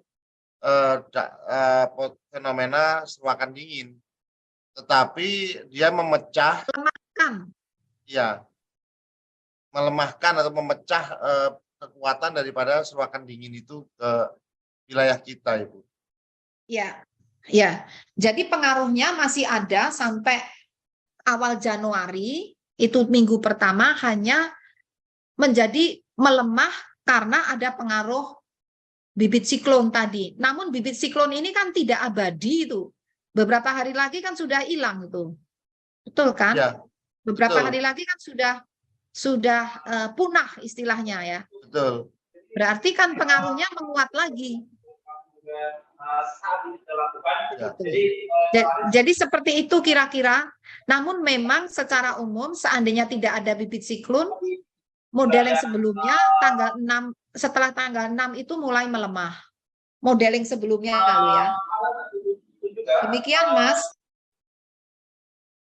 Ya, Baik, Bu, terima betul. kasih banyak. Semoga Mbak Terima Vivi kasih. sudah cukup puas dengan jawaban dan sudah merespon juga, Bu, di ruang pesan. Terima kasih BMKG telah memberikan informasi. Sudah ada penjelasan dari Pak Indra Gustari tadi, Pak Tovan. Baik, siap. Ya. Terima kasih banyak, Pak Depmet. Terima kasih. Pertanyaan selanjutnya, Bu, dari Tirto ID, Bu Farid. Apakah BMKG saat ini sudah memiliki proyeksi mengenai bencana di tahun 2023 mendatang? Kaitannya dengan iklim, Bu. Seperti mengingat kondisi iklim yang semakin kuat. Kurang lebih seperti itu, Bu, pertanyaannya. Ya, betul sekali. Dan itu kami siapkan bersama Ibu Menteri LHK kemarin baru aja. Jadi fenomena La Nina itu saat ini dalam level lemah dan masuk tahun 2023 itu semakin lemah akhirnya netral di awal tahun 2023. Nah, dengan netralnya La Nina ini berarti berakhirlah pengaruh La Nina selama 3 tahun, mulai tahun 2020, 2021, 2022. Nah, di awal tahun 2020 justru yang mengakibatkan hujan lebat di Jabodetabek itu selain akibat seruak udara dingin juga diperparah dengan adanya La Nina moderat saat itu. Nah, tapi sekarang diprediksi La Nina ini menjadi netral di sekitar bulan Maret-April 2023. Ini menurut analisis pakar klimatologi yang ada di BMKG. Dengan melemahnya La Nina, berarti curah hujan relatif lebih rendah dibandingkan tahun 2022. Sebetulnya ada petanya, ini siapa yang bisa nunjukin ya? Pak Indra punya nggak? Pak Indra, Bu. Yang kemarin Indra ada? aku tayangin di Bu Siti Nurbaya. Jadi itu kelihatan ya, setiap bulannya curah hujan di bulan Januari tahun ini, tahun 2023 dibandingkan curah hujan di bulan Januari tahun 2022. Nah, kesimpulannya curah hujan secara umum semakin relatif lebih rendah dibandingkan tahun lalu. Dan ini berdampak mulai Mei, April itu jadi mulai relatif lebih kering daripada selama 3 tahun terakhir, sehingga potensi karhutla itu mulai meningkat. Jadi Mei itu mulai ada zona yang coklat ya, coklat itu artinya curah hujannya rendah. Jadi mengarah ke, ya kalau curah hujan rendah itu kan nanti konotasinya kering gitu ya. Nah, sehingga saat kami berkoordinasi dengan Ibu Siti Nurbaya, jadi mulai disiapkan teknologi modifikasi cuaca ya, karena kalau tidak, kalau terlambat itu bisa mengarah ke kebakaran lahan hutan. Dan Juni, Juli, Agustus, September itu bulan-bulan yang harus kita mulai waspada terhadap karhutla, karena curah hujannya semakin turun. Itu memang musim kemarau. Artinya musim kemarau menjadi kembali seperti tahun 2019. Tidak seperti tahun lalu dan tahun 2020-2021 itu kemaraunya kemarau basah. Jadi meskipun musim kemarau masih hujan, dan itu sangat menolong untuk mencegah kekeringan dan mengurangi karhutla. Jadi potensinya ada kemungkinan atau potensi untuk terjadinya karhutla itu meningkat dibandingkan tahun lalu dan 3 tahun terakhir. Jadi ada potensi lebih kering daripada selama 3 tahun terakhir ini, dan kurang lebih mendekati kondisi kemarau di tahun 2019. Nah, namun di bulan Januari sampai Maret potensi bencana hidrometeorologi masih terjadi karena curah hujannya masih tinggi, dan puncaknya ada yang berada di bulan Januari, ada yang di bulan Februari. Jadi potensi bencana hidrometeorologi basah masih dapat terjadi di bulan Januari hingga awal April ya. Tapi potensi bencana hidrometeorologi kering mulai terjadi, potensi mulai terjadi di bulan Juni, Juli, Agustus, September. Tapi kewaspadaan untuk kering itu harus sudah dimulai di bulan April, Mei. Jadi kalau ada upaya teknologi modifikasi cuaca, itu sebaiknya di bulan-bulan itu dikala belum terlalu kering. Jadi seperti itu untuk hidrometeorologi. Lalu potensi bencana gempa bumi dan tsunami masih ada tentunya, karena gejala 3 tahun terakhir ini trennya ada peningkatan aktivitas kegempaan yang dapat juga memicu terjadinya tsunami. Demikian, Mas. Baik, terima kasih Ibu atas penjelasannya sekaligus menjawab tadi terkait dengan prediksi musim kemarau 2023. Mungkin ini terkait pertanyaan puncak musim kemarau, tapi sudah Ibu jawab sih Bu tadi Bu. Selanjutnya ini Bu, ada info terkait dengan fenomena puting beliung Bu yang sering terjadi di wilayah kita. Kemungkinannya seperti apa? Apakah bisa terjadi di masa-masa menjelang masuk puncak musim hujan, lalu kemudian dampaknya akan seperti apa? Kurang lebih seperti itu Bu, pertanyaan dari Royan Jawa Pos. Oke, saya persilakan Pak Fahri atau Pak Guswanto ini yang lebih menguasai puting beliung. Saya persilakan. Pak Fahri. Ya, baik. Terima kasih Pak Dep, Ibu Kepala. Mengenai puting beliung, secara umum fenomena puting beliung itu biasanya terjadi di periode peralihan musim, baik itu dari peralihan dari musim penghujan ke musim kemarau maupun di peralihan musim kemarau ke musim hujan.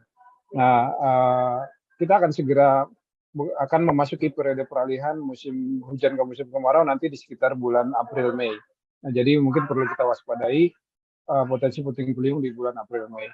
Tapi bukan berarti di periode musim hujan ini tidak ada potensi sama sekali ya. Tetap ada, tapi mungkin tidak sesering di periode peralihan nanti. Mungkin itu Ibu. Terima kasih. Baik, terima kasih Pak Fahri atas penjelasannya. Mungkin ini akan menjadi pertanyaan terakhir Bu di sesi jumpa pers kita siang menjelang sore hari ini dari Jawa Pos, masih dari Jawa Pos Bu, Mas Sugi Mulyono.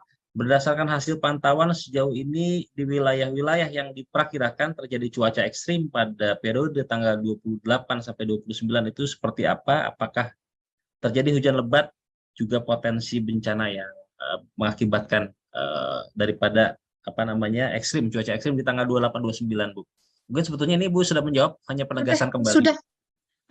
Ya. 28 kan sudah berlalu ya, tapi Ya. 28 kami memprediksi hujannya masih sedang ya intensitasnya. Di wilayah mana tadi? Jabodetabek ya? Barangkali ada gambaran Ibu. Silakan Mas. Ini tanggal, Silakan. ya ini sudah disiapkan sama kawan-kawan. Oh ya, monggo jenengan sampaikan Mas. Oke. Jadi untuk tanggal 28 ini dicatat oleh kita tertingginya hanya 60 mm ya kawan-kawan. 60 mm ini terjadi di pompa RW 01 Semanan ya. Jadi yang kemarin disampaikan ada badai itu barangkali disinilah terjawabnya. Ya, ini adalah curah hujan yang dicatat sejak tanggal 7 pagi tanggal 28 sampai 29 pukul 7 juga. Ya, jadi 1 kali 24 jam ini. Jadi untuk curah hujan tidak terjadi ya yang badai tadi.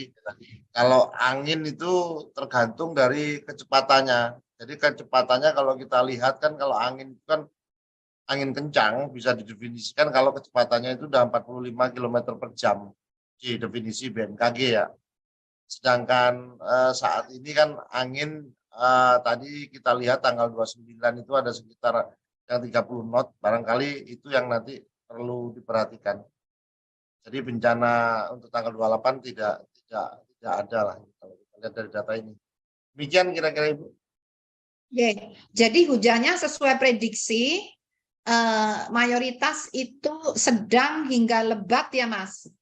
Prediksi kita kan sedang hingga lebat betul. Ya. Oke, artinya terverifikasi ya hasil prediksi itu. Nah, mungkin Bapak bisa menjelaskan kali.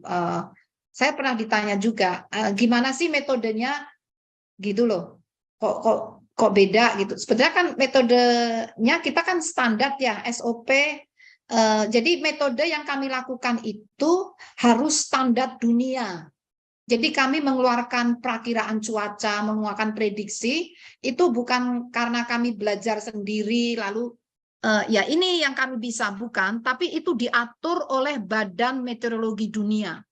Karena cuaca itu terutama dibutuhkan untuk penerbangan di mana akurasi harus 100%, sehingga Badan Meteorologi Dunia membina, mengatur, dan ini juga istilahnya tuh mengecek, selalu mereview dari validitas dan akurasi informasi yang dikeluarkan. Itu ada review evaluasi tiap tahun.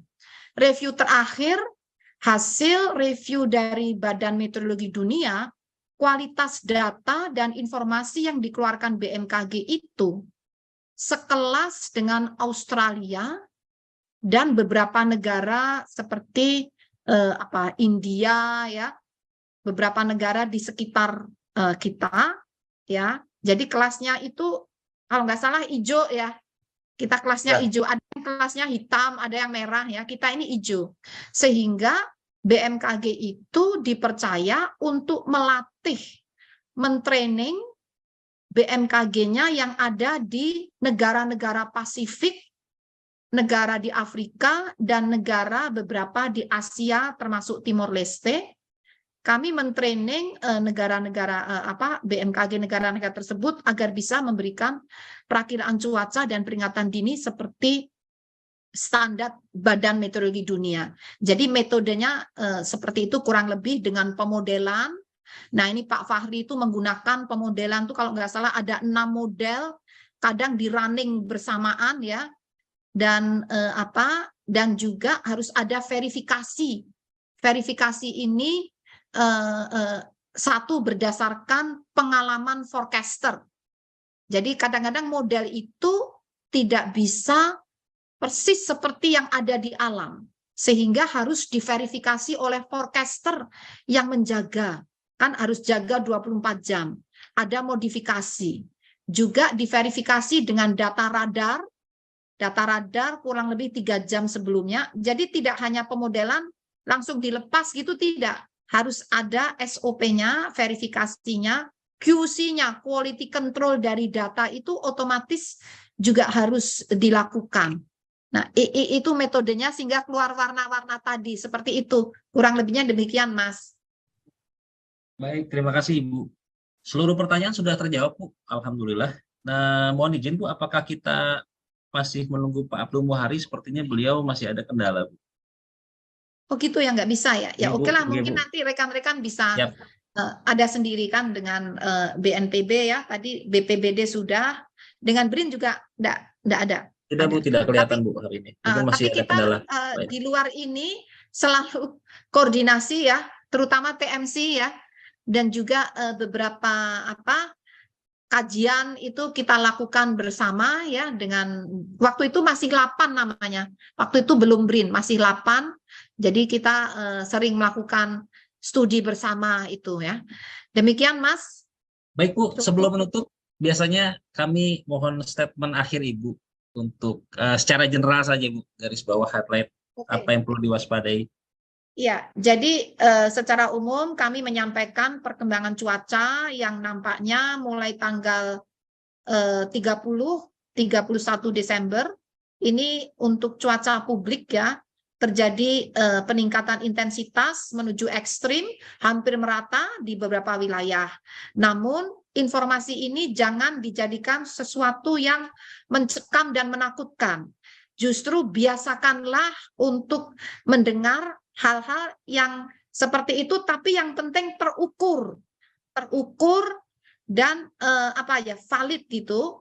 Maksudnya apa? Agar kita bisa merencanakan kegiatan kita dapat berjalan secara aman.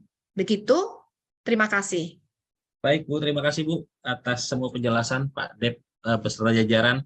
Terima kasih teman-teman atas kehadiran dan tentu apa yang disampaikan Ibu Kepala BMKG ini menjadi perhatian kita semua, kewaspadaan kita semua, kehati-hatian kita semua, dan tentu harapannya tentu masyarakat untuk terus mengikuti perkembangan updating dari informasi BMKG dan mengikuti arahan pemerintah setempat terkait dengan beberapa hari ke depan sampai dengan awal di Januari. Dan yang terakhir, BMKG membuka posko layanan 24 jam di seluruh Indonesia. Jadi ketika ada berita-berita informasi yang mungkin belum jelas, tidak jelas, langsung ditanyakan ke BMKG yang kami sudah standby selama 24 jam juga di kanal-kanal saluran resmi di media sosial dan sebagainya. Terima kasih. Sekali lagi saya ucapkan atas partisipasinya Bapak Ibu sekalian. Saya akhiri. Assalamualaikum warahmatullahi wabarakatuh. Salam sehat untuk kita semua. Semoga kita selamat. Amin. Waalaikumsalam warahmatullahi Terima kasih. Terima Ibu, kasih Bapak Bapak dan Ibu Ibu semuanya, semuanya. rekan-rekan media. Ya, semoga aman. Insya Amin, Bu. Allah. Amin, ya Rabbal Terima Alamin. kasih banyak, Bu. Ya, banyak doa, banyak doa. Terima kasih. Biar bisa tahun baruan, Bu. Ya, terima kasih. Betul, makasih izin live. Iya, Bu. Gimana ini? Oke, monggo. Terima kasih Bapak Ibu. Pak Karo. Pak Karo, langsung saja Ibu untuk memberikan penjelasan kaitan dengan updating, Bu, penjelasan hal-hal yang perlu di-highlight kembali dan menjadi perhatian kita bersama, Bu. Terima kasih. Kami silakan, Ibu. Terima kasih Pak Taufan dan juga Assalamualaikum warahmatullahi wabarakatuh. Yang saya hormati rekan-rekan media yang telah meluangkan waktu dengan sabar, dan juga ini rekan-rekan dari BMKG, Bapak Deputi, para kepala pusat, dan juga hadirin sekalian. Bismillahirrahmanirrahim. Perkenankanlah kami mengupdate perkembangan potensi cuaca ekstrim di akhir tahun 2022.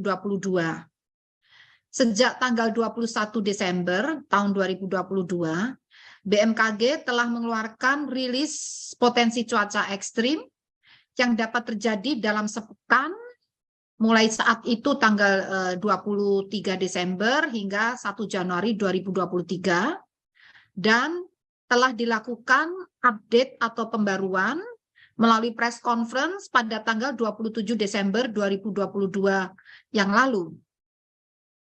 Saat ini mengingat adanya peningkatan intensitas kondisi ekstrim, maka kami memandang penting dan mendesak perlunya dilakukan update perkembangan atmosfer saat ini berdasarkan analisis terkini hari ini 29 Desember. Kondisi dinamika atmosfer di sekitar wilayah Indonesia masih cukup signifikan, bahkan ada peningkatan potensi curah hujan di beberapa wilayah hingga 1 Januari 2023. Nah, ini perlu nanti kami jelaskan juga kenapa menjadi 1 Januari, padahal sebelumnya kan sampai 3 Januari, bahkan ada kemungkinan lebih. Nanti ada penjelasannya kenapa kali ini hingga 1 Januari. Dasar pertimbangan perkembangan ini masih terkait dengan berbagai fenomena yang terjadi bersamaan, yaitu aktifnya monsun Asia. Monsun itu artinya angin yang berasal dari benua Asia yang membawa uap-uap air karena melewati Samudra Pasifik sebelum masuk ke wilayah Indonesia, sehingga membawa uap-uap air yang mendatangkan atau menjadikan musim hujan di wilayah Indonesia. Nah, sekarang monsun Asia ini meningkat intensitasnya dan kita deteksi berpotensi meningkatkan kecepatan angin, terjadi peningkatan kecepatan angin dan curah hujan. Kemudian juga teridentifikasinya ini masih aktif Madden-Julian Oscillation di sekitar wilayah Indonesia bagian selatan ekuator.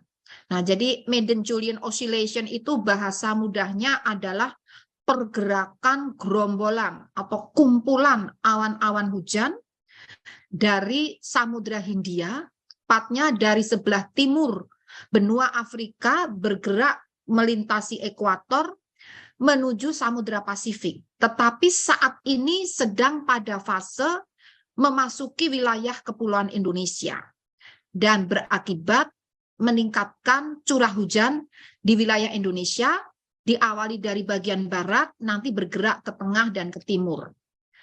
Dan juga aktifnya fenomena gelombang atmosfer di ekuatorial, yaitu gelombang Kelvin dan Rossby, dalam sepekan terakhir hingga beberapa hari ke depan, yang berkontribusi signifikan meningkatkan pertumbuhan awan hujan dengan potensi curah hujan lebat hingga sangat lebat, dan dari hasil modeling terakhir nampak menjadi ekstrim untuk wilayah-wilayah strategis. Dan inilah perkembangan yang kami sampaikan, adanya peningkatan intensitas mencapai ekstrim untuk wilayah-wilayah strategis. Kemudian terpantaunya pusat tekanan rendah di Australia yang dapat membentuk daerah pertemuan angin di sekitar wilayah Indonesia bagian selatan ekuator yang dapat meningkatkan potensi pertumbuhan awan hujan signifikan di sekitar wilayah yang dilewatinya, mulai dari Jawa hingga Nusa Tenggara. Dan yang terakhir, sementara itu fenomena seruakan udara dingin dari dataran tinggi Tibet dan arus lintas ekuatorial dalam beberapa hari terakhir masih terus aktif terjadi, walaupun intensitasnya mulai melemah dibandingkan beberapa hari lalu. Meskipun demikian, kondisi tersebut masih dapat berkontribusi terhadap peningkatan pertumbuhan awan hujan di wilayah Indonesia bagian barat dan selatan ekuator. Berdasarkan hasil analisis dinamika atmosfer dan pemodelan cuaca secara numeris, akhirnya BMKG memperkirakan adanya potensi peningkatan curah hujan mulai tanggal 30 hingga 31 Desember di beberapa wilayah di Indonesia. Saya persilakan gambarnya ya. Ini kita lihat, coba dilihat di gambar peta sebelah kiri bawah. Mungkin bisa dinaikkan dikit biar kelihatan. Ibu bapak yang saya hormati, itu petanya bisa dilihat. Nah, oke. Dari peta ini ibu bapak perlu mewaspadai yang warnanya merah. Harusnya kewaspadaan mulai dilakukan ketika warnanya kuning, apalagi berkembang menjadi orange, merah, dan yang paling parah itu yang berwarna pink. Yang berwarna pink itu adalah menunjukkan curah hujan dengan intensitas bisa melampaui 150 mm dalam waktu 1 hari. Jadi yang warnanya pink itu kan terlihat ada di wilayah sebagian DKI dan juga di bagian utara Jawa Barat, memanjang ke timur masuk sampai ke Laut Jawa ini. Jadi Laut Jawa ini masih pink ya. Jadi di situ masih akan terjadi hujan lebat, angin kencang, dan gelombang tinggi, bahkan banjir rob masih akan terjadi. Itu di Laut Jawa hingga Jawa Tengah bagian utara. Jawa Tengah bagian utara. Ini yang warna yang paling ekstrim ada di sana. Nah, kemudian setelah ekstrim itu hujan lebat itu antara 100 hingga 150 mm. Maaf, saya ulangi. Hujan sangat lebat yang berwarna merah itu antara 100 sampai 150 mm. Ini masih juga terjadi di Laut Jawa, di Banten sebagian kecil bagian utara, DKI juga, Jawa Barat bagian utara, Laut Jawa, dan juga Jawa Tengah bagian utara. Kemudian yang intensitas lebat itu adalah 50 sampai 100 mm warnanya orange, juga terjadi pada wilayah-wilayah yang saya sebutkan tadi, dan itu orange ya lebat, dan kuning itu intensitas sedang. Nah, untuk area di Jawa lainnya, terutama di selatan ya, selatan itu kebanyakan hijau ya, insya Allah kalau hijau itu aman ya, tapi kuning itu mulai sedang. Sedang mulai diwaspadai karena sedang pun tergantung kondisi lingkungan yang ada setempat. Kalau lingkungannya sudah terganggu, sedang pun bisa menimbulkan banjir ataupun longsor ataupun cuaca ekstrim. Nah, jadi perlu kami sampaikan, perkembangan terakhir perakiraan curah hujan Pulau Jawa tanggal 30 Desember besok itu potensi hujan lebat terjadi di Banten bagian barat, DKI Jakarta bagian selatan, Jawa Barat bagian selatan, Daerah Istimewa Yogyakarta, Jawa Tengah bagian selatan, Jawa Timur bagian selatan. Itu potensi lebat. Potensi hujan sangat lebat, yaitu tadi intensitasnya 100 sampai 150 mm, berpotensi terjadi di Banten bagian utara dan selatan, juga DKI Jakarta bagian utara, sebagian Jawa Timur bagian utara. Dan potensi hujan ekstrim, intensitasnya dapat mencapai lebih dari 150 mm dalam 24 jam atau dalam 1 hari, yaitu berpotensi terjadi di Jawa Barat bagian utara, Jawa Tengah bagian utara. Nah, itu yang perlu diwaspadai untuk tanggal 30 Desember. Selanjutnya tanggal 31 Desember. Nah, mohon maaf sebelum tanggal 31 Desember, ini juga sangat penting kami sampaikan, perakiraan curah hujan di Jabodetabek, khusus Jabodetabek, untuk besok tanggal 30 Desember. Kenapa itu penting? Karena kalau kita lihat, ini hasil pemodelan terutama gambar yang kiri bawah, Jabodetabek itu kebanyakan pink sama merah.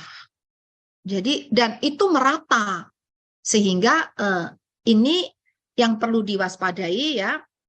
Namun ini hujan ya, bukan badai ya, hujan. Intensitasnya bisa ekstrim. Nah, jadi yang perlu diwaspadai untuk ekstrim itu di Kabupaten Bekasi bagian utara. Nah, kalau hujan dengan sangat lebat intensitasnya terjadi di Jakarta Barat bagian utara, Jakarta Timur, Jakarta Selatan, Jakarta Utara, dan Kota Bekasi. Sekali lagi ini nampaknya merata. Dan untuk potensi hujan lebat, yaitu antara 50 mm sampai 100 mm, berpotensi terjadi di Kabupaten Tangerang, Kota Tangerang Selatan, Kota Bogor, Kabupaten Bogor bagian selatan, Depok, dan Jakarta Pusat. Sekali lagi ini untuk besok tanggal 30 Desember. Dan perlu ditambahkan, ini mohon dikoreksi Pak Guswanto, hujannya itu yang mulai menguat mulai sore ya Pak ya. Ya. Sore Sampai dini hari. Jadi berlangsung terus ini sampai dini hari. Sampai sekitar jam 00 sampai pergantian di tanggal 31 Desember. Itu jadi yang perlu diwaspadai ini mulai sore bisa berlangsung terus sampai malam dan dini hari. Sehingga maksudnya agar Ibu Bapak dapat merencanakan kegiatannya dengan beradaptasi dengan kondisi tersebut. Nah, baik, slide berikutnya. Nah, sekarang bagaimana dengan Pulau Jawa? Tanggal 31 Desember, di hari berikutnya. Ini kalau pada peta, kita lihat yang sebelah kanan ini ya Mas ya, warna merah. Merah ini untuk tanggal 31 bertambah di itu ya, di mana? Ujung Kulon itu ya, apa Jawa Barat, di Banten ya. Ya. Itu Selat Sunda itu ya, bagian selatan ya. Kemudian di Jawa Tengah bagian utara, merah ke arah pink, dan juga di Jawa Timur bagian selatan. Sisanya artinya merah pink itu kan mengarah bisa 100 mm sampai 150 mm. Nah, kemudian yang orange itu bisa mencapai 100 mm, tersebar dimulai dari Banten itu agak merata itu orange kuning ya. Kemudian di Jawa Barat, Jawa Tengah di bagian utara terutama itu. Namun secara umum curah hujannya melemah ya Mas ya. Dari tanggal 30 ke tanggal 31. Ini relatif warna pink merahnya itu menjadi lebih bersih. Ini alhamdulillah ya, semoga mulai mereda ini meskipun masih ada ya. Nah, jadi potensi hujan lebat di tanggal 31 Desember, meskipun potensi ekstrimnya sudah hilang ya, kayaknya berkurang, tapi masih ada potensi hujan lebat, sangat lebat, maaf saya ulangi, potensi hujan sangat lebat di DKI Jakarta bagian utara, Jawa Barat bagian utara, Banten bagian selatan dan barat, kemudian Jawa Tengah bagian utara. Itu potensi hujan yang sangat lebat. Kemudian potensi hujan lebat masih terjadi di Banten, Jawa Barat bagian tengah, Jawa Tengah bagian tengah, Daerah Istimewa Yogyakarta, Jawa Timur bagian tengah dan selatan. Nah, bagaimana selanjutnya Mas? Slide berikutnya. Masih ada? Oke. No. Ini. Nah, bagaimana Jabodetabek tanggal 31 Desember? Alhamdulillah, ini mungkin berkat doa Bapak Ibu sekalian, warna yang merah, pink, orange untuk Jabodetabek ini sudah berkurang ya, seperti peta tadi ya. Masih tersisa yang orange dan kuning. Kuning itu sedang, orange itu adalah lebat ya. Lebat, betul kan Pak? Orange itu ya. Lebat. Nah, dan itu kayaknya sangat lebat masih ada ini yang orange. Masih ada, ketutup sini Bu, ya, ketutup sini. Iya, jadi sangat lebat masih ada. Nah, inilah sebarannya agar Bapak Ibu bisa melihat.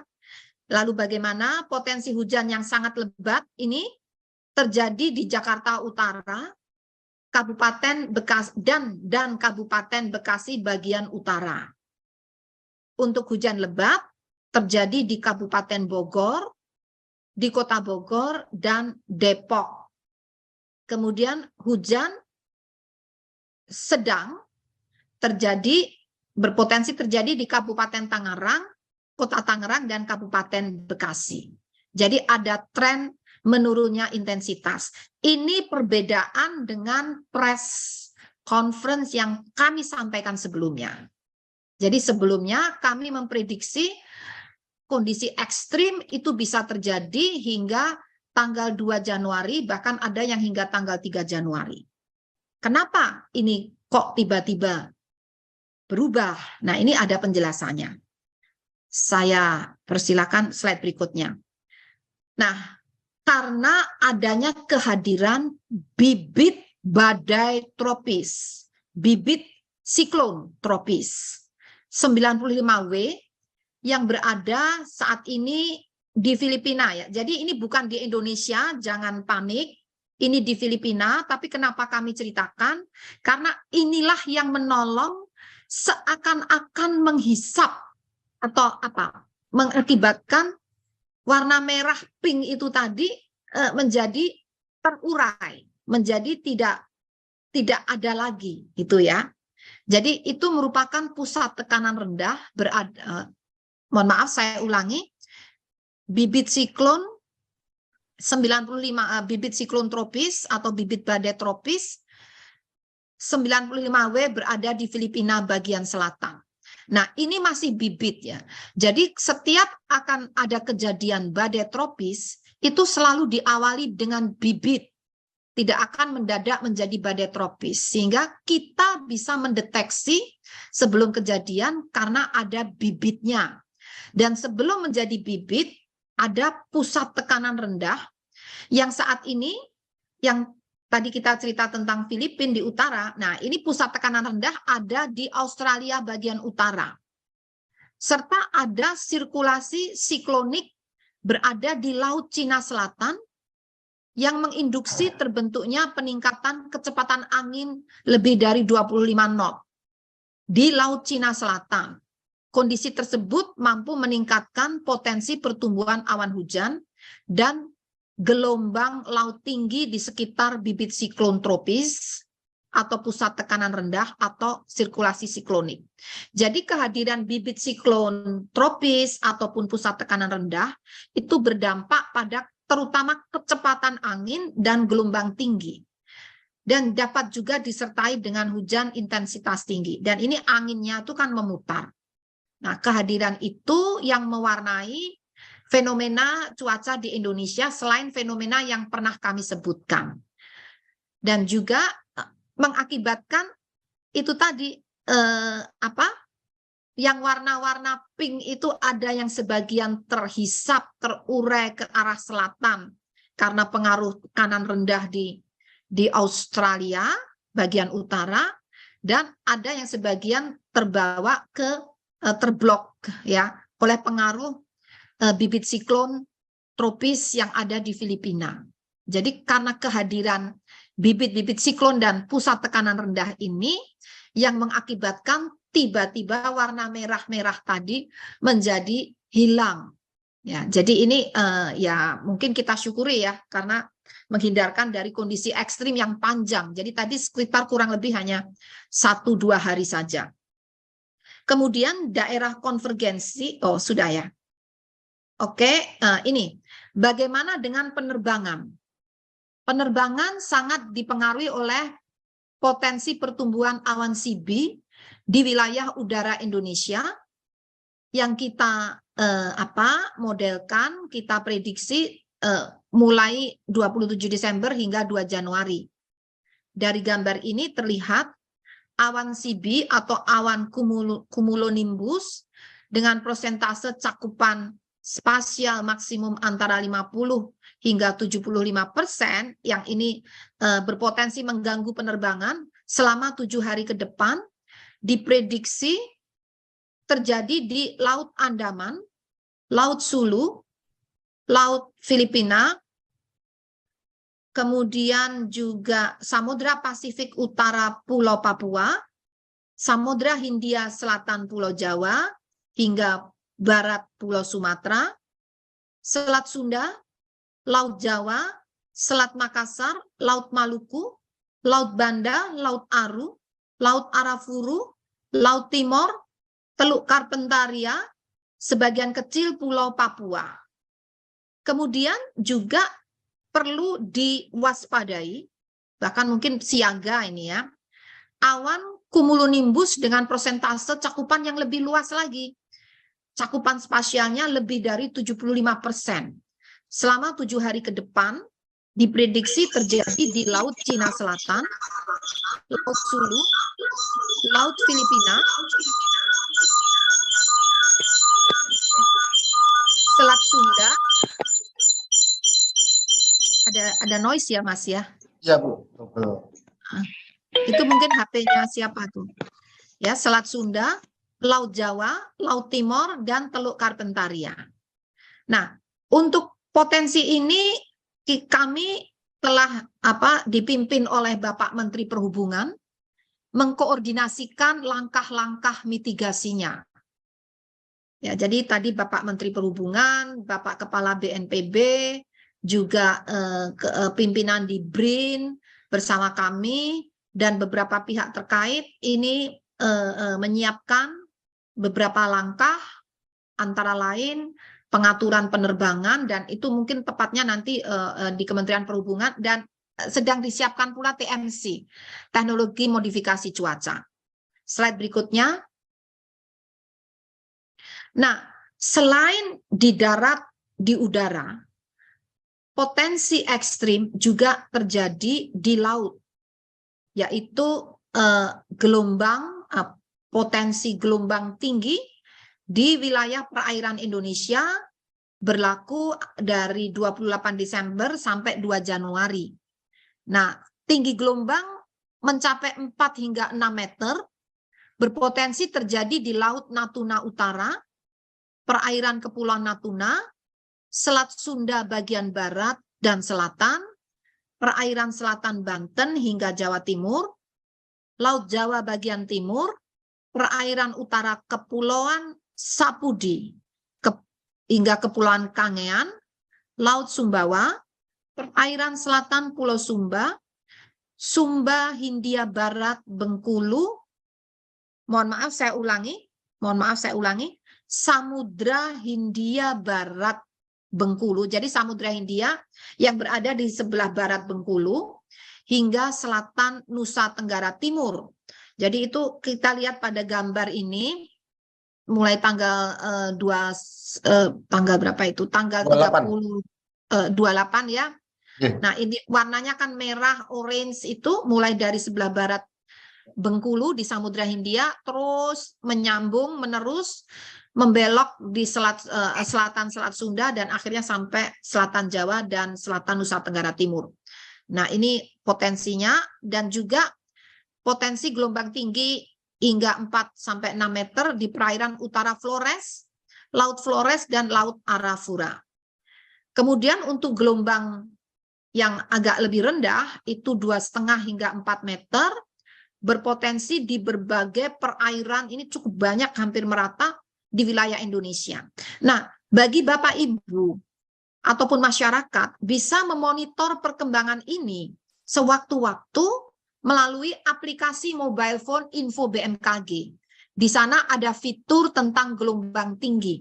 Silakan bisa memonitor secara mandiri untuk merencanakan kegiatan Bapak Ibu.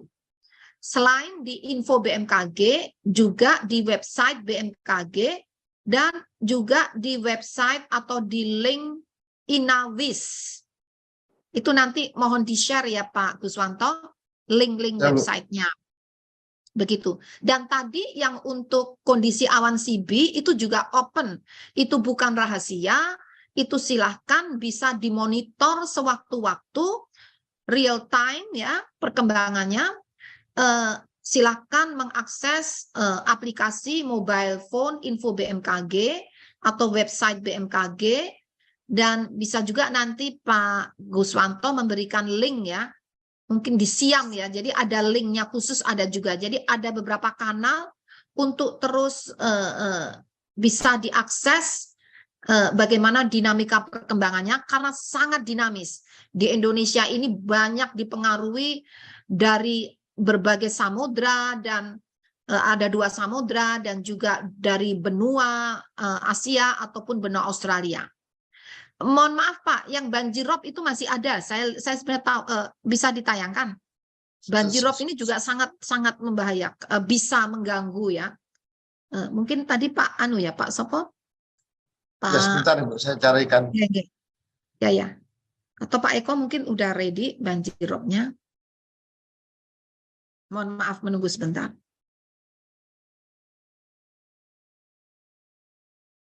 Baik Bu, kami share. Di-share Pak Eko.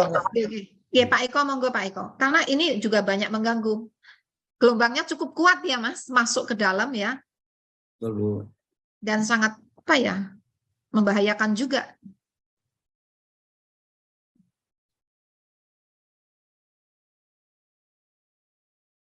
Sambil menunggu, silahkan menginstal aplikasi Info BMKG. Bapak Ibu bisa melihat perakiraan cuaca 6 hari ke depan, bagaimana curah hujannya, suhunya, kecepatan anginnya, dan kelembapannya setiap 3 jam atau 6 jam di setiap kecamatan di seluruh wilayah Indonesia, dan Bapak Ibu bisa memonitor perkembangan cuaca di setiap jalur mudik selama Nataru ini. Nah, ini potensi tinggi gelombang ya. Mohon izin Bu, ini yang potensi banjirop Bu. Sorry, maaf, banjirop, banjir pesisir. Tapi yang tanggal anu Mas, tanggal 30, tanggal 29, 30, Baik. yang mana? Ada di sebelah kanan Bu. Kanan ya, sebentar, Ya. ketutup sebentar. Oke, sebelah kanan ya. Ya. Sampai tanggal 31 Desember, ini banjirop di pesisir Kepulauan Riau. Ini sudah terjadi sejak tanggal 21 dan diprediksi hingga 31 Desember. Kemudian di pesisir banjirop di pesisir Bangka Belitung diprediksi sudah terjadi mulai tanggal 24 dan berakhir hingga 31 Desember. Kemudian banjirop di pesisir Banten diprediksi akan berlangsung sejak 21 Desember hingga 5 Januari. Kemudian banjirop di pesisir utara DKI Jakarta diprediksi akan terjadi tanggal 3 hingga berapa itu 10 Januari 2023. Banjirop di pesisir, Mas digedein sedikit, aku nggak bisa baca. Maaf Bu, ya. Banjirop di pesisir Jawa Barat ya kalau nggak salah tadi. Di Jawa Barat nih, banjirop di pesisir. Ya. Ya udah kecil aja deh, aku bisa deh kalau sulit. Oke, saya ulangi ya. Oke, banjirop di pesisir tadi di atas tuh, naik lagi. Nah, pesisir, oke, cukup. Di pesisir Jawa Barat, ini bagian utara ya Mas? Betul Bu. Utara pas dua-duanya? Utara dan selatan Bu. Utara dan selatan ini mohon perhatian. Banjirop di pesisir Jawa Barat, pantai utara dan selatan diprediksi sudah mulai 20 dan berakhir hingga 31 Desember 2022. Dan banjirop di pesisir utara Jawa Tengah ini diprediksi sudah mulai 28 hingga 8 Januari 2023, tadi 28 Desember ya. Kemudian banjirop di pesisir Kalimantan Barat diprediksi sudah mulai tanggal 24 hingga 29 Desember hari ini. Di pesisir Kalimantan Tengah atau Kota Waringin Barat diprediksi hingga hari ini 29 Desember 2022. Pesisir Sulawesi Utara diprediksi mengalami banjirop hingga hari ini 29 Desember 2022, dan Maluku Utara sama hingga hari ini 29 Desember 2022. Dan banjirop di pesisir utara Papua atau di Jayapura diprediksi sudah terjadi mulai 24 hingga besok 30 Desember 2022. Nah, kesimpulannya Silakan Pak, kesimpulannya tadi berarti Saya kontrol dulu. Baik. nah berdasarkan pertimbangan perakiraan cuaca yang meliputi masih aktifnya monsun Asia, kemudian juga masih teridentifikasi aktivitas MGO, yaitu pergerakan kumpulan awan-awan hujan dari arah timur Afrika di Samudra Hindia menuju wilayah Indonesia, berada di Indonesia dan nanti menuju ke Samudra Pasifik, serta masih terjadinya gelombang atmosfer yang terkonsentrasi di wilayah Jawa hingga Nusa Tenggara, kemudian juga terpantaunya pusat tekanan rendah di Australia yang dapat membentuk daerah pertemuan angin di wilayah Indonesia bagian selatan ekuator, dan masih terpantaunya seruakan dingin Asia dan arus lintas ekuatorial yang dapat berkontribusi pada pertumbuhan awan hujan di wilayah Indonesia bagian barat, walaupun intensitasnya mulai berkurang dibandingkan beberapa hari lalu. Jadi ini semua fenomena masih terjadi. Nah, juga berdasarkan berbagai output model cuaca numerik yang dianalisis BMKG, diperkirakan dapat terjadi peningkatan curah hujan dari lebat hingga ekstrim pada tanggal 30 hingga 31 Desember, dan diprediksi terjadinya kalau masih pagi siang itu kalau terjadi biasanya masih cerah dan hujannya ringan ya, tapi mulai sore itu mulai meningkat curah hujannya, dapat berlanjut sampai malam hingga dini hari. Jadi yang justru ekstrim itu malam hingga dini hari. Ini yang perlu disiapkan kewaspadaannya karena kejadiannya peningkatan menjadi ekstrim itu malam hingga dini hari. Nah, kemudian itu tadi 30 sampai 31 Desember 2022. Lalu perakiraan hujan Jabodetabek pada tanggal 30 hingga 31 Desember 2022 adalah hujan dengan intensitas lebat hingga sangat lebat mulai terjadi pada tanggal 30 Desember 2022 dini hari hingga 1 Januari 2023 dini hari. Mohon maaf, ini tadi sudah dianalisis dalam model, itu tidak hanya sampai sangat lebat, bahkan bisa mencapai ekstrim. Ya, bisa mencapai ekstrim 150 mm lebih ini ya.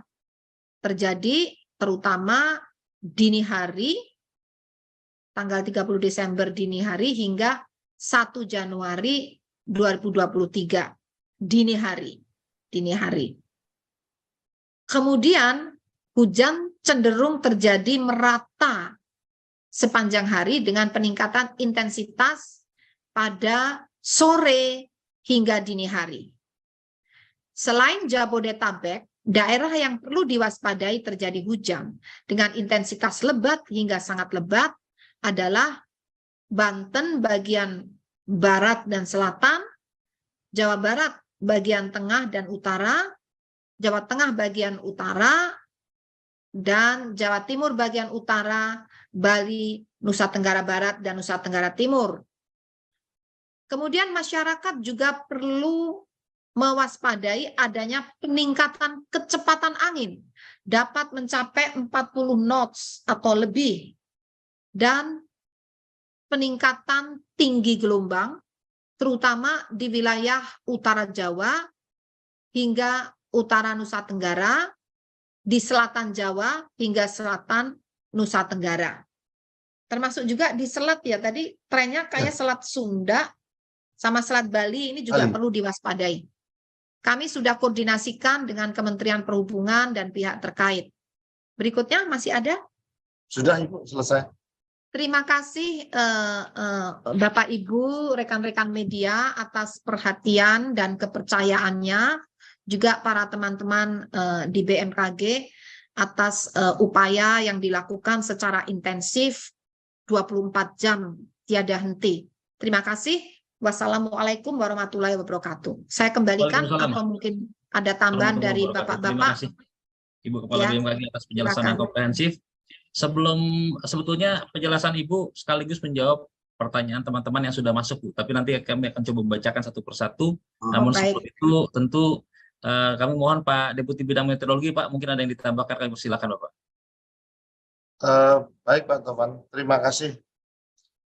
Saya hanya menyampaikan saja bahwa saat ini sebenarnya cuaca ekstrim apa yang terjadi. Jadi cuaca ekstrim yang terjadi adalah satu, fenomena hujan sedang sampai ekstrim. Yang kedua yaitu banjir rob atau banjir pesisir atau rob. Yang ketiga adalah angin kencang. Dan keempat adalah terkait dengan tinggi gelombang. Ya. Jadi ini juga 3-4 informasi ini atau cuaca ekstrim ini bermain secara ruang dan waktu. Ya. Jadi dia tidak berbarengan. Ada yang beramplifikasi seperti di Jawa Tengah ya, itu tinggi gelombang bermain juga, robnya juga ada, curah hujannya juga ada, utamanya di pesisir. Nah, ini dia beramplifikasi. Ada yang hanya banjir robnya saja, tapi ada juga yang hanya hujannya saja. Barangkali ini perlu gampang dilihat dari petanya saja ya. Kalau kita lihat sedikit nih Pak Tovan menambahkan tadi yang disampaikan ya. Kalau kita lihat ini kan angin 3000 feet. Ini kelihatan ada 36 knot ini di atas ini. Ini 28, 32. Dari sini itu bisa kita menganalisis sendiri kecepatan angin tertinggi daerah mana. Ini 18 knot berarti rendah, ini juga cukup rendah. Nah, itu yang perlu diperhatikan. Ini juga tidak seluruhnya wilayah Indonesia angin dengan kecepatan tinggi atau dengan angin kencang ya. Demikian kira-kira tambahan dari saya. Terima kasih. Mohon maaf Pak Guswanto, ini peta ini mohon juga di-share. Yang ini kayaknya yang terakhir peta angin itu biar masyarakat juga bisa melihat situasinya. Mungkin di website ya terutama ya. Di website ada Ibu. Oke, baik. Oke, makasih. Update tiap hari. Baik. Terima kasih Mas. Oke. Monggo Pak. Pak Tovan, dilanjut. Barangkali ada tambahan dari para kapus, Pak Fahri, Pak Eko, Pak Hadi, silakan. BNPB dan BRIN mungkin ada ya. Kita mengundang juga. Hadir Bu sepertinya Bu. Ya, Kita akan diatur ya coba Pak, dipersilakan juga. Menyapa Kalau sudah dari teman-teman dari BRIN Pak Fahri, BNPB. mungkin Pak Fahri dulu Pak sama Fahri, Pak. Silakan Pak Fahri, Pak Eko. Untuk melengkapi yang cuaca, terus nanti BNPB dan BRIN. Ya, baik. Silakan. Pak Fahri, monitor ya, Pak. Baik. Terima kasih Ibu KG, Pak Deputi, Bapak Ibu rekan-rekan media menambahkan sedikit apa yang disampaikan Ibu Kepala dan Pak Deputi tadi. Tadi kita sudah melihat bahwa memang ada potensi peningkatan hujan. Nah, khusus untuk malam tahun baru gitu ya, memang potensi hujan lebatnya itu dini hari ya, seperti tadi Ibu sampaikan. Jadi kalau 31-nya mulai dari siang sore itu mulai meningkat, malam meningkat ya. Tapi kami mengharapkan dan melihat sih kayaknya ada celah justru menjelang malam pergantian tahun agak mereda gitu ya. Tapi meningkat lagi nanti setelah tengah malam. Dini hari tadi itu mulai meningkat lagi. Jadi ini mungkin perlu mengantisipasi saudara-saudara kita yang akan merayakan malam pergantian tahun ya, bisa mempersiapkan diri dengan baik, mempersiapkan peralatan, sarana prasarana agar acara atau kegiatannya tetap bisa berlangsung tapi aman dan tidak terganggu oleh kondisi hujan. Mungkin itu sedikit Ibu tambahan dari saya. Terima kasih. Terima kasih Bapak. Monggo Pak Anu mungkin ke BNPB Pak. Soalnya kalau Pak Eko mau nambahkan. Pak Eko, monggo mau nambahkan Pak, dari ini banyak yang ditanyakan kan biasanya ke Pak Eko soal rob sama gelombang. Silakan Pak Eko kalau ada yang mau disampaikan. Baik, mohon izin Ibu Pak Deputi. Terkait dari keekstriman cuaca yang tadi telah dijelaskan lengkap oleh Ibu Kepala BMKG dan Bapak Deputi Meteorologi, perlu kita cermati kembali dan waspadai ketika kita menggunakan moda angkutan penyeberangan. ketika ada angin kencang dan hujan lebat, tentunya ini akan menghambat aktivitas bongkar muat. Sehingga para nakhoda atau pengguna transportasi laut di penyeberangan perlu waspada, adaptasi, ikuti semua petunjuk dari operator pelabuhan. Tidak perlu memaksakan diri sehingga akan merugikan kita juga di dalam menggunakan moda angkutan penyeberangan. Juga ketika terjadi waktu yang sama di saat fase pasang maksimum yang dibarengi dengan gelombang tinggi, ini kerap kali mengganggu aktivitas kita sehari-hari, utamanya masyarakat pesisir, untuk bisa melakukan upaya penyelamatan terhadap kegiatan sehari-hari, terutama untuk perikanan darat dan tambak garam untuk bisa diselamatkan. Demikian, terima kasih. Terima kasih Pak Kapusmar. Terima kasih. Bu, mungkin kurang lengkap Bu kalau Pak Ahadi, Kapus Oh Penerbangan iya, belum mau terbang ini yang mau memberikan terbang, statement. silakan. Monggo Pak Adi. Terima kasih Pak Taufan, izin Ibu Kepala, Bapak Iya, Deputi, monggo Mas. para Kapus. Seperti yang sudah disampaikan oleh Ibu Kepala tadi bahwa Ibu sudah menyampaikan adanya potensi awan cumulonimbus yang perlu diwaspadai dengan beberapa cakupan spasial. Dapat kami sampaikan bahwa memang bagi penumpang nantinya juga perlu menjadi kesabaran bagi penumpang ketika akan naik pesawat terbang. Hal ini pada saat cuaca buruk dan seterusnya, kalaupun ada penundaan dan seterusnya juga ini bisa diakibatkan diantaranya juga memang karena adanya safety yang sudah diterapkan oleh maskapai maupun penyelenggara bandar udara. Jadi ini menjadi sangat penting, terutama pada bandara-bandara yang memiliki operating hour yang tidak 24 jam, hanya operating hour saat siang hari. Ini menjadikan satu istilahnya menjadi menjadi bagi para penumpang ini menjadi harus menjadi lebih aware bahwa adanya penundaan pesawat lebih diakibatkan oleh safety karena ada informasi-informasi yang sudah disampaikan oleh BMKG yang berada di setiap bandar udara. Kewaspadaan lainnya yang juga perlu disampaikan untuk maskapai maupun operator pesawat terbang adalah bahwa pada tanggal seperti yang disampaikan Ibu Kepala tadi, pada tanggal 29 ada kecepatan angin yang cukup tinggi sampai dengan 40 knot sampai dengan ketinggian dari permukaan sampai dengan ketinggian 23.000 feet, dan mulai dari barat Indonesia sampai dengan terutama di wilayah Jawa, kemudian sampai dengan NTT, dan ini perlu diwaspadai bagi pesawat-pesawat yang berada terbang di bawah 10.000 feet ataupun medium level sampai dengan ketinggian 23.000 feet, terutama bagi heli dan pesawat-pesawat yang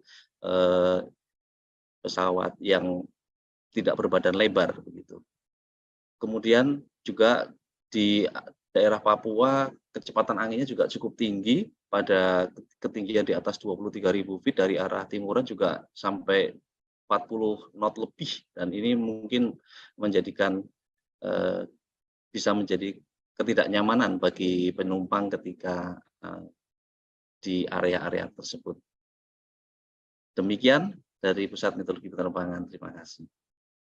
Terima kasih Pak Kapus Penerbangan.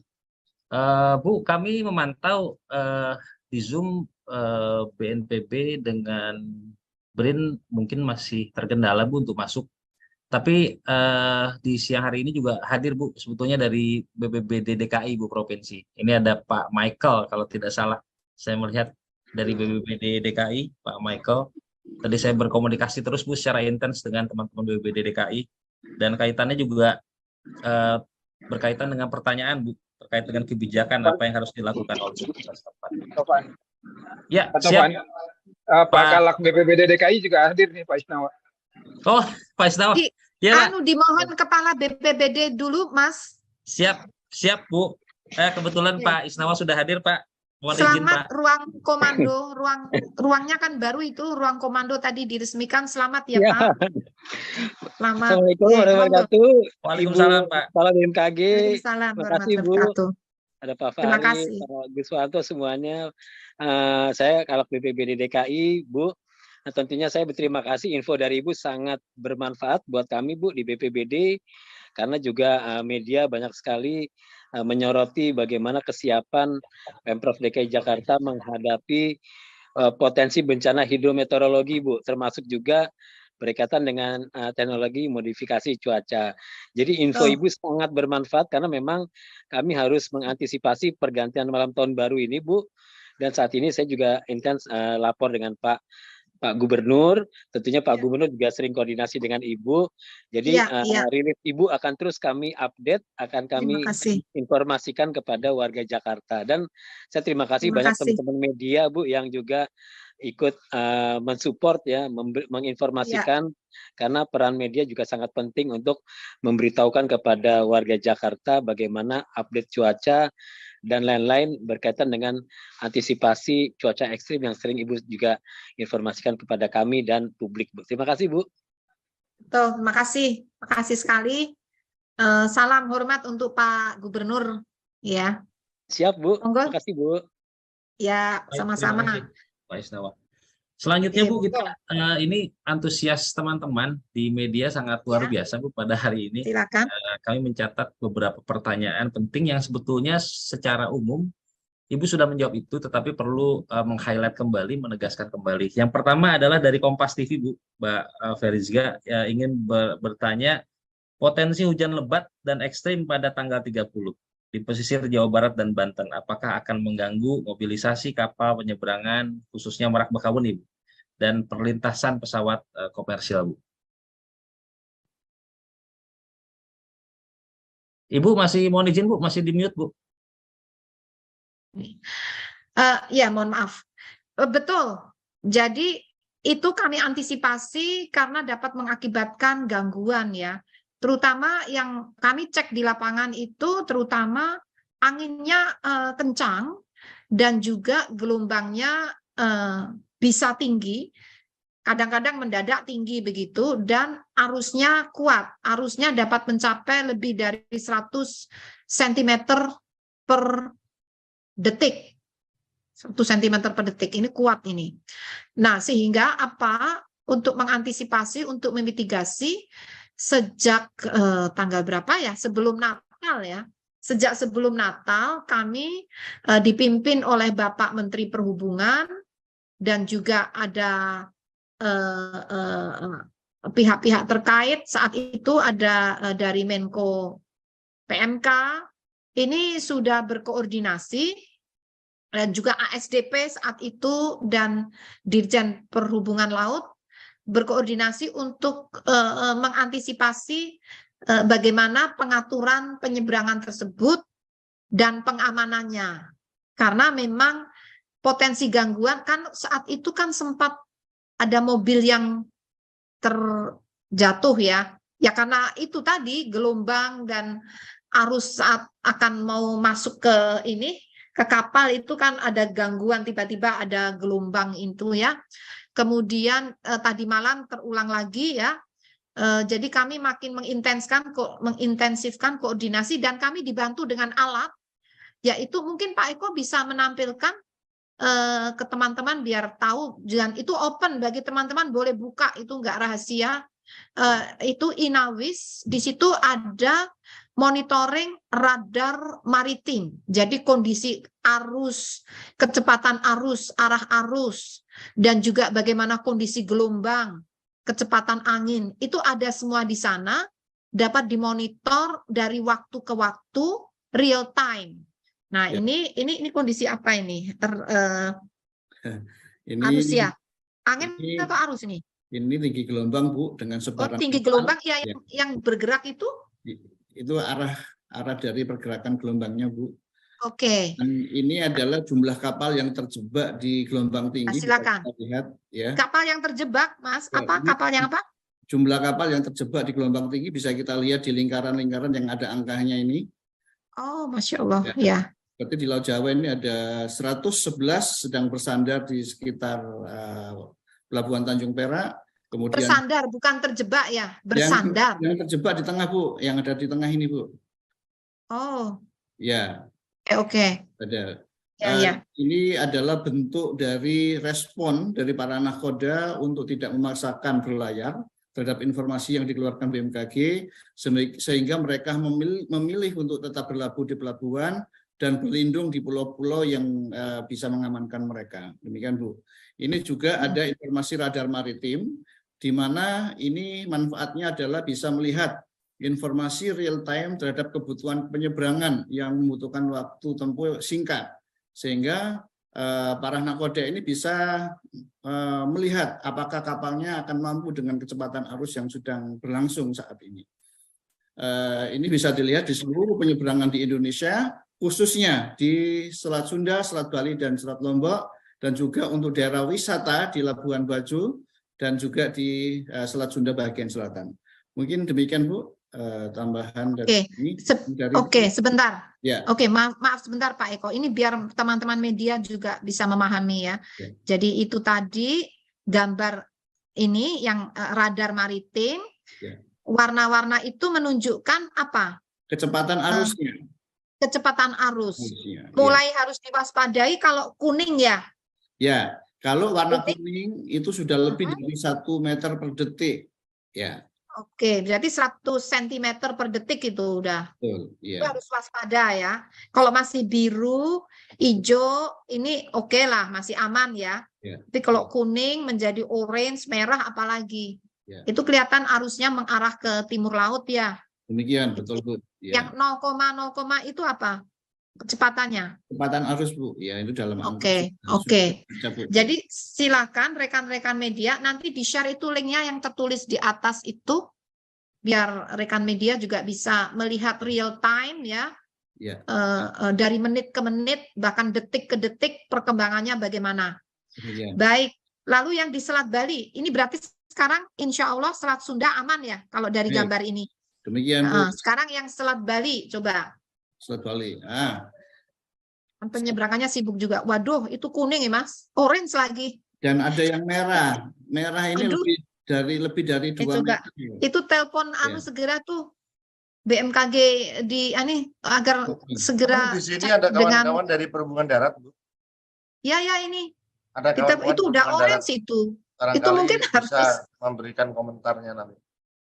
Iya. Tapi sebaiknya secara paralel Pak Eko bisa lift dulu, telepon aja segera. Meskipun mereka punya alat ini, mereka juga bisa melihat kan. Kan ada di monitoring kontrolnya di penyeberangan kan ada, itu saya pernah lihat tuh di LPS BPTD ya. Tapi sebaiknya kita telepon dulu Pak Eko, bisa izin lift untuk telepon aja, itu sampai orange itu ngeri itu. Orange dan menuju merah, Bu, lebih dari 2 meter. Makanya biar Oke, Anda bisa lift dulu, silakan. Mohon maaf nih. Izin itu, terima kasih. Mohon maaf ya. Terus oke. Itu tadi contoh ya. Linknya nanti Pak Guswanto bisa share. Yang Lombok juga coba Pak Guswanto bukakan yang Lombok, jangan-jangan juga orange lagi. Ini mohon maaf nih. Sebetulnya itu bisa dipantau langsung oleh pengelola pelabuhan dan pengelola penyeberangan. Cuman kita kan harus saling saling ngingetin gitu. Sekarang yang Lombok, ini mana? Ini kan masih Selat Sunda Lombok. Ya. Lombok. Sekarang Lombok. Ini Lombok nih. Ini kuning itu. Kuning itu udah mulai telepon deh kuning. Jangan sampai orange. Tolong ini yang stasiun BMKG terdekat sana. Dan kita kan pasang person di sana juga ya, kita cek aja deh. Ya, Bu. Terima kasih. Jadi ini contoh rekan-rekan bagaimana cara kita mengamankan penyeberangan ini. Baik, terima kasih. Baik Ibu, pertanyaan selanjutnya sambil menunggu Pak Abdul Muhari, Bu, kami coba berkomunikasi dengan Pak beliau. Abdul Muhari bisa ditelepon. Oke, Bu. Ada pertanyaan Bu terkait dengan kebijakan ini, Bu. Apa yang harus dilakukan oleh pemerintah setempat untuk mengantisipasi curah hujan tinggi pada periode pergantian tahun baru? Bagaimana imbauan untuk masyarakat yang tinggal di pesisir pantai utara untuk mengantisipasi curah hujan yang tinggi? Ini juga sebetulnya sudah secara garis besar dijawab oleh Ibu Kepala BMKG penjelasan di awal tadi, tapi perlu penegasan kembali. Mungkin sambil Ibu mengkomunikasikan ke Pak Muhari, mungkin Pak Depet bisa memberikan respon. Abdul Muhari, ini Mbak linknya kan udah kita beritahu sejak tadi ya, 3 jam sudah ya, mungkin baru sibuk kali ya. Sepertinya ada Rapim di sana, Bu. Tadi juga di Perhubungan Darat juga Pak Cucu juga sedang Rapim itu. Ya, kan tidak lanjut dari kita. Ya, rapat tidak lanjut masing-masing. Ya, sebentar, saya selesai. Sebentar aja. Yep. Ini biar oke. Si Abdul Muhari. Oke. Jadi pertanyaannya bagaimana mengkomunikasikan dengan pemerintah daerah ya? Ini Bu, mengantisipasi kebijakan yang diambil. Oke, ya. Koordinasi itu dilakukan jauh sebelum memasuki Nataru ini ya. Karena tidak hanya khusus untuk Nataru ya, untuk sehari-hari itu juga perlu dilakukan meskipun tidak ada Nataru. Jadi kami metode komunikasinya melalui berbagai cara, kunjungan langsung. Jadi kami istilahnya sowan ya, tanda petik sowan, komunikasi langsung. Kemudian juga dilanjutkan ada beberapa pemerintah daerah yang juga berkunjung langsung ke BMKG. Contohnya ini Kepala BPBD DKI itu kayaknya beberapa kali deh ke BMKG konsultasi sejak gubernur yang lama ya. Siapapun gubernurnya, sebenarnya DKI itu aktif tuh. Siapapun gubernurnya ya. Dan juga data kami ini sharing data kami kirimkan ya secara digital, karena kalau DKI itu data dari kami masih diolah lagi. Peringatan dini dari kami ini kan sifatnya nasional ya. Nah, oleh pemerintah DKI diekstrak yang khusus DKI dan diolah lagi. Begitu. Kemudian selain kunjungan langsung, koordinasi langsung, juga ini TMC, ini juga koordinasi sejak beberapa hari yang lalu. TMC ini dilakukan teknologi modifikasi cuaca. Kemudian juga pernah kita melakukan geladi bersama, itu pernah dilakukan juga. Jadi semacam itu, dan itu diulang-ulang, dan dalam waktu eventnya sudah mendekat, kita koordinasi juga. Jadi diulang-ulang lah, sifatnya itu tidak hanya sekali 2 kali, tapi diulang lagi. Demikian. Itu jawabannya. Ada pertanyaan satu lagi tadi apa? Saya lupa.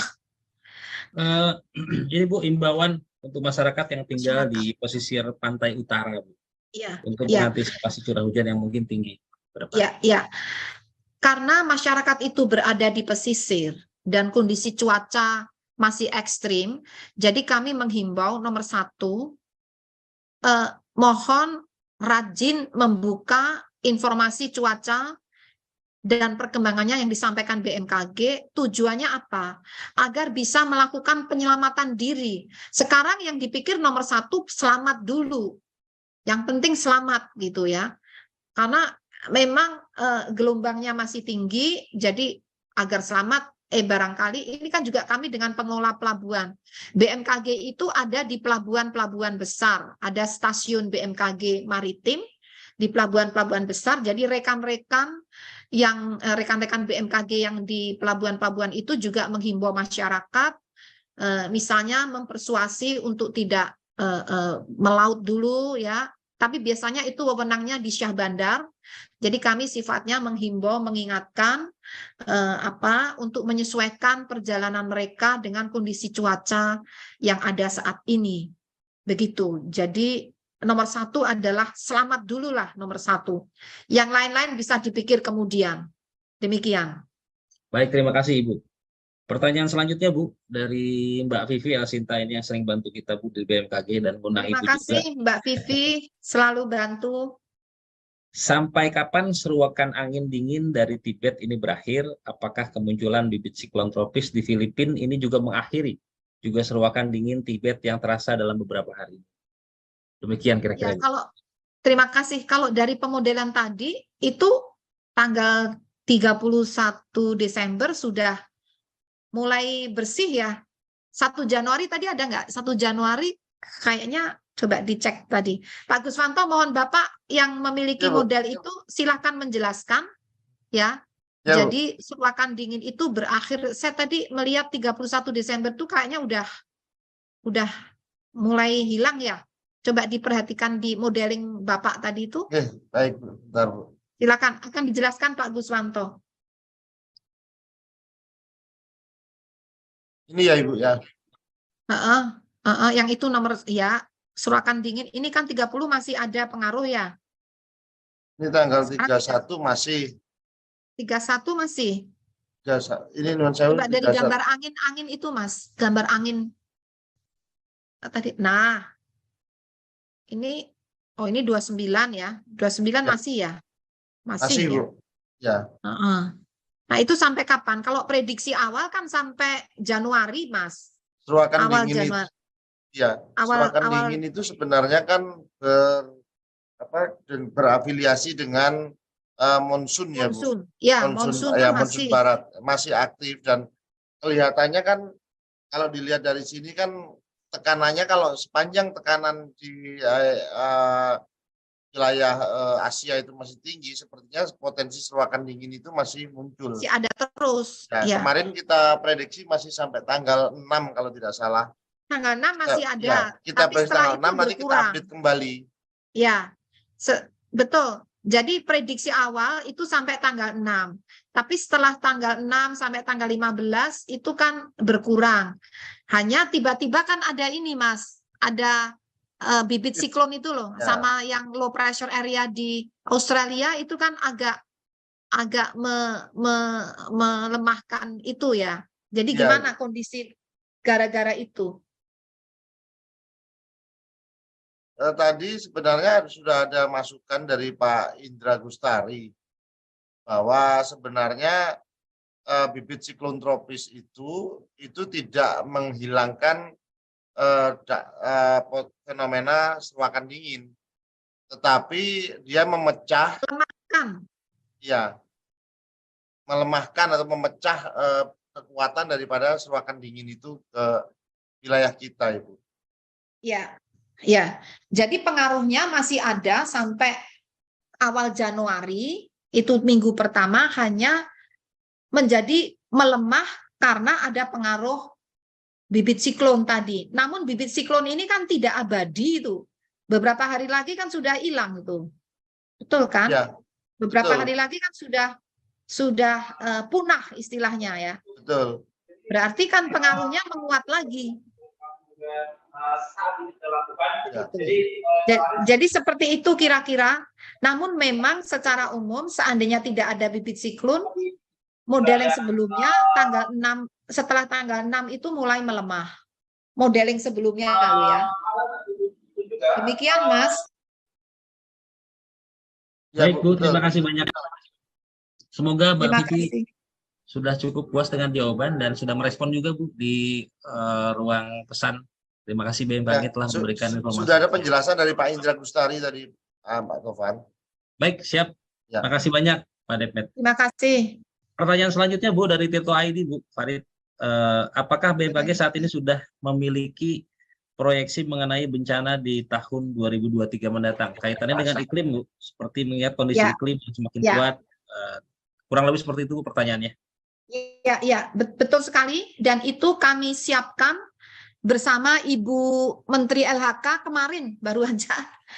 Jadi fenomena La Nina itu saat ini dalam level lemah dan masuk tahun 2023 itu semakin lemah akhirnya netral di awal tahun 2023. Nah, dengan netralnya La Nina ini berarti berakhirlah pengaruh La Nina selama 3 tahun mulai tahun 2020, 2021, 2022. Nah, di awal tahun 2020 justru yang mengakibatkan hujan lebat di Jabodetabek itu selain akibat seruak udara dingin juga diperparah dengan adanya La Nina moderat saat itu. Nah, tapi sekarang diprediksi La Nina ini menjadi netral di sekitar bulan Maret April 2023. Ini menurut analisis pakar klimatologi yang ada di BMKG. Dengan melemahnya La Nina, berarti curah hujan relatif lebih rendah dibandingkan tahun 2022. Sebetulnya ada petanya, ini siapa yang bisa nunjukin ya? Pak Indra punya nggak? Pak Indra, Bu. Yang kemarin Indra ada? aku tayangin di Bu Siti Nurbaya. Jadi itu kelihatan ya, setiap bulannya curah hujan di bulan Januari tahun ini, tahun 2023 dibandingkan curah hujan di bulan Januari tahun 2022.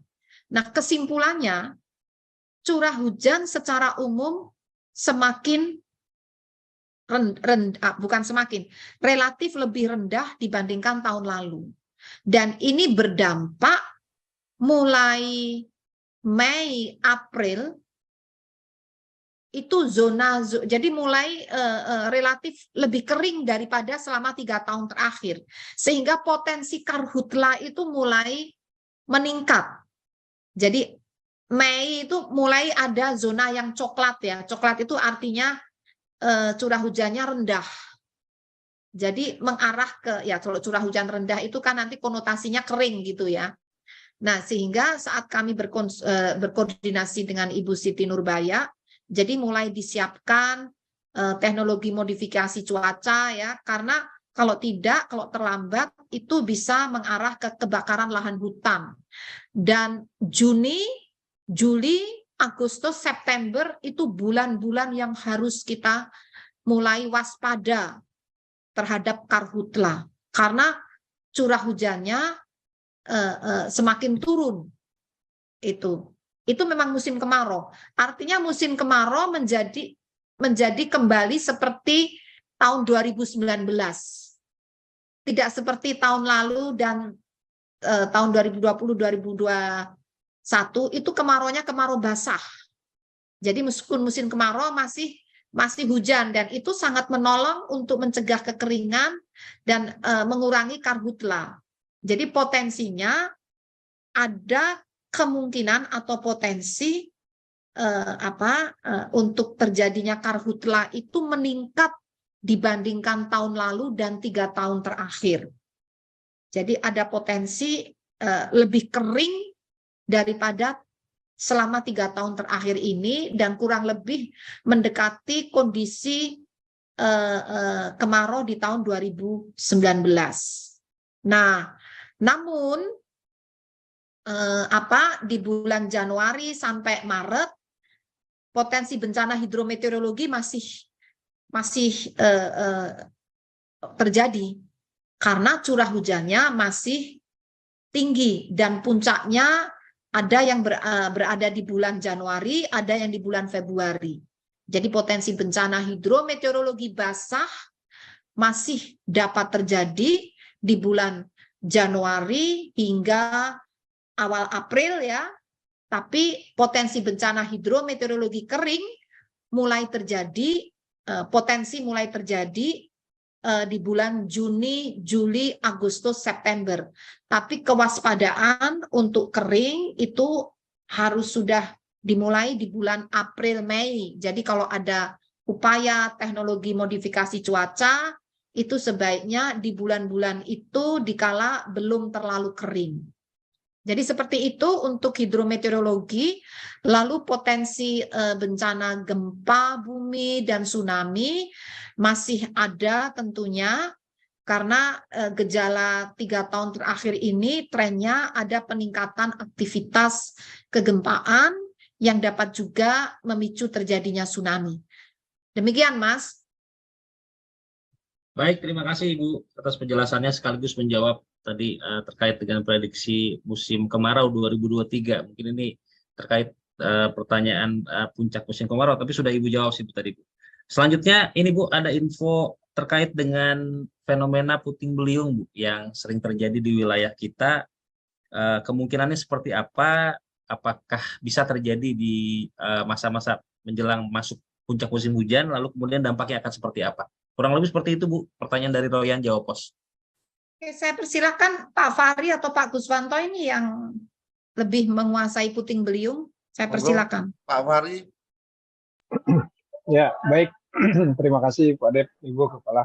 Mengenai puting beliung, secara umum fenomena puting beliung itu biasanya terjadi di periode peralihan musim, baik itu dari peralihan dari musim penghujan ke musim kemarau maupun di peralihan musim kemarau ke musim hujan.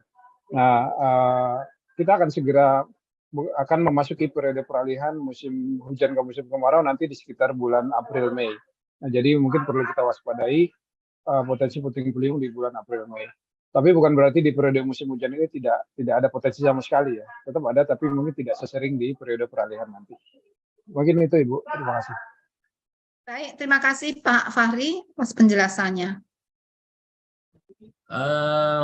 Mungkin ini akan menjadi pertanyaan terakhir Bu di sesi jumpa pers kita siang menjelang sore hari ini dari Jawa Pos, masih dari Jawa Pos Bu, Mas Sugi Mulyono.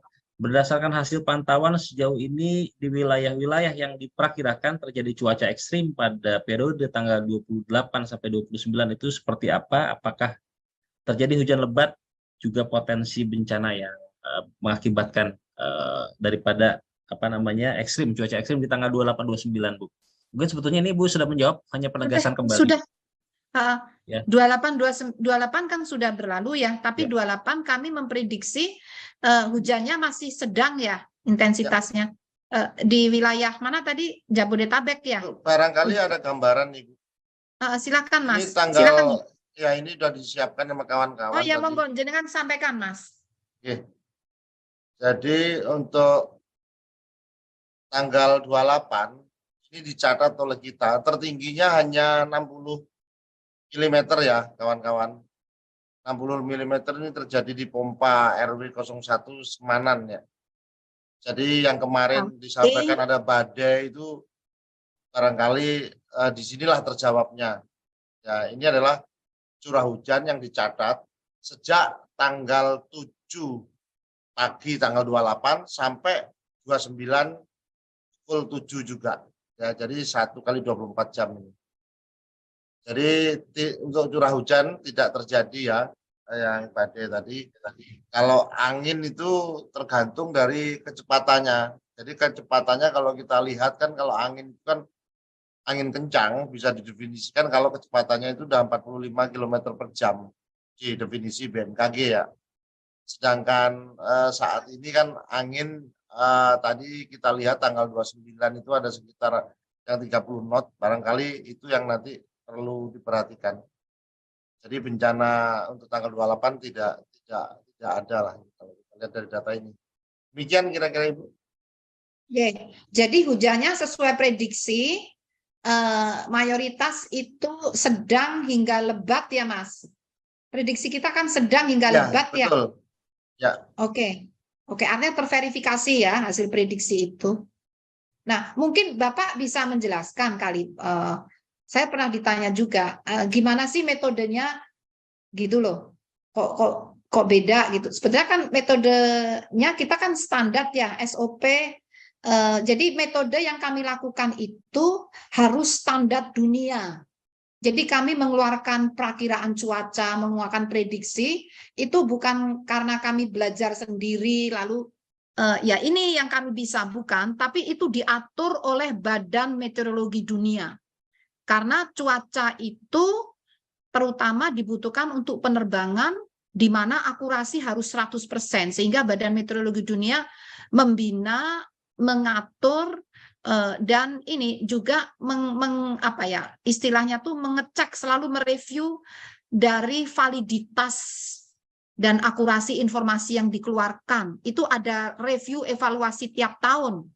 Review terakhir, hasil review dari Badan Meteorologi Dunia, kualitas data dan informasi yang dikeluarkan BMKG itu sekelas dengan Australia dan beberapa negara seperti India, ya, beberapa negara di sekitar kita, ya. Jadi kelasnya itu kalau nggak salah hijau, ya.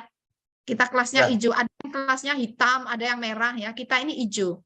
Sehingga BMKG itu dipercaya untuk melatih, mentraining BMKG-nya yang ada di negara-negara Pasifik, negara di Afrika, dan negara beberapa di Asia termasuk Timor Leste.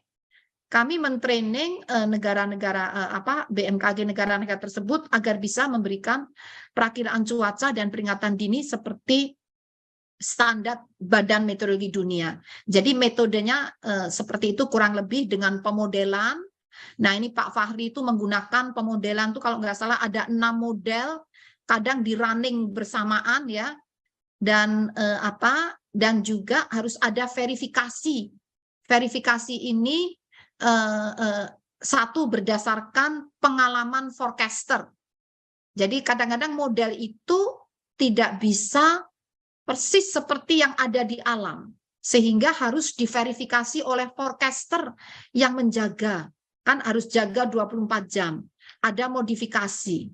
Juga diverifikasi dengan data radar kurang lebih 3 jam sebelumnya. Jadi tidak hanya pemodelan langsung dilepas gitu, tidak. Harus ada SOP-nya, verifikasinya, QC-nya, quality control dari data itu otomatis juga harus dilakukan.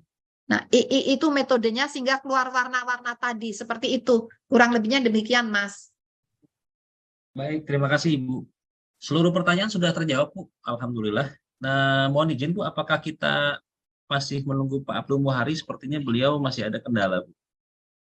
Oh gitu ya, nggak bisa ya? Ya oke lah, mungkin Bu. nanti rekan-rekan bisa Yap. ada sendiri kan dengan BNPB, ya. Tadi BPBD sudah, dengan BRIN juga nggak ada. Tidak, Bu, tidak kelihatan, Bu, hari ini. Mungkin masih tapi ada kita kendala. di luar ini selalu koordinasi, ya, terutama TMC, ya, dan juga beberapa kajian itu kita lakukan bersama, ya, dengan waktu itu masih 8 namanya. Waktu itu belum BRIN, masih 8.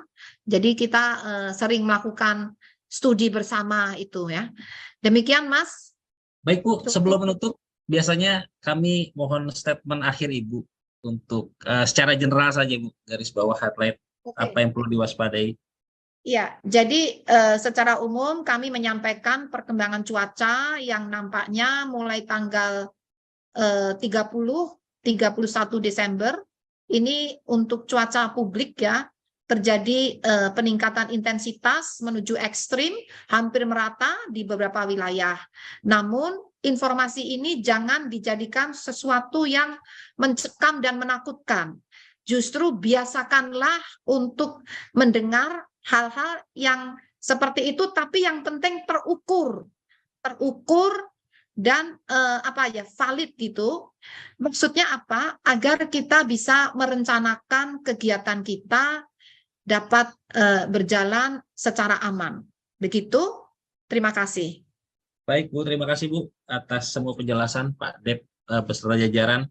Terima kasih teman-teman atas kehadiran dan tentu apa yang disampaikan Ibu Kepala BMKG ini menjadi perhatian kita semua, kewaspadaan kita semua, kehati-hatian kita semua, dan tentu harapannya tentu masyarakat untuk terus mengikuti perkembangan updating dari informasi BMKG dan mengikuti arahan pemerintah setempat terkait dengan beberapa hari ke depan sampai dengan awal di Januari. Dan yang terakhir, BMKG membuka posko layanan 24 jam di seluruh Indonesia. Jadi ketika ada berita-berita informasi yang mungkin belum jelas, tidak jelas, langsung ditanyakan ke BMKG yang kami sudah standby selama 24 jam juga di kanal-kanal saluran resmi di media sosial dan sebagainya. Terima kasih. Sekali lagi saya ucapkan atas partisipasinya Bapak Ibu sekalian. Saya akhiri. Assalamualaikum warahmatullahi wabarakatuh. Salam sehat untuk kita semua. Semoga kita selamat. Amin. Waalaikumsalam warahmatullahi Terima kasih. Terima kasih Bapak dan Ibu semuanya, rekan-rekan media. Ya, semoga aman. Insya Amin, Allah. Bu. Amin. Terima kasih banyak, Bu. Ya, banyak doa. Terima kasih. Biar bisa tahun baruan, Bu. Ya, terima kasih. Betul. Makasih izin live. Iya, Bu. Gimana ini? Oke, monggo. Izin Terima kasih Bapak Ibu. Pak Karo.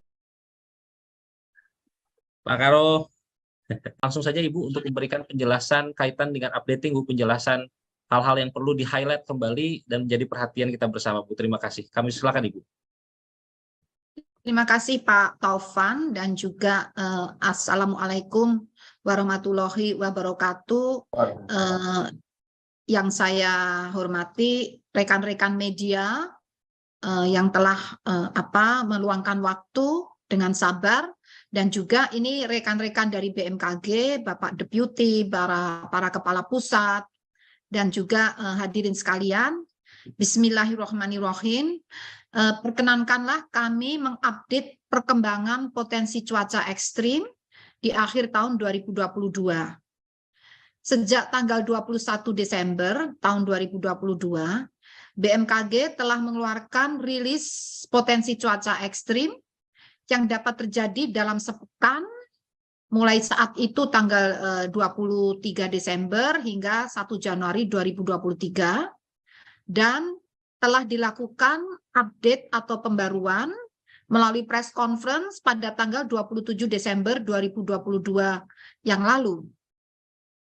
Saat ini mengingat adanya peningkatan intensitas kondisi ekstrim, maka kami memandang penting dan mendesak perlunya dilakukan update perkembangan atmosfer saat ini berdasarkan analisis terkini hari ini, 29 Desember, kondisi dinamika atmosfer di sekitar wilayah Indonesia masih cukup signifikan. Bahkan ada peningkatan potensi curah hujan di beberapa wilayah hingga 1 Januari 2023. Nah, ini perlu nanti kami jelaskan juga kenapa menjadi 1 Januari, padahal sebelumnya kan sampai 3 Januari, bahkan ada kemungkinan lebih. Nanti ada penjelasannya kenapa kali ini hingga 1 Januari.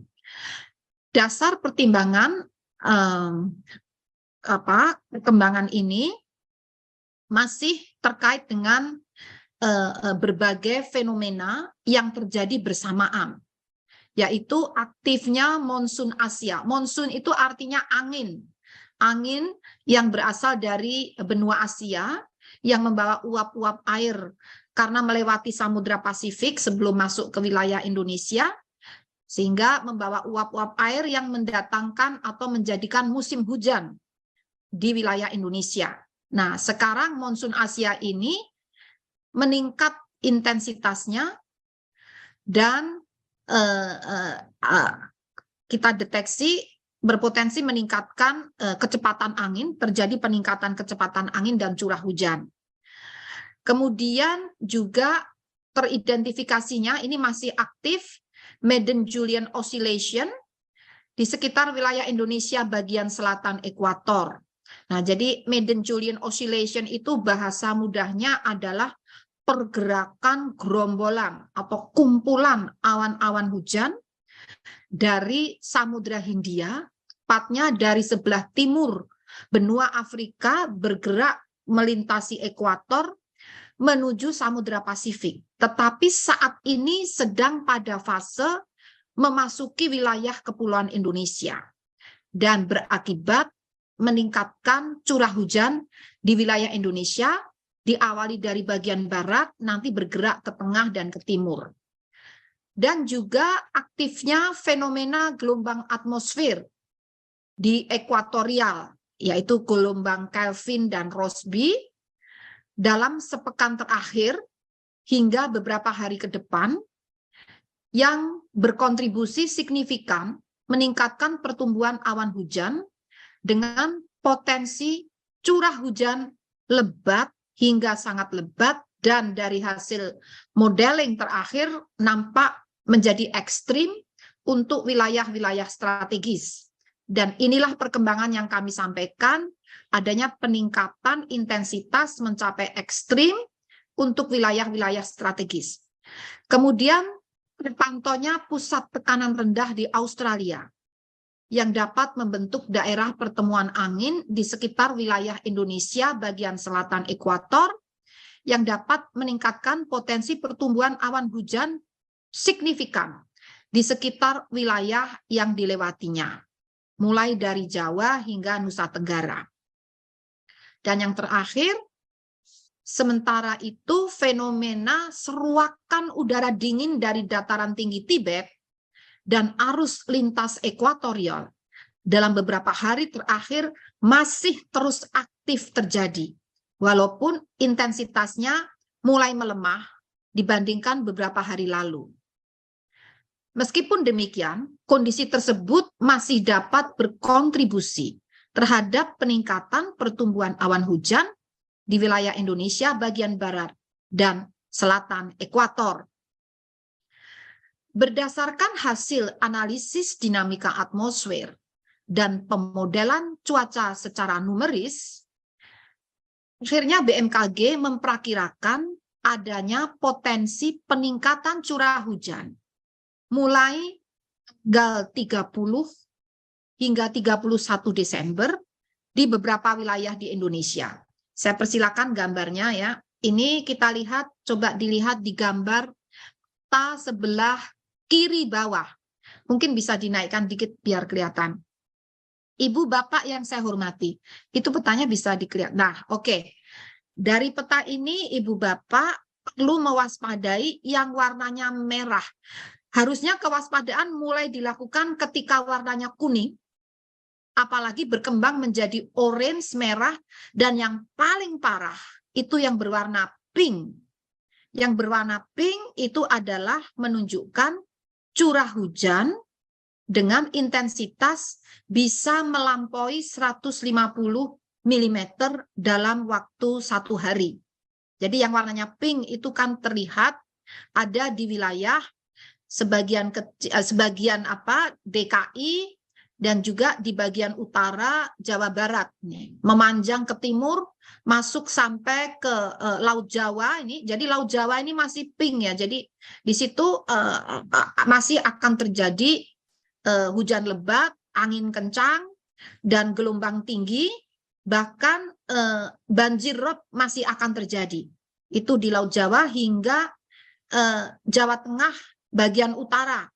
Jawa Tengah bagian utara. Ini yang warna yang paling ekstrim ada di sana.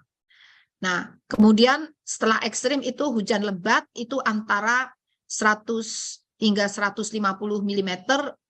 Maaf, saya ulangi.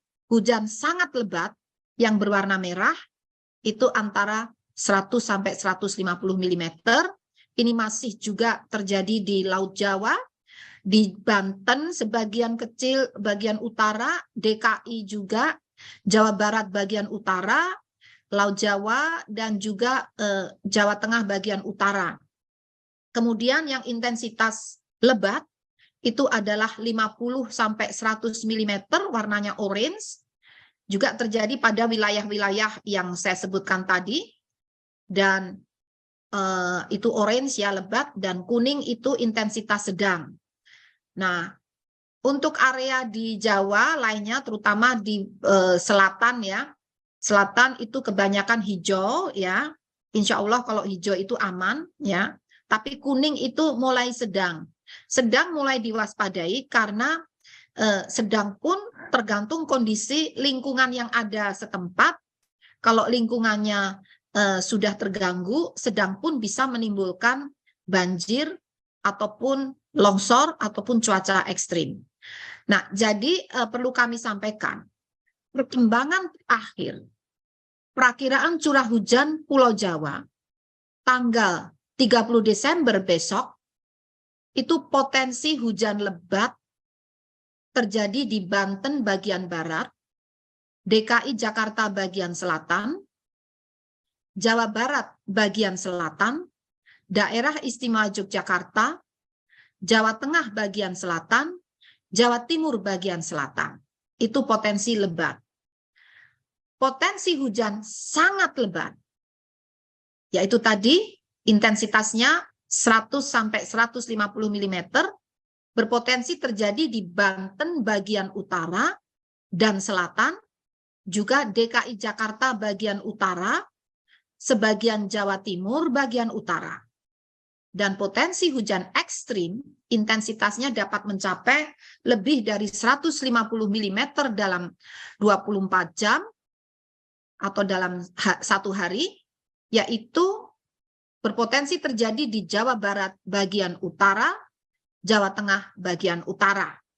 Nah, itu yang perlu diwaspadai untuk tanggal 30 Desember.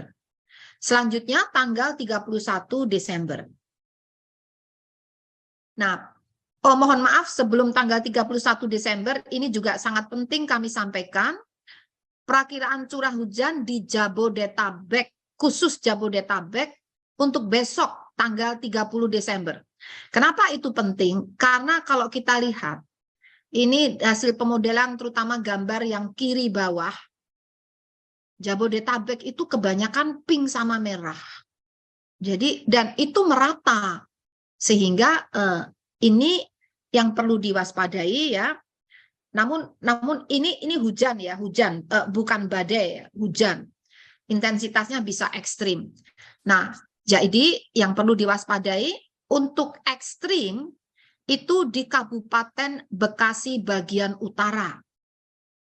Nah, kalau hujan dengan sangat lebat intensitasnya terjadi di Jakarta Barat bagian utara, Jakarta Timur, Jakarta Selatan, Jakarta Utara, dan Kota Bekasi. Sekali lagi ini nampaknya merata. Dan untuk potensi hujan lebat, yaitu antara 50 mm sampai 100 mm, berpotensi terjadi di Kabupaten Tangerang, Kota Tangerang Selatan, Kota Bogor, Kabupaten Bogor bagian selatan, Depok, dan Jakarta Pusat. Sekali lagi ini untuk besok tanggal 30 Desember.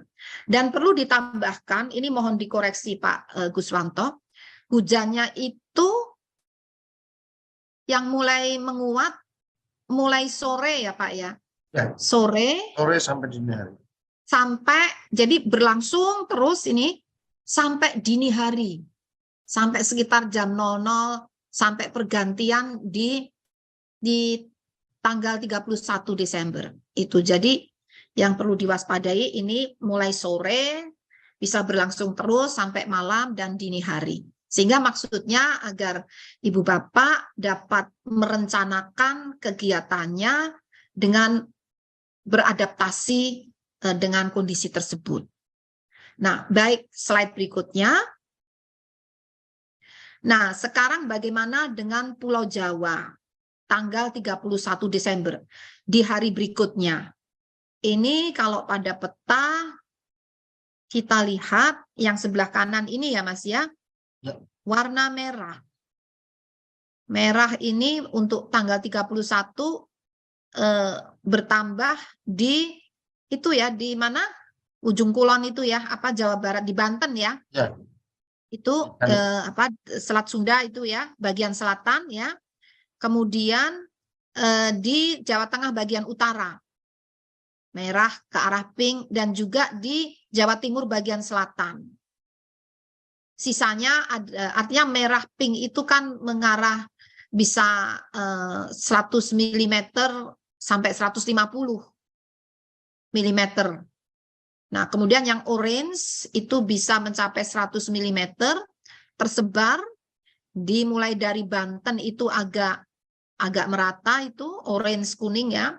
Kemudian di Jawa Barat, Jawa Tengah di bagian utara terutama itu. Namun secara umum curah hujannya melemah ya Mas ya. Dari tanggal 30 ke tanggal 31. Ini relatif warna pink merahnya itu menjadi lebih bersih. Ini alhamdulillah ya, semoga mulai mereda ini meskipun masih ada ya. Nah, jadi potensi hujan lebat di tanggal 31 Desember, meskipun potensi ekstrimnya sudah hilang ya, kayaknya berkurang, tapi masih ada potensi hujan lebat, sangat lebat, maaf saya ulangi, potensi hujan sangat lebat di DKI Jakarta bagian utara, Jawa Barat bagian utara, Banten bagian selatan dan barat, kemudian Jawa Tengah bagian utara. Itu potensi hujan yang sangat lebat. Kemudian potensi hujan lebat masih terjadi di Banten, Jawa Barat bagian tengah, Jawa Tengah bagian tengah, Daerah Istimewa Yogyakarta, Jawa Timur bagian tengah dan selatan. Nah, bagaimana selanjutnya, Mas? Slide berikutnya. Masih ada? Oke. Ini ada, No. Ini. Nah, bagaimana Jabodetabek tanggal 31 Desember?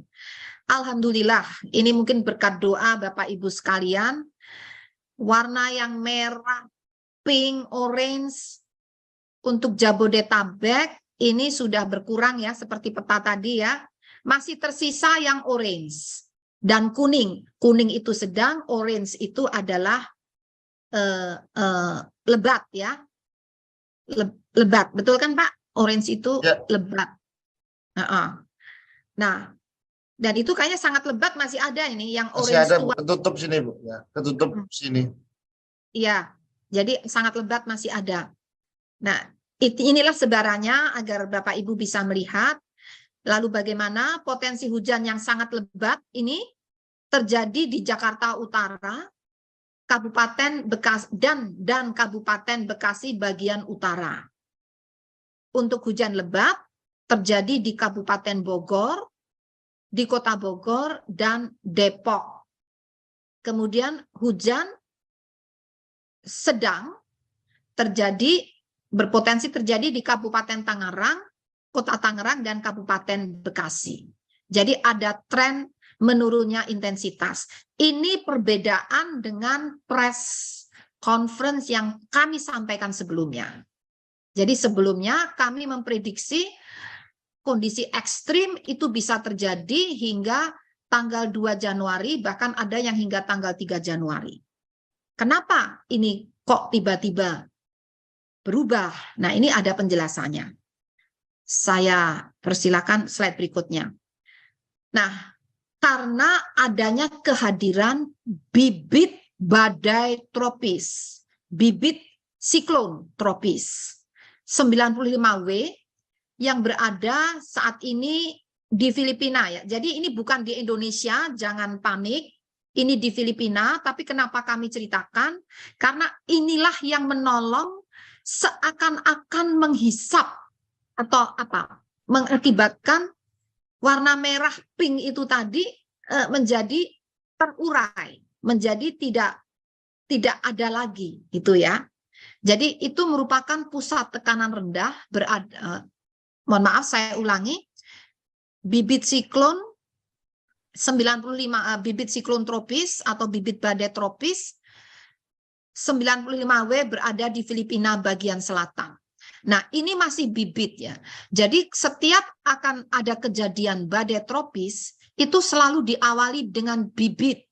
Tidak akan mendadak menjadi badai tropis. Sehingga kita bisa mendeteksi sebelum kejadian karena ada bibitnya. Dan sebelum menjadi bibit, ada pusat tekanan rendah yang saat ini, yang tadi kita cerita tentang Filipina di utara, nah ini pusat tekanan rendah ada di Australia bagian utara. Serta ada sirkulasi siklonik berada di Laut Cina Selatan yang menginduksi terbentuknya peningkatan kecepatan angin lebih dari 25 knot di Laut Cina Selatan. Kondisi tersebut mampu meningkatkan potensi pertumbuhan awan hujan dan gelombang laut tinggi di sekitar bibit siklon tropis atau pusat tekanan rendah atau sirkulasi siklonik. Jadi kehadiran bibit siklon tropis ataupun pusat tekanan rendah itu berdampak pada terutama kecepatan angin dan gelombang tinggi. Dan dapat juga disertai dengan hujan intensitas tinggi. Dan ini anginnya itu kan memutar. Nah, kehadiran itu yang mewarnai fenomena cuaca di Indonesia selain fenomena yang pernah kami sebutkan. Dan juga mengakibatkan itu tadi yang warna-warna pink itu ada yang sebagian terhisap, terurai ke arah selatan karena pengaruh tekanan rendah di Australia bagian utara, dan ada yang sebagian terbawa ke terblok ya oleh pengaruh bibit siklon tropis yang ada di Filipina. Jadi karena kehadiran bibit-bibit siklon dan pusat tekanan rendah ini yang mengakibatkan tiba-tiba warna merah-merah tadi menjadi hilang. Ya, jadi ini ya mungkin kita syukuri ya, karena menghindarkan dari kondisi ekstrim yang panjang. Jadi tadi sekitar kurang lebih hanya 1-2 hari saja. Kemudian daerah konvergensi, oh sudah ya. Oke, ini bagaimana dengan penerbangan? Penerbangan sangat dipengaruhi oleh potensi pertumbuhan awan CB di wilayah udara Indonesia yang kita modelkan, kita prediksi mulai 27 Desember hingga 2 Januari. Dari gambar ini terlihat awan CB atau awan cumulonimbus dengan persentase cakupan spasial maksimum antara 50 hingga 75% yang ini berpotensi mengganggu penerbangan selama 7 hari ke depan, diprediksi terjadi di Laut Andaman, Laut Sulu, Laut Filipina, kemudian juga Samudra Pasifik Utara Pulau Papua, Samudra Hindia Selatan Pulau Jawa, hingga Barat Pulau Sumatera, Selat Sunda, Laut Jawa, Selat Makassar, Laut Maluku, Laut Banda, Laut Aru, Laut Arafuru, Laut Timor, Teluk Karpentaria, sebagian kecil Pulau Papua. Kemudian juga perlu diwaspadai, bahkan mungkin siaga ini ya, awan cumulonimbus dengan persentase cakupan yang lebih luas lagi. Cakupan spasialnya lebih dari 75%. Selama 7 hari ke depan, diprediksi terjadi di Laut Cina Selatan, Laut Sulu, Laut Filipina, Selat Sunda. Ada noise ya Mas ya? Iya Bu. Betul. Itu mungkin HP-nya siapa tuh? Ya, Selat Sunda, Laut Jawa, Laut Timor, dan Teluk Karpentaria. Nah, untuk potensi ini kami telah dipimpin oleh Bapak Menteri Perhubungan mengkoordinasikan langkah-langkah mitigasinya. Ya, jadi tadi Bapak Menteri Perhubungan, Bapak Kepala BNPB, juga pimpinan di BRIN bersama kami dan beberapa pihak terkait ini menyiapkan beberapa langkah, antara lain pengaturan penerbangan, dan itu mungkin tepatnya nanti di Kementerian Perhubungan, dan sedang disiapkan pula TMC, teknologi modifikasi cuaca. Slide berikutnya. Nah, selain di darat, di udara, potensi ekstrim juga terjadi di laut, yaitu potensi gelombang tinggi di wilayah perairan Indonesia berlaku dari 28 Desember sampai 2 Januari. Nah, tinggi gelombang mencapai 4 hingga 6 meter, berpotensi terjadi di Laut Natuna Utara, perairan Kepulauan Natuna, Selat Sunda bagian barat dan selatan, perairan selatan Banten hingga Jawa Timur, Laut Jawa bagian timur, perairan utara Kepulauan Sapudi hingga Kepulauan Kangean, Laut Sumbawa, perairan selatan Pulau Sumba, Sumba Hindia Barat Bengkulu, mohon maaf saya ulangi, Samudra Hindia Barat Bengkulu. Jadi Samudra Hindia yang berada di sebelah barat Bengkulu hingga selatan Nusa Tenggara Timur. Jadi itu kita lihat pada gambar ini mulai tanggal tanggal berapa itu? Tanggal 28 ya. Nah, ini warnanya kan merah, orange, itu mulai dari sebelah barat Bengkulu di Samudra Hindia, terus menyambung, menerus, membelok di selatan Selat Sunda, dan akhirnya sampai selatan Jawa dan selatan Nusa Tenggara Timur. Nah, ini potensinya, dan juga potensi gelombang tinggi hingga 4-6 meter di perairan utara Flores, Laut Flores, dan Laut Arafura. Kemudian untuk gelombang yang agak lebih rendah, itu 2,5 hingga 4 meter, berpotensi di berbagai perairan, ini cukup banyak, hampir merata di wilayah Indonesia. Nah, bagi Bapak Ibu ataupun masyarakat bisa memonitor perkembangan ini sewaktu-waktu melalui aplikasi mobile phone Info BMKG. Di sana ada fitur tentang gelombang tinggi. Silakan bisa memonitor secara mandiri untuk merencanakan kegiatan Bapak Ibu. Selain di Info BMKG, juga di website BMKG dan juga di website atau di link Inawis. Itu nanti mohon di-share ya Pak Guswanto, link-link websitenya. Begitu. Dan tadi yang untuk kondisi awan CB itu juga open. Itu bukan rahasia, itu silahkan bisa dimonitor sewaktu-waktu, real time ya perkembangannya. Silahkan mengakses aplikasi mobile phone Info BMKG atau website BMKG. Dan bisa juga nanti Pak Guswanto memberikan link ya, mungkin di Siam ya, jadi ada linknya khusus ada juga. Jadi ada beberapa kanal untuk terus bisa diakses bagaimana dinamika perkembangannya, karena sangat dinamis. Di Indonesia ini banyak dipengaruhi dari berbagai samudra, dan ada 2 samudra, dan juga dari benua Asia ataupun benua Australia. Mohon maaf Pak, yang banjirop itu masih ada. Saya sebenarnya tahu bisa ditayangkan.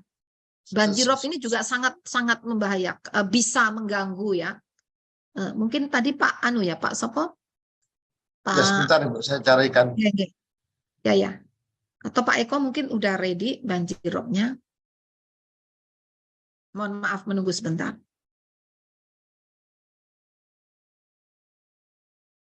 Baik Bu, kami share. Di-share Pak Eko. Ya Pak Eko, monggo Pak Eko. Karena ini juga banyak mengganggu. Gelombangnya cukup kuat ya Mas, masuk ke dalam ya. Betul Bu. Dan sangat membahayakan juga.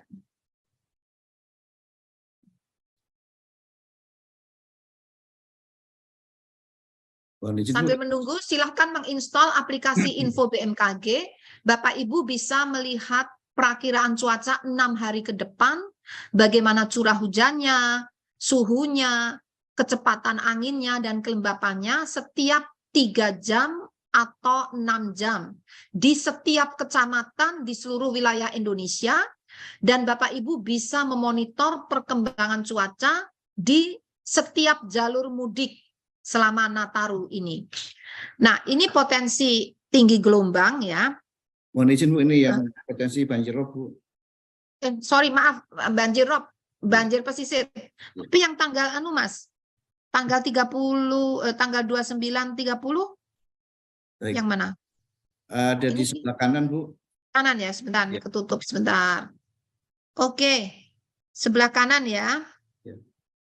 Sampai tanggal 31 Desember, ini banjirop di pesisir Kepulauan Riau. Ini sudah terjadi sejak tanggal 21 dan diprediksi hingga 31 Desember. Kemudian di pesisir banjirop di pesisir Bangka Belitung diprediksi sudah terjadi mulai tanggal 24 dan berakhir hingga 31 Desember. Kemudian banjirop di pesisir Banten diprediksi akan berlangsung sejak 21 Desember hingga 5 Januari. Kemudian banjirop di pesisir utara DKI Jakarta diprediksi akan terjadi tanggal 3 hingga 10 Januari 2023. Banjirop di pesisir, Mas digedein sedikit, aku nggak bisa baca. Maaf Bu, ya. Banjirop di pesisir Jawa Barat ya kalau nggak salah tadi. Di Jawa Barat nih. Banjirop di pesisir. Ya. Ya udah kecil aja deh, aku bisa deh. Kalau sulit. Oke, saya ulangi ya. Oke, banjirop di pesisir tadi di atas tuh.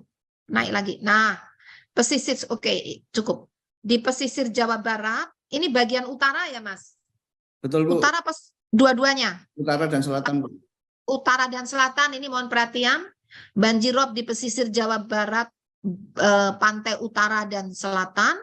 Diprediksi sudah mulai 20 dan berakhir hingga 31 Desember 2022. Dan banjir rob di pesisir utara Jawa Tengah ini diprediksi sudah mulai 28 hingga 8 Januari 2023, tadi 28 Desember ya. Kemudian banjir rob di pesisir Kalimantan Barat diprediksi sudah mulai tanggal 24 hingga 29 Desember hari ini. Di pesisir Kalimantan Tengah atau Kota Waringin Barat diprediksi hingga hari ini 29 Desember 2022.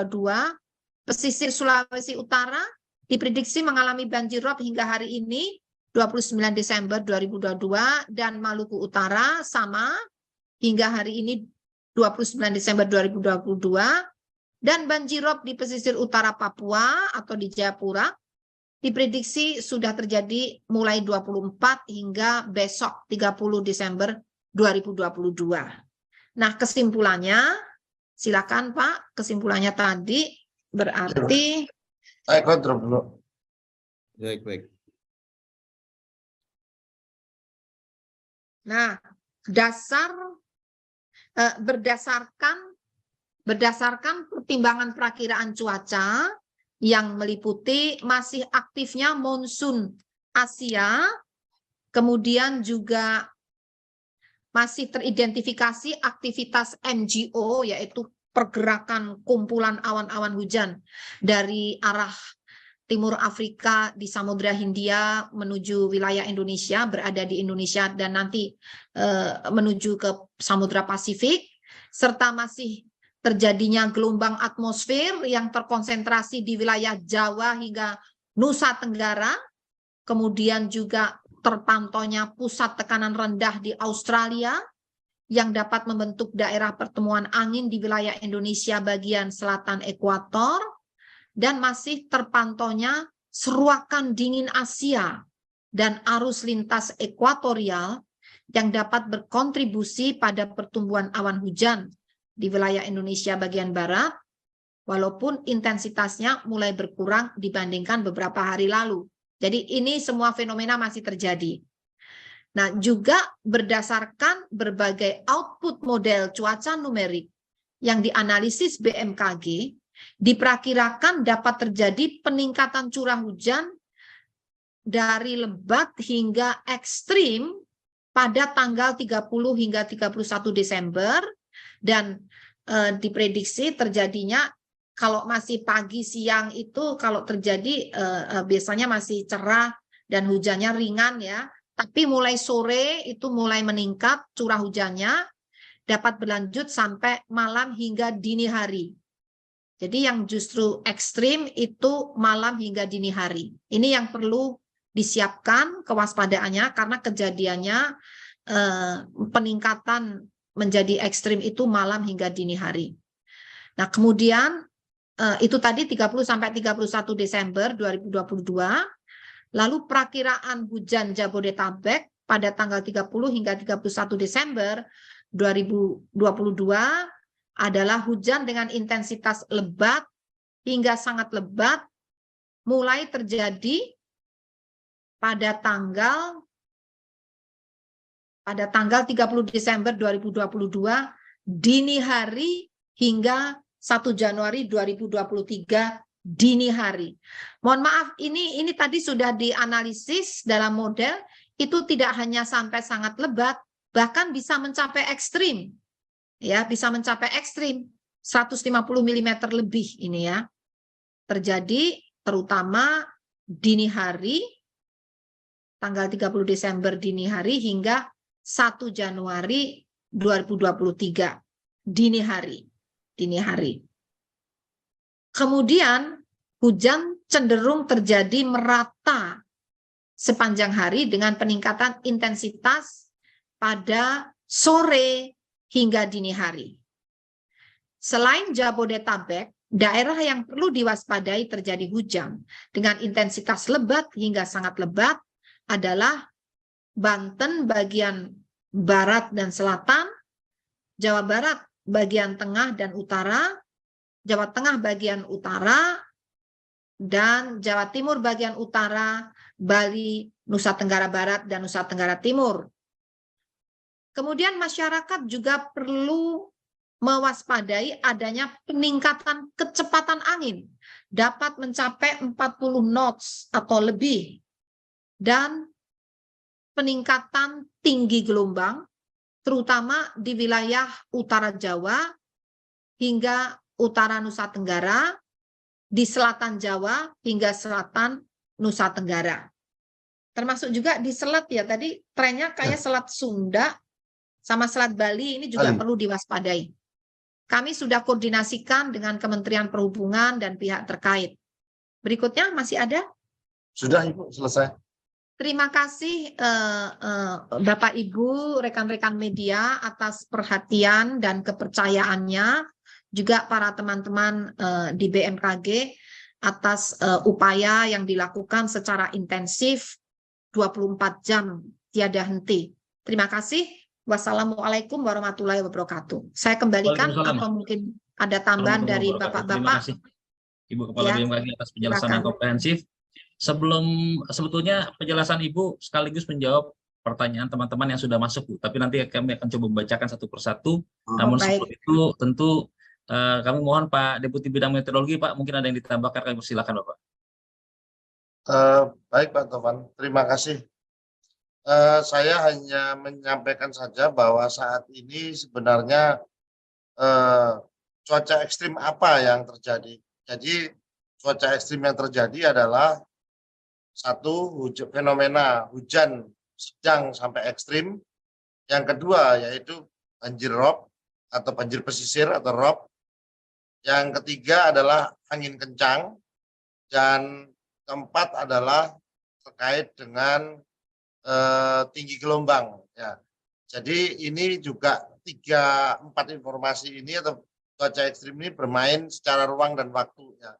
Jadi dia tidak berbarengan. Ada yang beramplifikasi seperti di Jawa Tengah ya, itu tinggi gelombang bermain juga, robnya juga ada, curah hujannya juga ada, utamanya di pesisir. Nah, ini dia beramplifikasi. Ada yang hanya banjir robnya saja, tapi ada juga yang hanya hujannya saja. Barangkali ini perlu gampang dilihat dari petanya saja ya. Kalau kita lihat sedikit nih Pak Tovan menambahkan tadi yang disampaikan ya. Kalau kita lihat ini kan angin 3000 feet. Ini kelihatan ada 36 knot ini di atas ini. Ini 28, 32. Dari sini tuh bisa kita menganalisis sendiri kecepatan angin tertinggi daerah mana. Ini 18 knot berarti rendah, ini juga cukup rendah. Nah, itu yang perlu diperhatikan. Ini juga tidak seluruhnya wilayah Indonesia angin dengan kecepatan tinggi atau dengan angin kencang ya. Demikian kira-kira tambahan dari saya. Terima kasih. Mohon maaf Pak Guswanto, ini peta ini mohon juga di-share. Yang ini kayaknya yang terakhir peta angin itu biar masyarakat juga bisa melihat situasinya. Mungkin di website ya terutama ya. Di website ada Ibu. Oke, baik. Oke, makasih. Update tiap hari. Baik. Terima kasih Mas. Oke. Monggo Pak.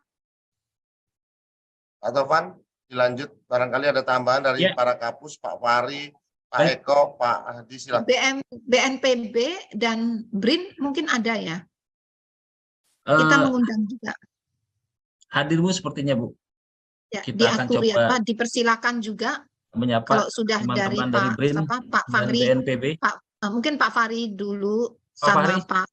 Silakan Pak Fahri, Pak Eko. Untuk melengkapi yang cuaca, terus nanti BNPB dan BRIN. Ya, baik. Silakan. Pak Fahri. Monitor, Pak. Baik. Terima kasih Ibu BMKG, Pak Deputi, Bapak Ibu, rekan-rekan media menambahkan sedikit apa yang disampaikan Ibu Kepala dan Pak Deputi tadi. Tadi kita sudah melihat bahwa memang ada potensi peningkatan hujan. Nah, khusus untuk malam tahun baru gitu ya, memang potensi hujan lebatnya itu dini hari ya, yang tadi Ibu sampaikan. Jadi kalau 31-nya mulai dari siang sore itu mulai meningkat, malam meningkat. Ya. Tapi kami mengharapkan dan melihat sih kayaknya ada celah justru menjelang malam pergantian tahun agak mereda gitu. Ya. Tapi meningkat lagi nanti setelah tengah malam, dini hari tadi itu mulai meningkat lagi.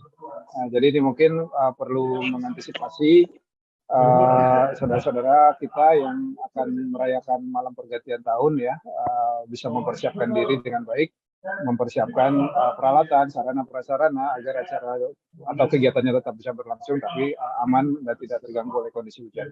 Mungkin itu sedikit Ibu tambahan dari saya. Terima kasih. Terima kasih Bapak. G, monggo Pak Anu mungkin ke BNPB Pak. Soalnya kalau Pak Eko mau nambahkan. Pak Eko, monggo mau nambahkan Pak, dari ini banyak yang ditanyakan kan biasanya ke Pak Eko soal arop sama gelombang. Silakan Pak Eko kalau ada yang mau disampaikan.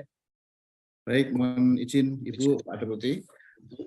Terkait dari keekstriman cuaca yang tadi telah dijelaskan lengkap oleh Ibu Kepala BMKG dan Bapak Deputi Meteorologi, perlu kita cermati kembali dan waspadai ketika kita menggunakan moda angkutan penyeberangan. Ketika ada angin kencang dan hujan lebat, tentunya ini akan menghambat aktivitas bongkar muat. Sehingga para nakhoda atau pengguna transportasi laut di penyeberangan perlu waspada, adaptasi, ikuti semua petunjuk dari operator pelabuhan. Tidak perlu memaksakan diri sehingga akan merugikan kita juga di dalam menggunakan moda angkutan penyeberangan. Juga ketika terjadi waktu yang sama di saat fase pasang maksimum yang dibarengi dengan gelombang tinggi, ini kerap kali mengganggu aktivitas kita sehari-hari, utamanya masyarakat pesisir, untuk bisa melakukan upaya penyelamatan terhadap kegiatan sehari-hari, terutama untuk perikanan darat dan tambak garam untuk bisa diselamatkan. Demikian, terima kasih. Terima kasih Pak Kapusmar. Terima kasih. Bu, mungkin kurang lengkap Bu kalau Pak Ahadi, Kapus Oh Penerbangan iya, belum mau terbang ini yang mau memberikan terbang, statement. silakan. Monggo Pak Adi. Terima kasih Pak Taufan, izin Ibu Kepala, Bapak Oke, Deputi, monggo Mas. para kapus. Seperti yang sudah disampaikan oleh Ibu Kepala tadi bahwa Ibu sudah menyampaikan adanya potensi awan cumulonimbus yang perlu diwaspadai dengan beberapa cakupan spasial.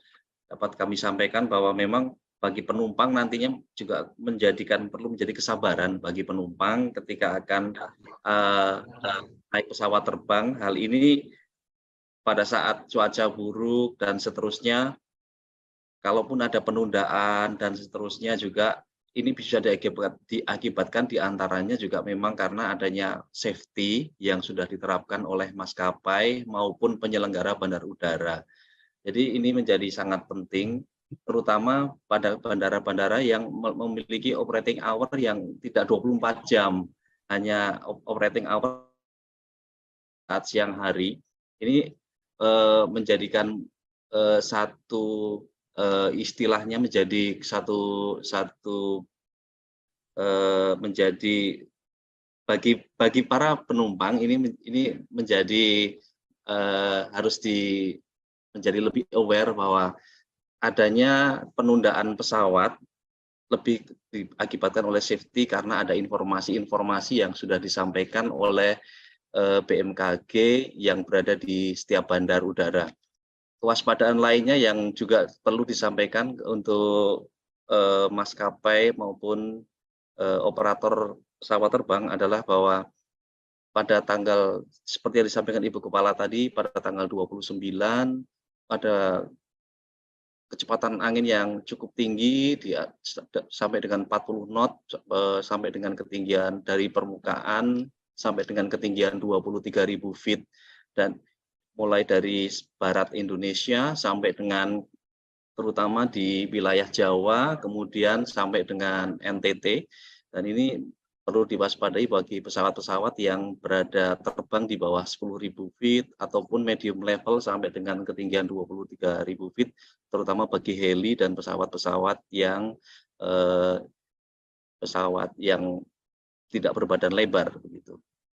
Kemudian juga di daerah Papua kecepatan anginnya juga cukup tinggi, pada ketinggian di atas 23.000 feet dari arah timuran juga sampai 40 knot lebih, dan ini mungkin menjadikan bisa menjadi ketidaknyamanan bagi penumpang ketika di area-area tersebut.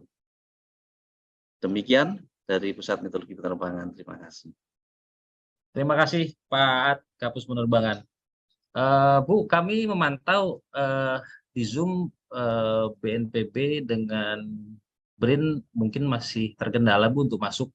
Tapi di siang hari ini juga hadir Bu, sebetulnya dari BPBD DKI Bu Provinsi. Ini ada Pak Michael kalau tidak salah. Saya melihat dari BPBD DKI, Pak Michael. Tadi saya berkomunikasi terus Bu secara intens dengan teman-teman BPBD DKI. Dan kaitannya juga berkaitan dengan pertanyaan Bu, terkait dengan kebijakan apa yang harus dilakukan oleh setempat. Ya, siap. Pak Kalak BPBD DKI juga hadir nih, Pak Isnawa. Oh, Pak Isnawa. Ya, Dimohon Kepala BPBD dulu, Mas. Siap Bu. Kebetulan Pak Isnawa sudah hadir, Pak. Mohon izin, Selamat Pak. ruang komando, ruangnya kan baru itu, ruang komando tadi diresmikan. Selamat ya, Pak. Selamat. Assalamualaikum warahmatullahi wabarakatuh. Waalaikumsalam, Pak. Kepala BMKG. Waalaikumsalam Terima kasih, Bu. warahmatullahi wabarakatuh. Ada Pak Terima Fahri, kasih. Pak Guswanto, semuanya. Saya Kalak BPBD DKI, Bu. Nah, tentunya saya berterima kasih, info dari Ibu sangat bermanfaat buat kami, Bu, di BPBD. Karena juga media banyak sekali menyoroti bagaimana kesiapan Pemprov DKI Jakarta menghadapi potensi bencana hidrometeorologi, Bu, termasuk juga berkaitan dengan teknologi modifikasi cuaca. Jadi info Ibu sangat bermanfaat karena memang kami harus mengantisipasi pergantian malam tahun baru ini, Bu. Dan saat ini saya juga intens lapor dengan Pak Gubernur, tentunya Pak Gubernur juga sering koordinasi dengan Ibu. Jadi rilis Ibu akan terus kami update, akan kami informasikan kepada warga Jakarta. Dan saya terima kasih banyak teman-teman media, Bu, yang juga ikut mensupport ya, menginformasikan, karena peran media juga sangat penting untuk memberitahukan kepada warga Jakarta bagaimana update cuaca dan lain-lain berkaitan dengan antisipasi cuaca ekstrim yang sering Ibu juga informasikan kepada kami dan publik, Bu. Terima kasih, Bu. Terima kasih. Terima kasih sekali. Salam hormat untuk Pak Gubernur. Ya. Siap, Bu. Monggo. Terima kasih, Bu. Ya, sama-sama. Pak Isnawa. Selanjutnya Bu, kita ini antusias teman-teman di media sangat luar biasa Bu pada hari ini. Silakan.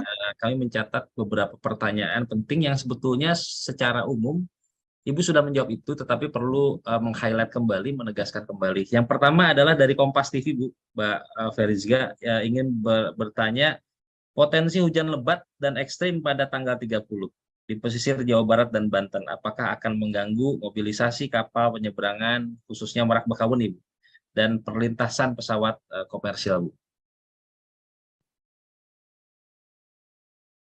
Ibu masih mohon izin Bu, masih di mute Bu. Ya, mohon maaf. Betul. Jadi itu kami antisipasi karena dapat mengakibatkan gangguan ya. Terutama yang kami cek di lapangan itu terutama anginnya kencang dan juga gelombangnya bisa tinggi, kadang-kadang mendadak tinggi begitu, dan arusnya kuat. Arusnya dapat mencapai lebih dari 100 cm per detik. 1 cm per detik, ini kuat ini. Nah, sehingga apa? Untuk mengantisipasi, untuk memitigasi, sejak tanggal berapa ya? Sebelum Natal ya. Sejak sebelum Natal kami dipimpin oleh Bapak Menteri Perhubungan dan juga ada pihak-pihak terkait. Saat itu ada dari Menko PMK, ini sudah berkoordinasi, dan juga ASDP saat itu dan Dirjen Perhubungan Laut berkoordinasi untuk mengantisipasi bagaimana pengaturan penyeberangan tersebut dan pengamanannya. Karena memang potensi gangguan kan saat itu kan sempat ada mobil yang terjatuh ya. Ya karena itu tadi gelombang dan arus saat akan mau masuk ke ini, ke kapal itu kan ada gangguan, tiba-tiba ada gelombang itu ya. Kemudian tadi malam terulang lagi ya. Jadi kami makin mengintensifkan koordinasi dan kami dibantu dengan alat, yaitu mungkin Pak Eko bisa menampilkan ke teman-teman biar tahu, dan itu open bagi teman-teman, boleh buka, itu enggak rahasia. Itu Inawis, di situ ada monitoring radar maritim. Jadi kondisi arus, kecepatan arus, arah arus, dan juga bagaimana kondisi gelombang, kecepatan angin, itu ada semua di sana, dapat dimonitor dari waktu ke waktu, real time. Nah, Ya. ini kondisi apa ini? Ini Arus ya. Angin ini- atau arus ini? ini tinggi gelombang Bu dengan Oh, sebaran tinggi kapal. gelombang ya, yang bergerak itu? Itu arah dari pergerakan gelombangnya Bu. Oke. Dan ini adalah jumlah kapal yang terjebak di gelombang tinggi. Bisa Silakan. kita lihat ya. Kapal yang terjebak, Mas. Ya, Apa? ini- Kapal yang apa? Jumlah kapal yang terjebak di gelombang tinggi bisa kita lihat di lingkaran-lingkaran yang ada angkanya ini. Oh, Masya Allah. Ya. Berarti di Laut Jawa ini ada 111 sedang bersandar di sekitar Pelabuhan Tanjung Perak. Kemudian Bersandar, bukan terjebak ya. Bersandar. yang terjebak di tengah Bu, yang ada di tengah ini Bu. Oh, Ya, oke. ada. Ya, ya. Ini adalah bentuk dari respon dari para nahkoda untuk tidak memaksakan berlayar terhadap informasi yang dikeluarkan BMKG, sehingga mereka memilih untuk tetap berlabuh di pelabuhan dan berlindung di pulau-pulau yang bisa mengamankan mereka. Demikian Bu. Ini juga ada informasi radar maritim, di mana ini manfaatnya adalah bisa melihat informasi real time terhadap kebutuhan penyeberangan yang membutuhkan waktu tempuh singkat, sehingga para nakoda ini bisa melihat apakah kapalnya akan mampu dengan kecepatan arus yang sedang berlangsung saat ini. Ini bisa dilihat di seluruh penyeberangan di Indonesia, khususnya di Selat Sunda, Selat Bali, dan Selat Lombok, dan juga untuk daerah wisata di Labuan Bajo, dan juga di Selat Sunda bagian selatan. Mungkin demikian Bu, tambahan dari ini. Oke, sebentar. Ya. Oke, maaf sebentar Pak Eko. Ini biar teman-teman media juga bisa memahami ya. Ya. Jadi itu tadi gambar ini yang radar maritim. Ya. Warna-warna itu menunjukkan apa? Kecepatan arusnya.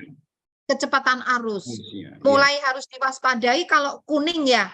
Ya, kalau warna kuning itu sudah lebih dari 1 meter per detik. Ya. Oke, berarti 100 cm per detik itu udah. Betul, Itu ya. harus waspada ya. Kalau masih biru, hijau, ini oke lah, masih aman ya. Ya. Tapi kalau kuning menjadi orange, merah apalagi. Ya. Itu kelihatan arusnya mengarah ke timur laut ya. Demikian, betul Bu. Ya. Yang 0,0 itu apa? Kecepatannya. Kecepatan arus Bu, ya itu dalam Oke, angka. oke. Bisa, Bu. Jadi silakan rekan-rekan media nanti di-share itu linknya yang tertulis di atas itu, biar rekan media juga bisa melihat real time ya. Ya. Dari menit ke menit, bahkan detik ke detik perkembangannya bagaimana. Demikian. Baik, lalu yang di Selat Bali, ini berarti sekarang insya Allah Selat Sunda aman ya kalau dari Baik. gambar ini. Demikian Bu, Sekarang yang Selat Bali, coba. Selat Bali. Penyeberangannya sibuk juga. Waduh, itu kuning ya Mas, orange lagi. Dan ada yang merah. Merah ini Aduh. lebih dari 2 coba. meter. Itu telepon segera tuh BMKG di agar segera Di sini cek ada kawan-kawan dari Perhubungan Darat, Bu. Ya ini. Ada Kita, kawan-kawan itu udah Perhubungan Darat. orange itu. Barangkali Itu mungkin bisa harus. memberikan komentarnya nanti. Iya. Tapi sebaiknya secara paralel Pak Eko bisa lift dulu, telepon aja segera. Meskipun Baik. mereka punya alat ini, mereka juga bisa melihat kan. Baik. Kan ada di monitoring kontrolnya di penyeberangan kan ada, itu saya pernah lihat tuh di Baik. LPS BPTD ya. Tapi sebaiknya Baik. kita telepon dulu Pak Eko, bisa izin Baik. lift untuk telepon aja, itu sampai orange itu ngeri itu. Orange dan menuju merah Bu, lebih dari 2 Nah, ya meter. makanya biar lah. Ya. Oke, Anda bisa lift dulu silakan. Mohon Baik. maaf nih. Izin Bu, terima kasih. Mohon maaf ya. Terus oke. Itu tadi contoh ya. Linknya nanti Pak Guswanto bisa share. Yang Lombok juga coba Pak Guswanto bukakan yang Lombok. Jangan-jangan juga orange lagi. Bentar, Ibu. Ini mohon maaf nih. Sebetulnya itu bisa dipantau langsung oleh pengelola pelabuhan dan pengelola penyeberangan. Cuman kita kan harus saling saling ngingetin gitu. Sekarang yang Lombok, ini mana? Ini kan masih Selat Sunda Lombok. ya. Lombok. Sekarang Lombok. Ini Lombok nih. Ini kuning itu. Kuning itu udah mulai telepon deh kuning. Jangan sampai orange. Tolong ini yang stasiun BMKG terdekat sana. Dan kita kan pasang person di sana juga ya. Kita cek aja deh. Ya, Bu. Terima kasih. Jadi ini contoh rekan-rekan bagaimana cara kita mengamankan penyeberangan ini. Baik, terima kasih. Baik Ibu, pertanyaan selanjutnya sambil menunggu Pak Abdul Muhari, Bu, kami coba berkomunikasi dengan Pak Abdul beliau. Muhari bisa ditelepon. Oke, Bu. Ada pertanyaan, Bu, terkait dengan kebijakan ini. Apa yang harus dilakukan oleh pemerintah setempat untuk mengantisipasi curah hujan tinggi pada periode pergantian tahun baru? Bagaimana imbauan untuk masyarakat yang tinggal di pesisir pantai utara untuk mengantisipasi curah hujan yang tinggi? Ini juga sebetulnya sudah secara garis besar dijawab oleh Ibu Kepala BMKG, penjelasan di awal tadi, tapi perlu penegasan kembali. Mungkin sambil Ibu mengkomunikasikan ke Pak Muhari, mungkin Pak Depet bisa memberikan respon. Abdul Muhari, ini Mbak linknya kan udah kita beritahu sejak tadi ya, 3 jam sudah ya, mungkin baru sibuk kali ya. Sepertinya ada rapim di sana, Bu. Tadi juga di Perhubungan Darat juga Pak Cucu juga sedang rapim itu. Ya, kan tidak lanjut dari kita. Ya, rapat tidak lanjut masing-masing. Ya, sebentar, saya selesai. Sebentar aja. Yep. Ini biar oke. Si Abdul Muhari. Oke. Jadi pertanyaannya bagaimana mengkomunikasikan dengan pemerintah daerah ya? Ini Bu, mengantisipasi kebijakan yang diambil. Oke, ya. Koordinasi itu dilakukan jauh sebelum memasuki Nataru ini ya. Karena tidak hanya khusus untuk Nataru ya, untuk sehari-hari itu juga perlu dilakukan meskipun tidak ada Nataru. Jadi kami metode komunikasinya melalui berbagai cara, kunjungan langsung. Jadi kami istilahnya sowan ya, tanda petik sowan, komunikasi langsung. Kemudian juga dilanjutkan ada beberapa pemerintah daerah yang juga berkunjung langsung ke BMKG. Contohnya ini Kepala BPBD DKI itu kayaknya beberapa kali deh ke BMKG konsultasi sejak gubernur yang lama ya. Siapapun gubernurnya, sebenarnya DKI itu aktif tuh. Siapapun gubernurnya ya. Dan juga data. Kami ini sharing data kami kirimkan ya secara digital, karena kalau DKI itu data dari kami masih diolah lagi. Peringatan dini dari kami ini kan sifatnya nasional ya. Nah, oleh pemerintah DKI diekstrak yang khusus DKI dan diolah lagi. Begitu. Kemudian selain kunjungan langsung, koordinasi langsung, juga ini TMC, ini juga koordinasi sejak beberapa hari yang lalu. TMC ini dilakukan teknologi modifikasi cuaca. Kemudian juga pernah kita melakukan geladi bersama, itu pernah dilakukan juga.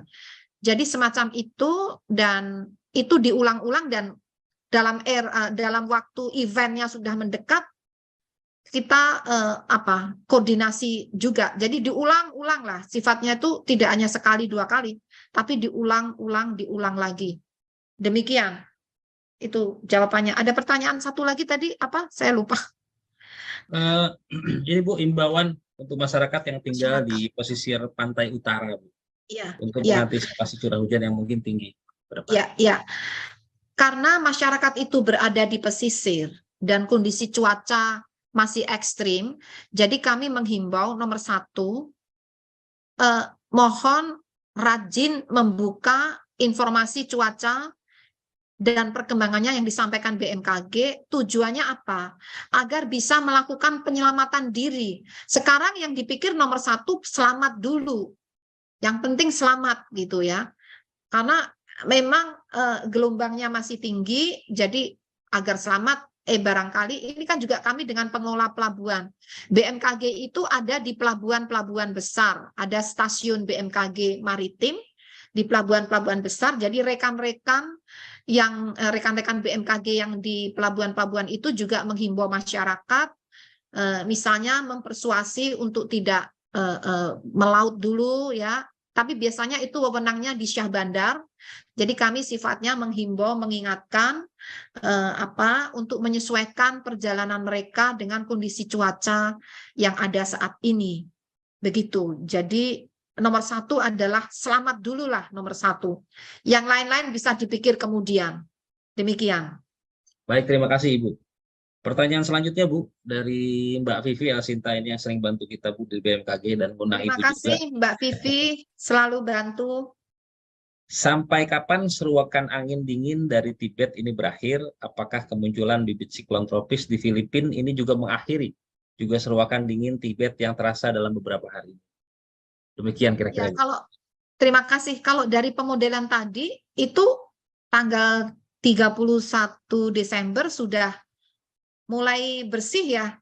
1 Januari tadi ada nggak? 1 Januari kayaknya coba dicek tadi. Pak Guswanto, mohon Bapak yang memiliki model itu silahkan menjelaskan ya. Jadi seruakan dingin itu berakhir. Saya tadi melihat 31 Desember itu kayaknya udah mulai hilang ya. Coba diperhatikan di modeling Bapak tadi itu. Oke, baik, bentar Bu. Silakan, akan dijelaskan Pak Guswanto. Ini ya Ibu ya. Yang itu nomor ya, seruakan dingin. Ini kan 30 masih ada pengaruh ya. Ini tanggal 31 masih. 31 masih. Ini non saya. Coba dari gambar angin itu Mas, gambar angin tadi. Nah, ini 29 ya. 29 ya. Masih ya? Masih ya. Bu. Ya. Nah, itu sampai kapan? Kalau prediksi awal kan sampai Januari, Mas. Seruakan awal dingin Januari.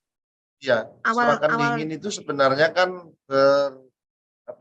berafiliasi dengan monsun ya Bu. Ya, monsun masih barat masih aktif, dan kelihatannya kan kalau dilihat dari sini kan tekanannya, kalau sepanjang tekanan di wilayah Asia itu masih tinggi, sepertinya potensi seruakan dingin itu masih muncul. Masih ada terus. Nah, ya. Kemarin kita prediksi masih sampai tanggal 6 kalau tidak salah.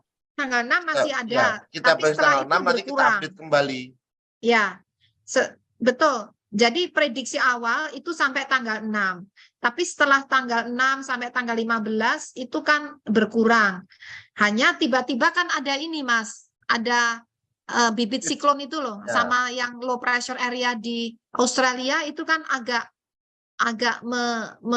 melemahkan itu ya. Jadi gimana kondisi gara-gara itu? Tadi sebenarnya sudah ada masukan dari Pak Indra Gustari bahwa sebenarnya bibit siklon tropis itu tidak menghilangkan fenomena seruakan dingin, tetapi dia melemahkan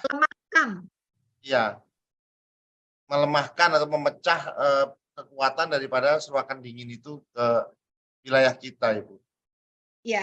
Ya, jadi pengaruhnya masih ada sampai awal Januari, itu minggu pertama hanya menjadi melemah karena ada pengaruh bibit siklon tadi. Namun bibit siklon ini kan tidak abadi itu. Beberapa hari lagi kan sudah hilang itu. Betul kan? Ya, beberapa hari lagi kan sudah punah istilahnya ya. Betul. Berarti kan pengaruhnya menguat lagi.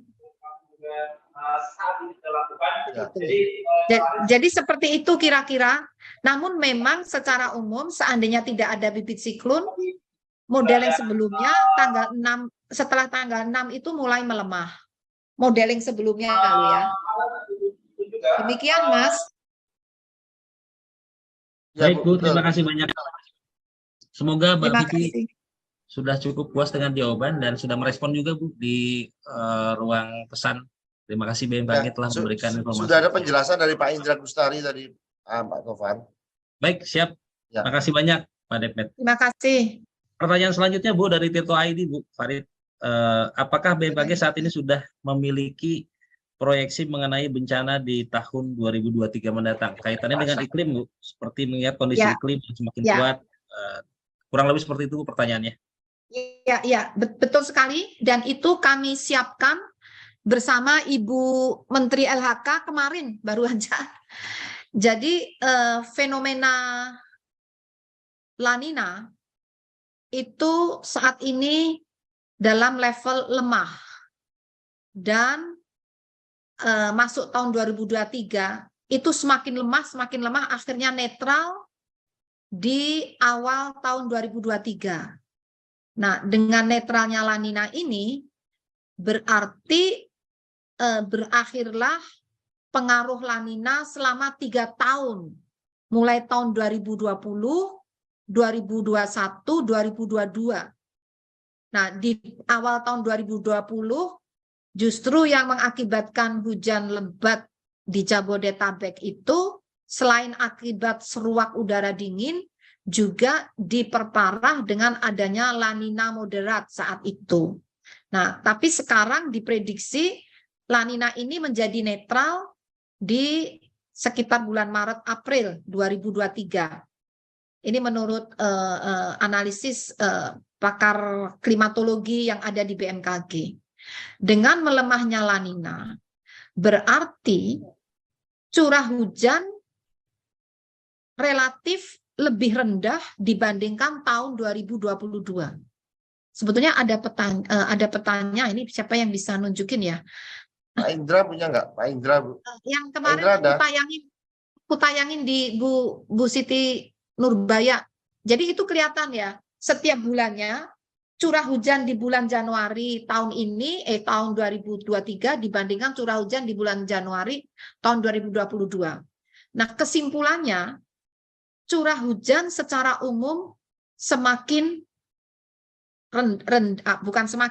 relatif lebih rendah dibandingkan tahun lalu. Dan ini berdampak mulai Mei, April, itu jadi mulai relatif lebih kering daripada selama 3 tahun terakhir. Sehingga potensi karhutla itu mulai meningkat. Jadi Mei itu mulai ada zona yang coklat ya. Coklat itu artinya curah hujannya rendah. Jadi mengarah ke, ya kalau curah hujan rendah itu kan nanti konotasinya kering gitu ya. Nah, sehingga saat kami berkoordinasi dengan Ibu Siti Nurbaya, jadi mulai disiapkan teknologi modifikasi cuaca ya, karena kalau terlambat itu bisa mengarah ke kebakaran lahan hutan. Dan Juni, Juli, Agustus, September itu bulan-bulan yang harus kita mulai waspada terhadap karhutla karena curah hujannya semakin turun. Itu memang musim kemarau. Artinya musim kemarau menjadi kembali seperti tahun 2019. Tidak seperti tahun lalu dan tahun 2020-2021 itu kemaraunya kemarau basah. Jadi meskipun musim kemarau masih hujan dan itu sangat menolong untuk mencegah kekeringan dan mengurangi karhutla. Jadi potensinya ada kemungkinan atau potensi untuk terjadinya karhutla itu meningkat dibandingkan tahun lalu dan 3 tahun terakhir. Jadi ada potensi lebih kering daripada selama 3 tahun terakhir ini dan kurang lebih mendekati kondisi kemarau di tahun 2019. Nah, namun di bulan Januari sampai Maret potensi bencana hidrometeorologi masih terjadi karena curah hujannya masih tinggi dan puncaknya ada yang berada di bulan Januari, ada yang di bulan Februari. Jadi potensi bencana hidrometeorologi basah masih dapat terjadi di bulan Januari hingga awal April ya. Tapi potensi bencana hidrometeorologi kering mulai terjadi, potensi mulai terjadi di bulan Juni, Juli, Agustus, September. Tapi kewaspadaan untuk kering itu harus sudah dimulai di bulan April, Mei. Jadi kalau ada upaya teknologi modifikasi cuaca, itu sebaiknya di bulan-bulan itu dikala belum terlalu kering. Jadi seperti itu untuk hidrometeorologi, lalu potensi bencana gempa bumi dan tsunami masih ada tentunya, karena gejala 3 tahun terakhir ini trennya ada peningkatan aktivitas kegempaan yang dapat juga memicu terjadinya tsunami. Demikian, Mas. Baik, terima kasih Ibu atas penjelasannya sekaligus menjawab tadi terkait dengan prediksi musim kemarau 2023. Mungkin ini terkait pertanyaan puncak musim kemarau, tapi sudah Ibu jawab sih Bu tadi Bu. Selanjutnya ini Bu ada info terkait dengan fenomena puting beliung Bu yang sering terjadi di wilayah kita. Kemungkinannya seperti apa? Apakah bisa terjadi di masa-masa menjelang masuk puncak musim hujan, lalu kemudian dampaknya akan seperti apa? Kurang lebih seperti itu Bu, pertanyaan dari Royan Jawa Pos. Oke, saya persilahkan Pak Fahri atau Pak Guswanto ini yang lebih menguasai puting beliung. Saya persilahkan. Pak Fahri. Ya, baik. Terima kasih Pak Dep, Ibu Kepala. Mengenai puting beliung, secara umum fenomena puting beliung itu biasanya terjadi di periode peralihan musim, baik itu dari peralihan dari musim penghujan ke musim kemarau maupun di peralihan musim kemarau ke musim hujan. Nah, kita akan segera akan memasuki periode peralihan musim hujan ke musim kemarau nanti di sekitar bulan April Mei. Nah, jadi mungkin perlu kita waspadai potensi puting beliung di bulan April Mei. Tapi bukan berarti di periode musim hujan ini tidak ada potensi sama sekali ya. Tetap ada, tapi mungkin tidak sesering di periode peralihan nanti. Mungkin itu Ibu. Terima kasih. Baik, terima kasih Pak Fahri atas penjelasannya. Mungkin ini akan menjadi pertanyaan terakhir Bu di sesi jumpa pers kita siang menjelang sore hari ini dari Jawa Pos, masih dari Jawa Pos Bu, Mas Sugi Mulyono. Berdasarkan hasil pantauan sejauh ini di wilayah-wilayah yang diperkirakan terjadi cuaca ekstrim pada periode tanggal 28 sampai 29 itu seperti apa? Apakah terjadi hujan lebat juga potensi bencana yang mengakibatkan daripada ekstrim, cuaca ekstrim di tanggal 28-29 Bu. Mungkin sebetulnya ini Bu sudah menjawab, hanya penegasan kembali. Sudah. Ya. 28 kan sudah berlalu ya, tapi ya. 28 kami memprediksi hujannya masih sedang ya intensitasnya. Ya. Di wilayah mana tadi? Jabodetabek ya? Barangkali ada gambaran Ibu. Silakan Mas. Ini tanggal, silakan. Ya ini sudah disiapkan sama kawan-kawan. Oh ya, monggo jenengan sampaikan Mas. Oke. Jadi untuk tanggal 28 ini dicatat oleh kita tertingginya hanya 60 mm ya kawan-kawan. 60 mm ini terjadi di pompa RW 01 Semanan ya. Jadi yang kemarin disampaikan ada badai itu barangkali disinilah terjawabnya. Ya, ini adalah curah hujan yang dicatat sejak tanggal 7 pagi tanggal 28 sampai 29 pukul 7 juga. Ya, jadi 1 kali 24 jam ini. Jadi untuk curah hujan tidak terjadi ya yang badai tadi. Kalau angin itu tergantung dari kecepatannya. Jadi kecepatannya kalau kita lihat kan kalau angin itu kan angin kencang bisa didefinisikan kalau kecepatannya itu udah 45 km per jam di definisi BMKG ya. Sedangkan saat ini kan angin tadi kita lihat tanggal 29 itu ada sekitar yang 30 knot, barangkali itu yang nanti perlu diperhatikan. Jadi bencana untuk tanggal 28 tidak ada lah kalau kita lihat dari data ini. Demikian kira-kira Ibu. Oke, jadi hujannya sesuai prediksi mayoritas itu sedang hingga lebat ya Mas. Prediksi kita kan sedang hingga lebat betul. Ya. Oke. Oke, artinya terverifikasi ya hasil prediksi itu. Nah, mungkin Bapak bisa menjelaskan kali. Saya pernah ditanya juga, gimana sih metodenya gitu loh. Kok beda gitu. Sebenarnya kan metodenya kita kan standar ya, SOP. Jadi metode yang kami lakukan itu harus standar dunia. Jadi kami mengeluarkan perakiraan cuaca, mengeluarkan prediksi, itu bukan karena kami belajar sendiri, lalu ya ini yang kami bisa, bukan, tapi itu diatur oleh Badan Meteorologi Dunia. Karena cuaca itu terutama dibutuhkan untuk penerbangan di mana akurasi harus 100%, sehingga Badan Meteorologi Dunia membina, mengatur, dan ini juga istilahnya tuh mengecek, selalu mereview dari validitas dan akurasi informasi yang dikeluarkan. Itu ada review evaluasi tiap tahun. Review terakhir, hasil review dari Badan Meteorologi Dunia, kualitas data dan informasi yang dikeluarkan BMKG itu sekelas dengan Australia dan beberapa negara seperti India ya, beberapa negara di sekitar kita ya. Jadi kelasnya itu kalau nggak salah hijau ya. Kita kelasnya hijau, ada yang kelasnya hitam, ada yang merah ya. Kita ini hijau. Sehingga BMKG itu dipercaya untuk melatih, mentraining BMKG-nya yang ada di negara-negara Pasifik, negara di Afrika, dan negara beberapa di Asia termasuk Timor Leste. Kami mentraining negara-negara BMKG negara-negara tersebut agar bisa memberikan perakiraan cuaca dan peringatan dini seperti standar Badan Meteorologi Dunia.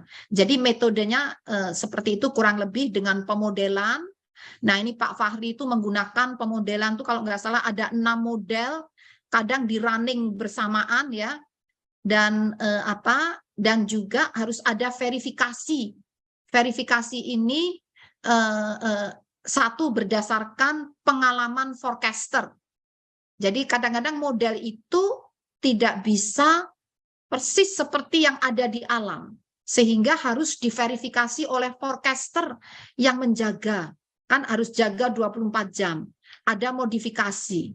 Juga diverifikasi dengan data radar kurang lebih 3 jam sebelumnya. Jadi tidak hanya pemodelan langsung dilepas gitu, tidak. Harus ada SOP-nya, verifikasinya, QC-nya, quality control dari data itu otomatis juga harus dilakukan.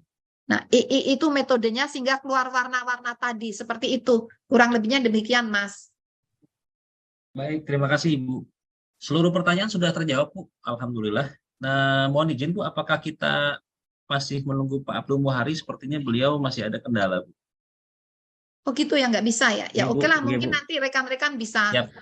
ada sendiri kan dengan BNPB ya, tadi BPBD sudah, dengan BRIN juga nggak ada. Tidak Bu, tidak kelihatan Bu hari ini. Mungkin masih tapi ada kita kendala.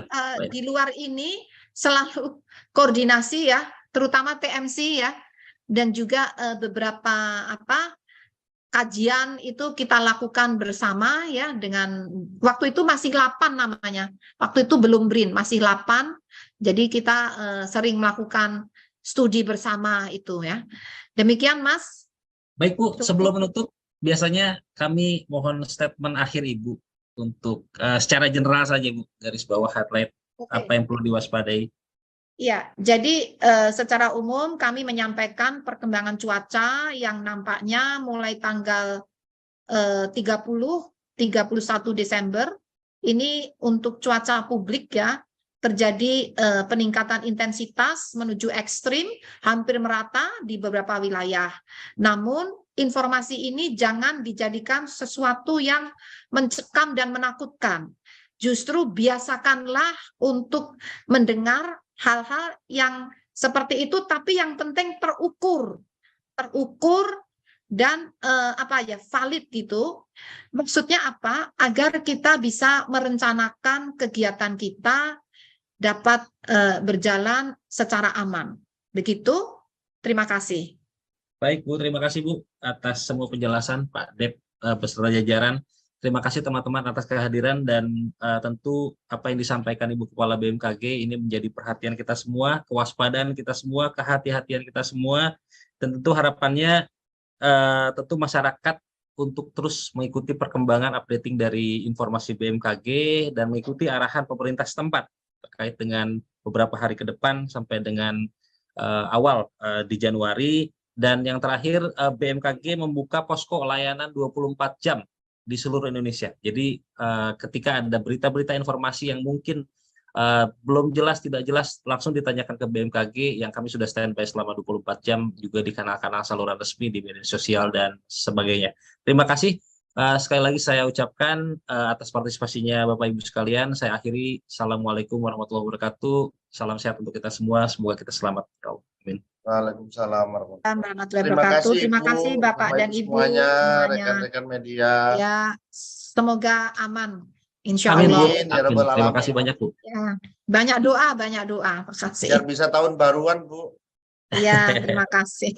Betul, makasih izin live. Iya, Bu. Gimana ini? Oke, monggo. Terima kasih Bapak Ibu.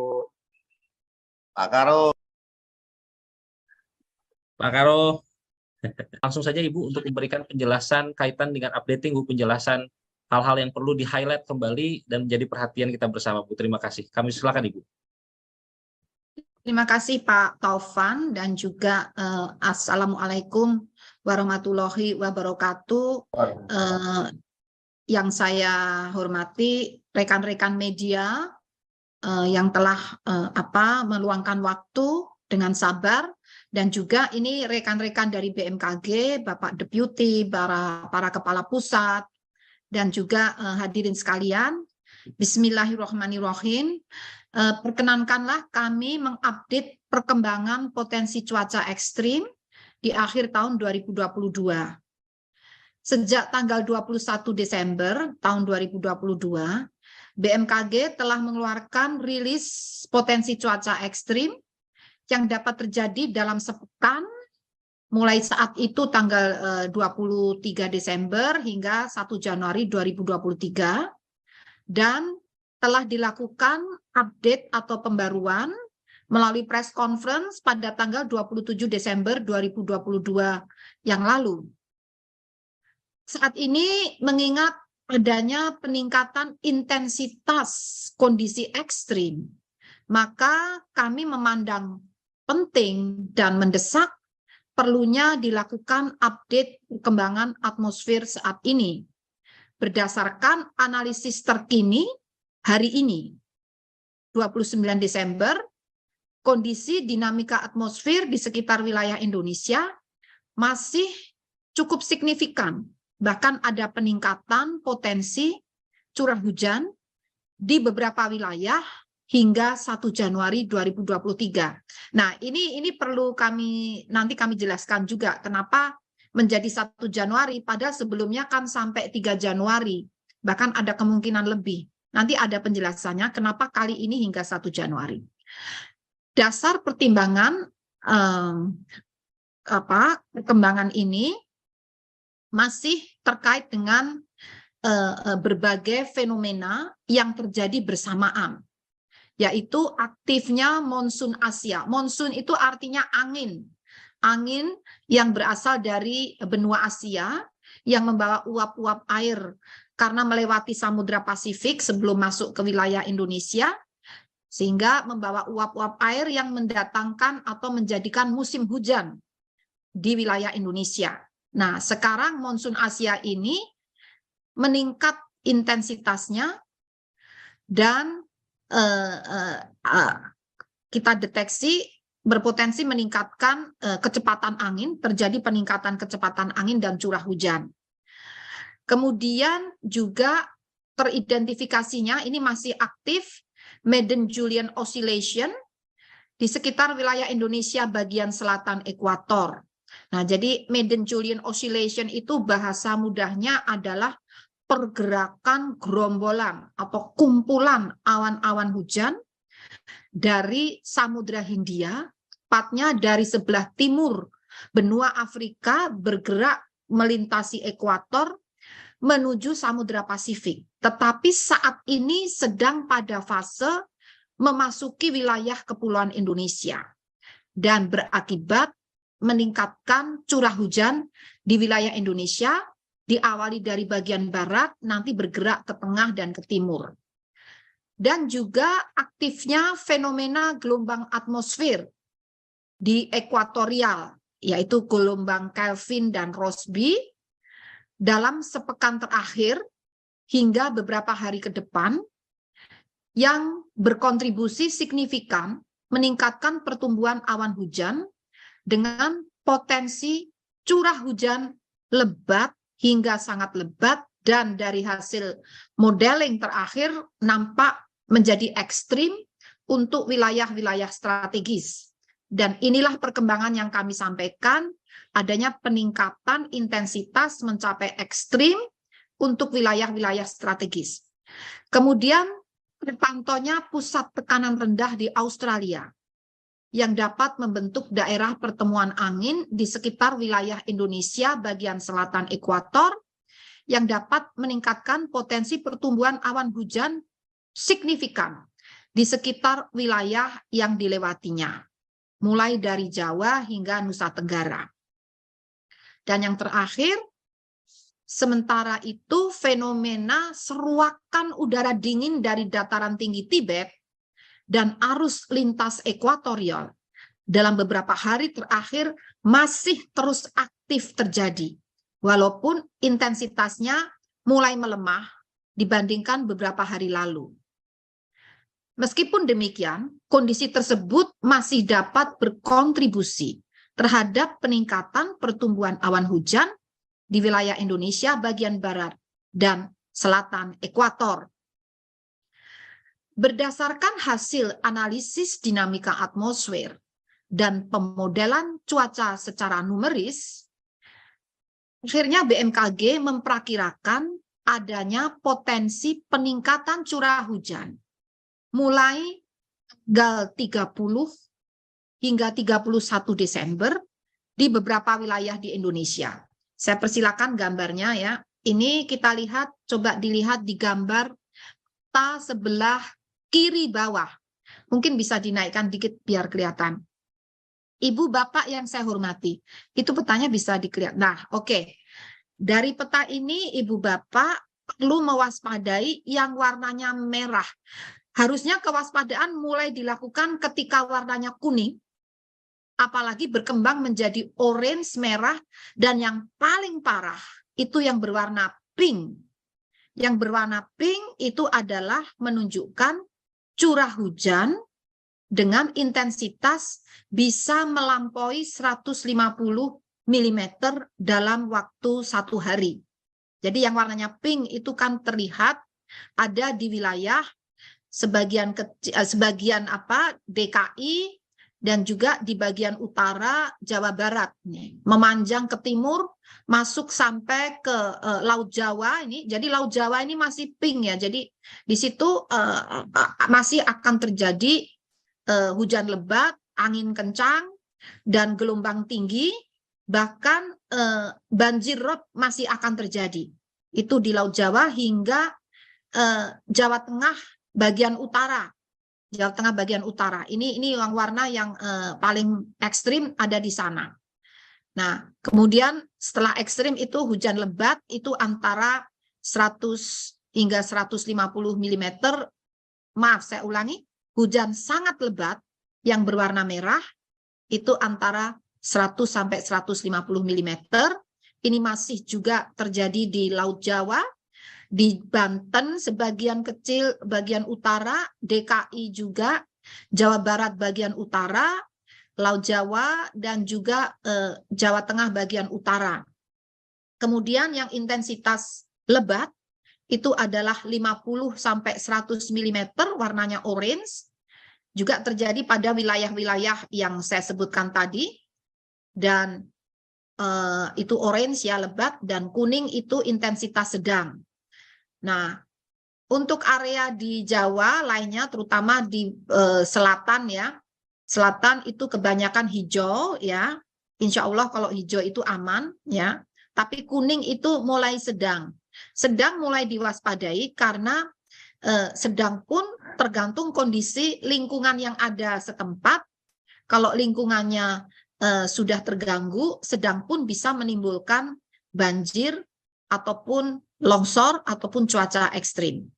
Nah, jadi perlu kami sampaikan, perkembangan akhir perakiraan curah hujan Pulau Jawa tanggal 30 Desember besok, itu potensi hujan lebat terjadi di Banten bagian barat, DKI Jakarta bagian selatan, Jawa Barat bagian selatan, Daerah Istimewa Yogyakarta, Jawa Tengah bagian selatan, Jawa Timur bagian selatan.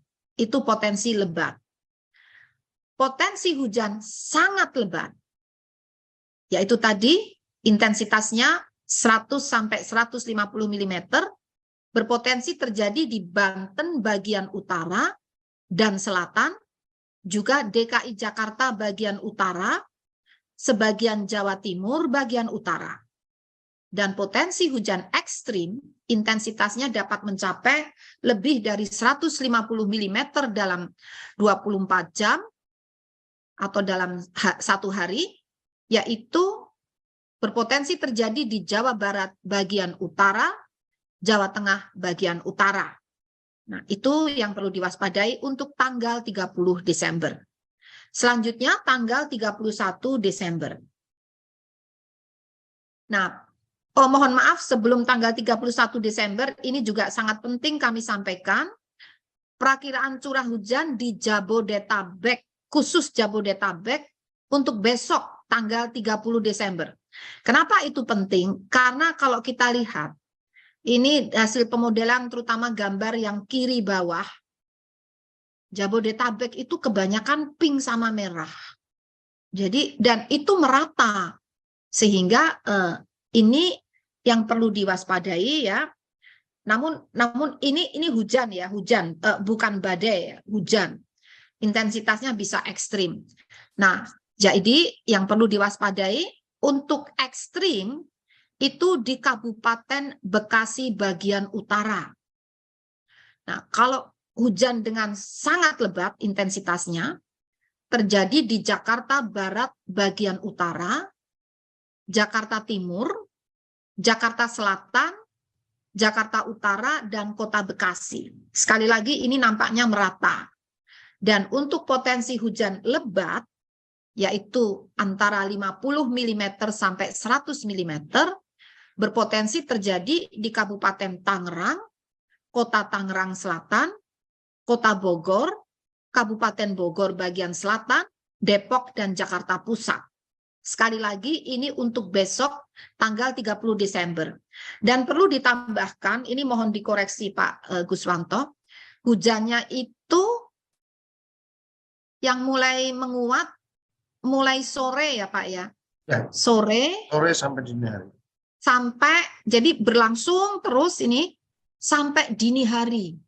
Sampai sekitar jam 00 sampai pergantian di tanggal 31 Desember. Itu jadi yang perlu diwaspadai ini mulai sore bisa berlangsung terus sampai malam dan dini hari. Sehingga maksudnya agar Ibu Bapak dapat merencanakan kegiatannya dengan beradaptasi dengan kondisi tersebut.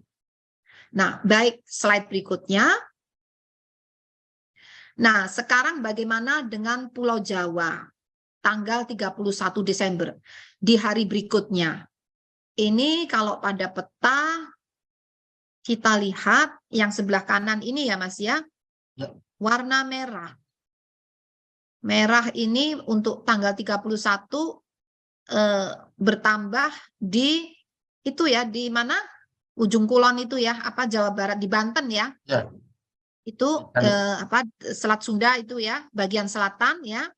Kemudian di Jawa Tengah bagian utara. Merah ke arah pink, dan juga di Jawa Timur bagian selatan. Sisanya artinya merah pink itu kan mengarah bisa 100 mm sampai 150 mm. Nah, kemudian yang orange itu bisa mencapai 100 mm, tersebar dimulai dari Banten itu agak merata itu orange kuning ya. Kemudian di Jawa Barat, Jawa Tengah, di bagian utara, terutama itu. Namun secara umum curah hujannya melemah ya Mas ya, dari tanggal 30 ke tanggal 31.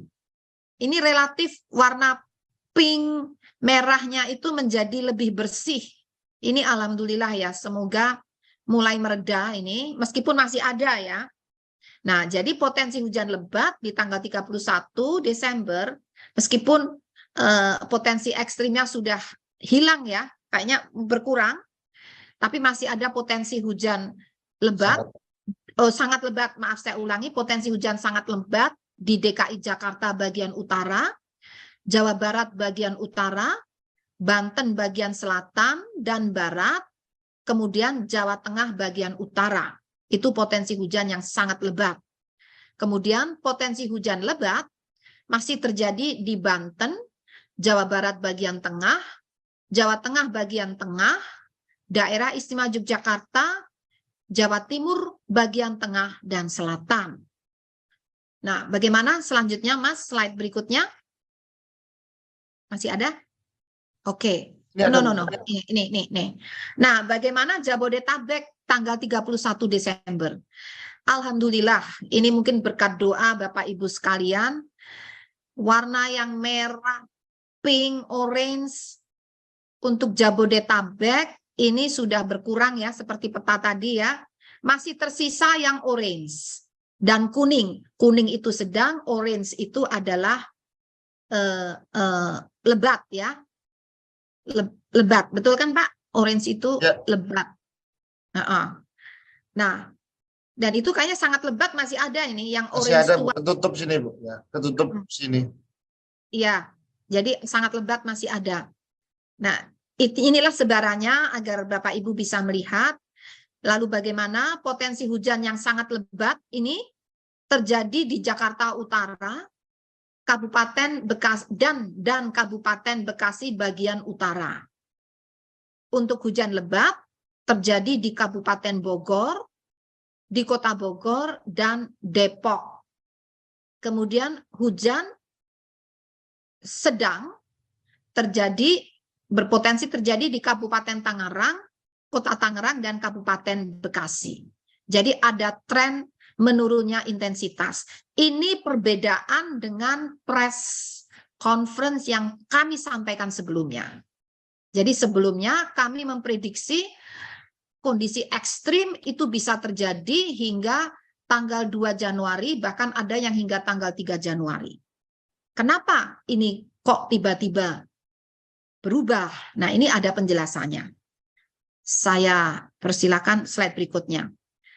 Nah, karena adanya kehadiran bibit badai tropis, bibit siklon tropis 95W yang berada saat ini di Filipina ya. Jadi ini bukan di Indonesia, jangan panik. Ini di Filipina, tapi kenapa kami ceritakan? Karena inilah yang menolong seakan-akan menghisap atau apa? Mengakibatkan warna merah pink itu tadi menjadi terurai, menjadi tidak ada lagi gitu ya. Jadi itu merupakan pusat tekanan rendah berada. Mohon maaf saya ulangi.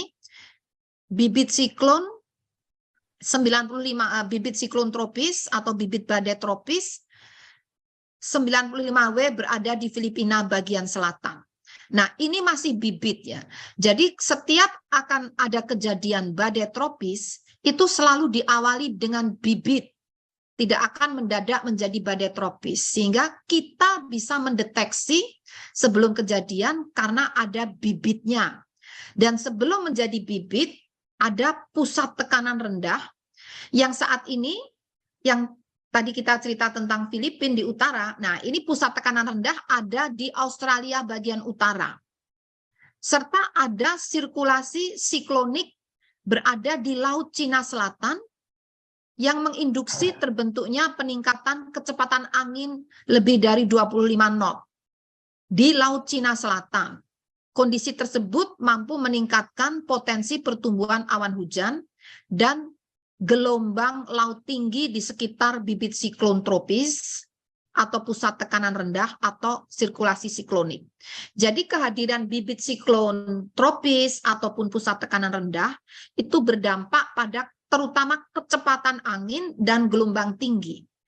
Dan dapat juga disertai dengan hujan intensitas tinggi. Dan ini anginnya itu kan memutar. Nah, kehadiran itu yang mewarnai fenomena cuaca di Indonesia selain fenomena yang pernah kami sebutkan. Dan juga mengakibatkan itu tadi yang warna-warna pink itu ada yang sebagian terhisap, terurai ke arah selatan karena pengaruh tekanan rendah di Australia bagian utara, dan ada yang sebagian terbawa ke terblok ya oleh pengaruh bibit siklon tropis yang ada di Filipina. Jadi karena kehadiran bibit-bibit siklon dan pusat tekanan rendah ini yang mengakibatkan tiba-tiba warna merah-merah tadi menjadi hilang. Ya, jadi ini ya mungkin kita syukuri ya karena menghindarkan dari kondisi ekstrim yang panjang. Jadi tadi sekitar kurang lebih hanya 1-2 hari saja. Kemudian daerah konvergensi, oh sudah ya. Oke, ini bagaimana dengan penerbangan? Penerbangan sangat dipengaruhi oleh potensi pertumbuhan awan CB di wilayah udara Indonesia yang kita modelkan, kita prediksi mulai 27 Desember hingga 2 Januari. Dari gambar ini terlihat awan CB atau awan cumulonimbus dengan persentase cakupan spasial maksimum antara 50 hingga 75% yang ini berpotensi mengganggu penerbangan selama 7 hari ke depan diprediksi terjadi di Laut Andaman, Laut Sulu, Laut Filipina, kemudian juga Samudra Pasifik Utara Pulau Papua, Samudra Hindia Selatan Pulau Jawa, hingga barat Pulau Sumatera, Selat Sunda, Laut Jawa, Selat Makassar, Laut Maluku, Laut Banda, Laut Aru, Laut Arafuru, Laut Timor, Teluk Karpentaria, sebagian kecil Pulau Papua. Kemudian juga perlu diwaspadai, bahkan mungkin siaga ini ya, awan cumulonimbus dengan persentase cakupan yang lebih luas lagi. Cakupan spasialnya lebih dari 75%. Selama 7 hari ke depan, diprediksi terjadi di Laut Cina Selatan, Laut Sulu, Laut Filipina, Selat Sunda. Ada noise ya Mas ya? Iya Bu. Betul. Itu mungkin HP-nya siapa tuh? Ya, Selat Sunda, Laut Jawa, Laut Timor, dan Teluk Karpentaria. Nah, untuk potensi ini kami telah dipimpin oleh Bapak Menteri Perhubungan mengkoordinasikan langkah-langkah mitigasinya. Ya, jadi tadi Bapak Menteri Perhubungan, Bapak Kepala BNPB, juga pimpinan di BRIN bersama kami dan beberapa pihak terkait ini menyiapkan beberapa langkah antara lain pengaturan penerbangan, dan itu mungkin tepatnya nanti di Kementerian Perhubungan, dan sedang disiapkan pula TMC, teknologi modifikasi cuaca. Slide berikutnya. Nah, selain di darat, di udara, potensi ekstrim juga terjadi di laut, yaitu potensi gelombang tinggi di wilayah perairan Indonesia berlaku dari 28 Desember sampai 2 Januari. Nah, tinggi gelombang mencapai 4 hingga 6 meter, berpotensi terjadi di Laut Natuna Utara, perairan Kepulauan Natuna, Selat Sunda bagian barat dan selatan, perairan selatan Banten hingga Jawa Timur, Laut Jawa bagian timur, perairan utara Kepulauan Sapudi hingga Kepulauan Kangean, Laut Sumbawa, perairan selatan Pulau Sumba, Sumba Hindia Barat Bengkulu, mohon maaf saya ulangi, Samudra Hindia Barat Bengkulu. Jadi Samudra Hindia yang berada di sebelah barat Bengkulu hingga selatan Nusa Tenggara Timur. Jadi itu kita lihat pada gambar ini mulai tanggal tanggal berapa itu? Tanggal 28 ya. Nah, ini warnanya kan merah, orange itu mulai dari sebelah barat Bengkulu di Samudra Hindia, terus menyambung, menerus, membelok di selatan Selat Sunda, dan akhirnya sampai selatan Jawa dan selatan Nusa Tenggara Timur. Nah, ini potensinya, dan juga potensi gelombang tinggi hingga 4-6 meter di perairan utara Flores, Laut Flores, dan Laut Arafura. Kemudian untuk gelombang yang agak lebih rendah, itu 2,5 hingga 4 meter, berpotensi di berbagai perairan, ini cukup banyak, hampir merata di wilayah Indonesia. Nah, bagi Bapak Ibu ataupun masyarakat bisa memonitor perkembangan ini sewaktu-waktu melalui aplikasi mobile phone Info BMKG. Di sana ada fitur tentang gelombang tinggi. Silakan bisa memonitor secara mandiri untuk merencanakan kegiatan Bapak Ibu. Selain di Info BMKG, juga di website BMKG, dan juga di website atau di link Inawis. Itu nanti mohon di-share ya Pak Guswanto, link-link websitenya. Begitu. Dan tadi yang untuk kondisi awan CB itu juga open. Itu bukan rahasia, itu silahkan bisa dimonitor sewaktu-waktu, real time ya perkembangannya. Silahkan mengakses aplikasi mobile phone Info BMKG atau website BMKG, dan bisa juga nanti Pak Guswanto memberikan link ya.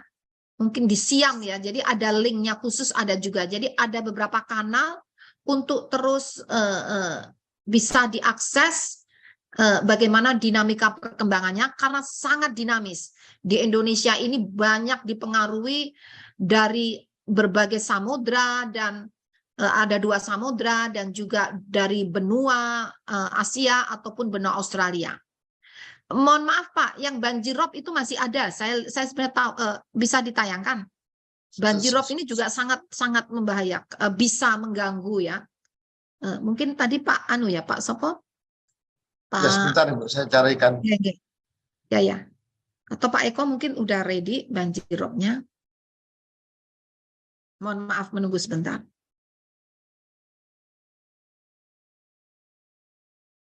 Baik Bu, kami share. Di-share Pak Eko. Ya Pak Eko, monggo Pak Eko. Karena ini juga banyak mengganggu. Gelombangnya cukup kuat ya Mas, masuk ke dalam ya. Betul Bu. Dan sangat membahayakan juga.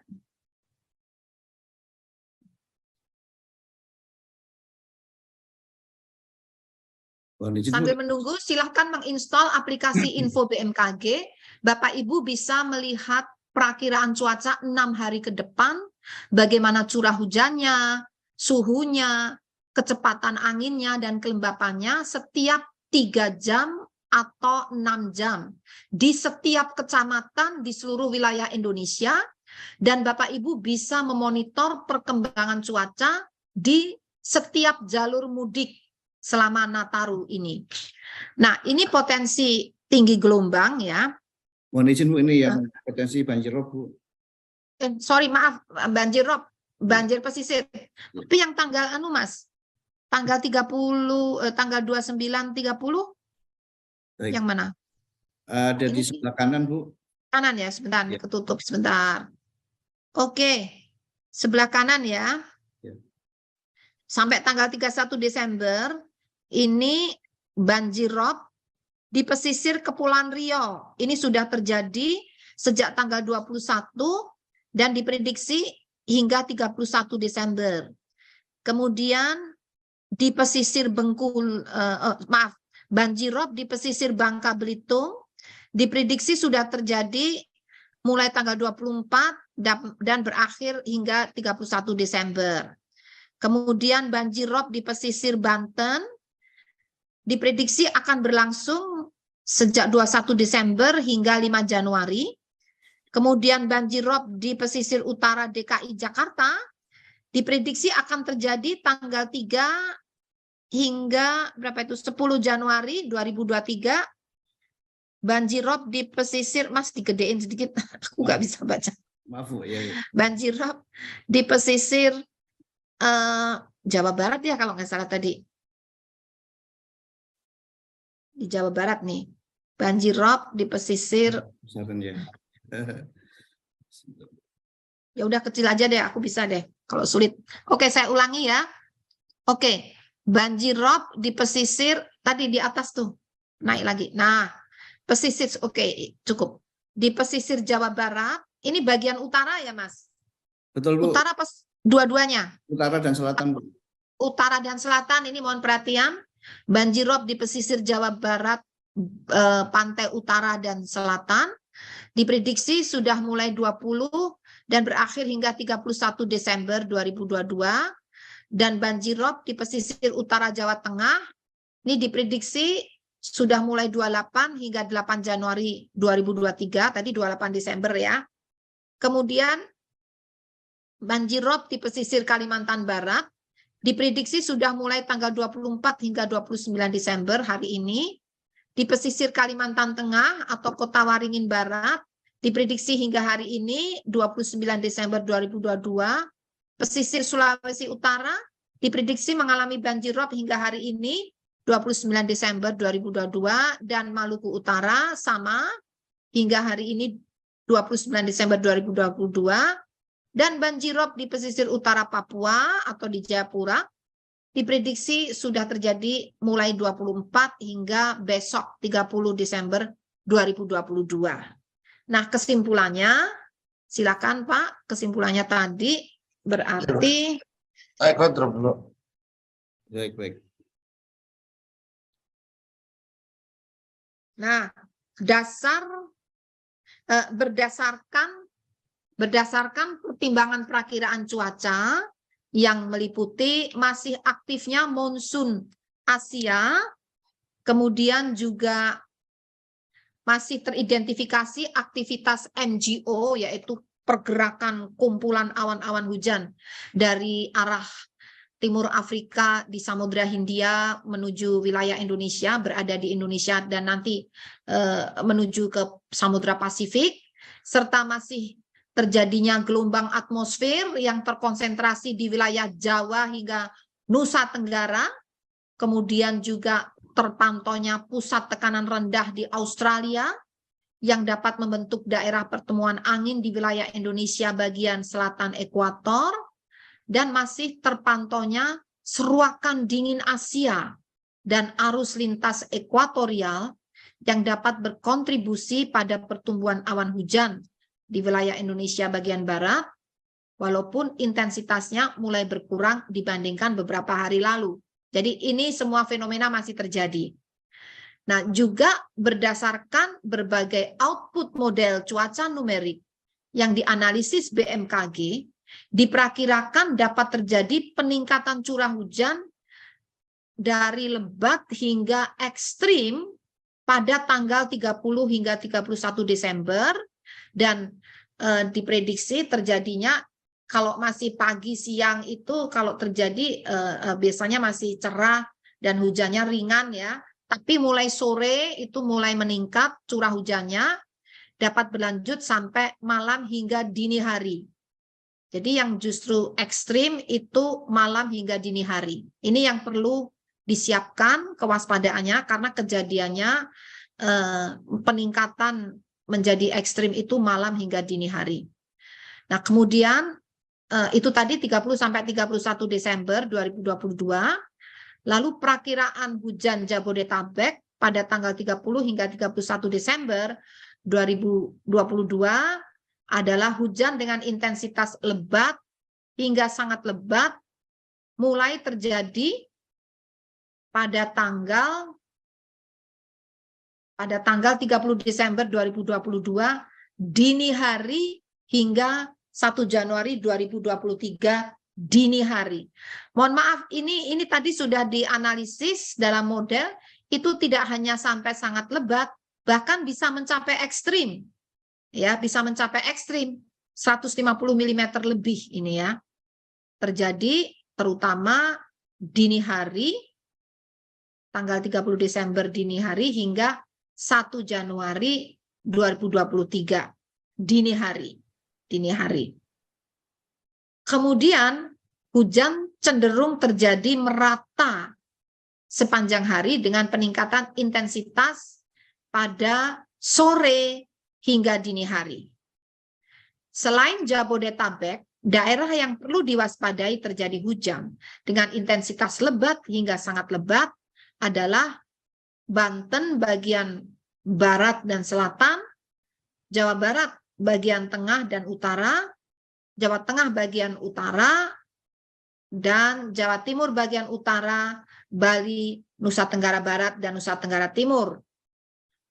Kemudian masyarakat juga perlu mewaspadai adanya peningkatan kecepatan angin, dapat mencapai 40 knots atau lebih, dan peningkatan tinggi gelombang, terutama di wilayah utara Jawa hingga utara Nusa Tenggara, di selatan Jawa hingga selatan Nusa Tenggara. Termasuk juga di selat ya, tadi trennya kayak Selat Sunda sama Selat Bali ini juga perlu diwaspadai. Kami sudah koordinasikan dengan Kementerian Perhubungan dan pihak terkait. Berikutnya masih ada? Sudah Ibu, selesai. Terima kasih Bapak Ibu, rekan-rekan media atas perhatian dan kepercayaannya, juga para teman-teman di BMKG atas upaya yang dilakukan secara intensif 24 jam tiada henti. Terima kasih. Wassalamualaikum warahmatullahi wabarakatuh. Saya kembalikan atau mungkin ada tambahan dari Bapak-Bapak. Terima kasih Ibu Kepala BMKG atas penjelasan yang komprehensif. Sebetulnya penjelasan Ibu sekaligus menjawab pertanyaan teman-teman yang sudah masuk, Bu. Tapi nanti kami akan coba membacakan satu persatu. Namun sebelum itu tentu kami mohon Pak Deputi Bidang Meteorologi, Pak, mungkin ada yang ditambahkan, kami persilakan Bapak. Baik Pak Tovan, terima kasih. Saya hanya menyampaikan saja bahwa saat ini sebenarnya cuaca ekstrim apa yang terjadi. Jadi cuaca ekstrim yang terjadi adalah satu, fenomena hujan sedang sampai ekstrim. Yang kedua yaitu banjir rob atau banjir pesisir atau rob.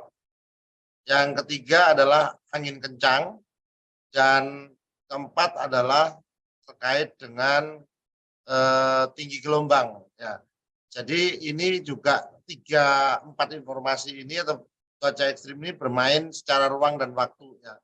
Jadi dia tidak berbarengan. Ada yang beramplifikasi seperti di Jawa Tengah ya, itu tinggi gelombang bermain juga, robnya juga ada, curah hujannya juga ada, utamanya di pesisir. Nah, ini dia beramplifikasi. Ada yang hanya banjir robnya saja, tapi ada juga yang hanya hujannya saja.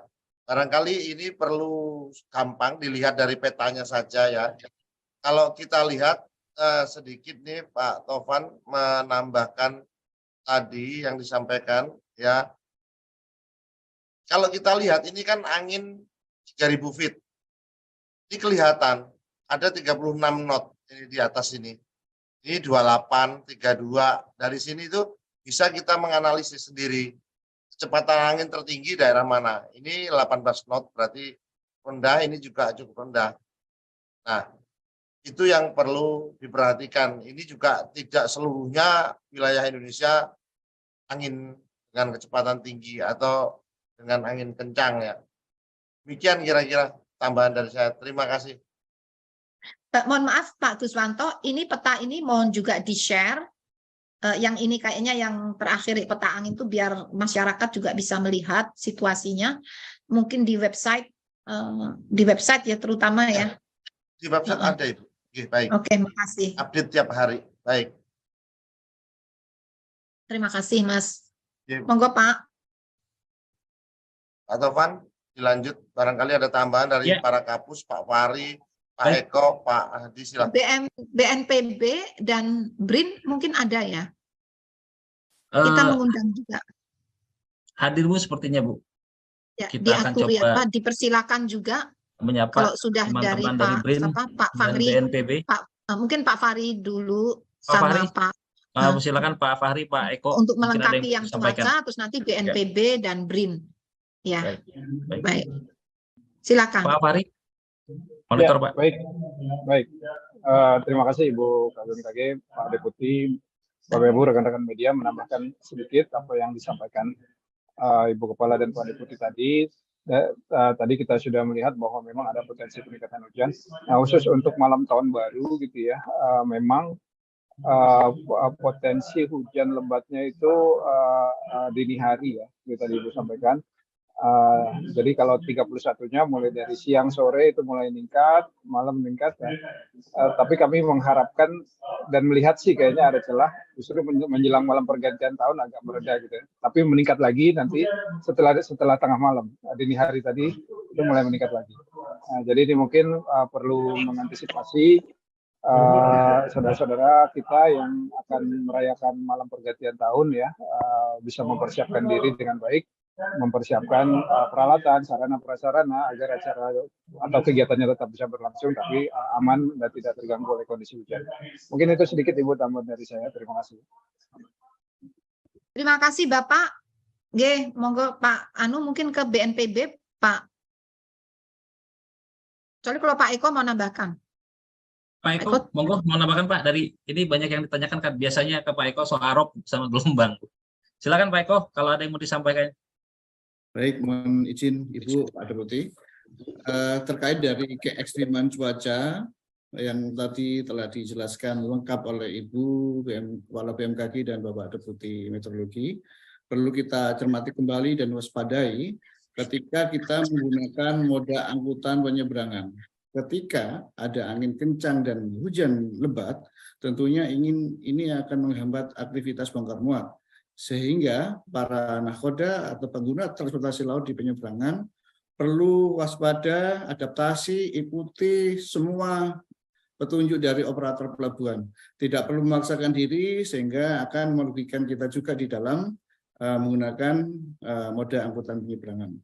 Juga ketika terjadi waktu yang sama di saat fase pasang maksimum yang dibarengi dengan gelombang tinggi, ini kerap kali mengganggu aktivitas kita sehari-hari, utamanya masyarakat pesisir, untuk bisa melakukan upaya penyelamatan terhadap kegiatan sehari-hari, terutama untuk perikanan darat dan tambak garam untuk bisa diselamatkan. Demikian, terima kasih. Terima kasih Pak Kapus Mar. Terima kasih. Bu, mungkin kurang lengkap Bu kalau Pak Ahadi, Kapus Iya, Penerbangan belum mau terbang ini yang mau memberikan terbang, statement. silakan. Monggo Pak Adi. Terima kasih Pak Taufan, izin Ibu Kepala, Bapak Iya, Deputi, monggo Mas. para kapus.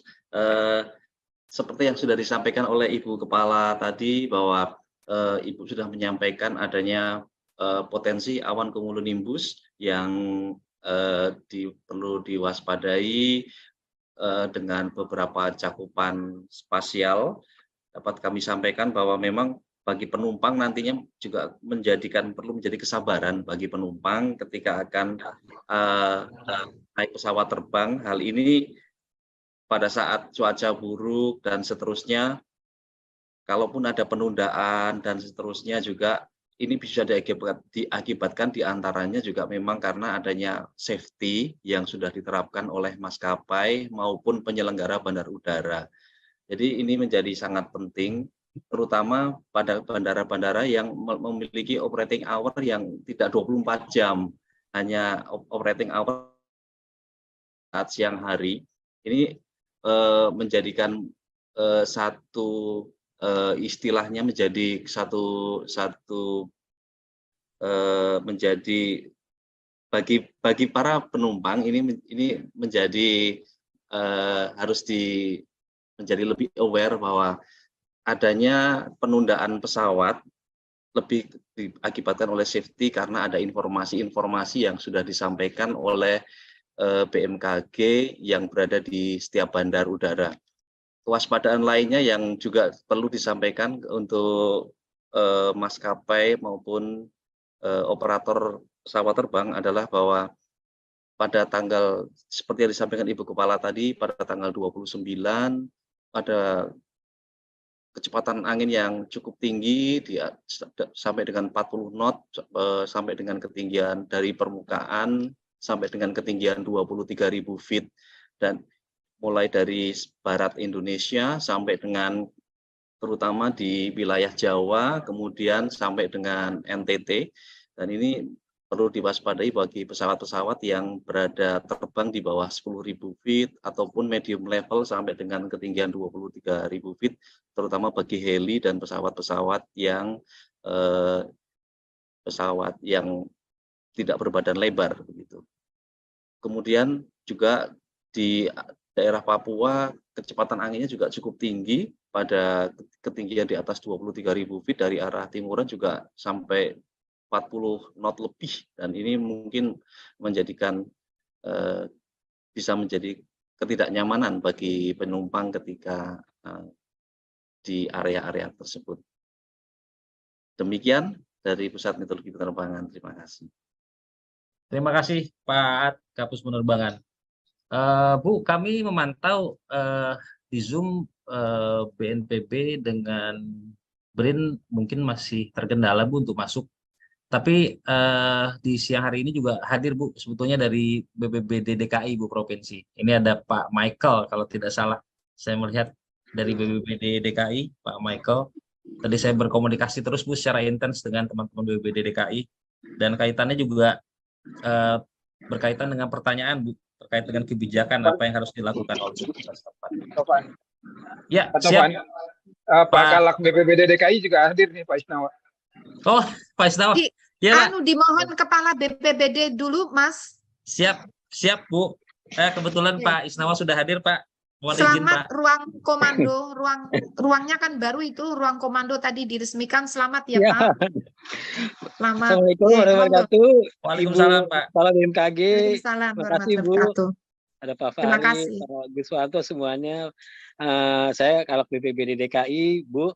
Nah, tentunya saya berterima kasih, info dari Ibu sangat bermanfaat buat kami, Bu, di BPBD, karena juga media banyak sekali menyoroti bagaimana kesiapan Pemprov DKI Jakarta menghadapi potensi bencana hidrometeorologi, Bu, termasuk juga berkaitan dengan teknologi modifikasi cuaca.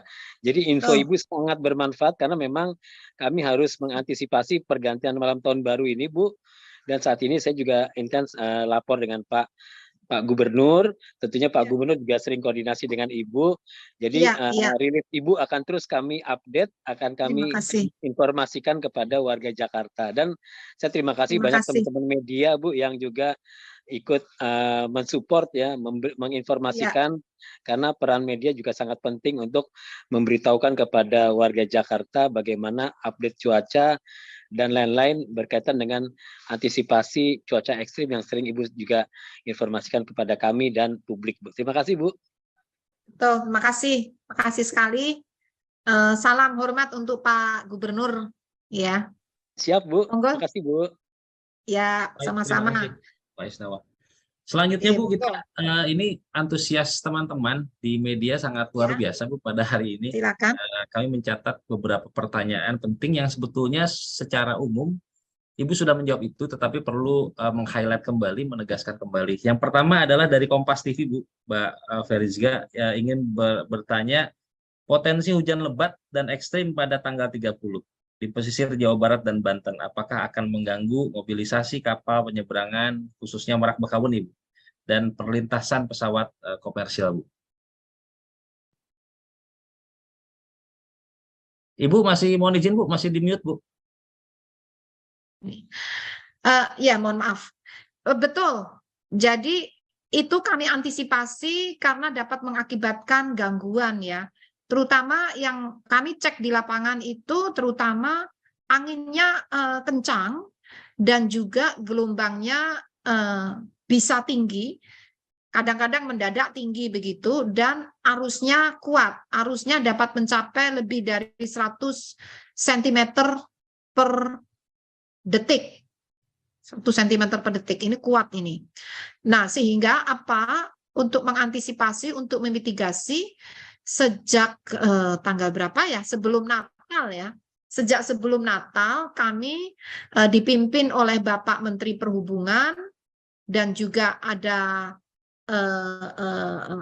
pihak-pihak terkait. Saat itu ada dari Menko PMK, ini sudah berkoordinasi, dan juga ASDP saat itu dan Dirjen Perhubungan Laut berkoordinasi untuk mengantisipasi bagaimana pengaturan penyeberangan tersebut dan pengamanannya.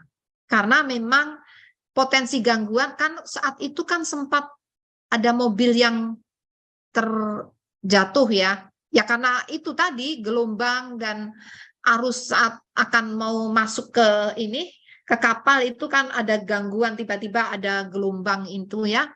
Kemudian tadi malam terulang lagi ya. Jadi kami makin mengintensifkan koordinasi dan kami dibantu dengan alat, yaitu mungkin Pak Eko bisa menampilkan ke teman-teman biar tahu, dan itu open bagi teman-teman, boleh buka, itu enggak rahasia. Itu Inawis, di situ ada monitoring radar maritim. Jadi kondisi arus, kecepatan arus, arah arus, dan juga bagaimana kondisi gelombang, kecepatan angin, itu ada semua di sana, dapat dimonitor dari waktu ke waktu, real time. Nah, ya. Ini kondisi apa ini? Ini arus ya? Angin atau arus ini? Ini tinggi gelombang, Bu, dengan sebaran. Tinggi gelombang ya, yang bergerak itu? Itu arah dari pergerakan gelombangnya, Bu. Oke. Dan ini adalah jumlah kapal yang terjebak di gelombang tinggi. Silakan. Kita lihat, ya. Kapal yang terjebak, Mas. Apa kapal yang apa? Jumlah kapal yang terjebak di gelombang tinggi bisa kita lihat di lingkaran-lingkaran yang ada angkanya ini. Oh, Masya Allah. Ya. Berarti di Laut Jawa ini ada 111 sedang bersandar di sekitar Pelabuhan Tanjung Perak. Kemudian bersandar, bukan terjebak ya, bersandar. Yang terjebak di tengah, Bu, yang ada di tengah ini, Bu. Oh. Ya. Oke. Ada. Ya. Ini adalah bentuk dari respon dari para nahkoda untuk tidak memaksakan berlayar terhadap informasi yang dikeluarkan BMKG, sehingga mereka memilih untuk tetap berlabuh di pelabuhan dan berlindung di pulau-pulau yang bisa mengamankan mereka. Demikian, Bu. Ini juga ada informasi radar maritim, di mana ini manfaatnya adalah bisa melihat informasi real time terhadap kebutuhan penyeberangan yang membutuhkan waktu tempuh singkat, sehingga para nakoda ini bisa melihat apakah kapalnya akan mampu dengan kecepatan arus yang sedang berlangsung saat ini. Ini bisa dilihat di seluruh penyeberangan di Indonesia, khususnya di Selat Sunda, Selat Bali, dan Selat Lombok, dan juga untuk daerah wisata di Labuan Bajo, dan juga di Selat Sunda bagian selatan. Mungkin demikian, Bu, tambahan dari ini. Oke, sebentar. Ya. Oke, maaf sebentar Pak Eko. Ini biar teman-teman media juga bisa memahami ya. Jadi itu tadi gambar ini yang radar maritim. Warna-warna itu menunjukkan apa? Kecepatan arusnya. Kecepatan arus. Mulai harus diwaspadai kalau kuning ya. Ya, kalau warna kuning itu sudah lebih dari 1 meter per detik. Ya. Oke, berarti 100 cm per detik itu udah. Betul, ya. Itu harus waspada ya. Kalau masih biru, hijau, ini oke lah, masih aman ya. Tapi kalau kuning menjadi orange, merah apalagi. Itu kelihatan arusnya mengarah ke timur laut ya. Demikian, betul, Bu. Ya. Yang 0,0 itu apa? Kecepatannya? Kecepatan arus, Bu. Ya, itu dalam Oke. Jadi silakan rekan-rekan media nanti di-share itu linknya yang tertulis di atas itu, biar rekan media juga bisa melihat real time ya. Dari menit ke menit, bahkan detik ke detik perkembangannya bagaimana. Baik. Lalu yang di Selat Bali, ini berarti sekarang insya Allah Selat Sunda aman ya kalau dari gambar ini. Demikian, Bu. Sekarang yang Selat Bali, coba. Selat Bali. Penyeberangannya sibuk juga. Waduh, itu kuning ya, Mas. Orange lagi. Dan ada yang merah. Merah ini lebih dari 2 meter. Itu telepon segera tuh BMKG agar segera di sini ada kawan-kawan dari Perhubungan Darat, Bu. Ya ini Ada kita kawan-kawan itu udah perhubungan darat, orange itu. barangkali mungkin bisa harus. memberikan komentarnya nanti.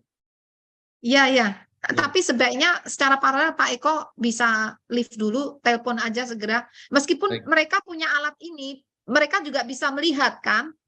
Baik. Kan ada di tempat monitoring kontrolnya di penyeberangan kan ada, itu saya pernah lihat tuh di LPS BPTD ya. Tapi sebaiknya Baik. kita telepon dulu Pak Eko, bisa izin Baik. lift untuk telepon aja, itu sampai orange itu ngeri itu. Orange dan menuju merah, Bu, lebih dari 2 Ya menit. makanya biar anu lah. Ya. Oke, Anda bisa lift dulu, silakan. Mohon Baik. maaf nih. Izin Ibu, terima kasih. Mohon maaf ya. Terus oke, itu tadi contoh ya. Linknya nanti Pak Guswanto bisa share. Yang Lombok juga coba Pak Guswanto bukakan yang Lombok, jangan-jangan juga orange lagi. Bentar, Ibu. Ini mohon maaf nih.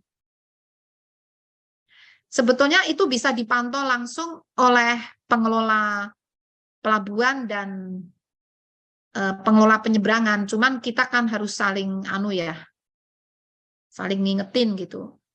Sekarang yang Lombok, ini mana? Ini kan masih Selat Sunda Lombok. ya. Lombok. Sekarang Lombok. Ini Lombok nih. Ini kuning itu. Kuning itu udah mulai telepon deh, kuning. Jangan sampai orange. Tolong ini yang stasiun BMKG terdekat sana. Dan kita kan pasang person di sana juga ya, kita cek aja deh. Ya, Bu. Terima kasih. Jadi ini contoh rekan-rekan bagaimana cara kita mengamankan penyeberangan ini. Baik, terima kasih. Baik Ibu, pertanyaan selanjutnya sambil menunggu Pak Abdul Muhari, Bu, kami coba berkomunikasi dengan Pak Abdul beliau. Muhari bisa ditelepon. Oke, Bu. Ada pertanyaan, Bu, terkait dengan kebijakan ini. Apa yang harus dilakukan oleh pemerintah setempat untuk mengantisipasi curah hujan tinggi pada periode pergantian tahun baru? Bagaimana imbauan untuk masyarakat yang tinggal di pesisir pantai utara untuk mengantisipasi curah hujan yang tinggi? Ini juga sebetulnya sudah secara garis besar dijawab oleh Ibu Kepala BMKG, penjelasan di awal tadi, tapi perlu penegasan kembali. Mungkin sambil Ibu mengkomunikasikan ke Pak Muhari, mungkin Pak Depet bisa memberikan respon. Abdul Muhari, ini Mbak linknya kan udah kita beritahu sejak tadi ya, 3 jam sudah ya, mungkin baru sibuk kali ya. Sepertinya ada Rapim di sana, Bu. Tadi juga di Perhubungan Darat juga Pak Cucu juga sedang Rapim itu. Ya, kan tidak lanjut dari kita. Ya, rapat tidak lanjut masing-masing. Ya, sebentar, saya selesai. Sebentar aja. Yep. Ini biar oke. Si Abdul Muhari. Oke. Jadi pertanyaannya bagaimana mengkomunikasikan dengan pemerintah daerah ya? Ini Bu, mengantisipasi kebijakan yang diambil. Oke, ya. Koordinasi itu dilakukan jauh sebelum memasuki Nataru ini ya. Karena tidak hanya khusus untuk Nataru ya, untuk sehari-hari itu juga perlu dilakukan meskipun tidak ada Nataru. Jadi kami metode komunikasinya melalui berbagai cara, kunjungan langsung. Jadi kami istilahnya sowan ya, tanda petik sowan, komunikasi langsung. Kemudian juga dilanjutkan ada beberapa pemerintah daerah yang juga berkunjung langsung ke BMKG. Contohnya ini Kepala BPBD DKI itu kayaknya beberapa kali deh ke BMKG konsultasi sejak gubernur yang lama ya. Siapapun gubernurnya, sebenarnya DKI itu aktif tuh. Siapapun gubernurnya ya. Dan juga data. Kami ini sharing data kami kirimkan ya secara digital, karena kalau DKI itu data dari kami masih diolah lagi. Peringatan dini dari kami ini kan sifatnya nasional ya. Nah, oleh pemerintah DKI diekstrak yang khusus DKI dan diolah lagi. Begitu. Kemudian selain kunjungan langsung, koordinasi langsung, juga ini TMC, ini juga koordinasi sejak beberapa hari yang lalu. TMC ini dilakukan teknologi modifikasi cuaca. Kemudian juga pernah kita melakukan geladi bersama, itu pernah dilakukan juga.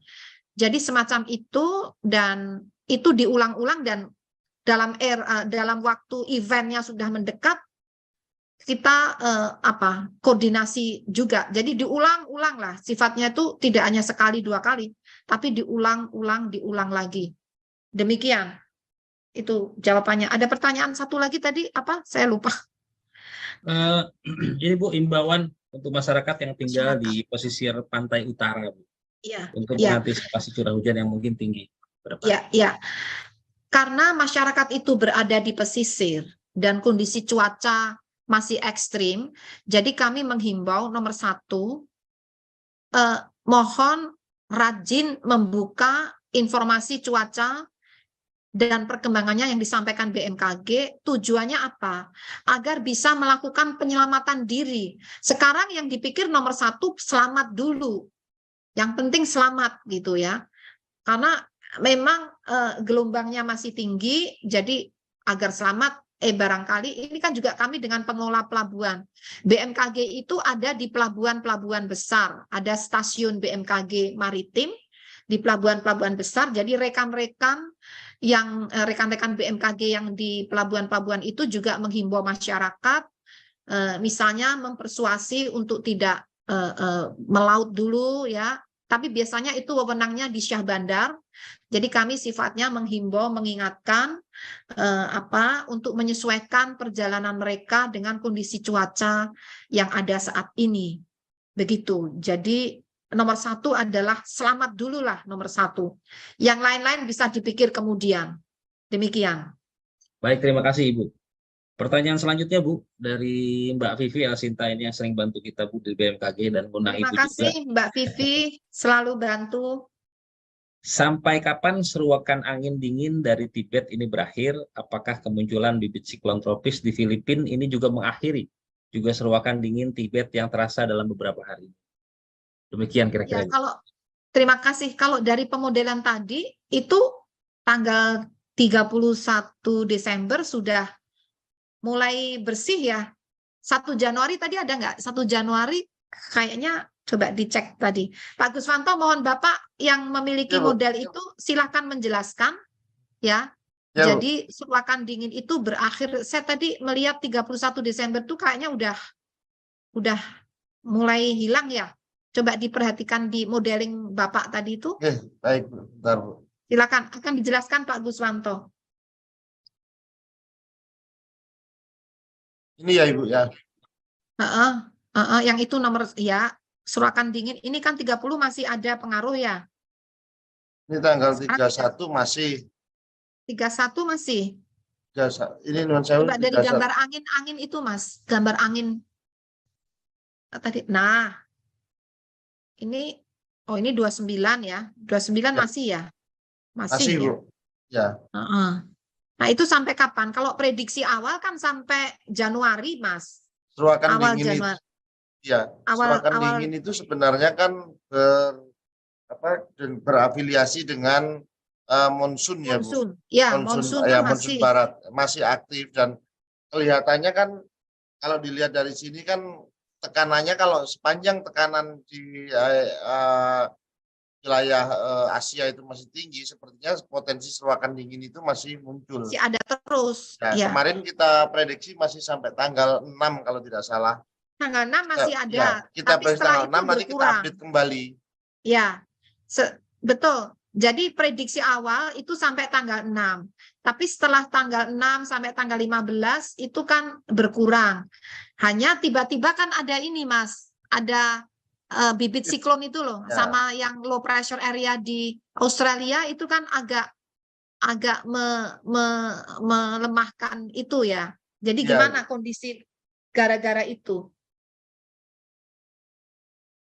Tadi sebenarnya sudah ada masukan dari Pak Indra Gustari bahwa sebenarnya bibit siklon tropis itu tidak menghilangkan fenomena seruakan dingin, tetapi dia melemahkan atau memecah kekuatan daripada seruakan dingin itu ke wilayah kita, Ibu. Ya, ya. Jadi pengaruhnya masih ada sampai awal Januari, itu minggu pertama hanya menjadi melemah karena ada pengaruh bibit siklon tadi. Namun bibit siklon ini kan tidak abadi itu. Beberapa hari lagi kan sudah hilang itu. Betul kan? Ya, Beberapa betul. hari lagi kan sudah punah istilahnya ya. betul. Berarti kan pengaruhnya menguat lagi. Ya. Jadi seperti itu kira-kira.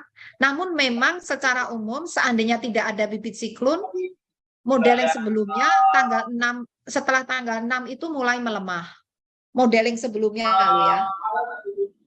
Demikian Mas. Ya, Baik Bu, betul. terima kasih banyak. Semoga Mbak Terima Vivi kasih.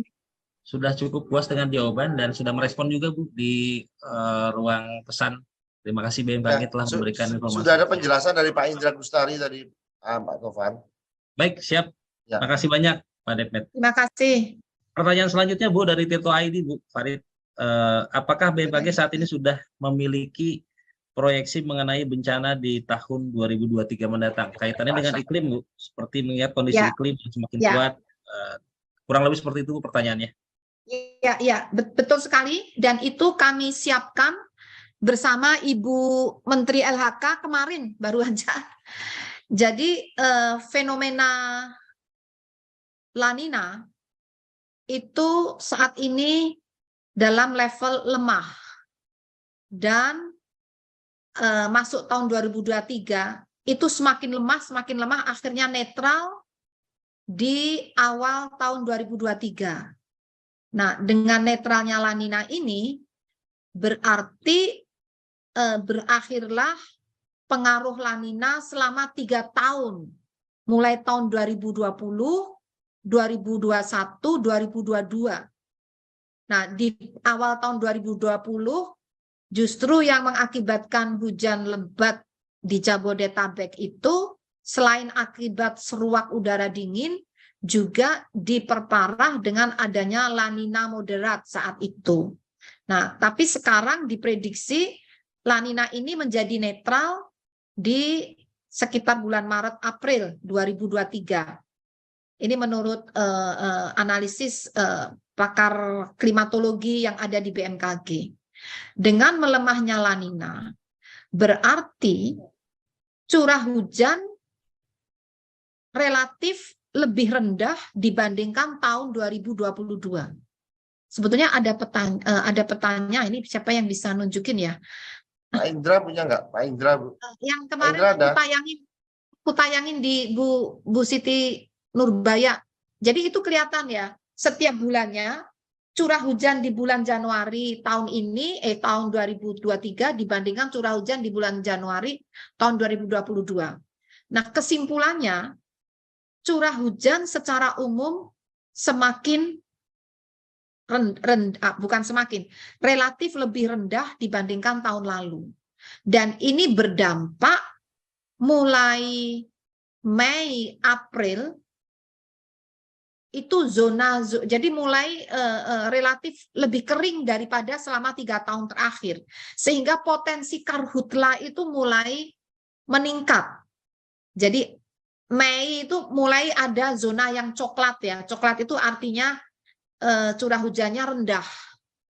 Jadi mengarah ke, ya kalau curah hujan rendah itu kan nanti konotasinya kering gitu ya. Nah, sehingga saat kami berkoordinasi dengan Ibu Siti Nurbaya, jadi mulai disiapkan teknologi modifikasi cuaca ya, karena kalau terlambat itu bisa mengarah ke kebakaran lahan hutan.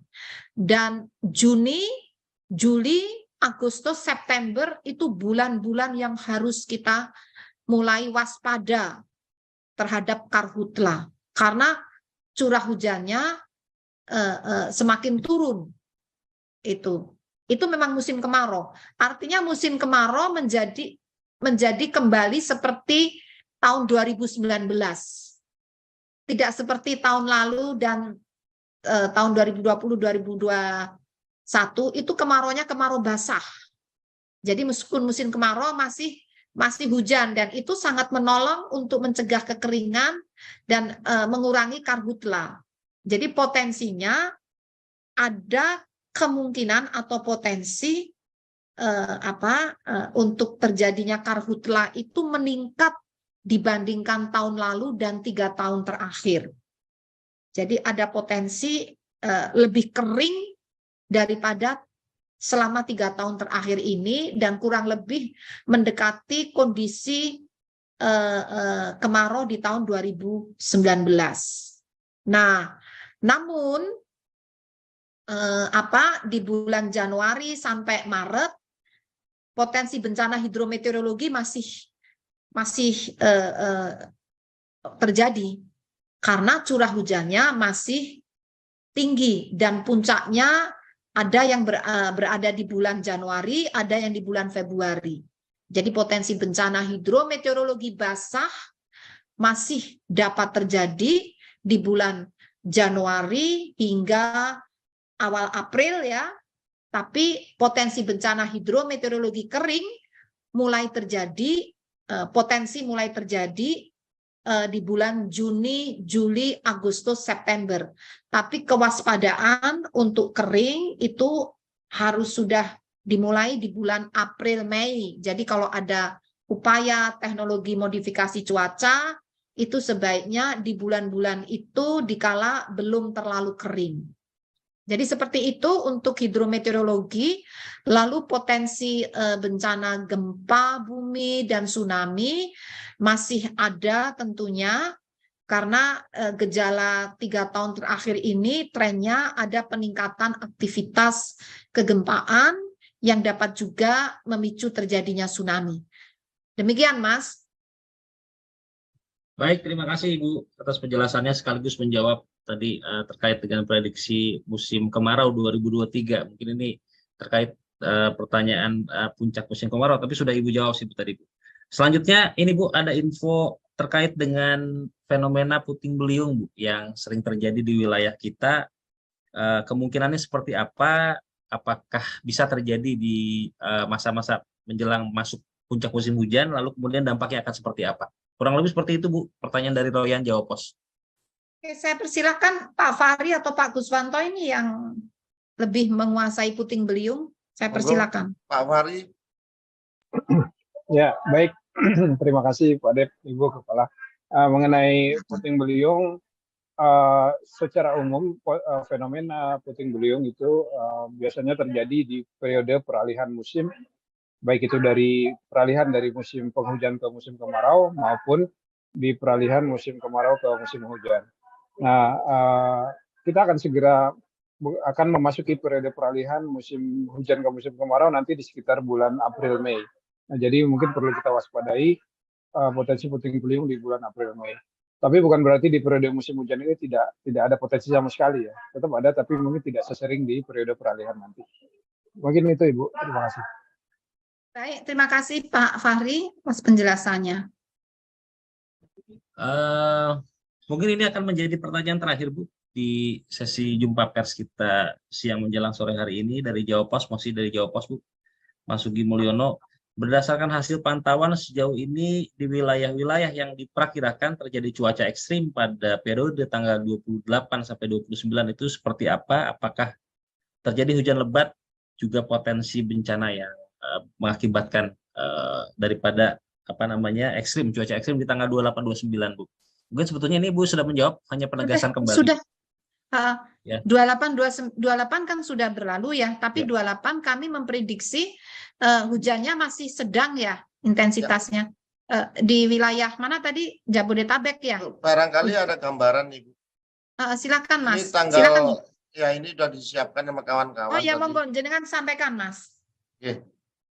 Jadi untuk tanggal 28 ini dicatat oleh kita tertingginya hanya 60 mm ya kawan-kawan.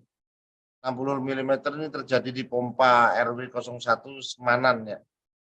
Jadi yang kemarin disampaikan ada badai itu barangkali disinilah terjawabnya.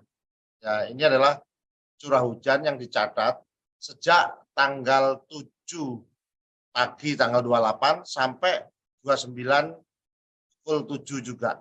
Ya, jadi 1 kali 24 jam ini. Jadi untuk curah hujan tidak terjadi ya, yang badai tadi.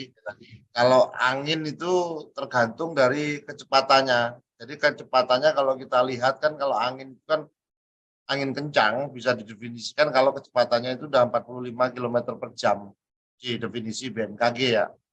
Sedangkan saat ini kan angin tadi kita lihat tanggal 29 itu ada sekitar yang 30 knot, barangkali itu yang nanti perlu diperhatikan.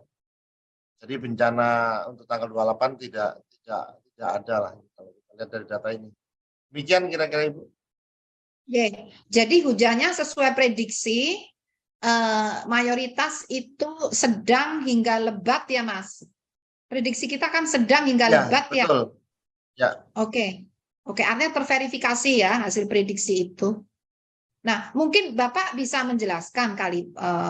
Saya pernah ditanya juga, gimana sih metodenya gitu loh. Kok beda gitu. Sebenarnya kan metodenya kita kan standar ya, SOP. Jadi metode yang kami lakukan itu harus standar dunia. Jadi kami mengeluarkan perakiraan cuaca, mengeluarkan prediksi, itu bukan karena kami belajar sendiri, lalu ya ini yang kami bisa, bukan, tapi itu diatur oleh Badan Meteorologi Dunia. Karena cuaca itu terutama dibutuhkan untuk penerbangan di mana akurasi harus 100%, sehingga Badan Meteorologi Dunia membina, mengatur, dan ini juga istilahnya tuh mengecek, selalu mereview dari validitas dan akurasi informasi yang dikeluarkan. Itu ada review evaluasi tiap tahun. Review terakhir, hasil review dari Badan Meteorologi Dunia, kualitas data dan informasi yang dikeluarkan BMKG itu sekelas dengan Australia dan beberapa negara seperti India ya, beberapa negara di sekitar kita ya. Jadi kelasnya itu kalau nggak salah hijau ya. Kita kelasnya hijau, ada yang kelasnya hitam, ada yang merah ya. Kita ini hijau.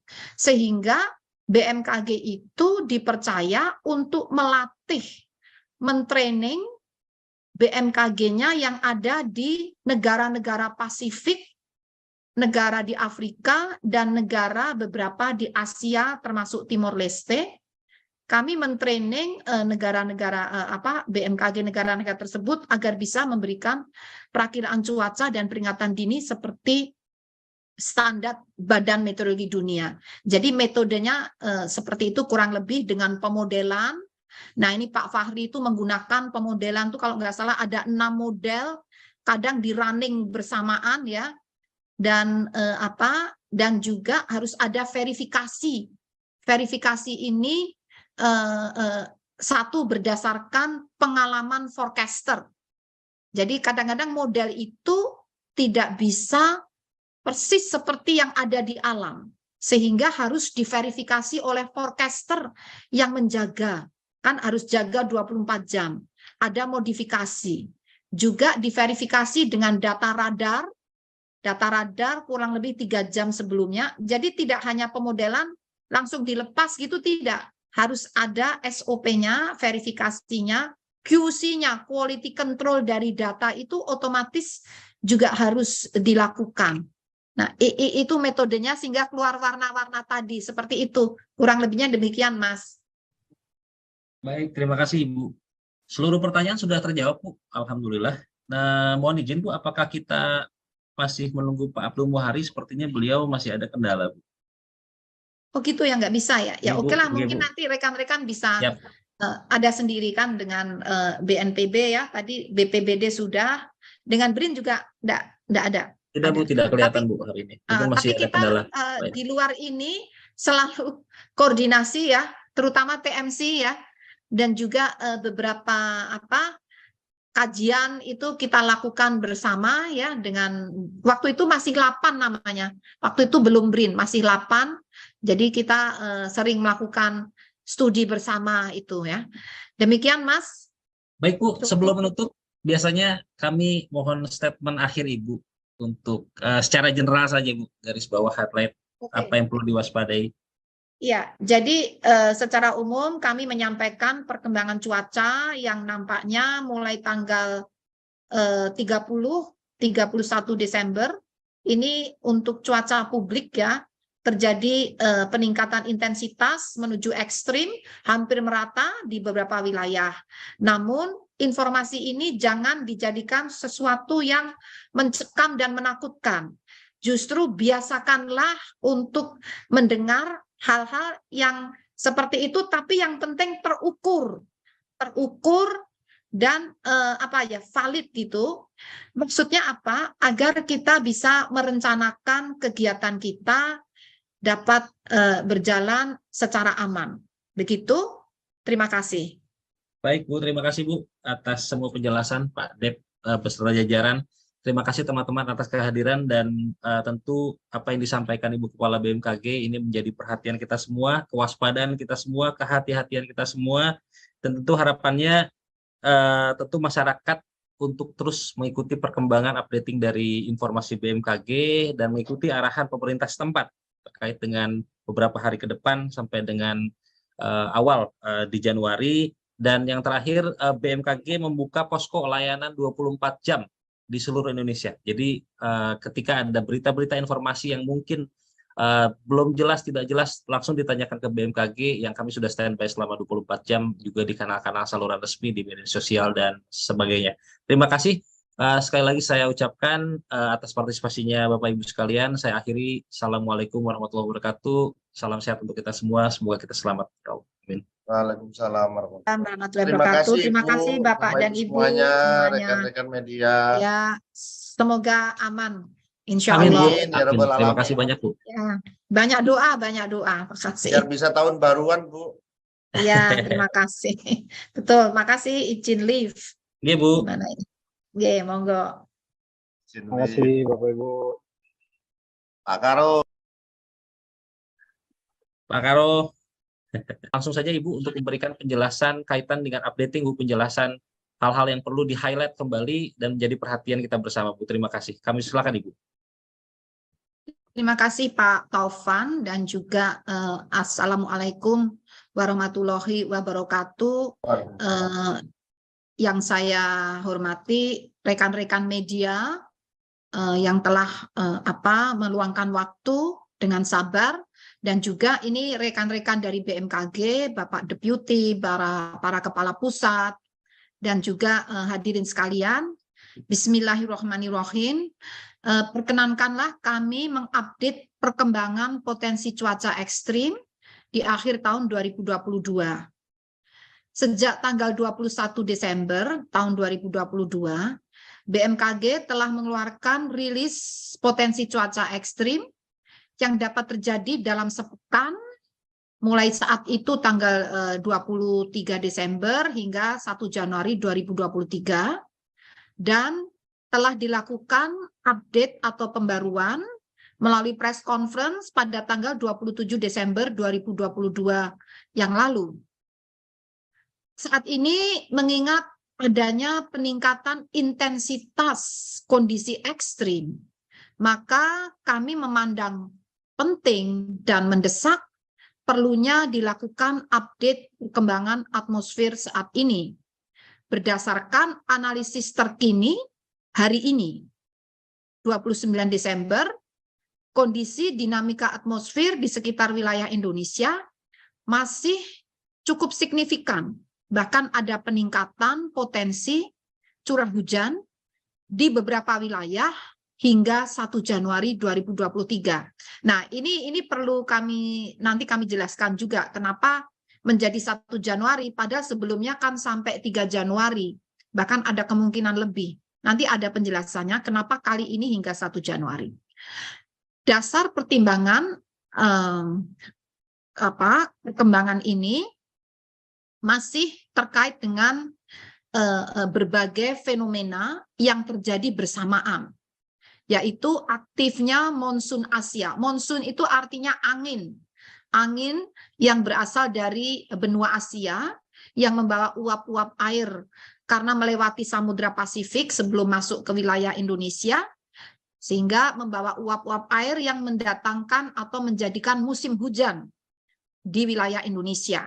Nah, sekarang monsun Asia ini meningkat intensitasnya dan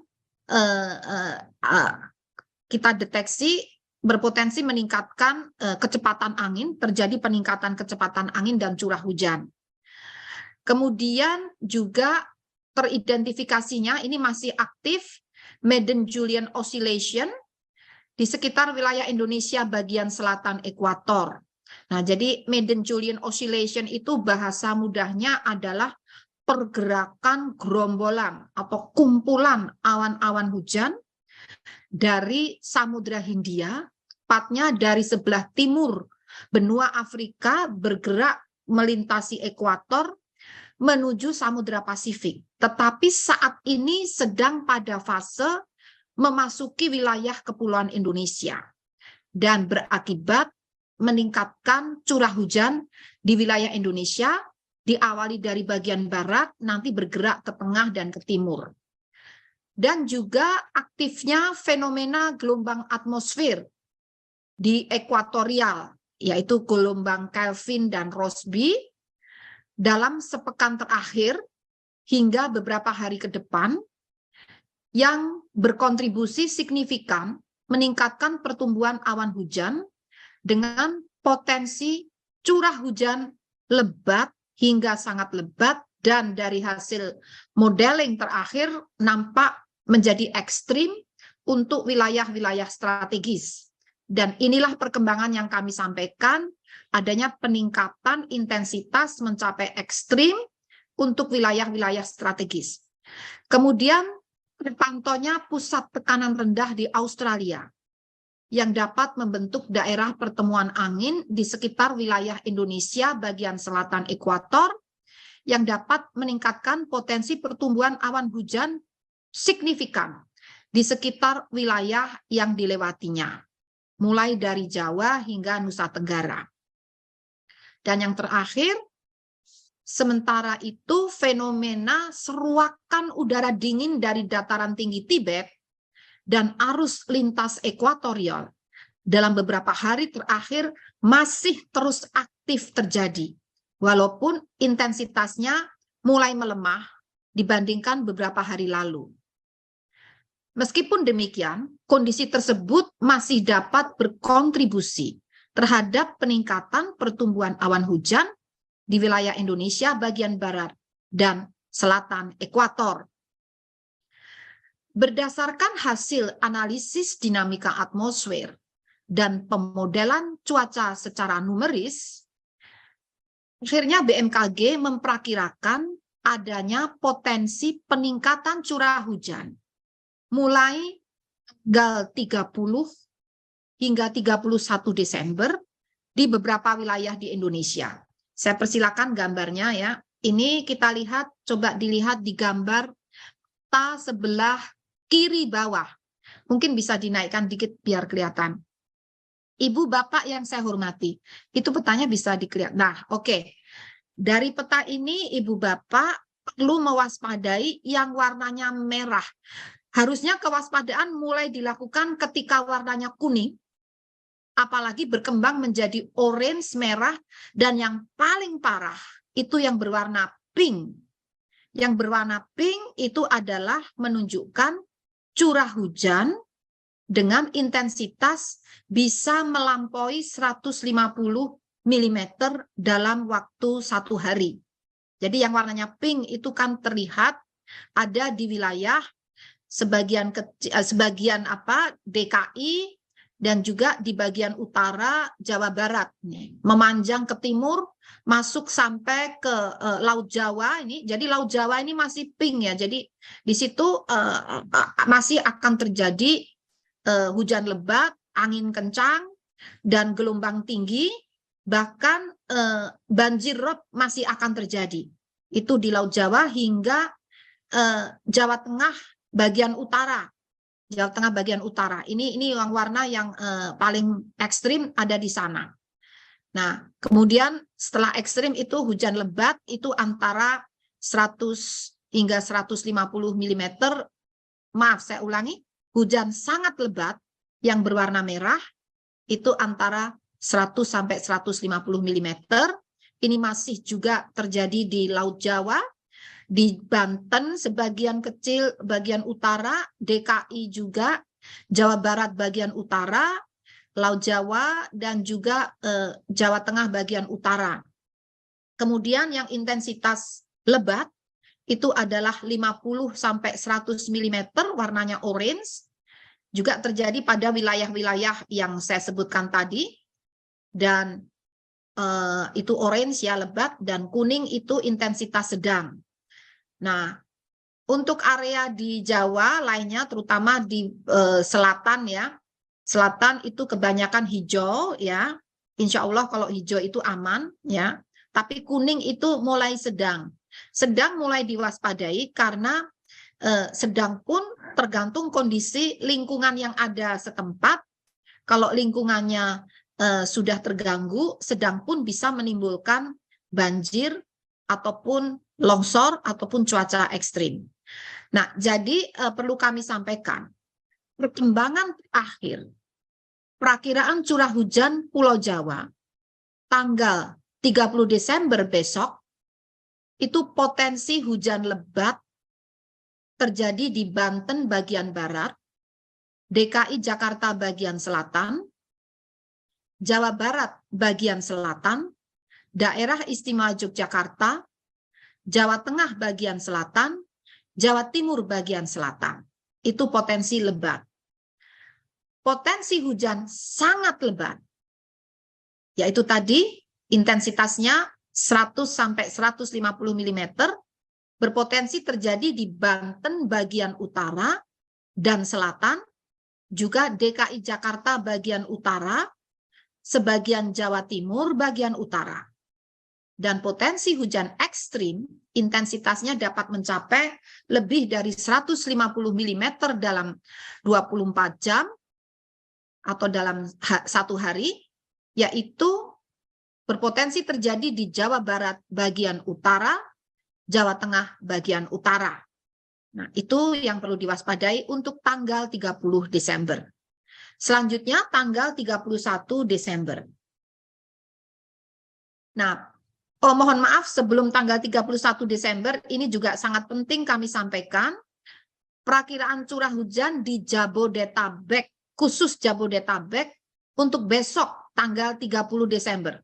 Kenapa itu penting? Karena kalau kita lihat, ini hasil pemodelan terutama gambar yang kiri bawah, Jabodetabek itu kebanyakan pink sama merah.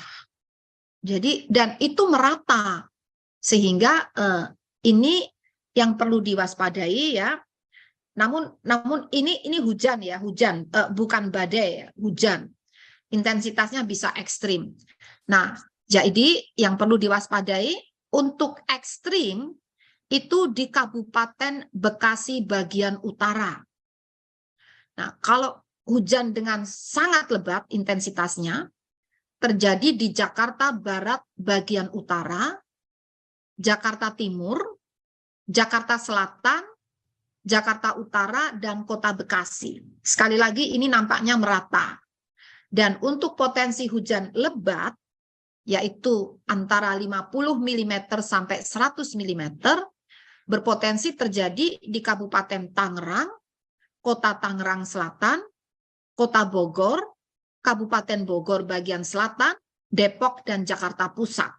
Sekali lagi ini untuk besok tanggal 30 Desember. Dan perlu ditambahkan, ini mohon dikoreksi Pak Guswanto, hujannya itu yang mulai menguat mulai sore ya Pak ya. Ya. Sore Sampai dini hari. Sampai jadi berlangsung terus ini sampai dini hari. Sampai sekitar jam 00 sampai pergantian di tanggal 31 Desember. Itu jadi yang perlu diwaspadai ini mulai sore bisa berlangsung terus sampai malam dan dini hari. Sehingga maksudnya agar Ibu Bapak dapat merencanakan kegiatannya dengan beradaptasi dengan kondisi tersebut. Nah, baik, slide berikutnya. Nah, sekarang bagaimana dengan Pulau Jawa? tanggal 31 Desember di hari berikutnya. Ini kalau pada peta kita lihat yang sebelah kanan ini ya Mas ya, Ya. warna merah. Merah ini untuk tanggal 31 bertambah di itu ya, di mana?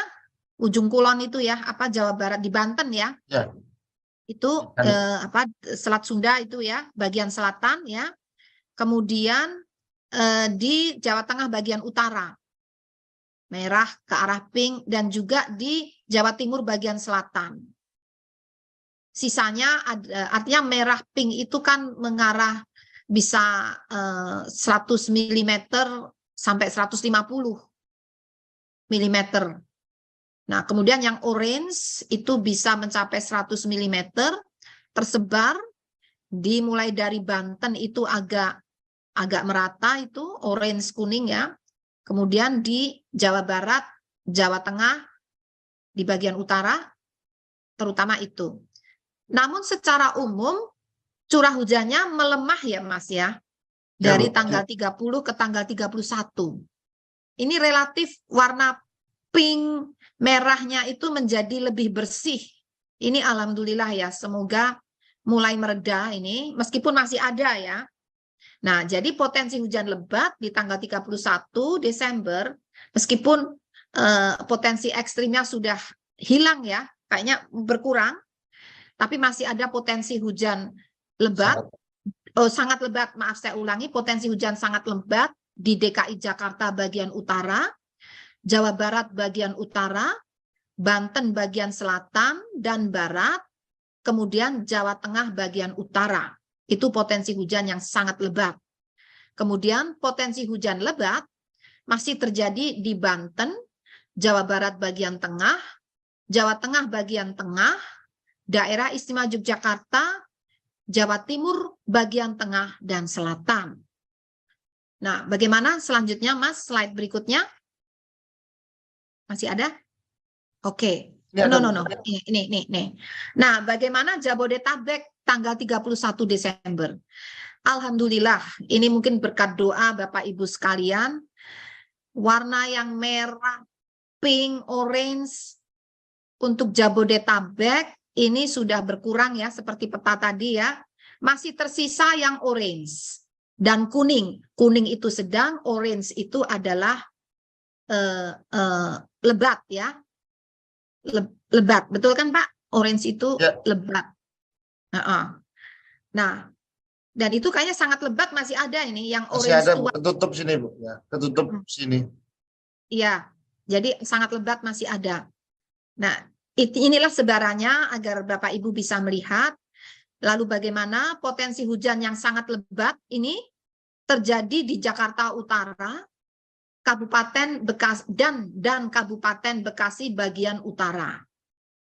Untuk hujan lebat terjadi di Kabupaten Bogor, di Kota Bogor dan Depok. Kemudian hujan sedang berpotensi terjadi di Kabupaten Tangerang, Kota Tangerang dan Kabupaten Bekasi. Jadi ada tren menurunnya intensitas. Ini perbedaan dengan press conference yang kami sampaikan sebelumnya. Jadi sebelumnya kami memprediksi kondisi ekstrim itu bisa terjadi hingga tanggal 2 Januari, bahkan ada yang hingga tanggal 3 Januari. Kenapa ini kok tiba-tiba berubah? Nah, ini ada penjelasannya. Saya persilakan slide berikutnya. Nah, karena adanya kehadiran bibit badai tropis, bibit siklon tropis 95W yang berada saat ini di Filipina ya. Jadi ini bukan di Indonesia, jangan panik. Ini di Filipina, tapi kenapa kami ceritakan? Karena inilah yang menolong seakan-akan menghisap atau mengakibatkan warna merah pink itu tadi menjadi terurai, menjadi tidak ada lagi gitu ya. Jadi itu merupakan pusat tekanan rendah mohon maaf saya ulangi, bibit siklon 95 bibit siklon tropis atau bibit badai tropis, 95W berada di Filipina bagian selatan. Nah, ini masih bibit ya. Jadi setiap akan ada kejadian badai tropis, itu selalu diawali dengan bibit. Tidak akan mendadak menjadi badai tropis. Sehingga kita bisa mendeteksi sebelum kejadian karena ada bibitnya. Dan sebelum menjadi bibit, ada pusat tekanan rendah yang saat ini, yang tadi kita cerita tentang Filipina di utara, nah ini pusat tekanan rendah ada di Australia bagian utara. Serta ada sirkulasi siklonik berada di Laut Cina Selatan yang menginduksi terbentuknya peningkatan kecepatan angin lebih dari 25 knot di Laut Cina Selatan.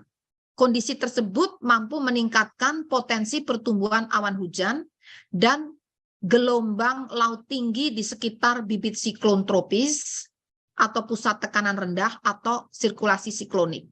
Jadi kehadiran bibit siklon tropis ataupun pusat tekanan rendah itu berdampak pada terutama kecepatan angin dan gelombang tinggi.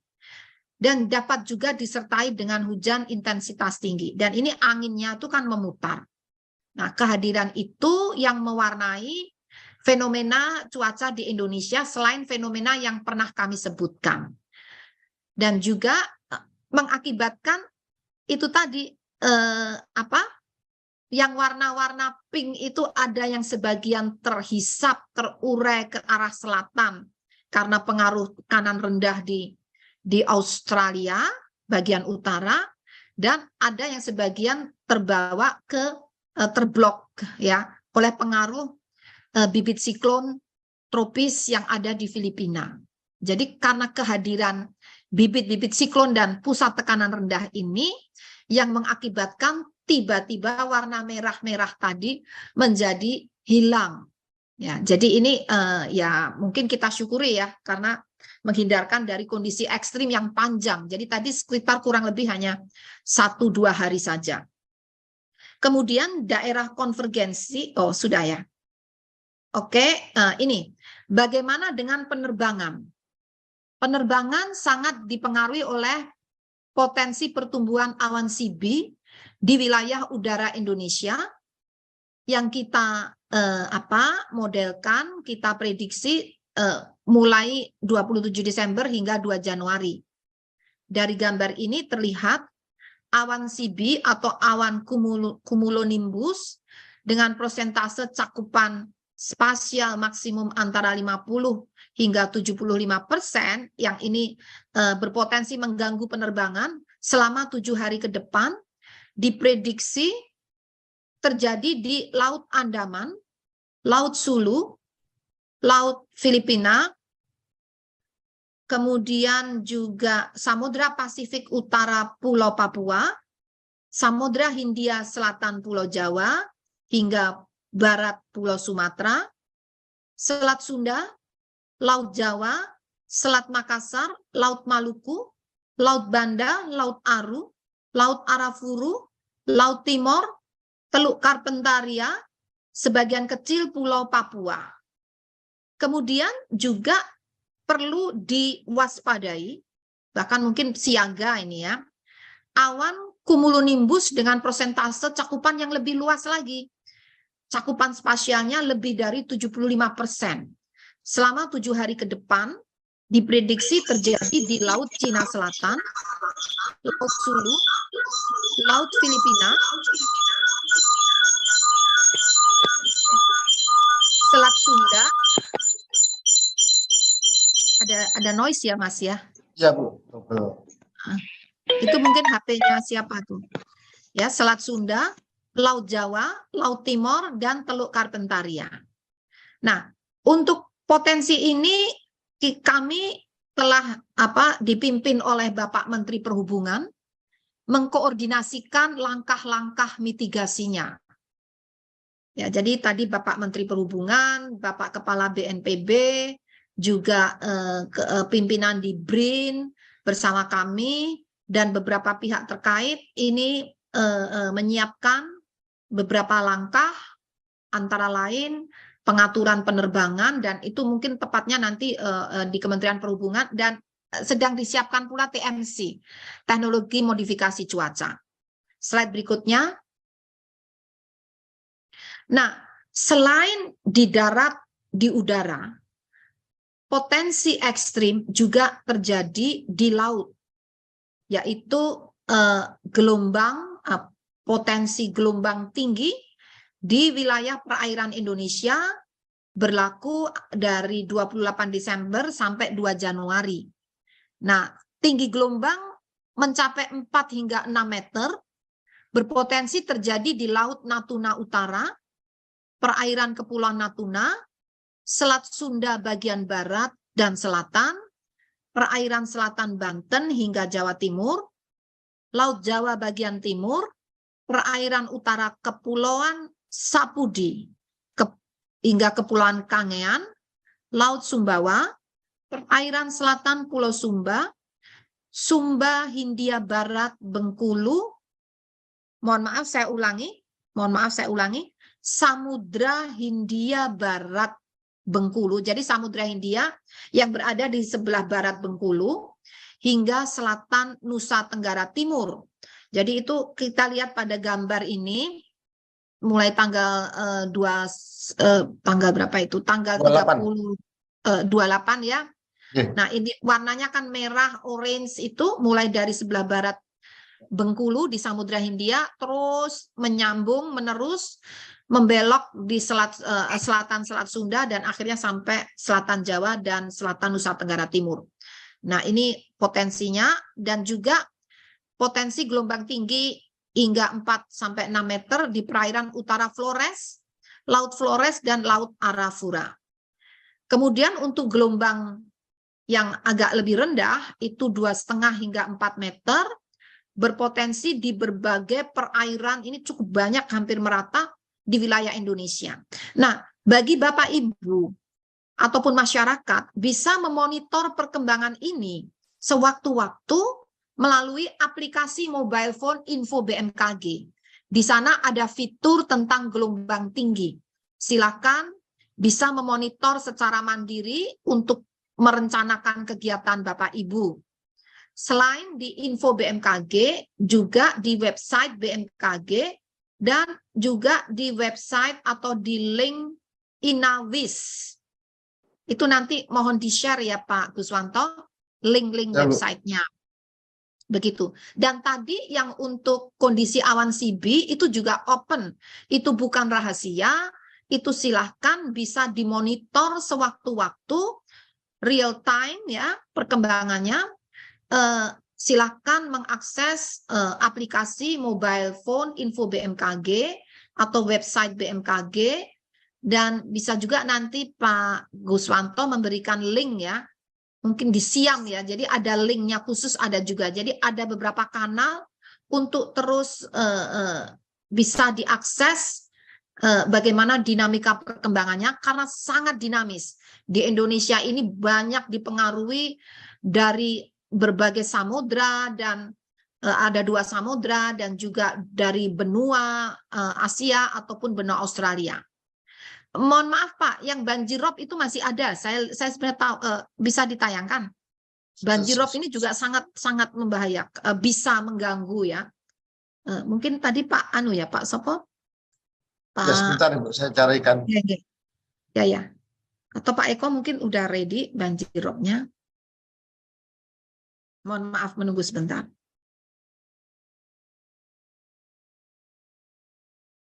Baik Bu, kami share. Bisa Pak Eko. Ya Pak Eko, monggo Pak Eko. Karena ini juga banyak mengganggu. Gelombangnya cukup kuat ya Mas, masuk ke dalam ya. Betul Bu. Dan sangat membahayakan juga.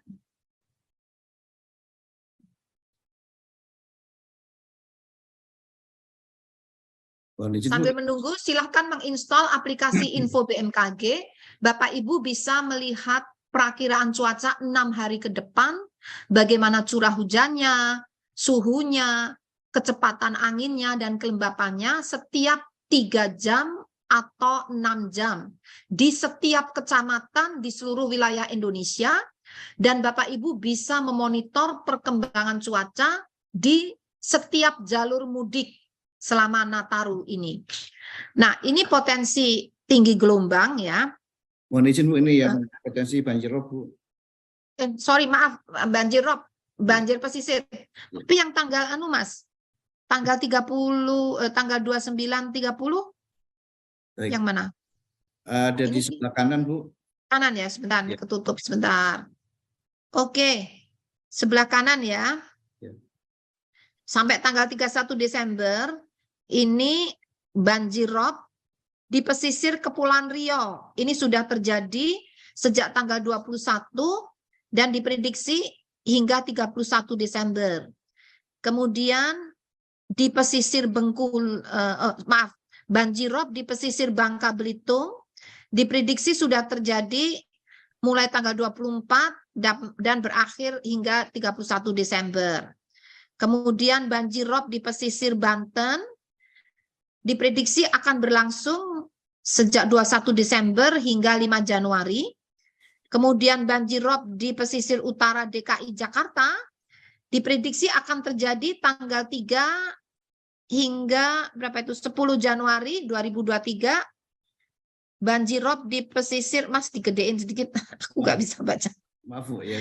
Banjir rob di pesisir Jawa Barat ya kalau nggak salah tadi. Di Jawa Barat nih. Banjir rob di pesisir. Misalkan ya. Ya udah kecil aja deh, aku bisa deh. Kalau sulit. Oke, saya ulangi ya. Oke, banjir rob di pesisir tadi di atas tuh. Naik lagi. Nah, pesisir oke, cukup. Di pesisir Jawa Barat, ini bagian utara ya, Mas? Betul Bu. Utara pas dua-duanya. Utara dan selatan Bu. Utara dan selatan ini mohon perhatian. Banjir rob di pesisir Jawa Barat, pantai utara dan selatan diprediksi sudah mulai 20 dan berakhir hingga 31 Desember 2022. Dan banjir rob di pesisir utara Jawa Tengah ini diprediksi sudah mulai 28 hingga 8 Januari 2023, tadi 28 Desember ya. Kemudian banjir rob di pesisir Kalimantan Barat diprediksi sudah mulai tanggal 24 hingga 29 Desember hari ini. Di pesisir Kalimantan Tengah atau Kota Waringin Barat diprediksi hingga hari ini 29 Desember 2022. Pesisir Sulawesi Utara diprediksi mengalami banjir rob hingga hari ini 29 Desember 2022 dan Maluku Utara sama hingga hari ini 29 Desember 2022. Dan banjir rob di pesisir utara Papua atau di Jayapura diprediksi sudah terjadi mulai 24 hingga besok 30 Desember 2022. Nah, kesimpulannya, silakan Pak, kesimpulannya tadi berarti Saya kontrol dulu. Baik. nah, berdasarkan pertimbangan perakiraan cuaca yang meliputi masih aktifnya monsun Asia, kemudian juga masih teridentifikasi aktivitas MGO, yaitu pergerakan kumpulan awan-awan hujan dari arah Timur Afrika di Samudra Hindia menuju wilayah Indonesia, berada di Indonesia dan nanti menuju ke Samudra Pasifik, serta masih terjadinya gelombang atmosfer yang terkonsentrasi di wilayah Jawa hingga Nusa Tenggara, kemudian juga terpantaunya pusat tekanan rendah di Australia yang dapat membentuk daerah pertemuan angin di wilayah Indonesia bagian selatan ekuator, dan masih terpantaunya seruakan dingin Asia dan arus lintas ekuatorial yang dapat berkontribusi pada pertumbuhan awan hujan di wilayah Indonesia bagian barat, walaupun intensitasnya mulai berkurang dibandingkan beberapa hari lalu. Jadi ini semua fenomena masih terjadi. Nah, juga berdasarkan berbagai output model cuaca numerik yang dianalisis BMKG, diperkirakan dapat terjadi peningkatan curah hujan dari lebat hingga ekstrim pada tanggal 30 hingga 31 Desember, dan diprediksi terjadinya kalau masih pagi siang itu kalau terjadi biasanya masih cerah dan hujannya ringan ya. Tapi mulai sore itu mulai meningkat curah hujannya, dapat berlanjut sampai malam hingga dini hari. Jadi yang justru ekstrim itu malam hingga dini hari. Ini yang perlu disiapkan kewaspadaannya karena kejadiannya peningkatan menjadi ekstrim itu malam hingga dini hari. Nah, kemudian itu tadi 30 sampai 31 Desember 2022. Lalu perakiraan hujan Jabodetabek pada tanggal 30 hingga 31 Desember 2022 adalah hujan dengan intensitas lebat hingga sangat lebat mulai terjadi pada tanggal 30 Desember 2022 dini hari hingga 1 Januari 2023 dini hari. Mohon maaf, ini tadi sudah dianalisis dalam model, itu tidak hanya sampai sangat lebat, bahkan bisa mencapai ekstrim. Ya, bisa mencapai ekstrim 150 mm lebih ini ya. Terjadi terutama dini hari tanggal 30 Desember dini hari hingga 1 Januari 2023 dini hari. Kemudian hujan cenderung terjadi merata sepanjang hari dengan peningkatan intensitas pada sore hingga dini hari. Selain Jabodetabek, daerah yang perlu diwaspadai terjadi hujan dengan intensitas lebat hingga sangat lebat adalah Banten bagian barat dan selatan, Jawa Barat bagian tengah dan utara, Jawa Tengah bagian utara, dan Jawa Timur bagian utara, Bali, Nusa Tenggara Barat, dan Nusa Tenggara Timur. Kemudian masyarakat juga perlu mewaspadai adanya peningkatan kecepatan angin, dapat mencapai 40 knots atau lebih, dan peningkatan tinggi gelombang, terutama di wilayah utara Jawa hingga utara Nusa Tenggara, di selatan Jawa hingga selatan Nusa Tenggara. Termasuk juga di selat ya, tadi trennya kayak selat Sunda sama selat Bali ini juga perlu diwaspadai. Kami sudah koordinasikan dengan Kementerian Perhubungan dan pihak terkait. Berikutnya masih ada? Sudah Ibu, selesai. Terima kasih Bapak Ibu, rekan-rekan media atas perhatian dan kepercayaannya, juga para teman-teman di BMKG atas upaya yang dilakukan secara intensif 24 jam tiada henti. Terima kasih. Wassalamualaikum warahmatullahi wabarakatuh. Saya kembalikan atau mungkin ada tambahan dari Bapak-Bapak. Terima kasih Ibu Kepala BMKG atas penjelasan yang komprehensif. Sebetulnya penjelasan Ibu sekaligus menjawab pertanyaan teman-teman yang sudah masuk, Bu. Tapi nanti kami akan coba membacakan satu persatu. Namun sebelum itu tentu kami mohon Pak Deputi Bidang Meteorologi, Pak, mungkin ada yang ditambahkan, kami persilakan Bapak. Baik Pak Tovan, terima kasih. Saya hanya menyampaikan saja bahwa saat ini sebenarnya cuaca ekstrim apa yang terjadi. Jadi cuaca ekstrim yang terjadi adalah satu, fenomena hujan sedang sampai ekstrim. Yang kedua yaitu banjir rob atau banjir pesisir atau rob. Yang ketiga adalah angin kencang. Dan keempat adalah terkait dengan tinggi gelombang. Ya. Jadi ini juga 3-4 informasi ini atau cuaca ekstrim ini bermain secara ruang dan waktu. Ya.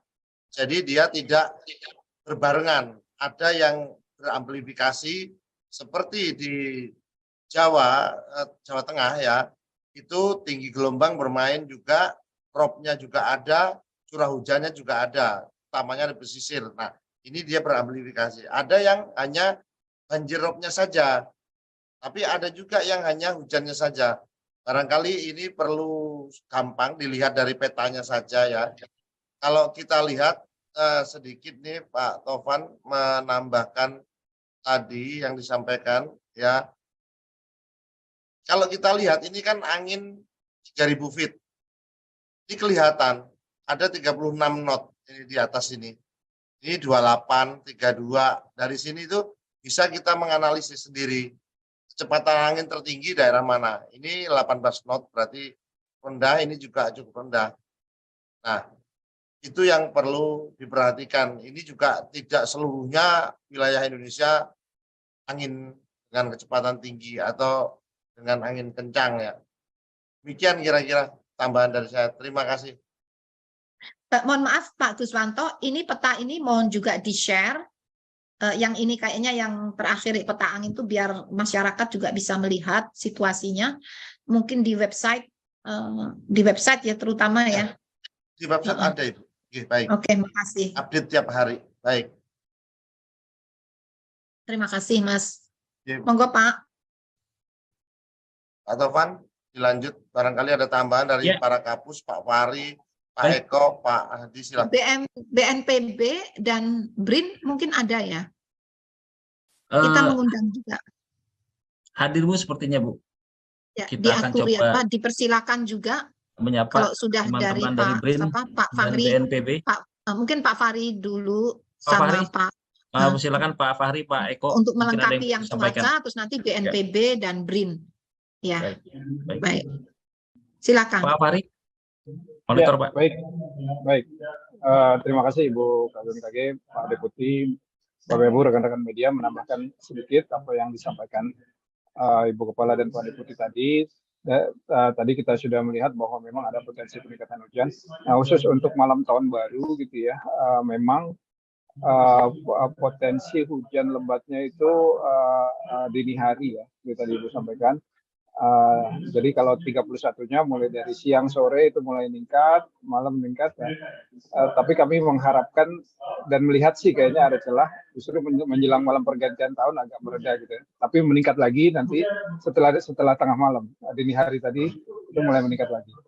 Jadi ini mungkin perlu mengantisipasi saudara-saudara kita yang akan merayakan malam pergantian tahun ya, bisa mempersiapkan diri dengan baik, mempersiapkan peralatan, sarana prasarana agar acara atau kegiatannya tetap bisa berlangsung tapi aman dan tidak terganggu oleh kondisi hujan. Mungkin itu sedikit Ibu tambahan dari saya. Terima kasih. Terima kasih Bapak. G, monggo Pak Anu mungkin ke BNPB Pak. Soalnya kalau Pak Eko mau nambahkan. Pak Eko, monggo mau nambahkan Pak, dari ini banyak yang ditanyakan kan biasanya ke Pak Eko soal ROB sama gelombang. Silakan Pak Eko kalau ada yang mau disampaikan.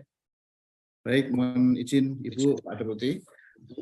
Terkait dari keekstriman cuaca yang tadi telah dijelaskan lengkap oleh Ibu Kepala BMKG dan Bapak Deputi Meteorologi, perlu kita cermati kembali dan waspadai ketika kita menggunakan moda angkutan penyeberangan. Ketika ada angin kencang dan hujan lebat, tentunya ini akan menghambat aktivitas bongkar muat. Sehingga para nakhoda atau pengguna transportasi laut di penyeberangan perlu waspada, adaptasi, ikuti semua petunjuk dari operator pelabuhan. Tidak perlu memaksakan diri sehingga akan merugikan kita juga di dalam menggunakan moda angkutan penyeberangan. Juga ketika terjadi waktu yang sama di saat fase pasang maksimum yang dibarengi dengan gelombang tinggi, ini kerap kali mengganggu aktivitas kita sehari-hari, utamanya masyarakat pesisir, untuk bisa melakukan upaya penyelamatan terhadap kegiatan sehari-hari, terutama untuk perikanan darat dan tambak garam untuk bisa diselamatkan. Demikian, terima kasih. Terima kasih Pak Kapus Mar. Terima kasih. Bu, mungkin kurang lengkap Bu kalau Pak Ahadi, Kapus Oh Penerbangan iya, belum mau terbang ini yang mau memberikan terbang, statement. silakan. Monggo Pak Adi. Terima kasih Pak Tovan, izin Ibu Kepala, Bapak Oke, Deputi, monggo Mas. para kapus. Seperti yang sudah disampaikan oleh Ibu Kepala tadi bahwa Ibu sudah menyampaikan adanya potensi awan cumulonimbus yang perlu diwaspadai dengan beberapa cakupan spasial. Dapat kami sampaikan bahwa memang bagi penumpang nantinya juga perlu menjadi kesabaran bagi penumpang ketika akan naik pesawat terbang. Hal ini pada saat cuaca buruk dan seterusnya kalaupun ada penundaan dan seterusnya juga ini bisa diakibatkan diantaranya juga memang karena adanya safety yang sudah diterapkan oleh maskapai maupun penyelenggara bandar udara. Jadi ini menjadi sangat penting, terutama pada bandara-bandara yang memiliki operating hour yang tidak 24 jam, hanya operating hour saat siang hari. Ini menjadikan satu istilahnya menjadi menjadi bagi para penumpang ini menjadi harus menjadi lebih aware bahwa adanya penundaan pesawat lebih diakibatkan oleh safety karena ada informasi-informasi yang sudah disampaikan oleh BMKG yang berada di setiap bandar udara. Kewaspadaan lainnya yang juga perlu disampaikan untuk maskapai maupun operator pesawat terbang adalah bahwa pada tanggal seperti yang disampaikan Ibu Kepala tadi, pada tanggal 29 ada kecepatan angin yang cukup tinggi sampai dengan 40 knot sampai dengan ketinggian dari permukaan sampai dengan ketinggian 23.000 feet, dan mulai dari barat Indonesia sampai dengan terutama di wilayah Jawa, kemudian sampai dengan NTT, dan ini perlu diwaspadai bagi pesawat-pesawat yang berada terbang di bawah 10.000 feet ataupun medium level sampai dengan ketinggian 23.000 feet, terutama bagi heli dan pesawat-pesawat yang tidak berbadan lebar begitu. Kemudian juga di daerah Papua kecepatan anginnya juga cukup tinggi pada ketinggian di atas 23.000 feet dari arah timuran juga sampai 40 knot lebih, dan ini mungkin bisa menjadi ketidaknyamanan bagi penumpang ketika di area-area tersebut. Demikian dari Pusat Meteorologi Penerbangan. Terima kasih. Terima kasih Pak Kapus Penerbangan. Bu, kami memantau di Zoom BNPB dengan BRIN mungkin masih terkendala Bu untuk masuk.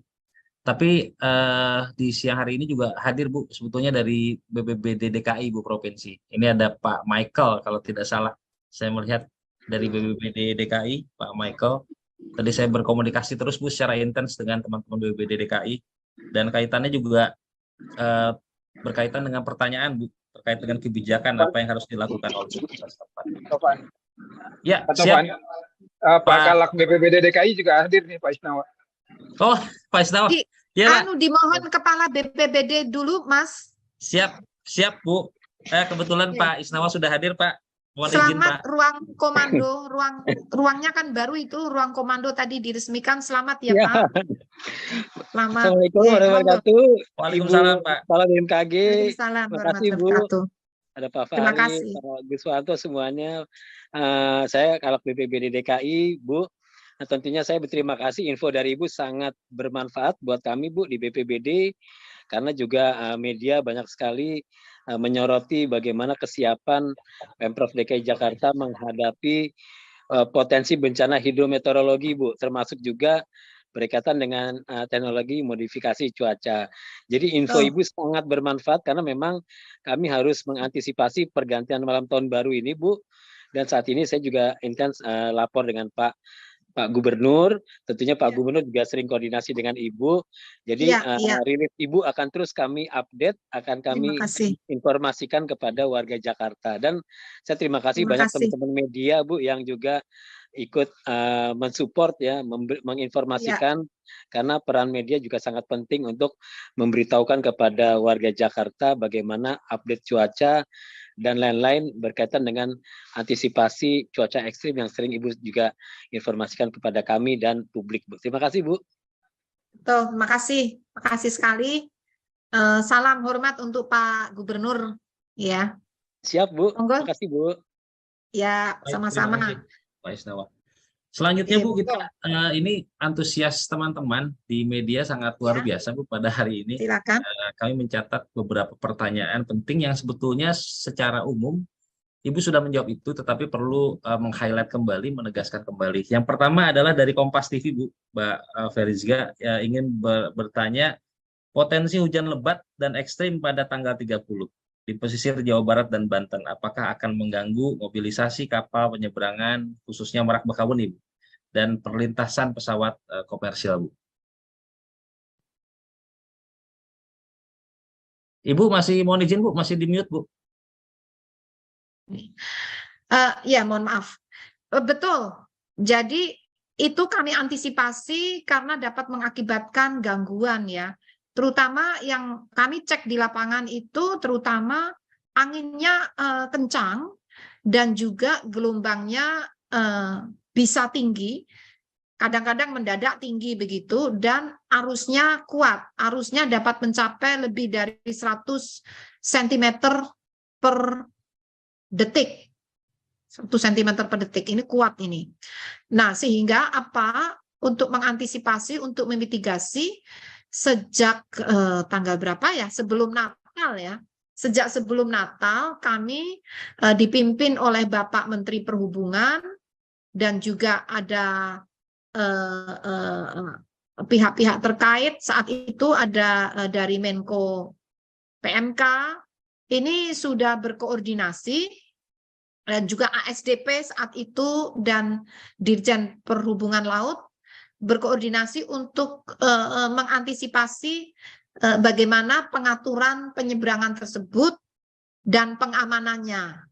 Karena memang potensi gangguan kan saat itu kan sempat ada mobil yang terjatuh ya. Ya karena itu tadi gelombang dan arus saat akan mau masuk ke ini ke kapal itu kan ada gangguan, tiba-tiba ada gelombang itu ya.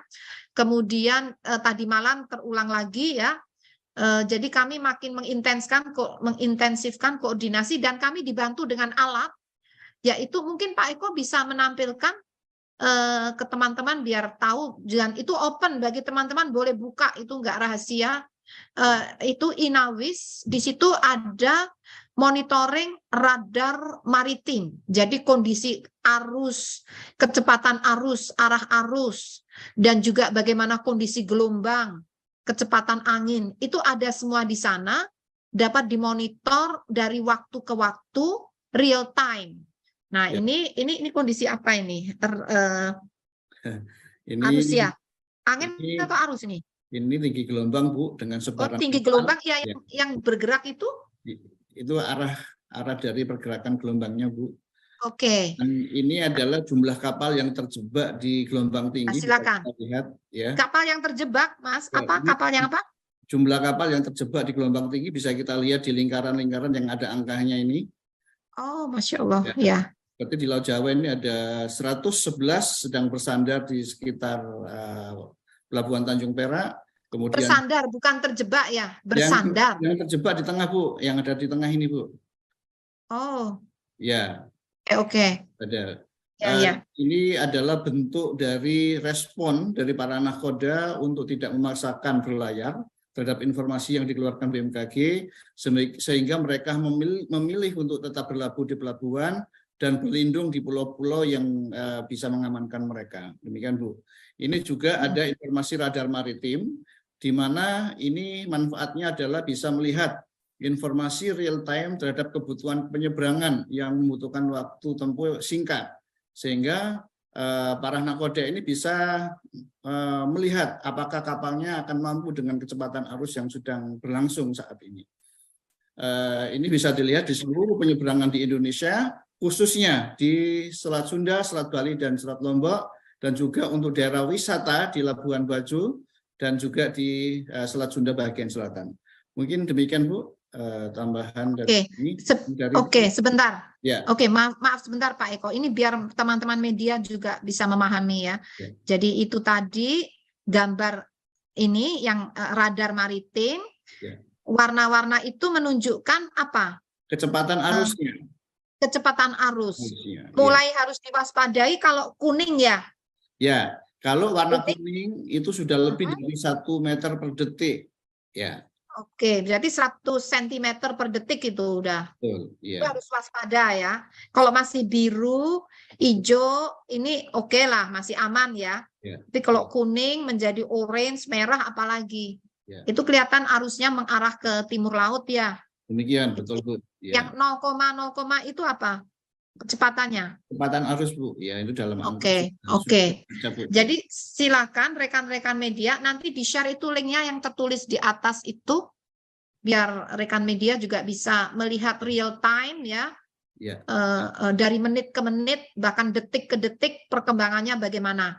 Demikian. Baik, lalu yang di Selat Bali, ini berarti sekarang insya Allah Selat Sunda aman ya kalau dari Baik. gambar ini. Demikian Bu. Sekarang yang Selat Bali, coba. Selat Bali. Penyeberangannya sibuk juga. Waduh, itu kuning ya Mas, orange lagi. Dan ada yang merah. Merah ini Aduh. lebih dari 2 Coba. meter. Itu telepon Ya. segera tuh BMKG di agar segera Di sini cek ada dengan kawan-kawan dari Perhubungan Darat, Bu. ya ini Ada kita kawan-kawan itu udah Perhubungan Darat. orange itu. Barangkali mungkin bisa harus memberikan komentarnya nanti. ya. Tapi sebaiknya secara paralel Pak Eko bisa lift dulu, telepon aja segera. Meskipun Baik. mereka punya alat ini, mereka juga bisa melihat kan. Baik. Kan ada di tempat monitoring kontrolnya di penyeberangan kan ada, itu saya pernah lihat tuh di LPS BPTD ya. Tapi sebaiknya Baik. kita telepon dulu Pak Eko, bisa izin Baik. lift untuk telepon aja, itu sampai orange itu ngeri tuh. Orange dan menuju merah Bu, lebih dari 2 Nah, ya, meter. makanya biar lah. Ya. Oke, Anda bisa lift dulu, silakan. Mohon Baik. maaf nih. Izin Bu, terima kasih. Mohon maaf ya. Terus, oke. Itu tadi contoh ya. Linknya nanti Pak Guswanto bisa share. Yang Lombok juga coba Pak Guswanto bukakan yang Lombok. Jangan-jangan juga orange lagi. Bentar, Ibu. Ini mohon maaf nih.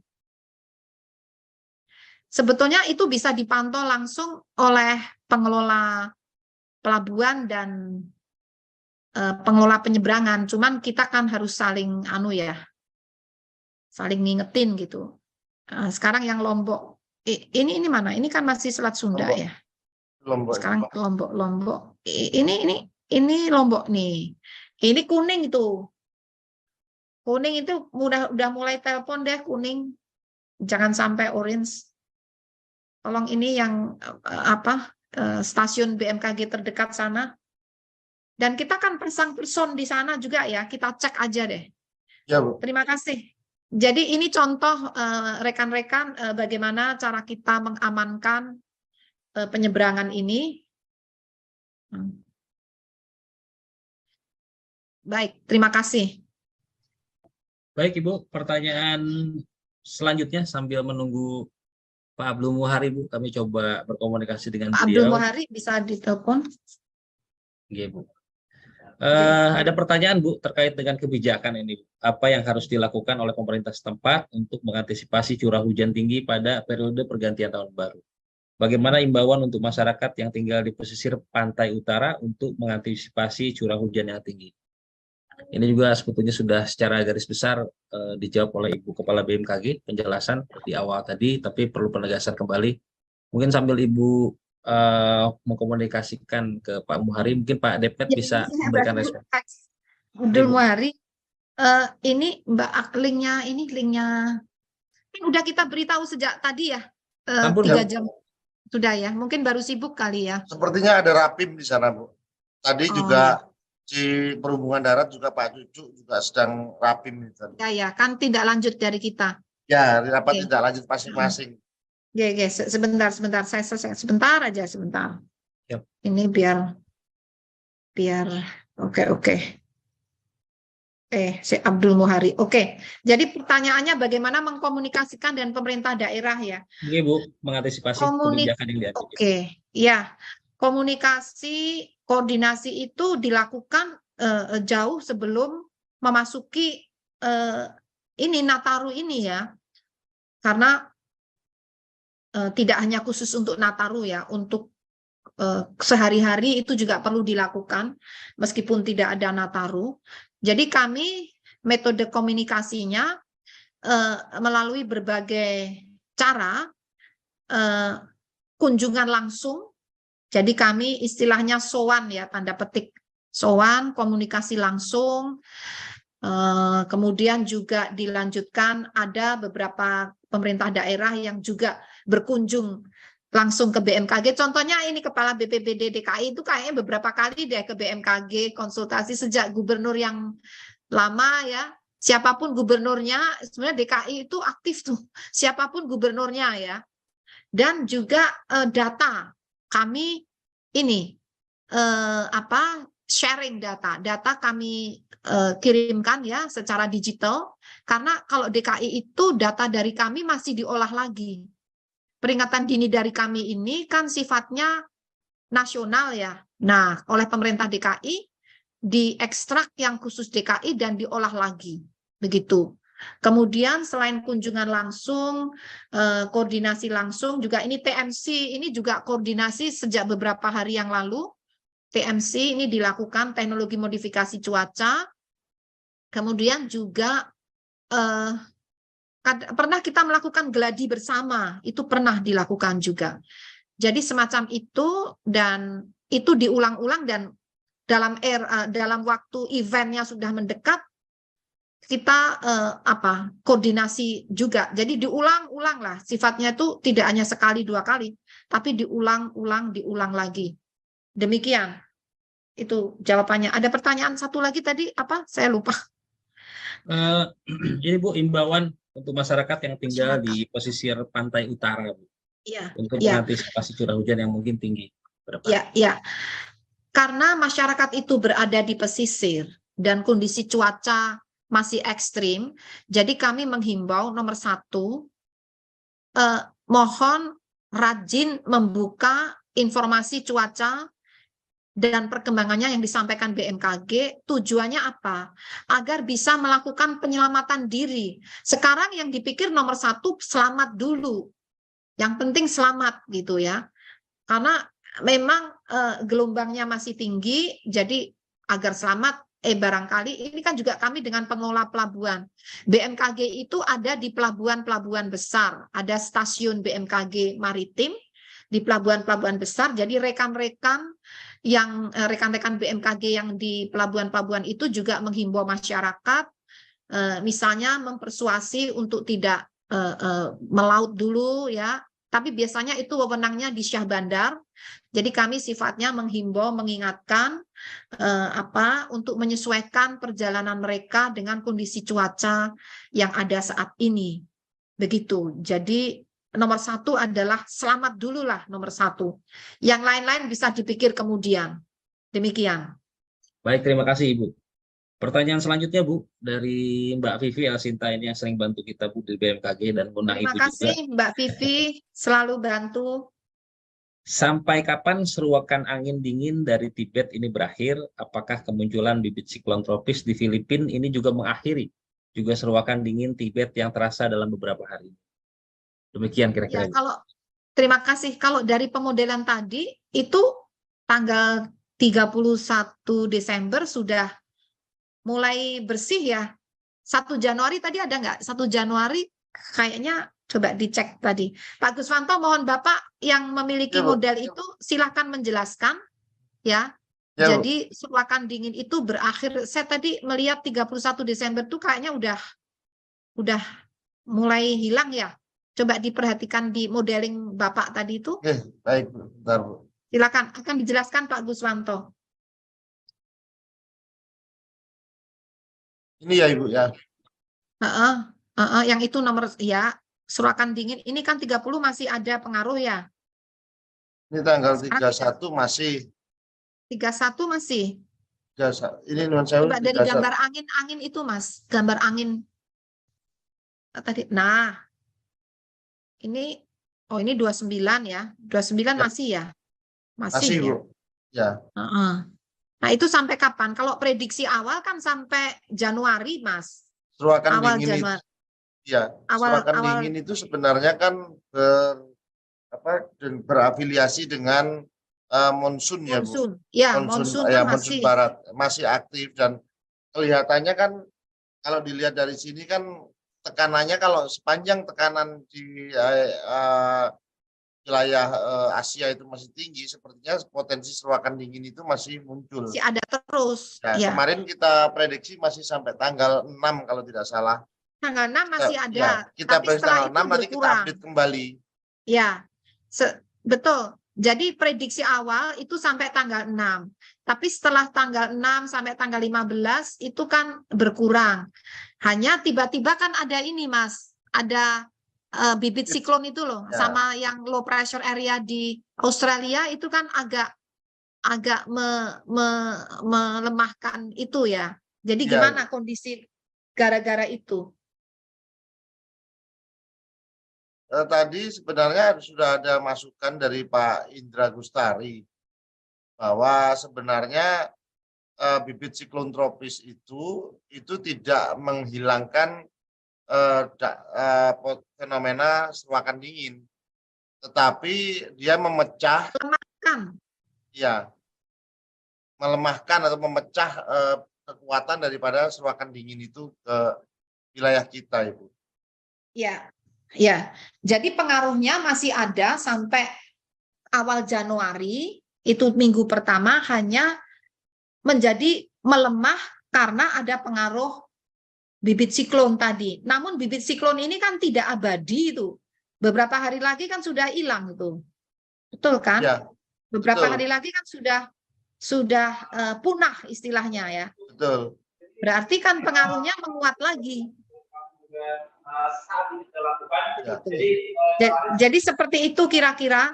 Namun memang secara umum seandainya tidak ada bibit siklon, model yang sebelumnya tanggal 6 setelah tanggal 6 itu mulai melemah. Model yang sebelumnya lalu ya. Demikian Mas. Ya, Baik Bu, betul. terima kasih banyak. Semoga Mbak Terima Vivi kasih. sudah cukup puas dengan jawaban dan sudah merespon juga Bu di ruang pesan. Terima kasih BMKG telah memberikan informasi. Sudah ada penjelasan dari Pak Indra Gustari tadi, Pak Tovan. Baik, siap. Ya. Terima kasih banyak Pak Depmet. Terima kasih. Pertanyaan selanjutnya Bu dari Tirto ID Bu Farid. Apakah BMKG saat ini sudah memiliki proyeksi mengenai bencana di tahun 2023 mendatang? Kaitannya dengan iklim Bu, seperti mengingat kondisi iklim yang semakin kuat. Kurang lebih seperti itu Bu pertanyaannya. Ya, betul sekali. Dan itu kami siapkan bersama Ibu Menteri LHK kemarin baru aja. Jadi fenomena La Nina itu saat ini dalam level lemah dan masuk tahun 2023 itu semakin lemah akhirnya netral di awal tahun 2023. Nah, dengan netralnya La Nina ini berarti berakhirlah pengaruh La Nina selama 3 tahun, mulai tahun 2020, 2021, 2022. Nah, di awal tahun 2020 justru yang mengakibatkan hujan lebat di Jabodetabek itu selain akibat seruak udara dingin juga diperparah dengan adanya La Nina moderat saat itu. Nah, tapi sekarang diprediksi La Nina ini menjadi netral di sekitar bulan Maret-April 2023. Ini menurut analisis pakar klimatologi yang ada di BMKG. Dengan melemahnya La Nina, berarti curah hujan relatif lebih rendah dibandingkan tahun 2022. Sebetulnya ada petanya, ini siapa yang bisa nunjukin ya? Pak Indra punya nggak? Pak Indra, Bu. Yang kemarin aku tayangin di Bu Siti Nurbaya. Jadi itu kelihatan ya, setiap bulannya curah hujan di bulan Januari tahun ini, tahun 2023 dibandingkan curah hujan di bulan Januari tahun 2022. Nah, kesimpulannya curah hujan secara umum semakin relatif lebih rendah dibandingkan tahun lalu. Dan ini berdampak mulai Mei, April, itu jadi mulai relatif lebih kering daripada selama 3 tahun terakhir. Sehingga potensi karhutla itu mulai meningkat. Jadi Mei itu mulai ada zona yang coklat ya. Coklat itu artinya curah hujannya rendah. Jadi mengarah ke, ya kalau curah hujan rendah itu kan nanti konotasinya kering gitu ya. Nah, sehingga saat kami berkoordinasi dengan Ibu Siti Nurbaya, jadi mulai disiapkan teknologi modifikasi cuaca ya, karena kalau tidak, kalau terlambat itu bisa mengarah ke kebakaran lahan hutan. Dan Juni, Juli, Agustus, September itu bulan-bulan yang harus kita mulai waspada terhadap karhutla, karena curah hujannya semakin turun.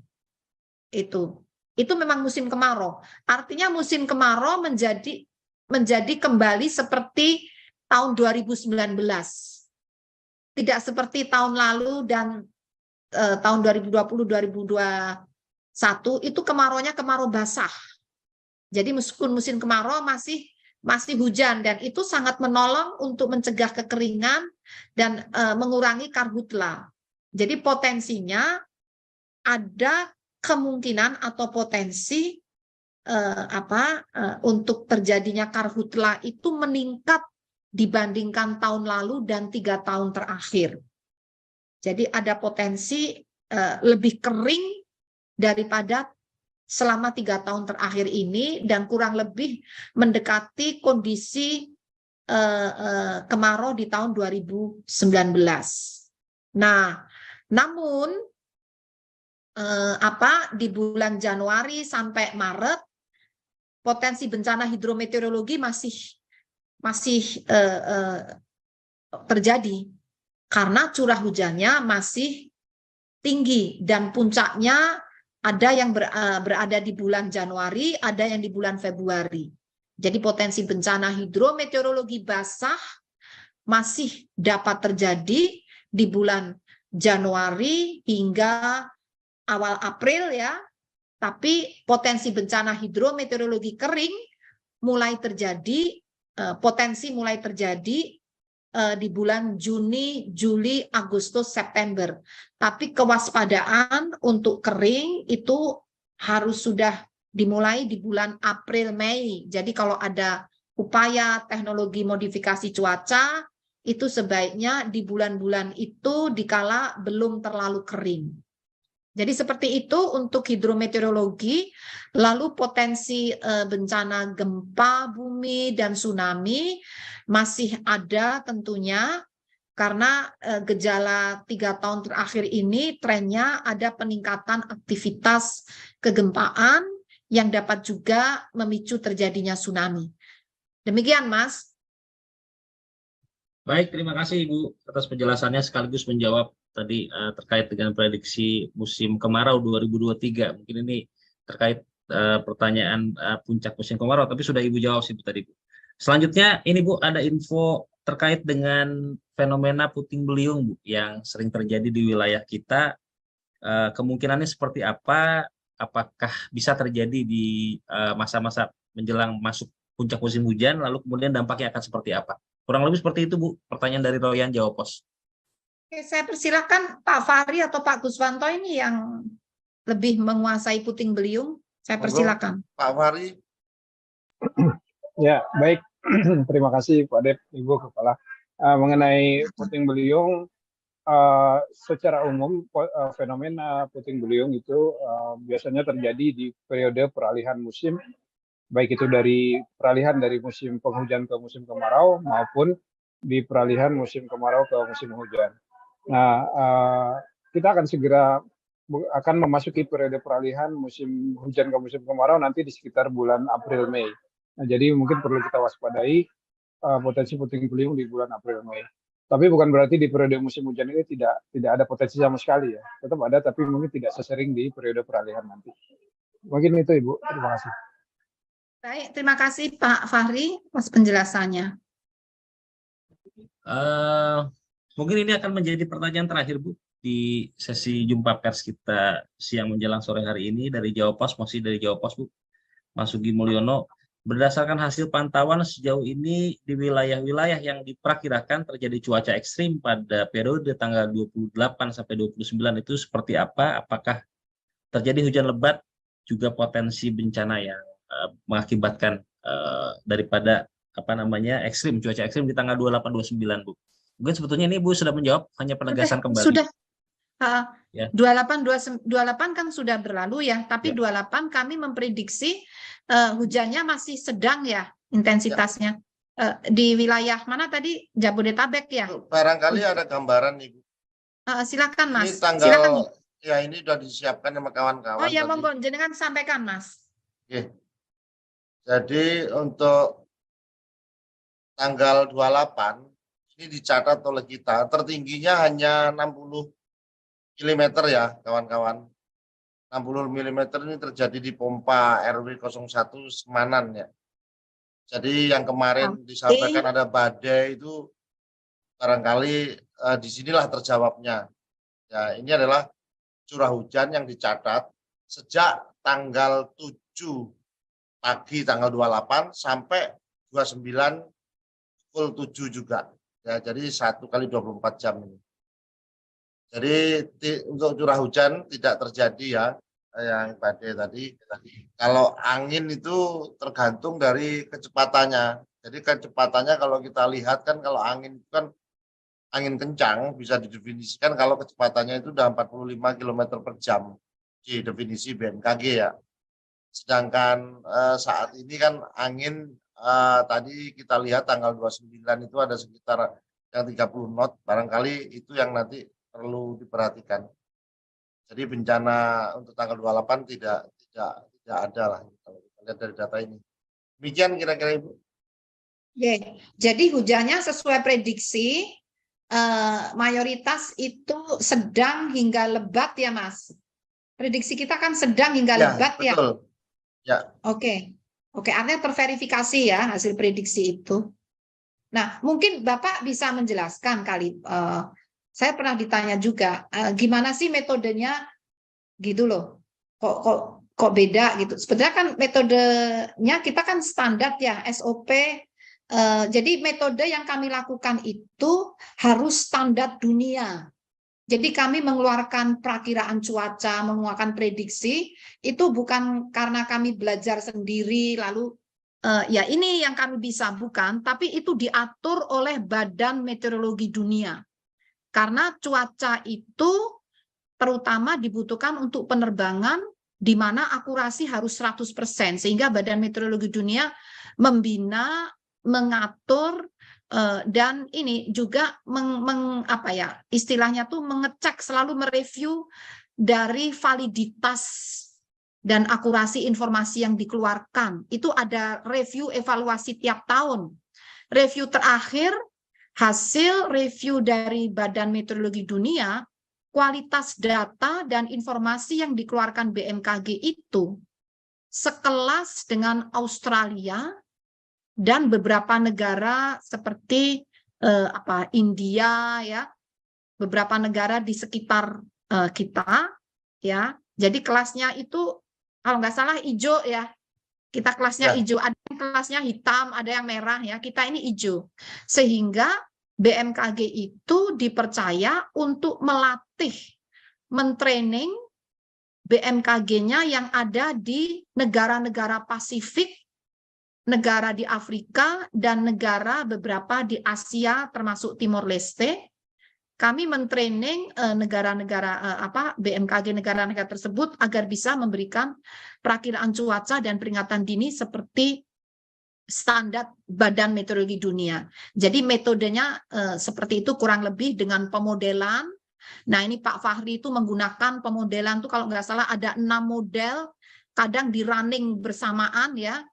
Dan dan juga harus ada verifikasi. Verifikasi ini satu berdasarkan pengalaman forecaster.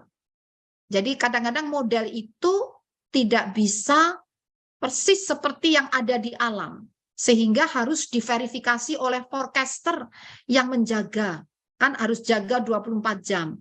Ada modifikasi.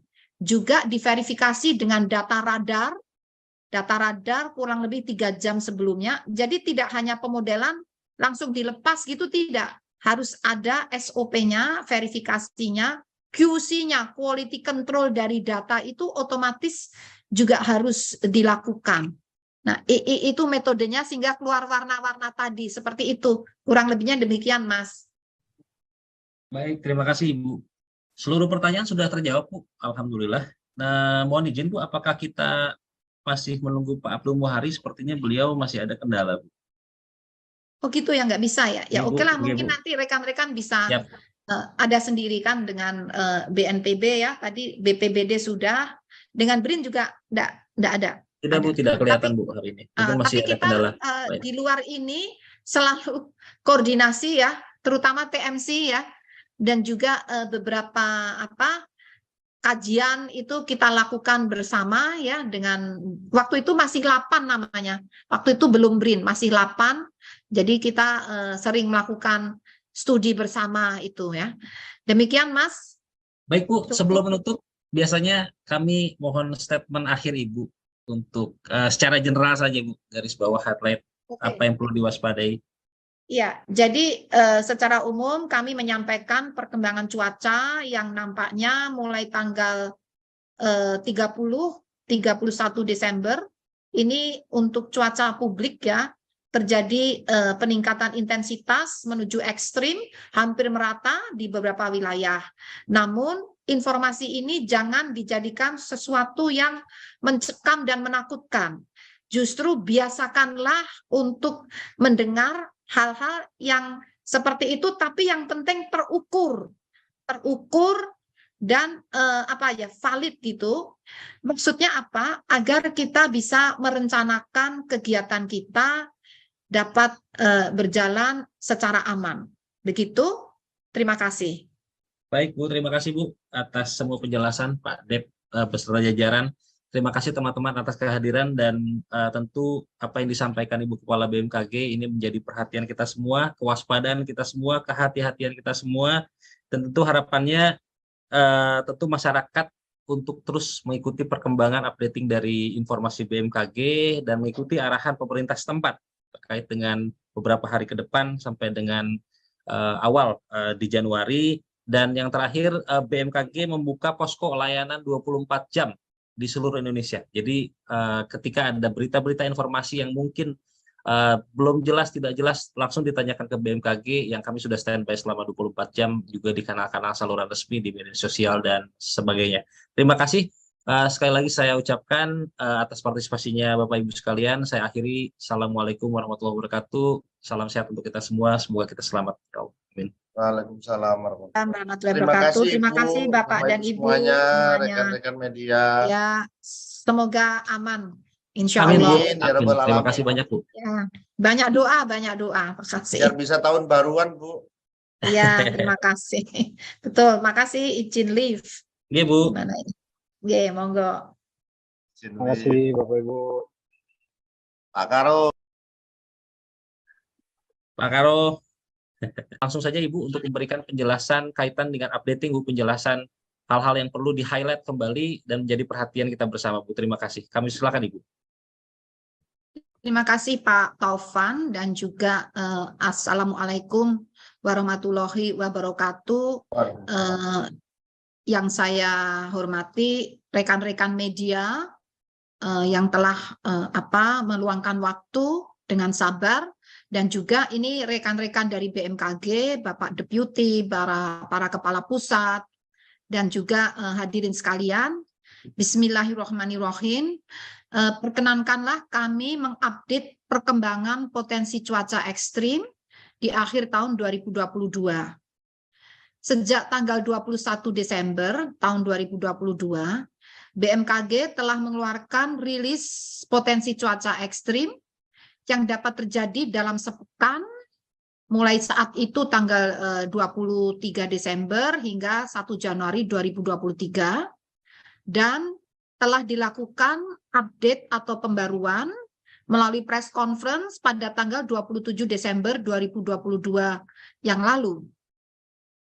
Saat ini mengingat adanya peningkatan intensitas kondisi ekstrim, maka kami memandang penting dan mendesak perlunya dilakukan update perkembangan atmosfer saat ini. berdasarkan analisis terkini hari ini, 29 Desember, kondisi dinamika atmosfer di sekitar wilayah Indonesia masih cukup signifikan. Bahkan ada peningkatan potensi curah hujan di beberapa wilayah hingga 1 Januari 2023. Nah, ini perlu nanti kami jelaskan juga kenapa menjadi 1 Januari, padahal sebelumnya kan sampai 3 Januari, bahkan ada kemungkinan lebih. Nanti ada penjelasannya kenapa kali ini hingga 1 Januari. Dasar pertimbangan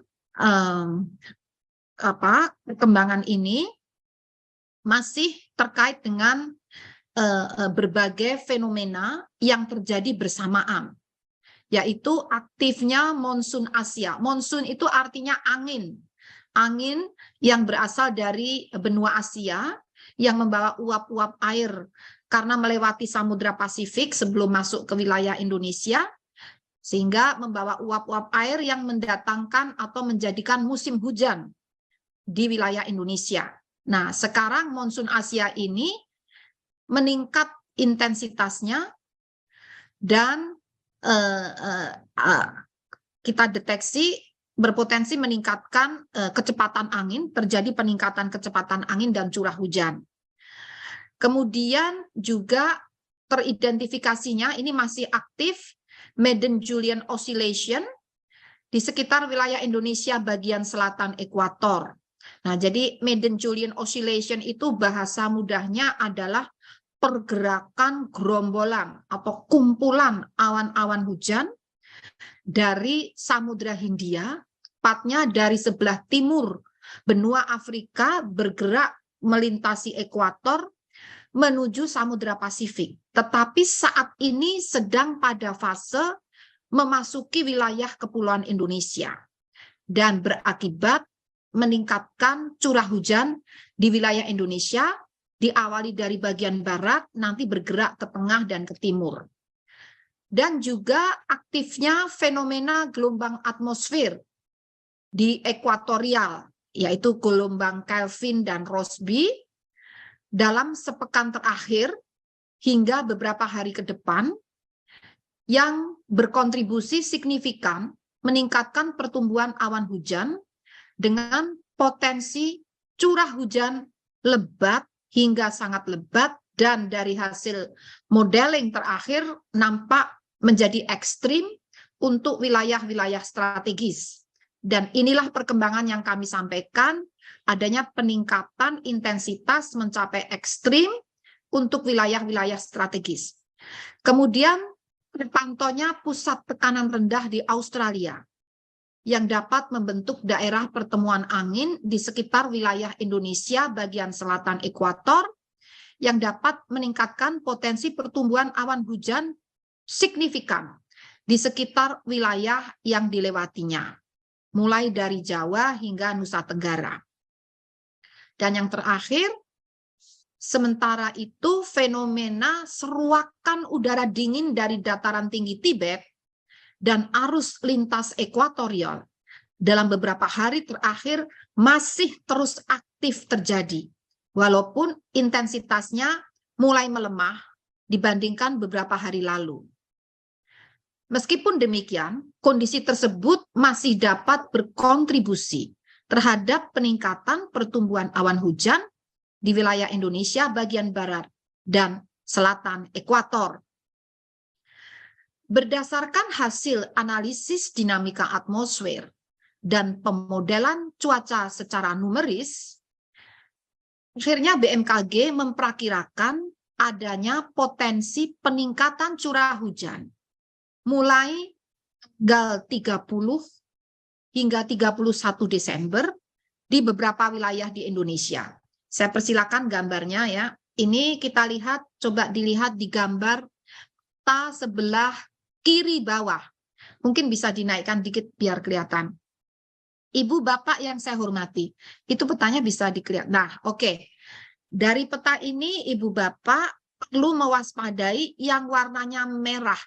Harusnya kewaspadaan mulai dilakukan ketika warnanya kuning, apalagi berkembang menjadi orange merah, dan yang paling parah itu yang berwarna pink.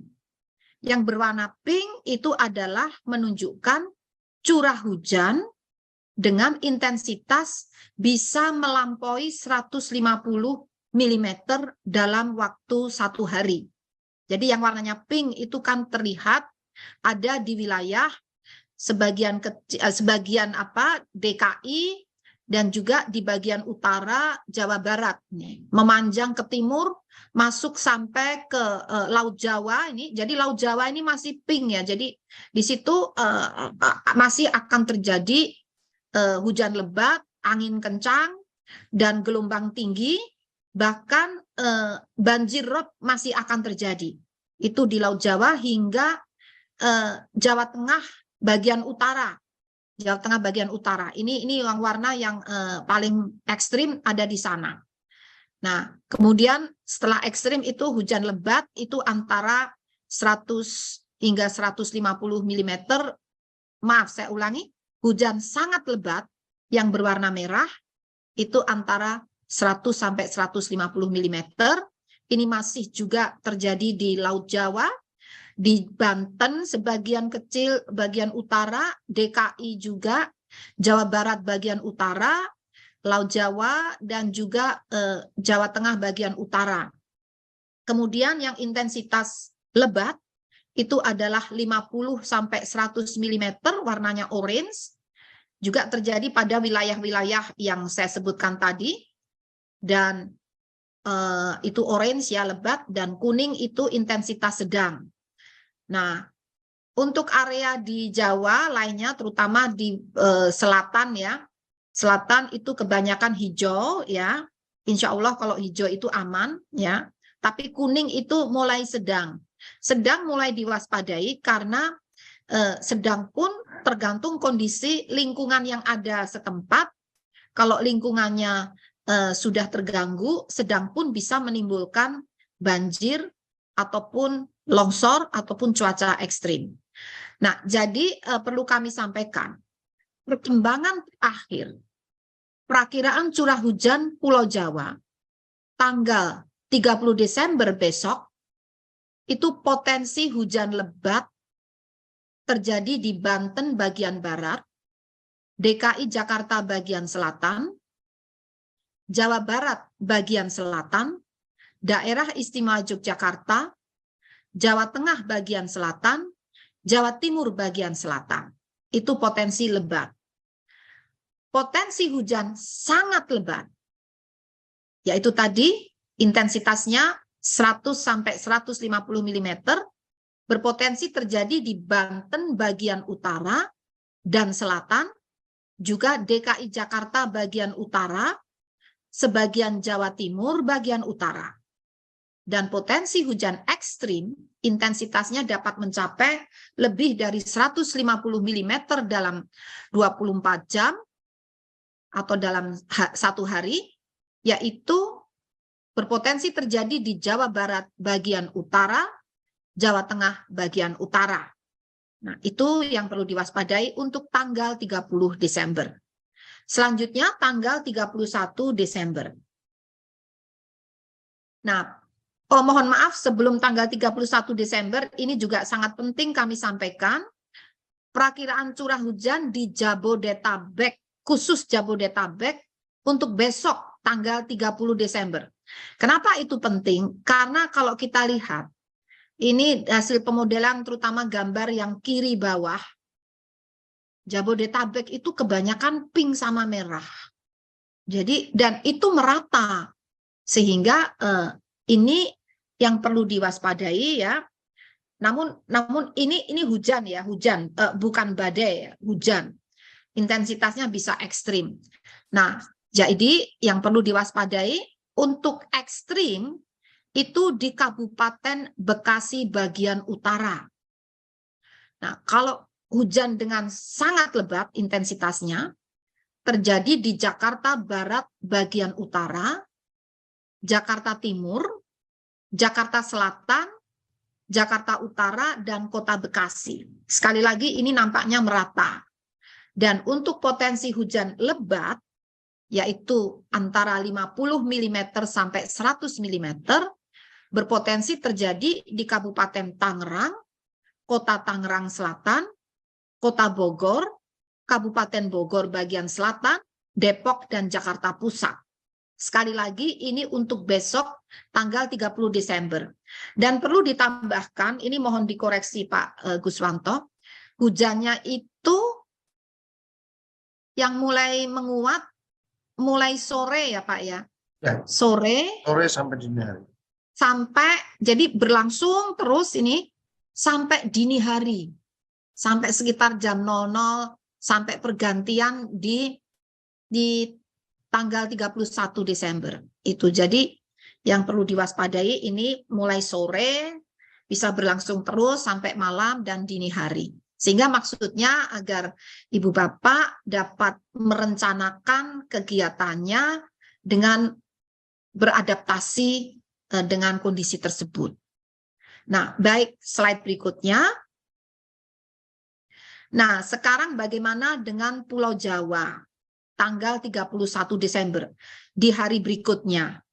Ini kalau pada peta, kita lihat yang sebelah kanan ini ya Mas ya, warna merah.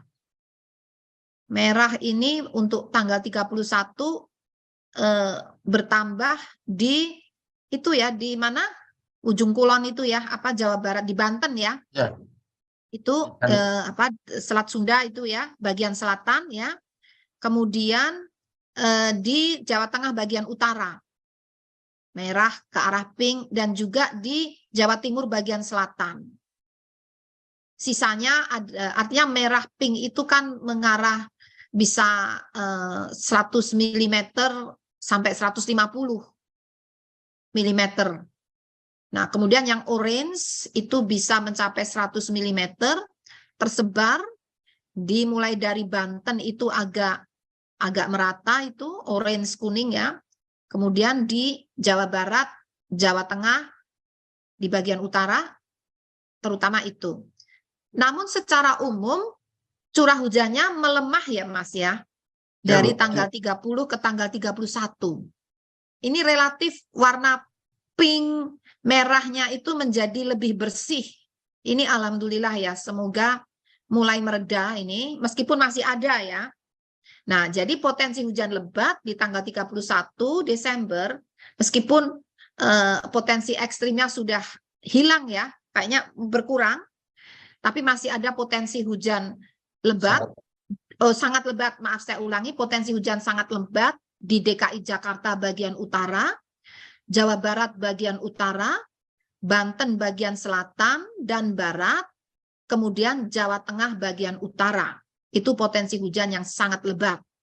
Kemudian potensi hujan lebat masih terjadi di Banten, Jawa Barat bagian tengah, Jawa Tengah bagian tengah, Daerah Istimewa Yogyakarta, Jawa Timur bagian tengah dan selatan.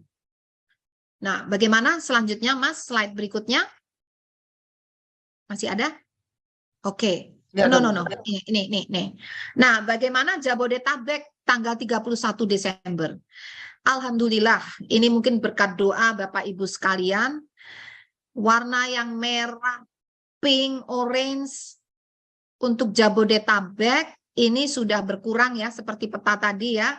Masih tersisa yang orange dan kuning. Kuning itu sedang, orange itu adalah lebat ya. Lebat, betul kan Pak? Orange itu ya, lebat. Nah, dan itu kayaknya sangat lebat masih ada ini yang orange. Masih ada, Bu. Ketutup sini Bu, ya, ketutup sini. Iya, jadi sangat lebat masih ada. Nah, inilah sebarannya agar Bapak Ibu bisa melihat. Lalu bagaimana potensi hujan yang sangat lebat ini terjadi di Jakarta Utara, Kabupaten Bekasi dan Kabupaten Bekasi bagian utara. Untuk hujan lebat terjadi di Kabupaten Bogor, di Kota Bogor dan Depok. Kemudian hujan sedang berpotensi terjadi di Kabupaten Tangerang, Kota Tangerang dan Kabupaten Bekasi. Jadi ada tren menurunnya intensitas. Ini perbedaan dengan press conference yang kami sampaikan sebelumnya. Jadi sebelumnya kami memprediksi kondisi ekstrim itu bisa terjadi hingga tanggal 2 Januari, bahkan ada yang hingga tanggal 3 Januari. Kenapa ini kok tiba-tiba berubah? Nah, ini ada penjelasannya. Saya persilakan slide berikutnya. Nah, karena adanya kehadiran bibit badai tropis, bibit siklon tropis 95W yang berada saat ini di Filipina ya. Jadi ini bukan di Indonesia, jangan panik. Ini di Filipina, tapi kenapa kami ceritakan? Karena inilah yang menolong seakan-akan menghisap atau apa? Mengakibatkan warna merah pink itu tadi menjadi terurai, menjadi tidak ada lagi gitu ya. Jadi itu merupakan pusat tekanan rendah mohon maaf saya ulangi, bibit siklon 95 bibit siklon tropis atau bibit badai tropis 95W berada di Filipina bagian selatan. Nah, ini masih bibit ya. Jadi setiap akan ada kejadian badai tropis itu selalu diawali dengan bibit. Tidak akan mendadak menjadi badai tropis, sehingga kita bisa mendeteksi sebelum kejadian karena ada bibitnya. Dan sebelum menjadi bibit, ada pusat tekanan rendah yang saat ini, yang tadi kita cerita tentang Filipina di utara, nah ini pusat tekanan rendah ada di Australia bagian utara. Serta ada sirkulasi siklonik berada di Laut Cina Selatan, yang menginduksi terbentuknya peningkatan kecepatan angin lebih dari 25 knot di Laut Cina Selatan. Kondisi tersebut mampu meningkatkan potensi pertumbuhan awan hujan dan gelombang laut tinggi di sekitar bibit siklon tropis atau pusat tekanan rendah atau sirkulasi siklonik. Jadi kehadiran bibit siklon tropis ataupun pusat tekanan rendah itu berdampak pada terutama kecepatan angin dan gelombang tinggi. Dan dapat juga disertai dengan hujan intensitas tinggi. Dan ini anginnya itu kan memutar. Nah, kehadiran itu yang mewarnai fenomena cuaca di Indonesia selain fenomena yang pernah kami sebutkan. Dan juga mengakibatkan itu tadi yang warna-warna pink itu ada yang sebagian terhisap, terurai ke arah selatan karena pengaruh tekanan rendah di Australia bagian utara, dan ada yang sebagian terbawa ke terblok ya oleh pengaruh bibit siklon tropis yang ada di Filipina. Jadi karena kehadiran bibit-bibit siklon dan pusat tekanan rendah ini yang mengakibatkan tiba-tiba warna merah-merah tadi menjadi hilang.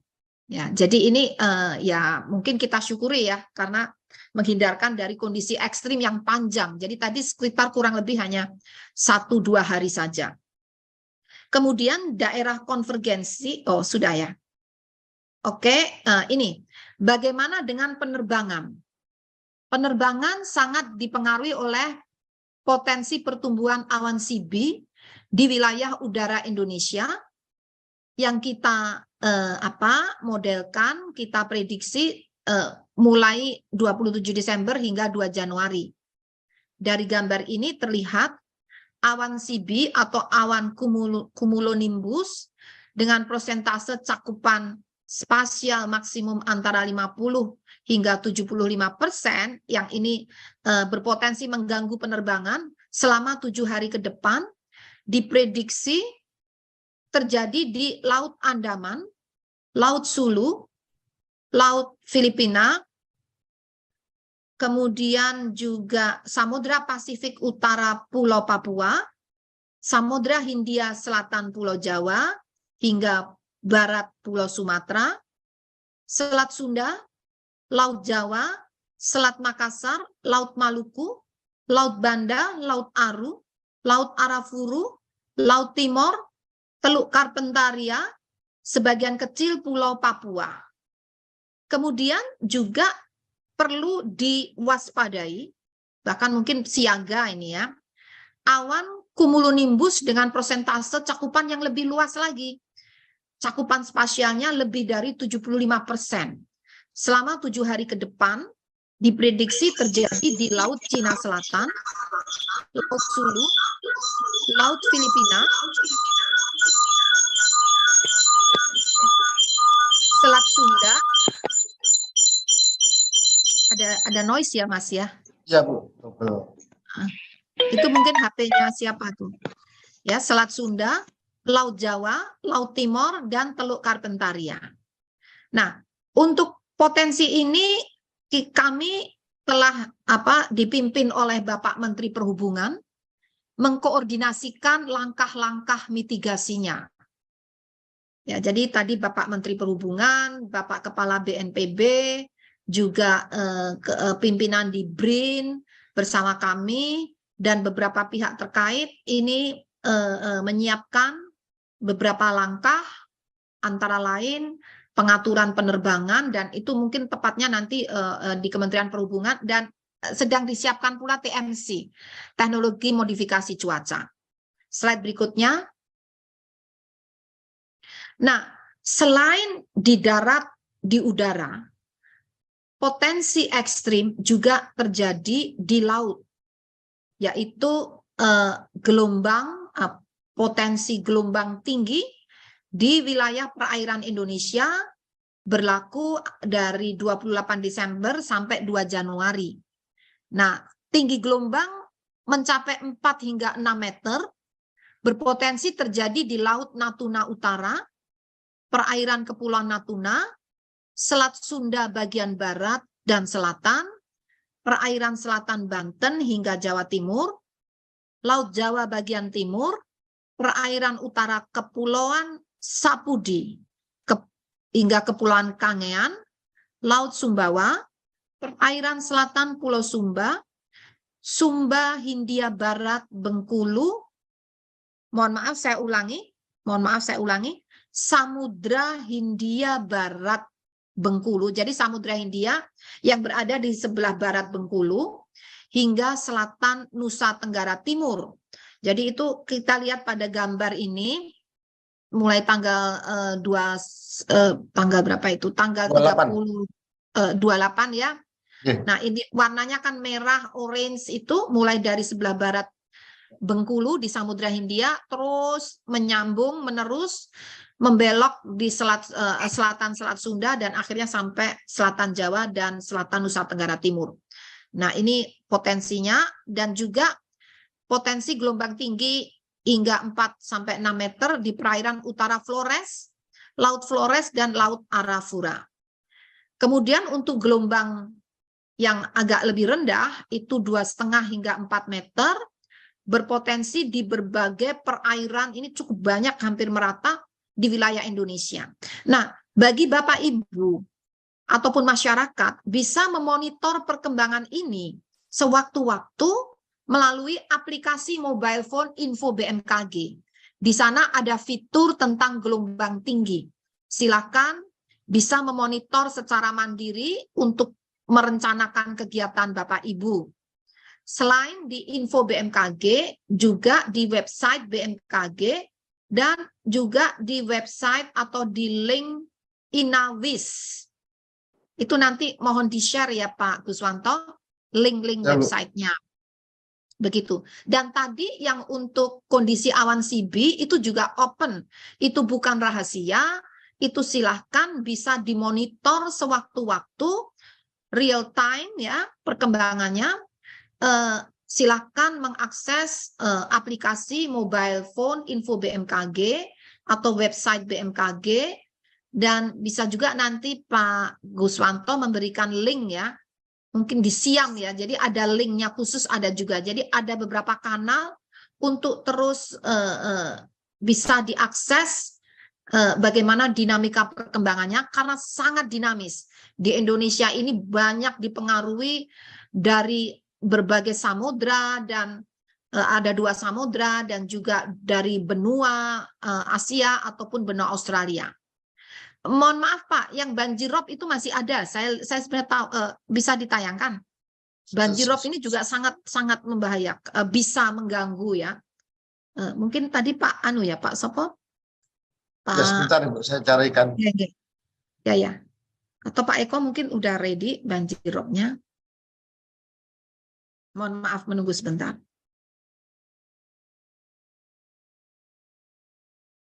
Baik Bu, kami share. Di-share Pak Eko. Ya Pak Eko, monggo Pak Eko. Karena ini juga banyak mengganggu. Gelombangnya cukup kuat ya Mas, masuk ke dalam ya. Betul Bu. Dan sangat apa ya, membahayakan juga.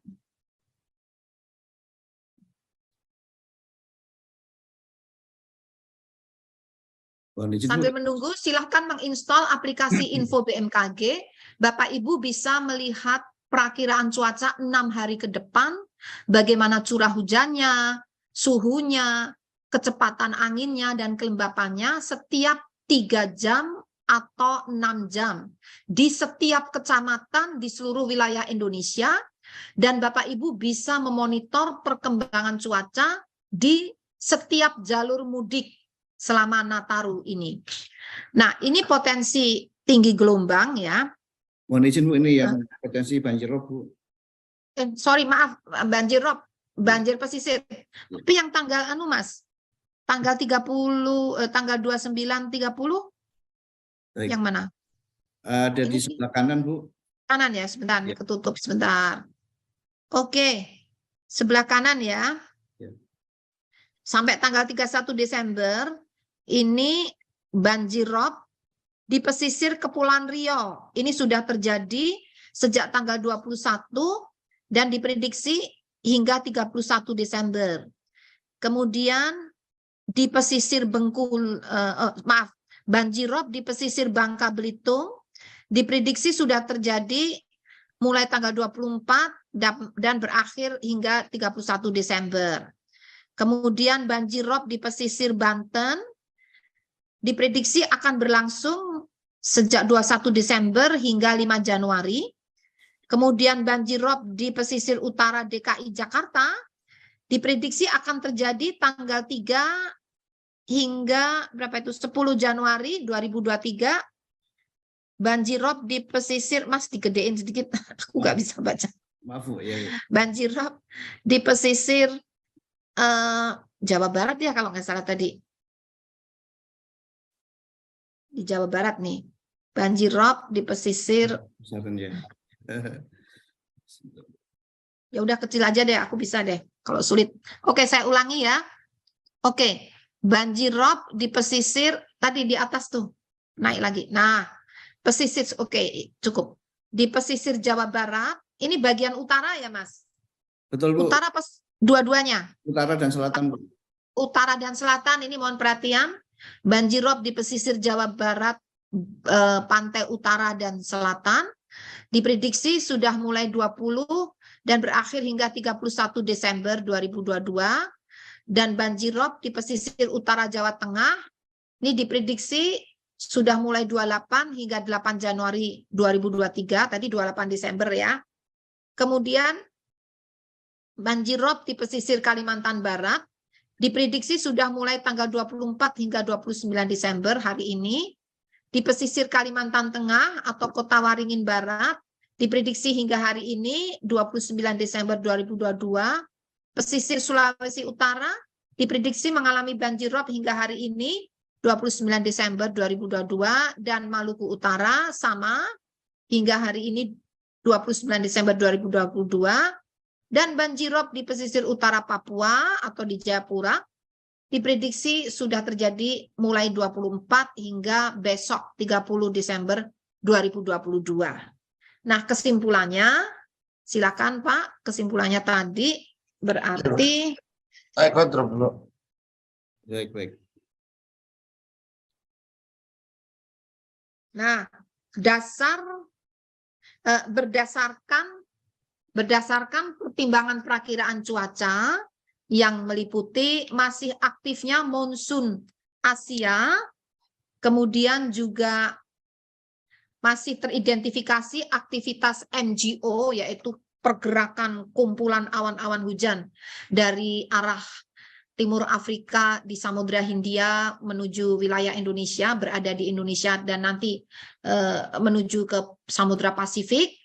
serta masih terjadinya gelombang atmosfer yang terkonsentrasi di wilayah Jawa hingga Nusa Tenggara, kemudian juga terpantaunya pusat tekanan rendah di Australia yang dapat membentuk daerah pertemuan angin di wilayah Indonesia bagian selatan ekuator, dan masih terpantaunya seruakan dingin Asia dan arus lintas ekuatorial yang dapat berkontribusi pada pertumbuhan awan hujan di wilayah Indonesia bagian barat, walaupun intensitasnya mulai berkurang dibandingkan beberapa hari lalu.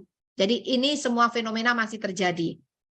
Nah, juga berdasarkan berbagai output model cuaca numerik yang dianalisis BMKG, diperkirakan dapat terjadi peningkatan curah hujan dari lebat hingga ekstrim pada tanggal 30 hingga 31 Desember, dan diprediksi terjadinya kalau masih pagi siang itu kalau terjadi biasanya masih cerah dan hujannya ringan ya, tapi mulai sore itu mulai meningkat curah hujannya, dapat berlanjut sampai malam hingga dini hari. Jadi yang justru ekstrim itu malam hingga dini hari. Ini yang perlu disiapkan kewaspadaannya karena kejadiannya peningkatan menjadi ekstrim itu malam hingga dini hari. Nah, kemudian itu tadi 30 sampai 31 Desember 2022. Lalu perakiraan hujan Jabodetabek pada tanggal 30 hingga 31 Desember 2022 adalah hujan dengan intensitas lebat hingga sangat lebat mulai terjadi pada tanggal 30 Desember 2022 dini hari hingga 1 Januari 2023 dini hari. Mohon maaf, ini tadi sudah dianalisis dalam model, itu tidak hanya sampai sangat lebat, bahkan bisa mencapai ekstrim. Ya, bisa mencapai ekstrim 150 mm lebih ini ya. Terjadi terutama dini hari tanggal 30 Desember dini hari hingga 1 Januari 2023 dini hari. Kemudian hujan cenderung terjadi merata sepanjang hari dengan peningkatan intensitas pada sore hingga dini hari.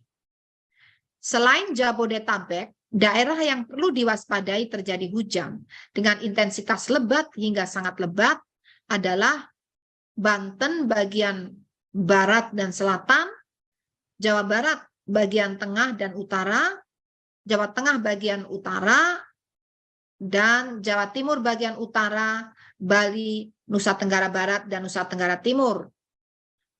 Kemudian masyarakat juga perlu mewaspadai adanya peningkatan kecepatan angin dapat mencapai 40 knots atau lebih, dan peningkatan tinggi gelombang terutama di wilayah utara Jawa hingga utara Nusa Tenggara, di selatan Jawa hingga selatan Nusa Tenggara. Termasuk juga di selat ya, tadi trennya kayak Selat Sunda sama Selat Bali ini juga perlu diwaspadai. Kami sudah koordinasikan dengan Kementerian Perhubungan dan pihak terkait. Berikutnya masih ada? Sudah Ibu, selesai. Terima kasih Bapak Ibu, rekan-rekan media atas perhatian dan kepercayaannya, juga para teman-teman di BMKG atas upaya yang dilakukan secara intensif 24 jam tiada henti. Terima kasih. Wassalamualaikum warahmatullahi wabarakatuh. Saya kembalikan atau mungkin ada tambahan dari Bapak-Bapak. Terima kasih Ibu Kepala BMKG atas penjelasan yang komprehensif. Sebetulnya penjelasan Ibu sekaligus menjawab pertanyaan teman-teman yang sudah masuk, Bu. Tapi nanti kami akan coba membacakan satu persatu. Namun sebelum itu tentu kami mohon Pak Deputi Bidang Meteorologi, Pak, mungkin ada yang ditambahkan, kami persilakan Bapak. Baik Pak Tovan, terima kasih. Saya hanya menyampaikan saja bahwa saat ini sebenarnya cuaca ekstrim apa yang terjadi. Jadi cuaca ekstrim yang terjadi adalah satu, fenomena hujan sedang sampai ekstrim. Yang kedua yaitu banjir rob atau banjir pesisir atau ROB. Yang ketiga adalah angin kencang. Dan keempat adalah terkait dengan tinggi gelombang. Ya. Jadi ini juga 3-4 informasi ini atau cuaca ekstrim ini bermain secara ruang dan waktu. Ya. Jadi dia tidak berbarengan. Ada yang beramplifikasi seperti di Jawa Tengah ya, itu tinggi gelombang bermain juga, robnya juga ada, curah hujannya juga ada, utamanya di pesisir. Nah, ini dia beramplifikasi. Ada yang hanya banjir robnya saja, tapi ada juga yang hanya hujannya saja. Barangkali ini perlu gampang dilihat dari petanya saja ya. Kalau kita lihat sedikit nih Pak Tovan menambahkan tadi yang disampaikan ya. Kalau kita lihat ini kan angin 3000 feet. Ini kelihatan ada 36 knot ini di atas ini. Ini 28, 32. Dari sini itu bisa kita menganalisis sendiri kecepatan angin tertinggi daerah mana. Ini 18 knot berarti rendah, ini juga cukup rendah. Nah, itu yang perlu diperhatikan. Ini juga tidak seluruhnya wilayah Indonesia angin dengan kecepatan tinggi atau dengan angin kencang ya. Demikian kira-kira tambahan dari saya. Terima kasih. Mohon maaf Pak Guswanto, ini peta ini mohon juga di-share. Yang ini kayaknya yang terakhir peta angin itu biar masyarakat juga bisa melihat situasinya. Mungkin di website ya terutama ya. Di website ada itu. Oke, baik. Oke, makasih. Update tiap hari. Baik. Terima kasih Mas. Oke. Monggo Pak. Pak Tovan, dilanjut. Barangkali ada tambahan dari para kapus, Pak Fahri, Pak Eko, Pak Hadi, silakan. BNPB dan BRIN mungkin ada ya? Kita mengundang juga. Hadir Bu sepertinya Bu. Ya, Kita akan diatur coba ya Pak, dipersilakan juga. Menyapa kalau sudah dari teman-teman Pak, BRIN Pak Fahri, BNPB. mungkin Pak Fahri dulu Pak sama Fahri? Pak. Silakan Pak Fahri, Pak Eko. Untuk melengkapi yang cuaca, terus nanti BNPB dan BRIN. Ya, baik. Silakan. Pak Fahri, monitor ya, Pak. Baik. Terima kasih Ibu KG, Pak Deputi, Bapak Ibu, rekan-rekan media menambahkan sedikit apa yang disampaikan Ibu Kepala dan Pak Deputi tadi. Tadi kita sudah melihat bahwa memang ada potensi peningkatan hujan. Nah, khusus untuk malam tahun baru gitu ya, memang potensi hujan lebatnya itu dini hari ya, seperti tadi Ibu sampaikan. Jadi kalau 31-nya mulai dari siang sore itu mulai meningkat, malam meningkat ya. Tapi kami mengharapkan dan melihat sih kayaknya ada celah justru menjelang malam pergantian tahun agak mereda gitu ya. Tapi meningkat lagi nanti setelah tengah malam, dini hari tadi itu mulai meningkat lagi. Jadi ini mungkin perlu mengantisipasi saudara-saudara kita yang akan merayakan malam pergantian tahun ya, bisa mempersiapkan diri dengan baik, mempersiapkan peralatan, sarana prasarana agar acara atau kegiatannya tetap bisa berlangsung tapi aman dan tidak terganggu oleh kondisi hujan. Mungkin itu sedikit Ibu tambahan dari saya. Terima kasih. Terima kasih Bapak. Monggo Pak Anu mungkin ke BNPB Pak. Soalnya kalau Pak Eko mau nambahkan. Pak Eko, monggo mau nambahkan Pak, dari ini banyak yang ditanyakan kan biasanya ke Pak Eko soal ROB sama gelombang. Silakan Pak Eko kalau ada yang mau disampaikan. Baik, mohon izin Ibu Pak Deputi. Terkait dari keekstriman cuaca yang tadi telah dijelaskan lengkap oleh Ibu Kepala BMKG dan Bapak Deputi Meteorologi, perlu kita cermati kembali dan waspadai ketika kita menggunakan moda angkutan penyeberangan. Ketika ada angin kencang dan hujan lebat, tentunya ini akan menghambat aktivitas bongkar muat. Sehingga para nahkoda atau pengguna transportasi laut di penyeberangan perlu waspada, adaptasi, ikuti semua petunjuk dari operator pelabuhan. Tidak perlu memaksakan diri sehingga akan merugikan kita juga di dalam menggunakan moda angkutan penyeberangan. Juga ketika terjadi waktu yang sama di saat fase pasang maksimum yang dibarengi dengan gelombang tinggi, ini kerap kali mengganggu aktivitas kita sehari-hari, utamanya masyarakat pesisir. untuk bisa melakukan upaya penyelamatan terhadap kegiatan sehari-hari, terutama untuk perikanan darat dan tambak garam untuk bisa diselamatkan. Demikian, terima kasih. Terima kasih Pak Kapusmar. Terima kasih. Bu, mungkin kurang lengkap Bu kalau Pak Ahadi, Kapus Oh Penerbangan iya, mau belum terbang ini yang mau memberikan terbang, statement. silakan. Monggo Pak Adi. Terima kasih Pak Taufan, izin Ibu Kepala, Bapak Iya, Deputi, monggo Mas. para kapus. Seperti yang sudah disampaikan oleh Ibu Kepala tadi bahwa Ibu sudah menyampaikan adanya potensi awan cumulonimbus yang perlu diwaspadai dengan beberapa cakupan spasial. Dapat kami sampaikan bahwa memang bagi penumpang nantinya juga perlu menjadi kesabaran bagi penumpang ketika akan naik pesawat terbang. Hal ini pada saat cuaca buruk dan seterusnya, kalaupun ada penundaan dan seterusnya juga ini bisa diakibatkan diantaranya juga memang karena adanya safety yang sudah diterapkan oleh maskapai maupun penyelenggara bandar udara. Jadi ini menjadi sangat penting, terutama pada bandara-bandara yang memiliki operating hour yang tidak 24 jam, hanya operating hour saat siang hari. Ini menjadikan satu istilahnya menjadi menjadi bagi para penumpang ini menjadi harus menjadi lebih aware bahwa adanya penundaan pesawat lebih diakibatkan oleh safety karena ada informasi-informasi yang sudah disampaikan oleh BMKG yang berada di setiap bandar udara.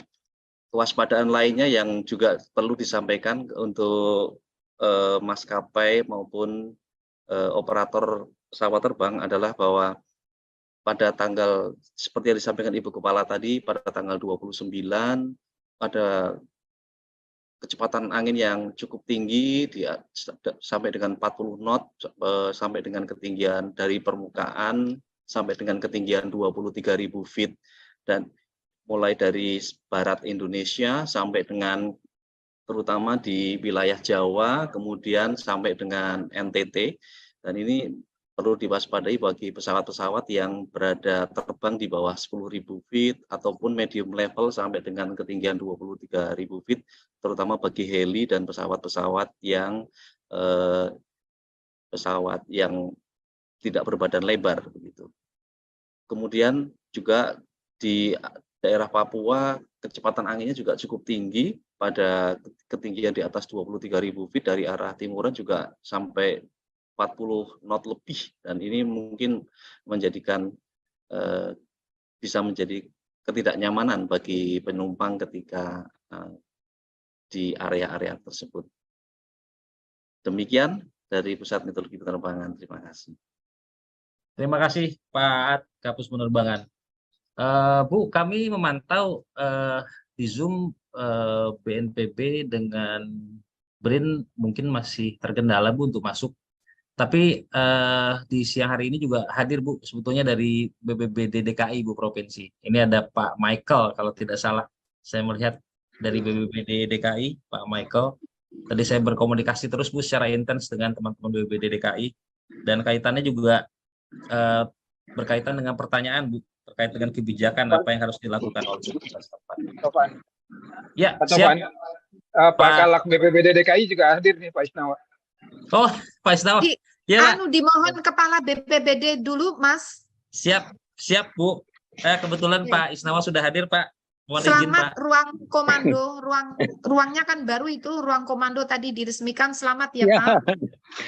Selamat. Assalamualaikum warahmatullahi wabarakatuh. Waalaikumsalam Pak. Kepala BMKG. Waalaikumsalam Terima kasih Bu. Ada Pak Terima Fahri, kasih. Pak Guswanto semuanya. Saya Kalak BPBD DKI, Bu.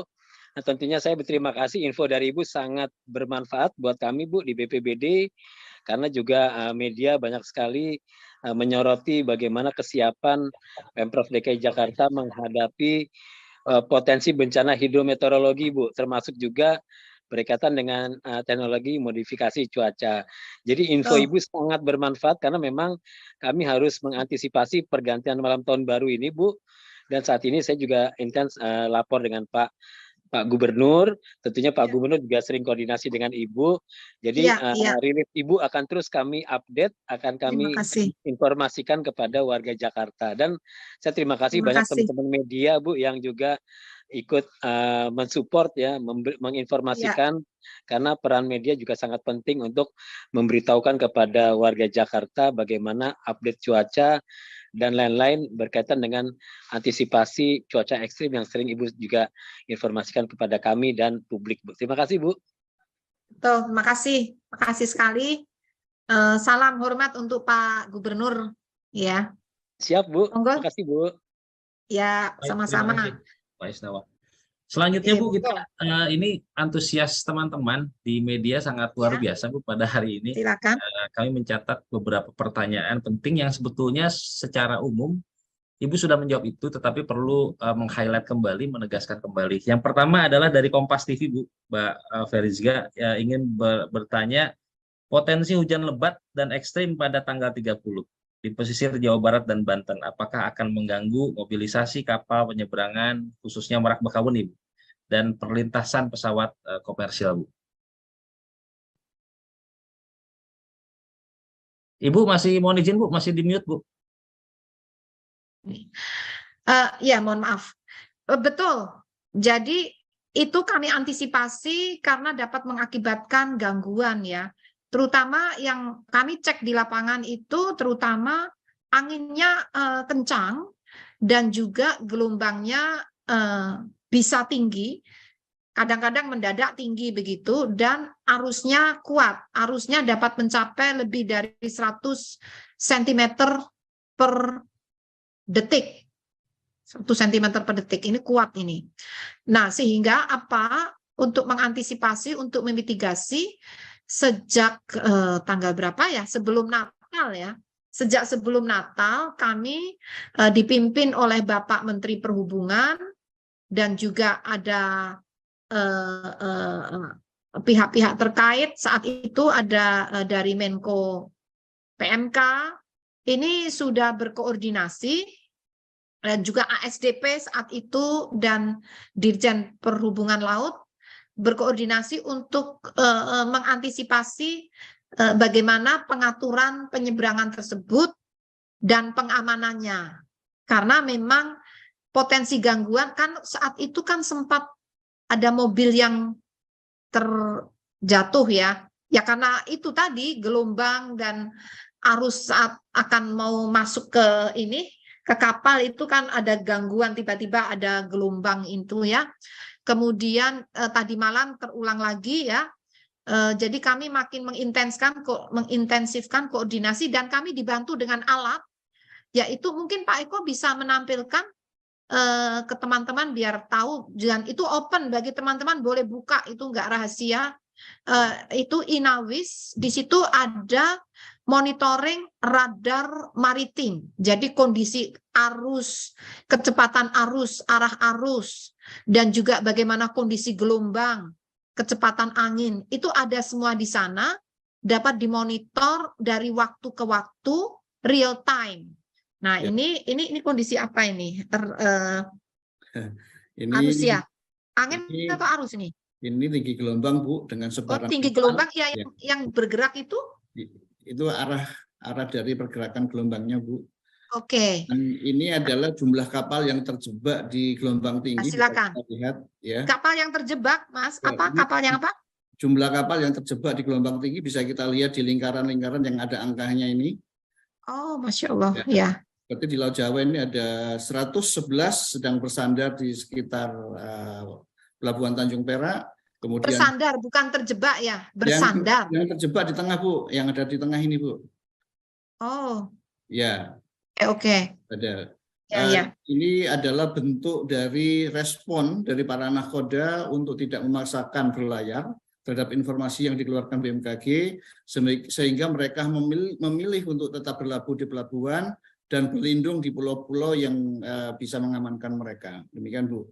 Ini juga ada informasi radar maritim, di mana ini manfaatnya adalah bisa melihat informasi real time terhadap kebutuhan penyeberangan yang membutuhkan waktu tempuh singkat, sehingga para nakoda ini bisa melihat apakah kapalnya akan mampu dengan kecepatan arus yang sedang berlangsung saat ini. Ini bisa dilihat di seluruh penyeberangan di Indonesia, khususnya di Selat Sunda, Selat Bali, dan Selat Lombok, dan juga untuk daerah wisata di Labuan Bajo, dan juga di Selat Sunda bagian selatan. Mungkin demikian, Bu, tambahan dari ini. Oke, sebentar. Ya. Oke, maaf sebentar Pak Eko. Ini biar teman-teman media juga bisa memahami ya. Jadi itu tadi gambar ini yang radar maritim. Warna-warna itu menunjukkan apa? Kecepatan arusnya. Kecepatan arus. Mulai harus diwaspadai kalau kuning ya. Ya, kalau warna kuning itu sudah lebih dari 1 meter per detik. Ya. Oke, berarti 100 cm per detik itu udah. Betul, Itu harus waspada ya. Kalau masih biru, hijau, ini oke lah, masih aman ya. Tapi kalau kuning menjadi orange, merah apalagi. Itu kelihatan arusnya mengarah ke timur laut ya. Demikian, betul Bu. Yang 0,0 itu apa? Kecepatannya. Kecepatan arus Bu. Ya, itu dalam. Oke. Jadi silakan rekan-rekan media nanti di-share itu linknya yang tertulis di atas itu biar rekan media juga bisa melihat real time ya. Dari menit ke menit bahkan detik ke detik perkembangannya bagaimana. Baik. Lalu yang di Selat Bali ini berarti sekarang insya Allah Selat Sunda aman ya kalau dari gambar ini. Demikian Bu. Sekarang yang Selat Bali coba. Selat Bali. Penyeberangannya sibuk juga. Waduh, itu kuning ya Mas. Orange lagi. Dan ada yang merah. Merah ini lebih dari 2 meter. Itu telepon segera tuh BMKG di agar segera di sini ada kawan-kawan dari Perhubungan Darat, Bu. Ya ini. Ada Itu udah orange itu. Itu mungkin harus bisa memberikan komentarnya nanti. Iya. Tapi sebaiknya secara paralel Pak Eko bisa lift dulu, telepon aja segera. Meskipun mereka punya alat ini, mereka juga bisa melihat kan. Kan ada di monitoring kontrolnya di penyeberangan kan ada, itu saya pernah lihat tuh di LPS BPTD ya. Tapi sebaiknya kita telepon dulu Pak Eko, bisa izin lift untuk telepon aja, itu sampai orange itu ngeri tuh. Orange dan menuju merah Bu, lebih dari 2 ya makanya biar Oke, Anda bisa lift dulu silakan. Mohon maaf nih. Izinnya Bu, terima kasih. Mohon maaf ya. Terus oke. Itu tadi contoh ya. Linknya nanti Pak Guswanto bisa share. Yang Lombok juga coba Pak Guswanto bukakan yang Lombok, jangan-jangan juga orange lagi. Ini mohon maaf nih. Sebetulnya itu bisa dipantau langsung oleh pengelola pelabuhan dan pengelola penyeberangan. Cuman kita kan harus saling saling ngingetin gitu. Sekarang yang Lombok, ini mana? Ini kan masih Selat Sunda Lombok. Ya. Lombok. Sekarang Lombok. Ini Lombok nih. Ini kuning itu. Kuning itu udah mulai telepon deh kuning. Jangan sampai orange. Tolong ini yang stasiun BMKG terdekat sana. Dan kita kan pasang person di sana juga ya, kita cek aja deh. Ya, Bu. Terima kasih. Jadi ini contoh rekan-rekan bagaimana cara kita mengamankan penyeberangan ini. Baik, terima kasih. Baik Ibu, pertanyaan selanjutnya sambil menunggu Pak Abdul Muhari, Bu, kami coba berkomunikasi dengan Pak Abdul Muhari bisa ditelepon. Iya, Bu.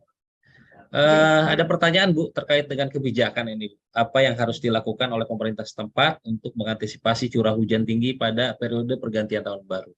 Bagaimana imbauan untuk masyarakat yang tinggal di pesisir pantai utara untuk mengantisipasi curah hujan yang tinggi? Ini juga sebetulnya sudah secara garis besar dijawab oleh Ibu Kepala BMKG, penjelasan di awal tadi, tapi perlu penegasan kembali. Mungkin sambil Ibu mengkomunikasikan ke Pak Muhari, mungkin Pak Depet bisa memberikan respon. Abdul Muhari, ini Mbak linknya, ini udah kita beritahu sejak tadi ya, 3 jam sudah ya, mungkin baru sibuk kali ya. Sepertinya ada Rapim di sana, Bu. Tadi juga di Perhubungan Darat juga Pak Cucu juga sedang rapim. Ya, kan tidak lanjut dari kita. Ya, rapat Oke. tindak lanjut masing-masing. Ya, sebentar, saya selesai. Sebentar aja, sebentar. Yap. Ini biar, oke.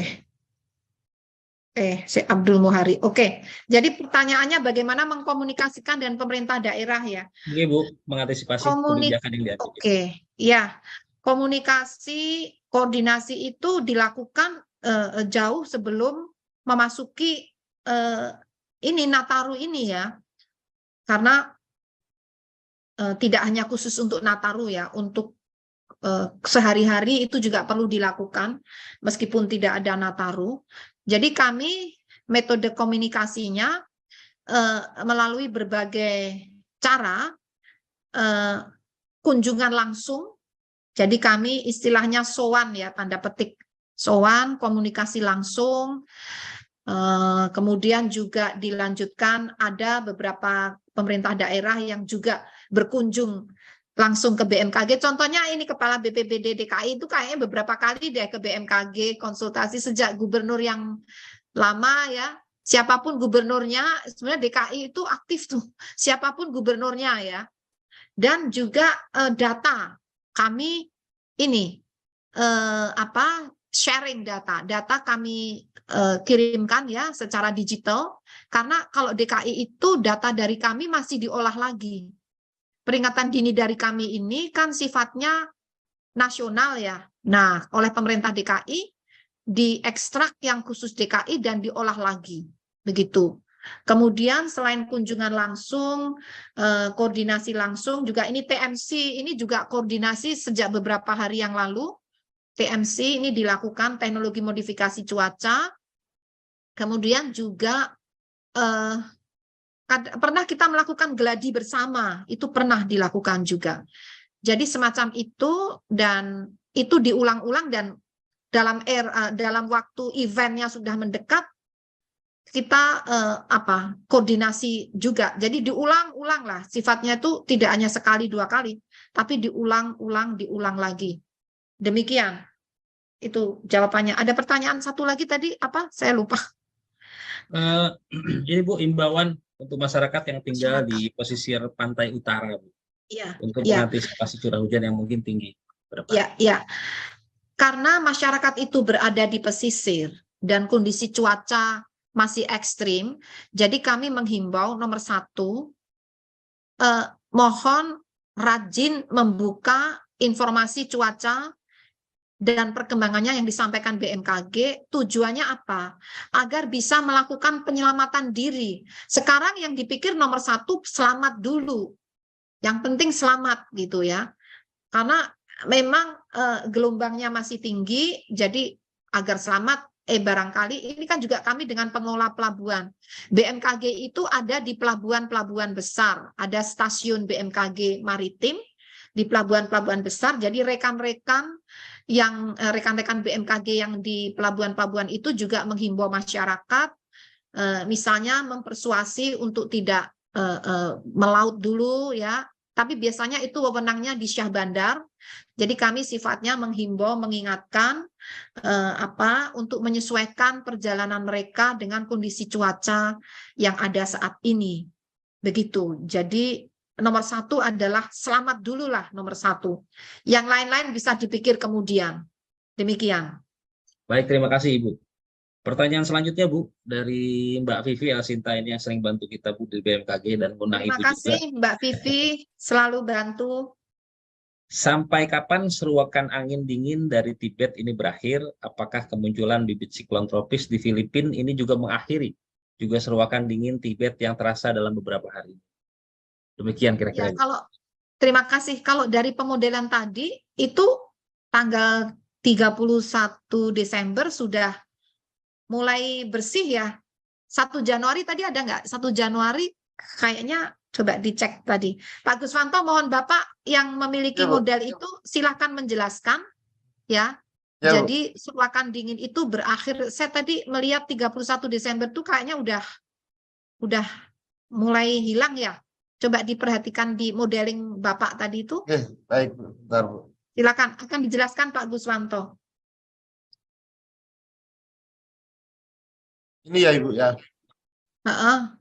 Yang itu nomor ya, surakan dingin ini kan 30 masih ada pengaruh ya. Ini tanggal Sekarang 31 masih. 31 masih.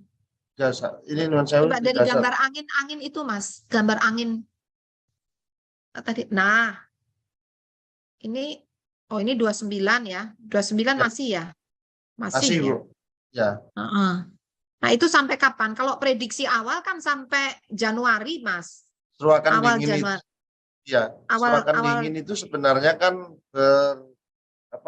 berafiliasi dengan monsun ya, Bu. Monsun. Ya, monsun ya, masih. monsun barat masih aktif, dan kelihatannya kan kalau dilihat dari sini kan tekanannya, kalau sepanjang tekanan di wilayah Asia itu masih tinggi, sepertinya potensi seruakan dingin itu masih muncul. Masih ada terus. Ya, kemarin kita prediksi masih sampai tanggal 6 kalau tidak salah.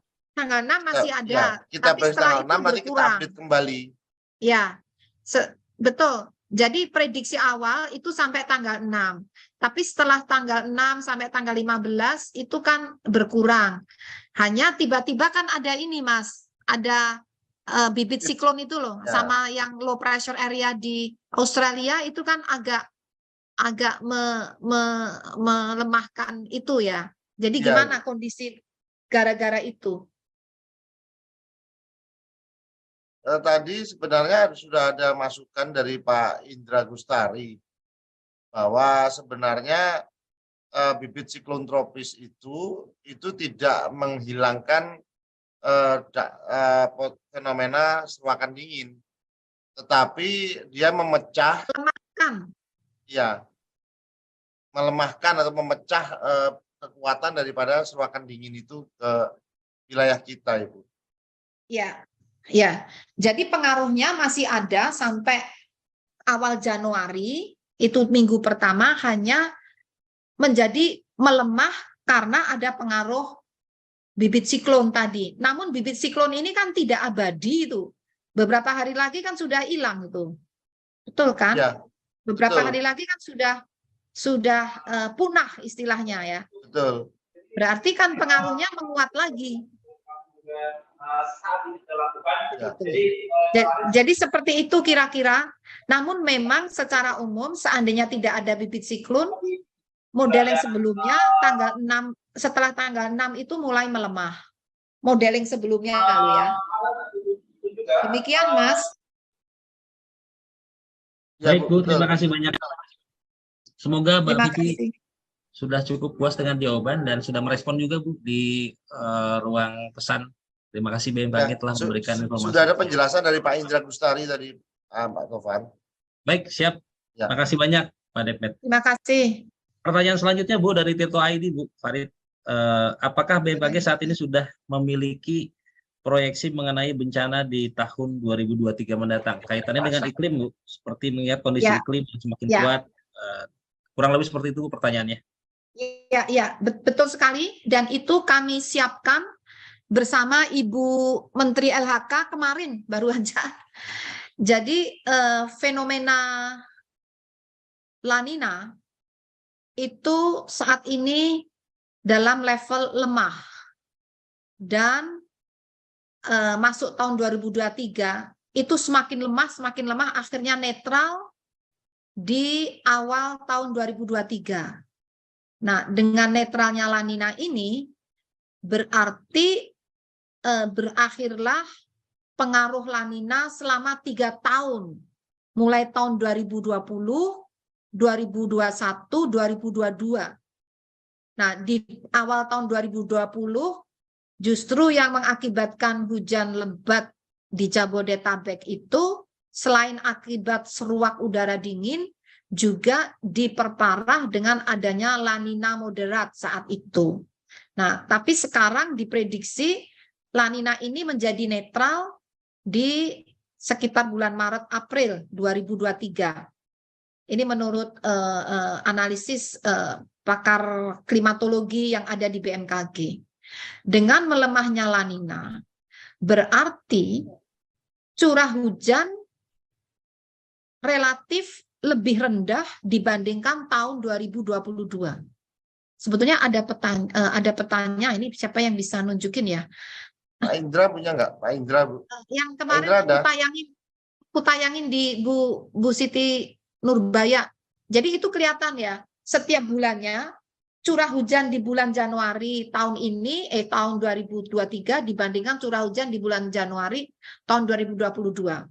Nah, kesimpulannya curah hujan secara umum semakin relatif lebih rendah dibandingkan tahun lalu. Dan ini berdampak mulai Mei, April itu jadi mulai relatif lebih kering daripada selama 3 tahun terakhir, sehingga potensi karhutla itu mulai meningkat. Jadi Mei itu mulai ada zona yang coklat ya, coklat itu artinya curah hujannya rendah. Jadi mengarah ke, ya kalau curah hujan rendah itu kan nanti konotasinya kering gitu ya. Nah, sehingga saat kami berkoordinasi dengan Ibu Siti Nurbaya, jadi mulai disiapkan teknologi modifikasi cuaca ya, karena kalau terlambat itu bisa mengarah ke kebakaran lahan hutan. Dan Juni, Juli, Agustus, September itu bulan-bulan yang harus kita mulai waspada terhadap karhutla, karena curah hujannya semakin turun. Itu memang musim kemarau. Artinya musim kemarau menjadi kembali seperti tahun 2019. Tidak seperti tahun lalu dan tahun 2020-2021 itu kemaraunya kemarau basah. Jadi meskipun musim kemarau masih hujan, dan itu sangat menolong untuk mencegah kekeringan dan mengurangi karhutla. Jadi potensinya ada kemungkinan atau potensi untuk terjadinya karhutla itu meningkat dibandingkan tahun lalu dan 3 tahun terakhir. Jadi ada potensi lebih kering daripada selama 3 tahun terakhir ini, dan kurang lebih mendekati kondisi kemarau di tahun 2019. Nah, namun di bulan Januari sampai Maret potensi bencana hidrometeorologi masih terjadi karena curah hujannya masih tinggi, dan puncaknya ada yang berada di bulan Januari, ada yang di bulan Februari. Jadi potensi bencana hidrometeorologi basah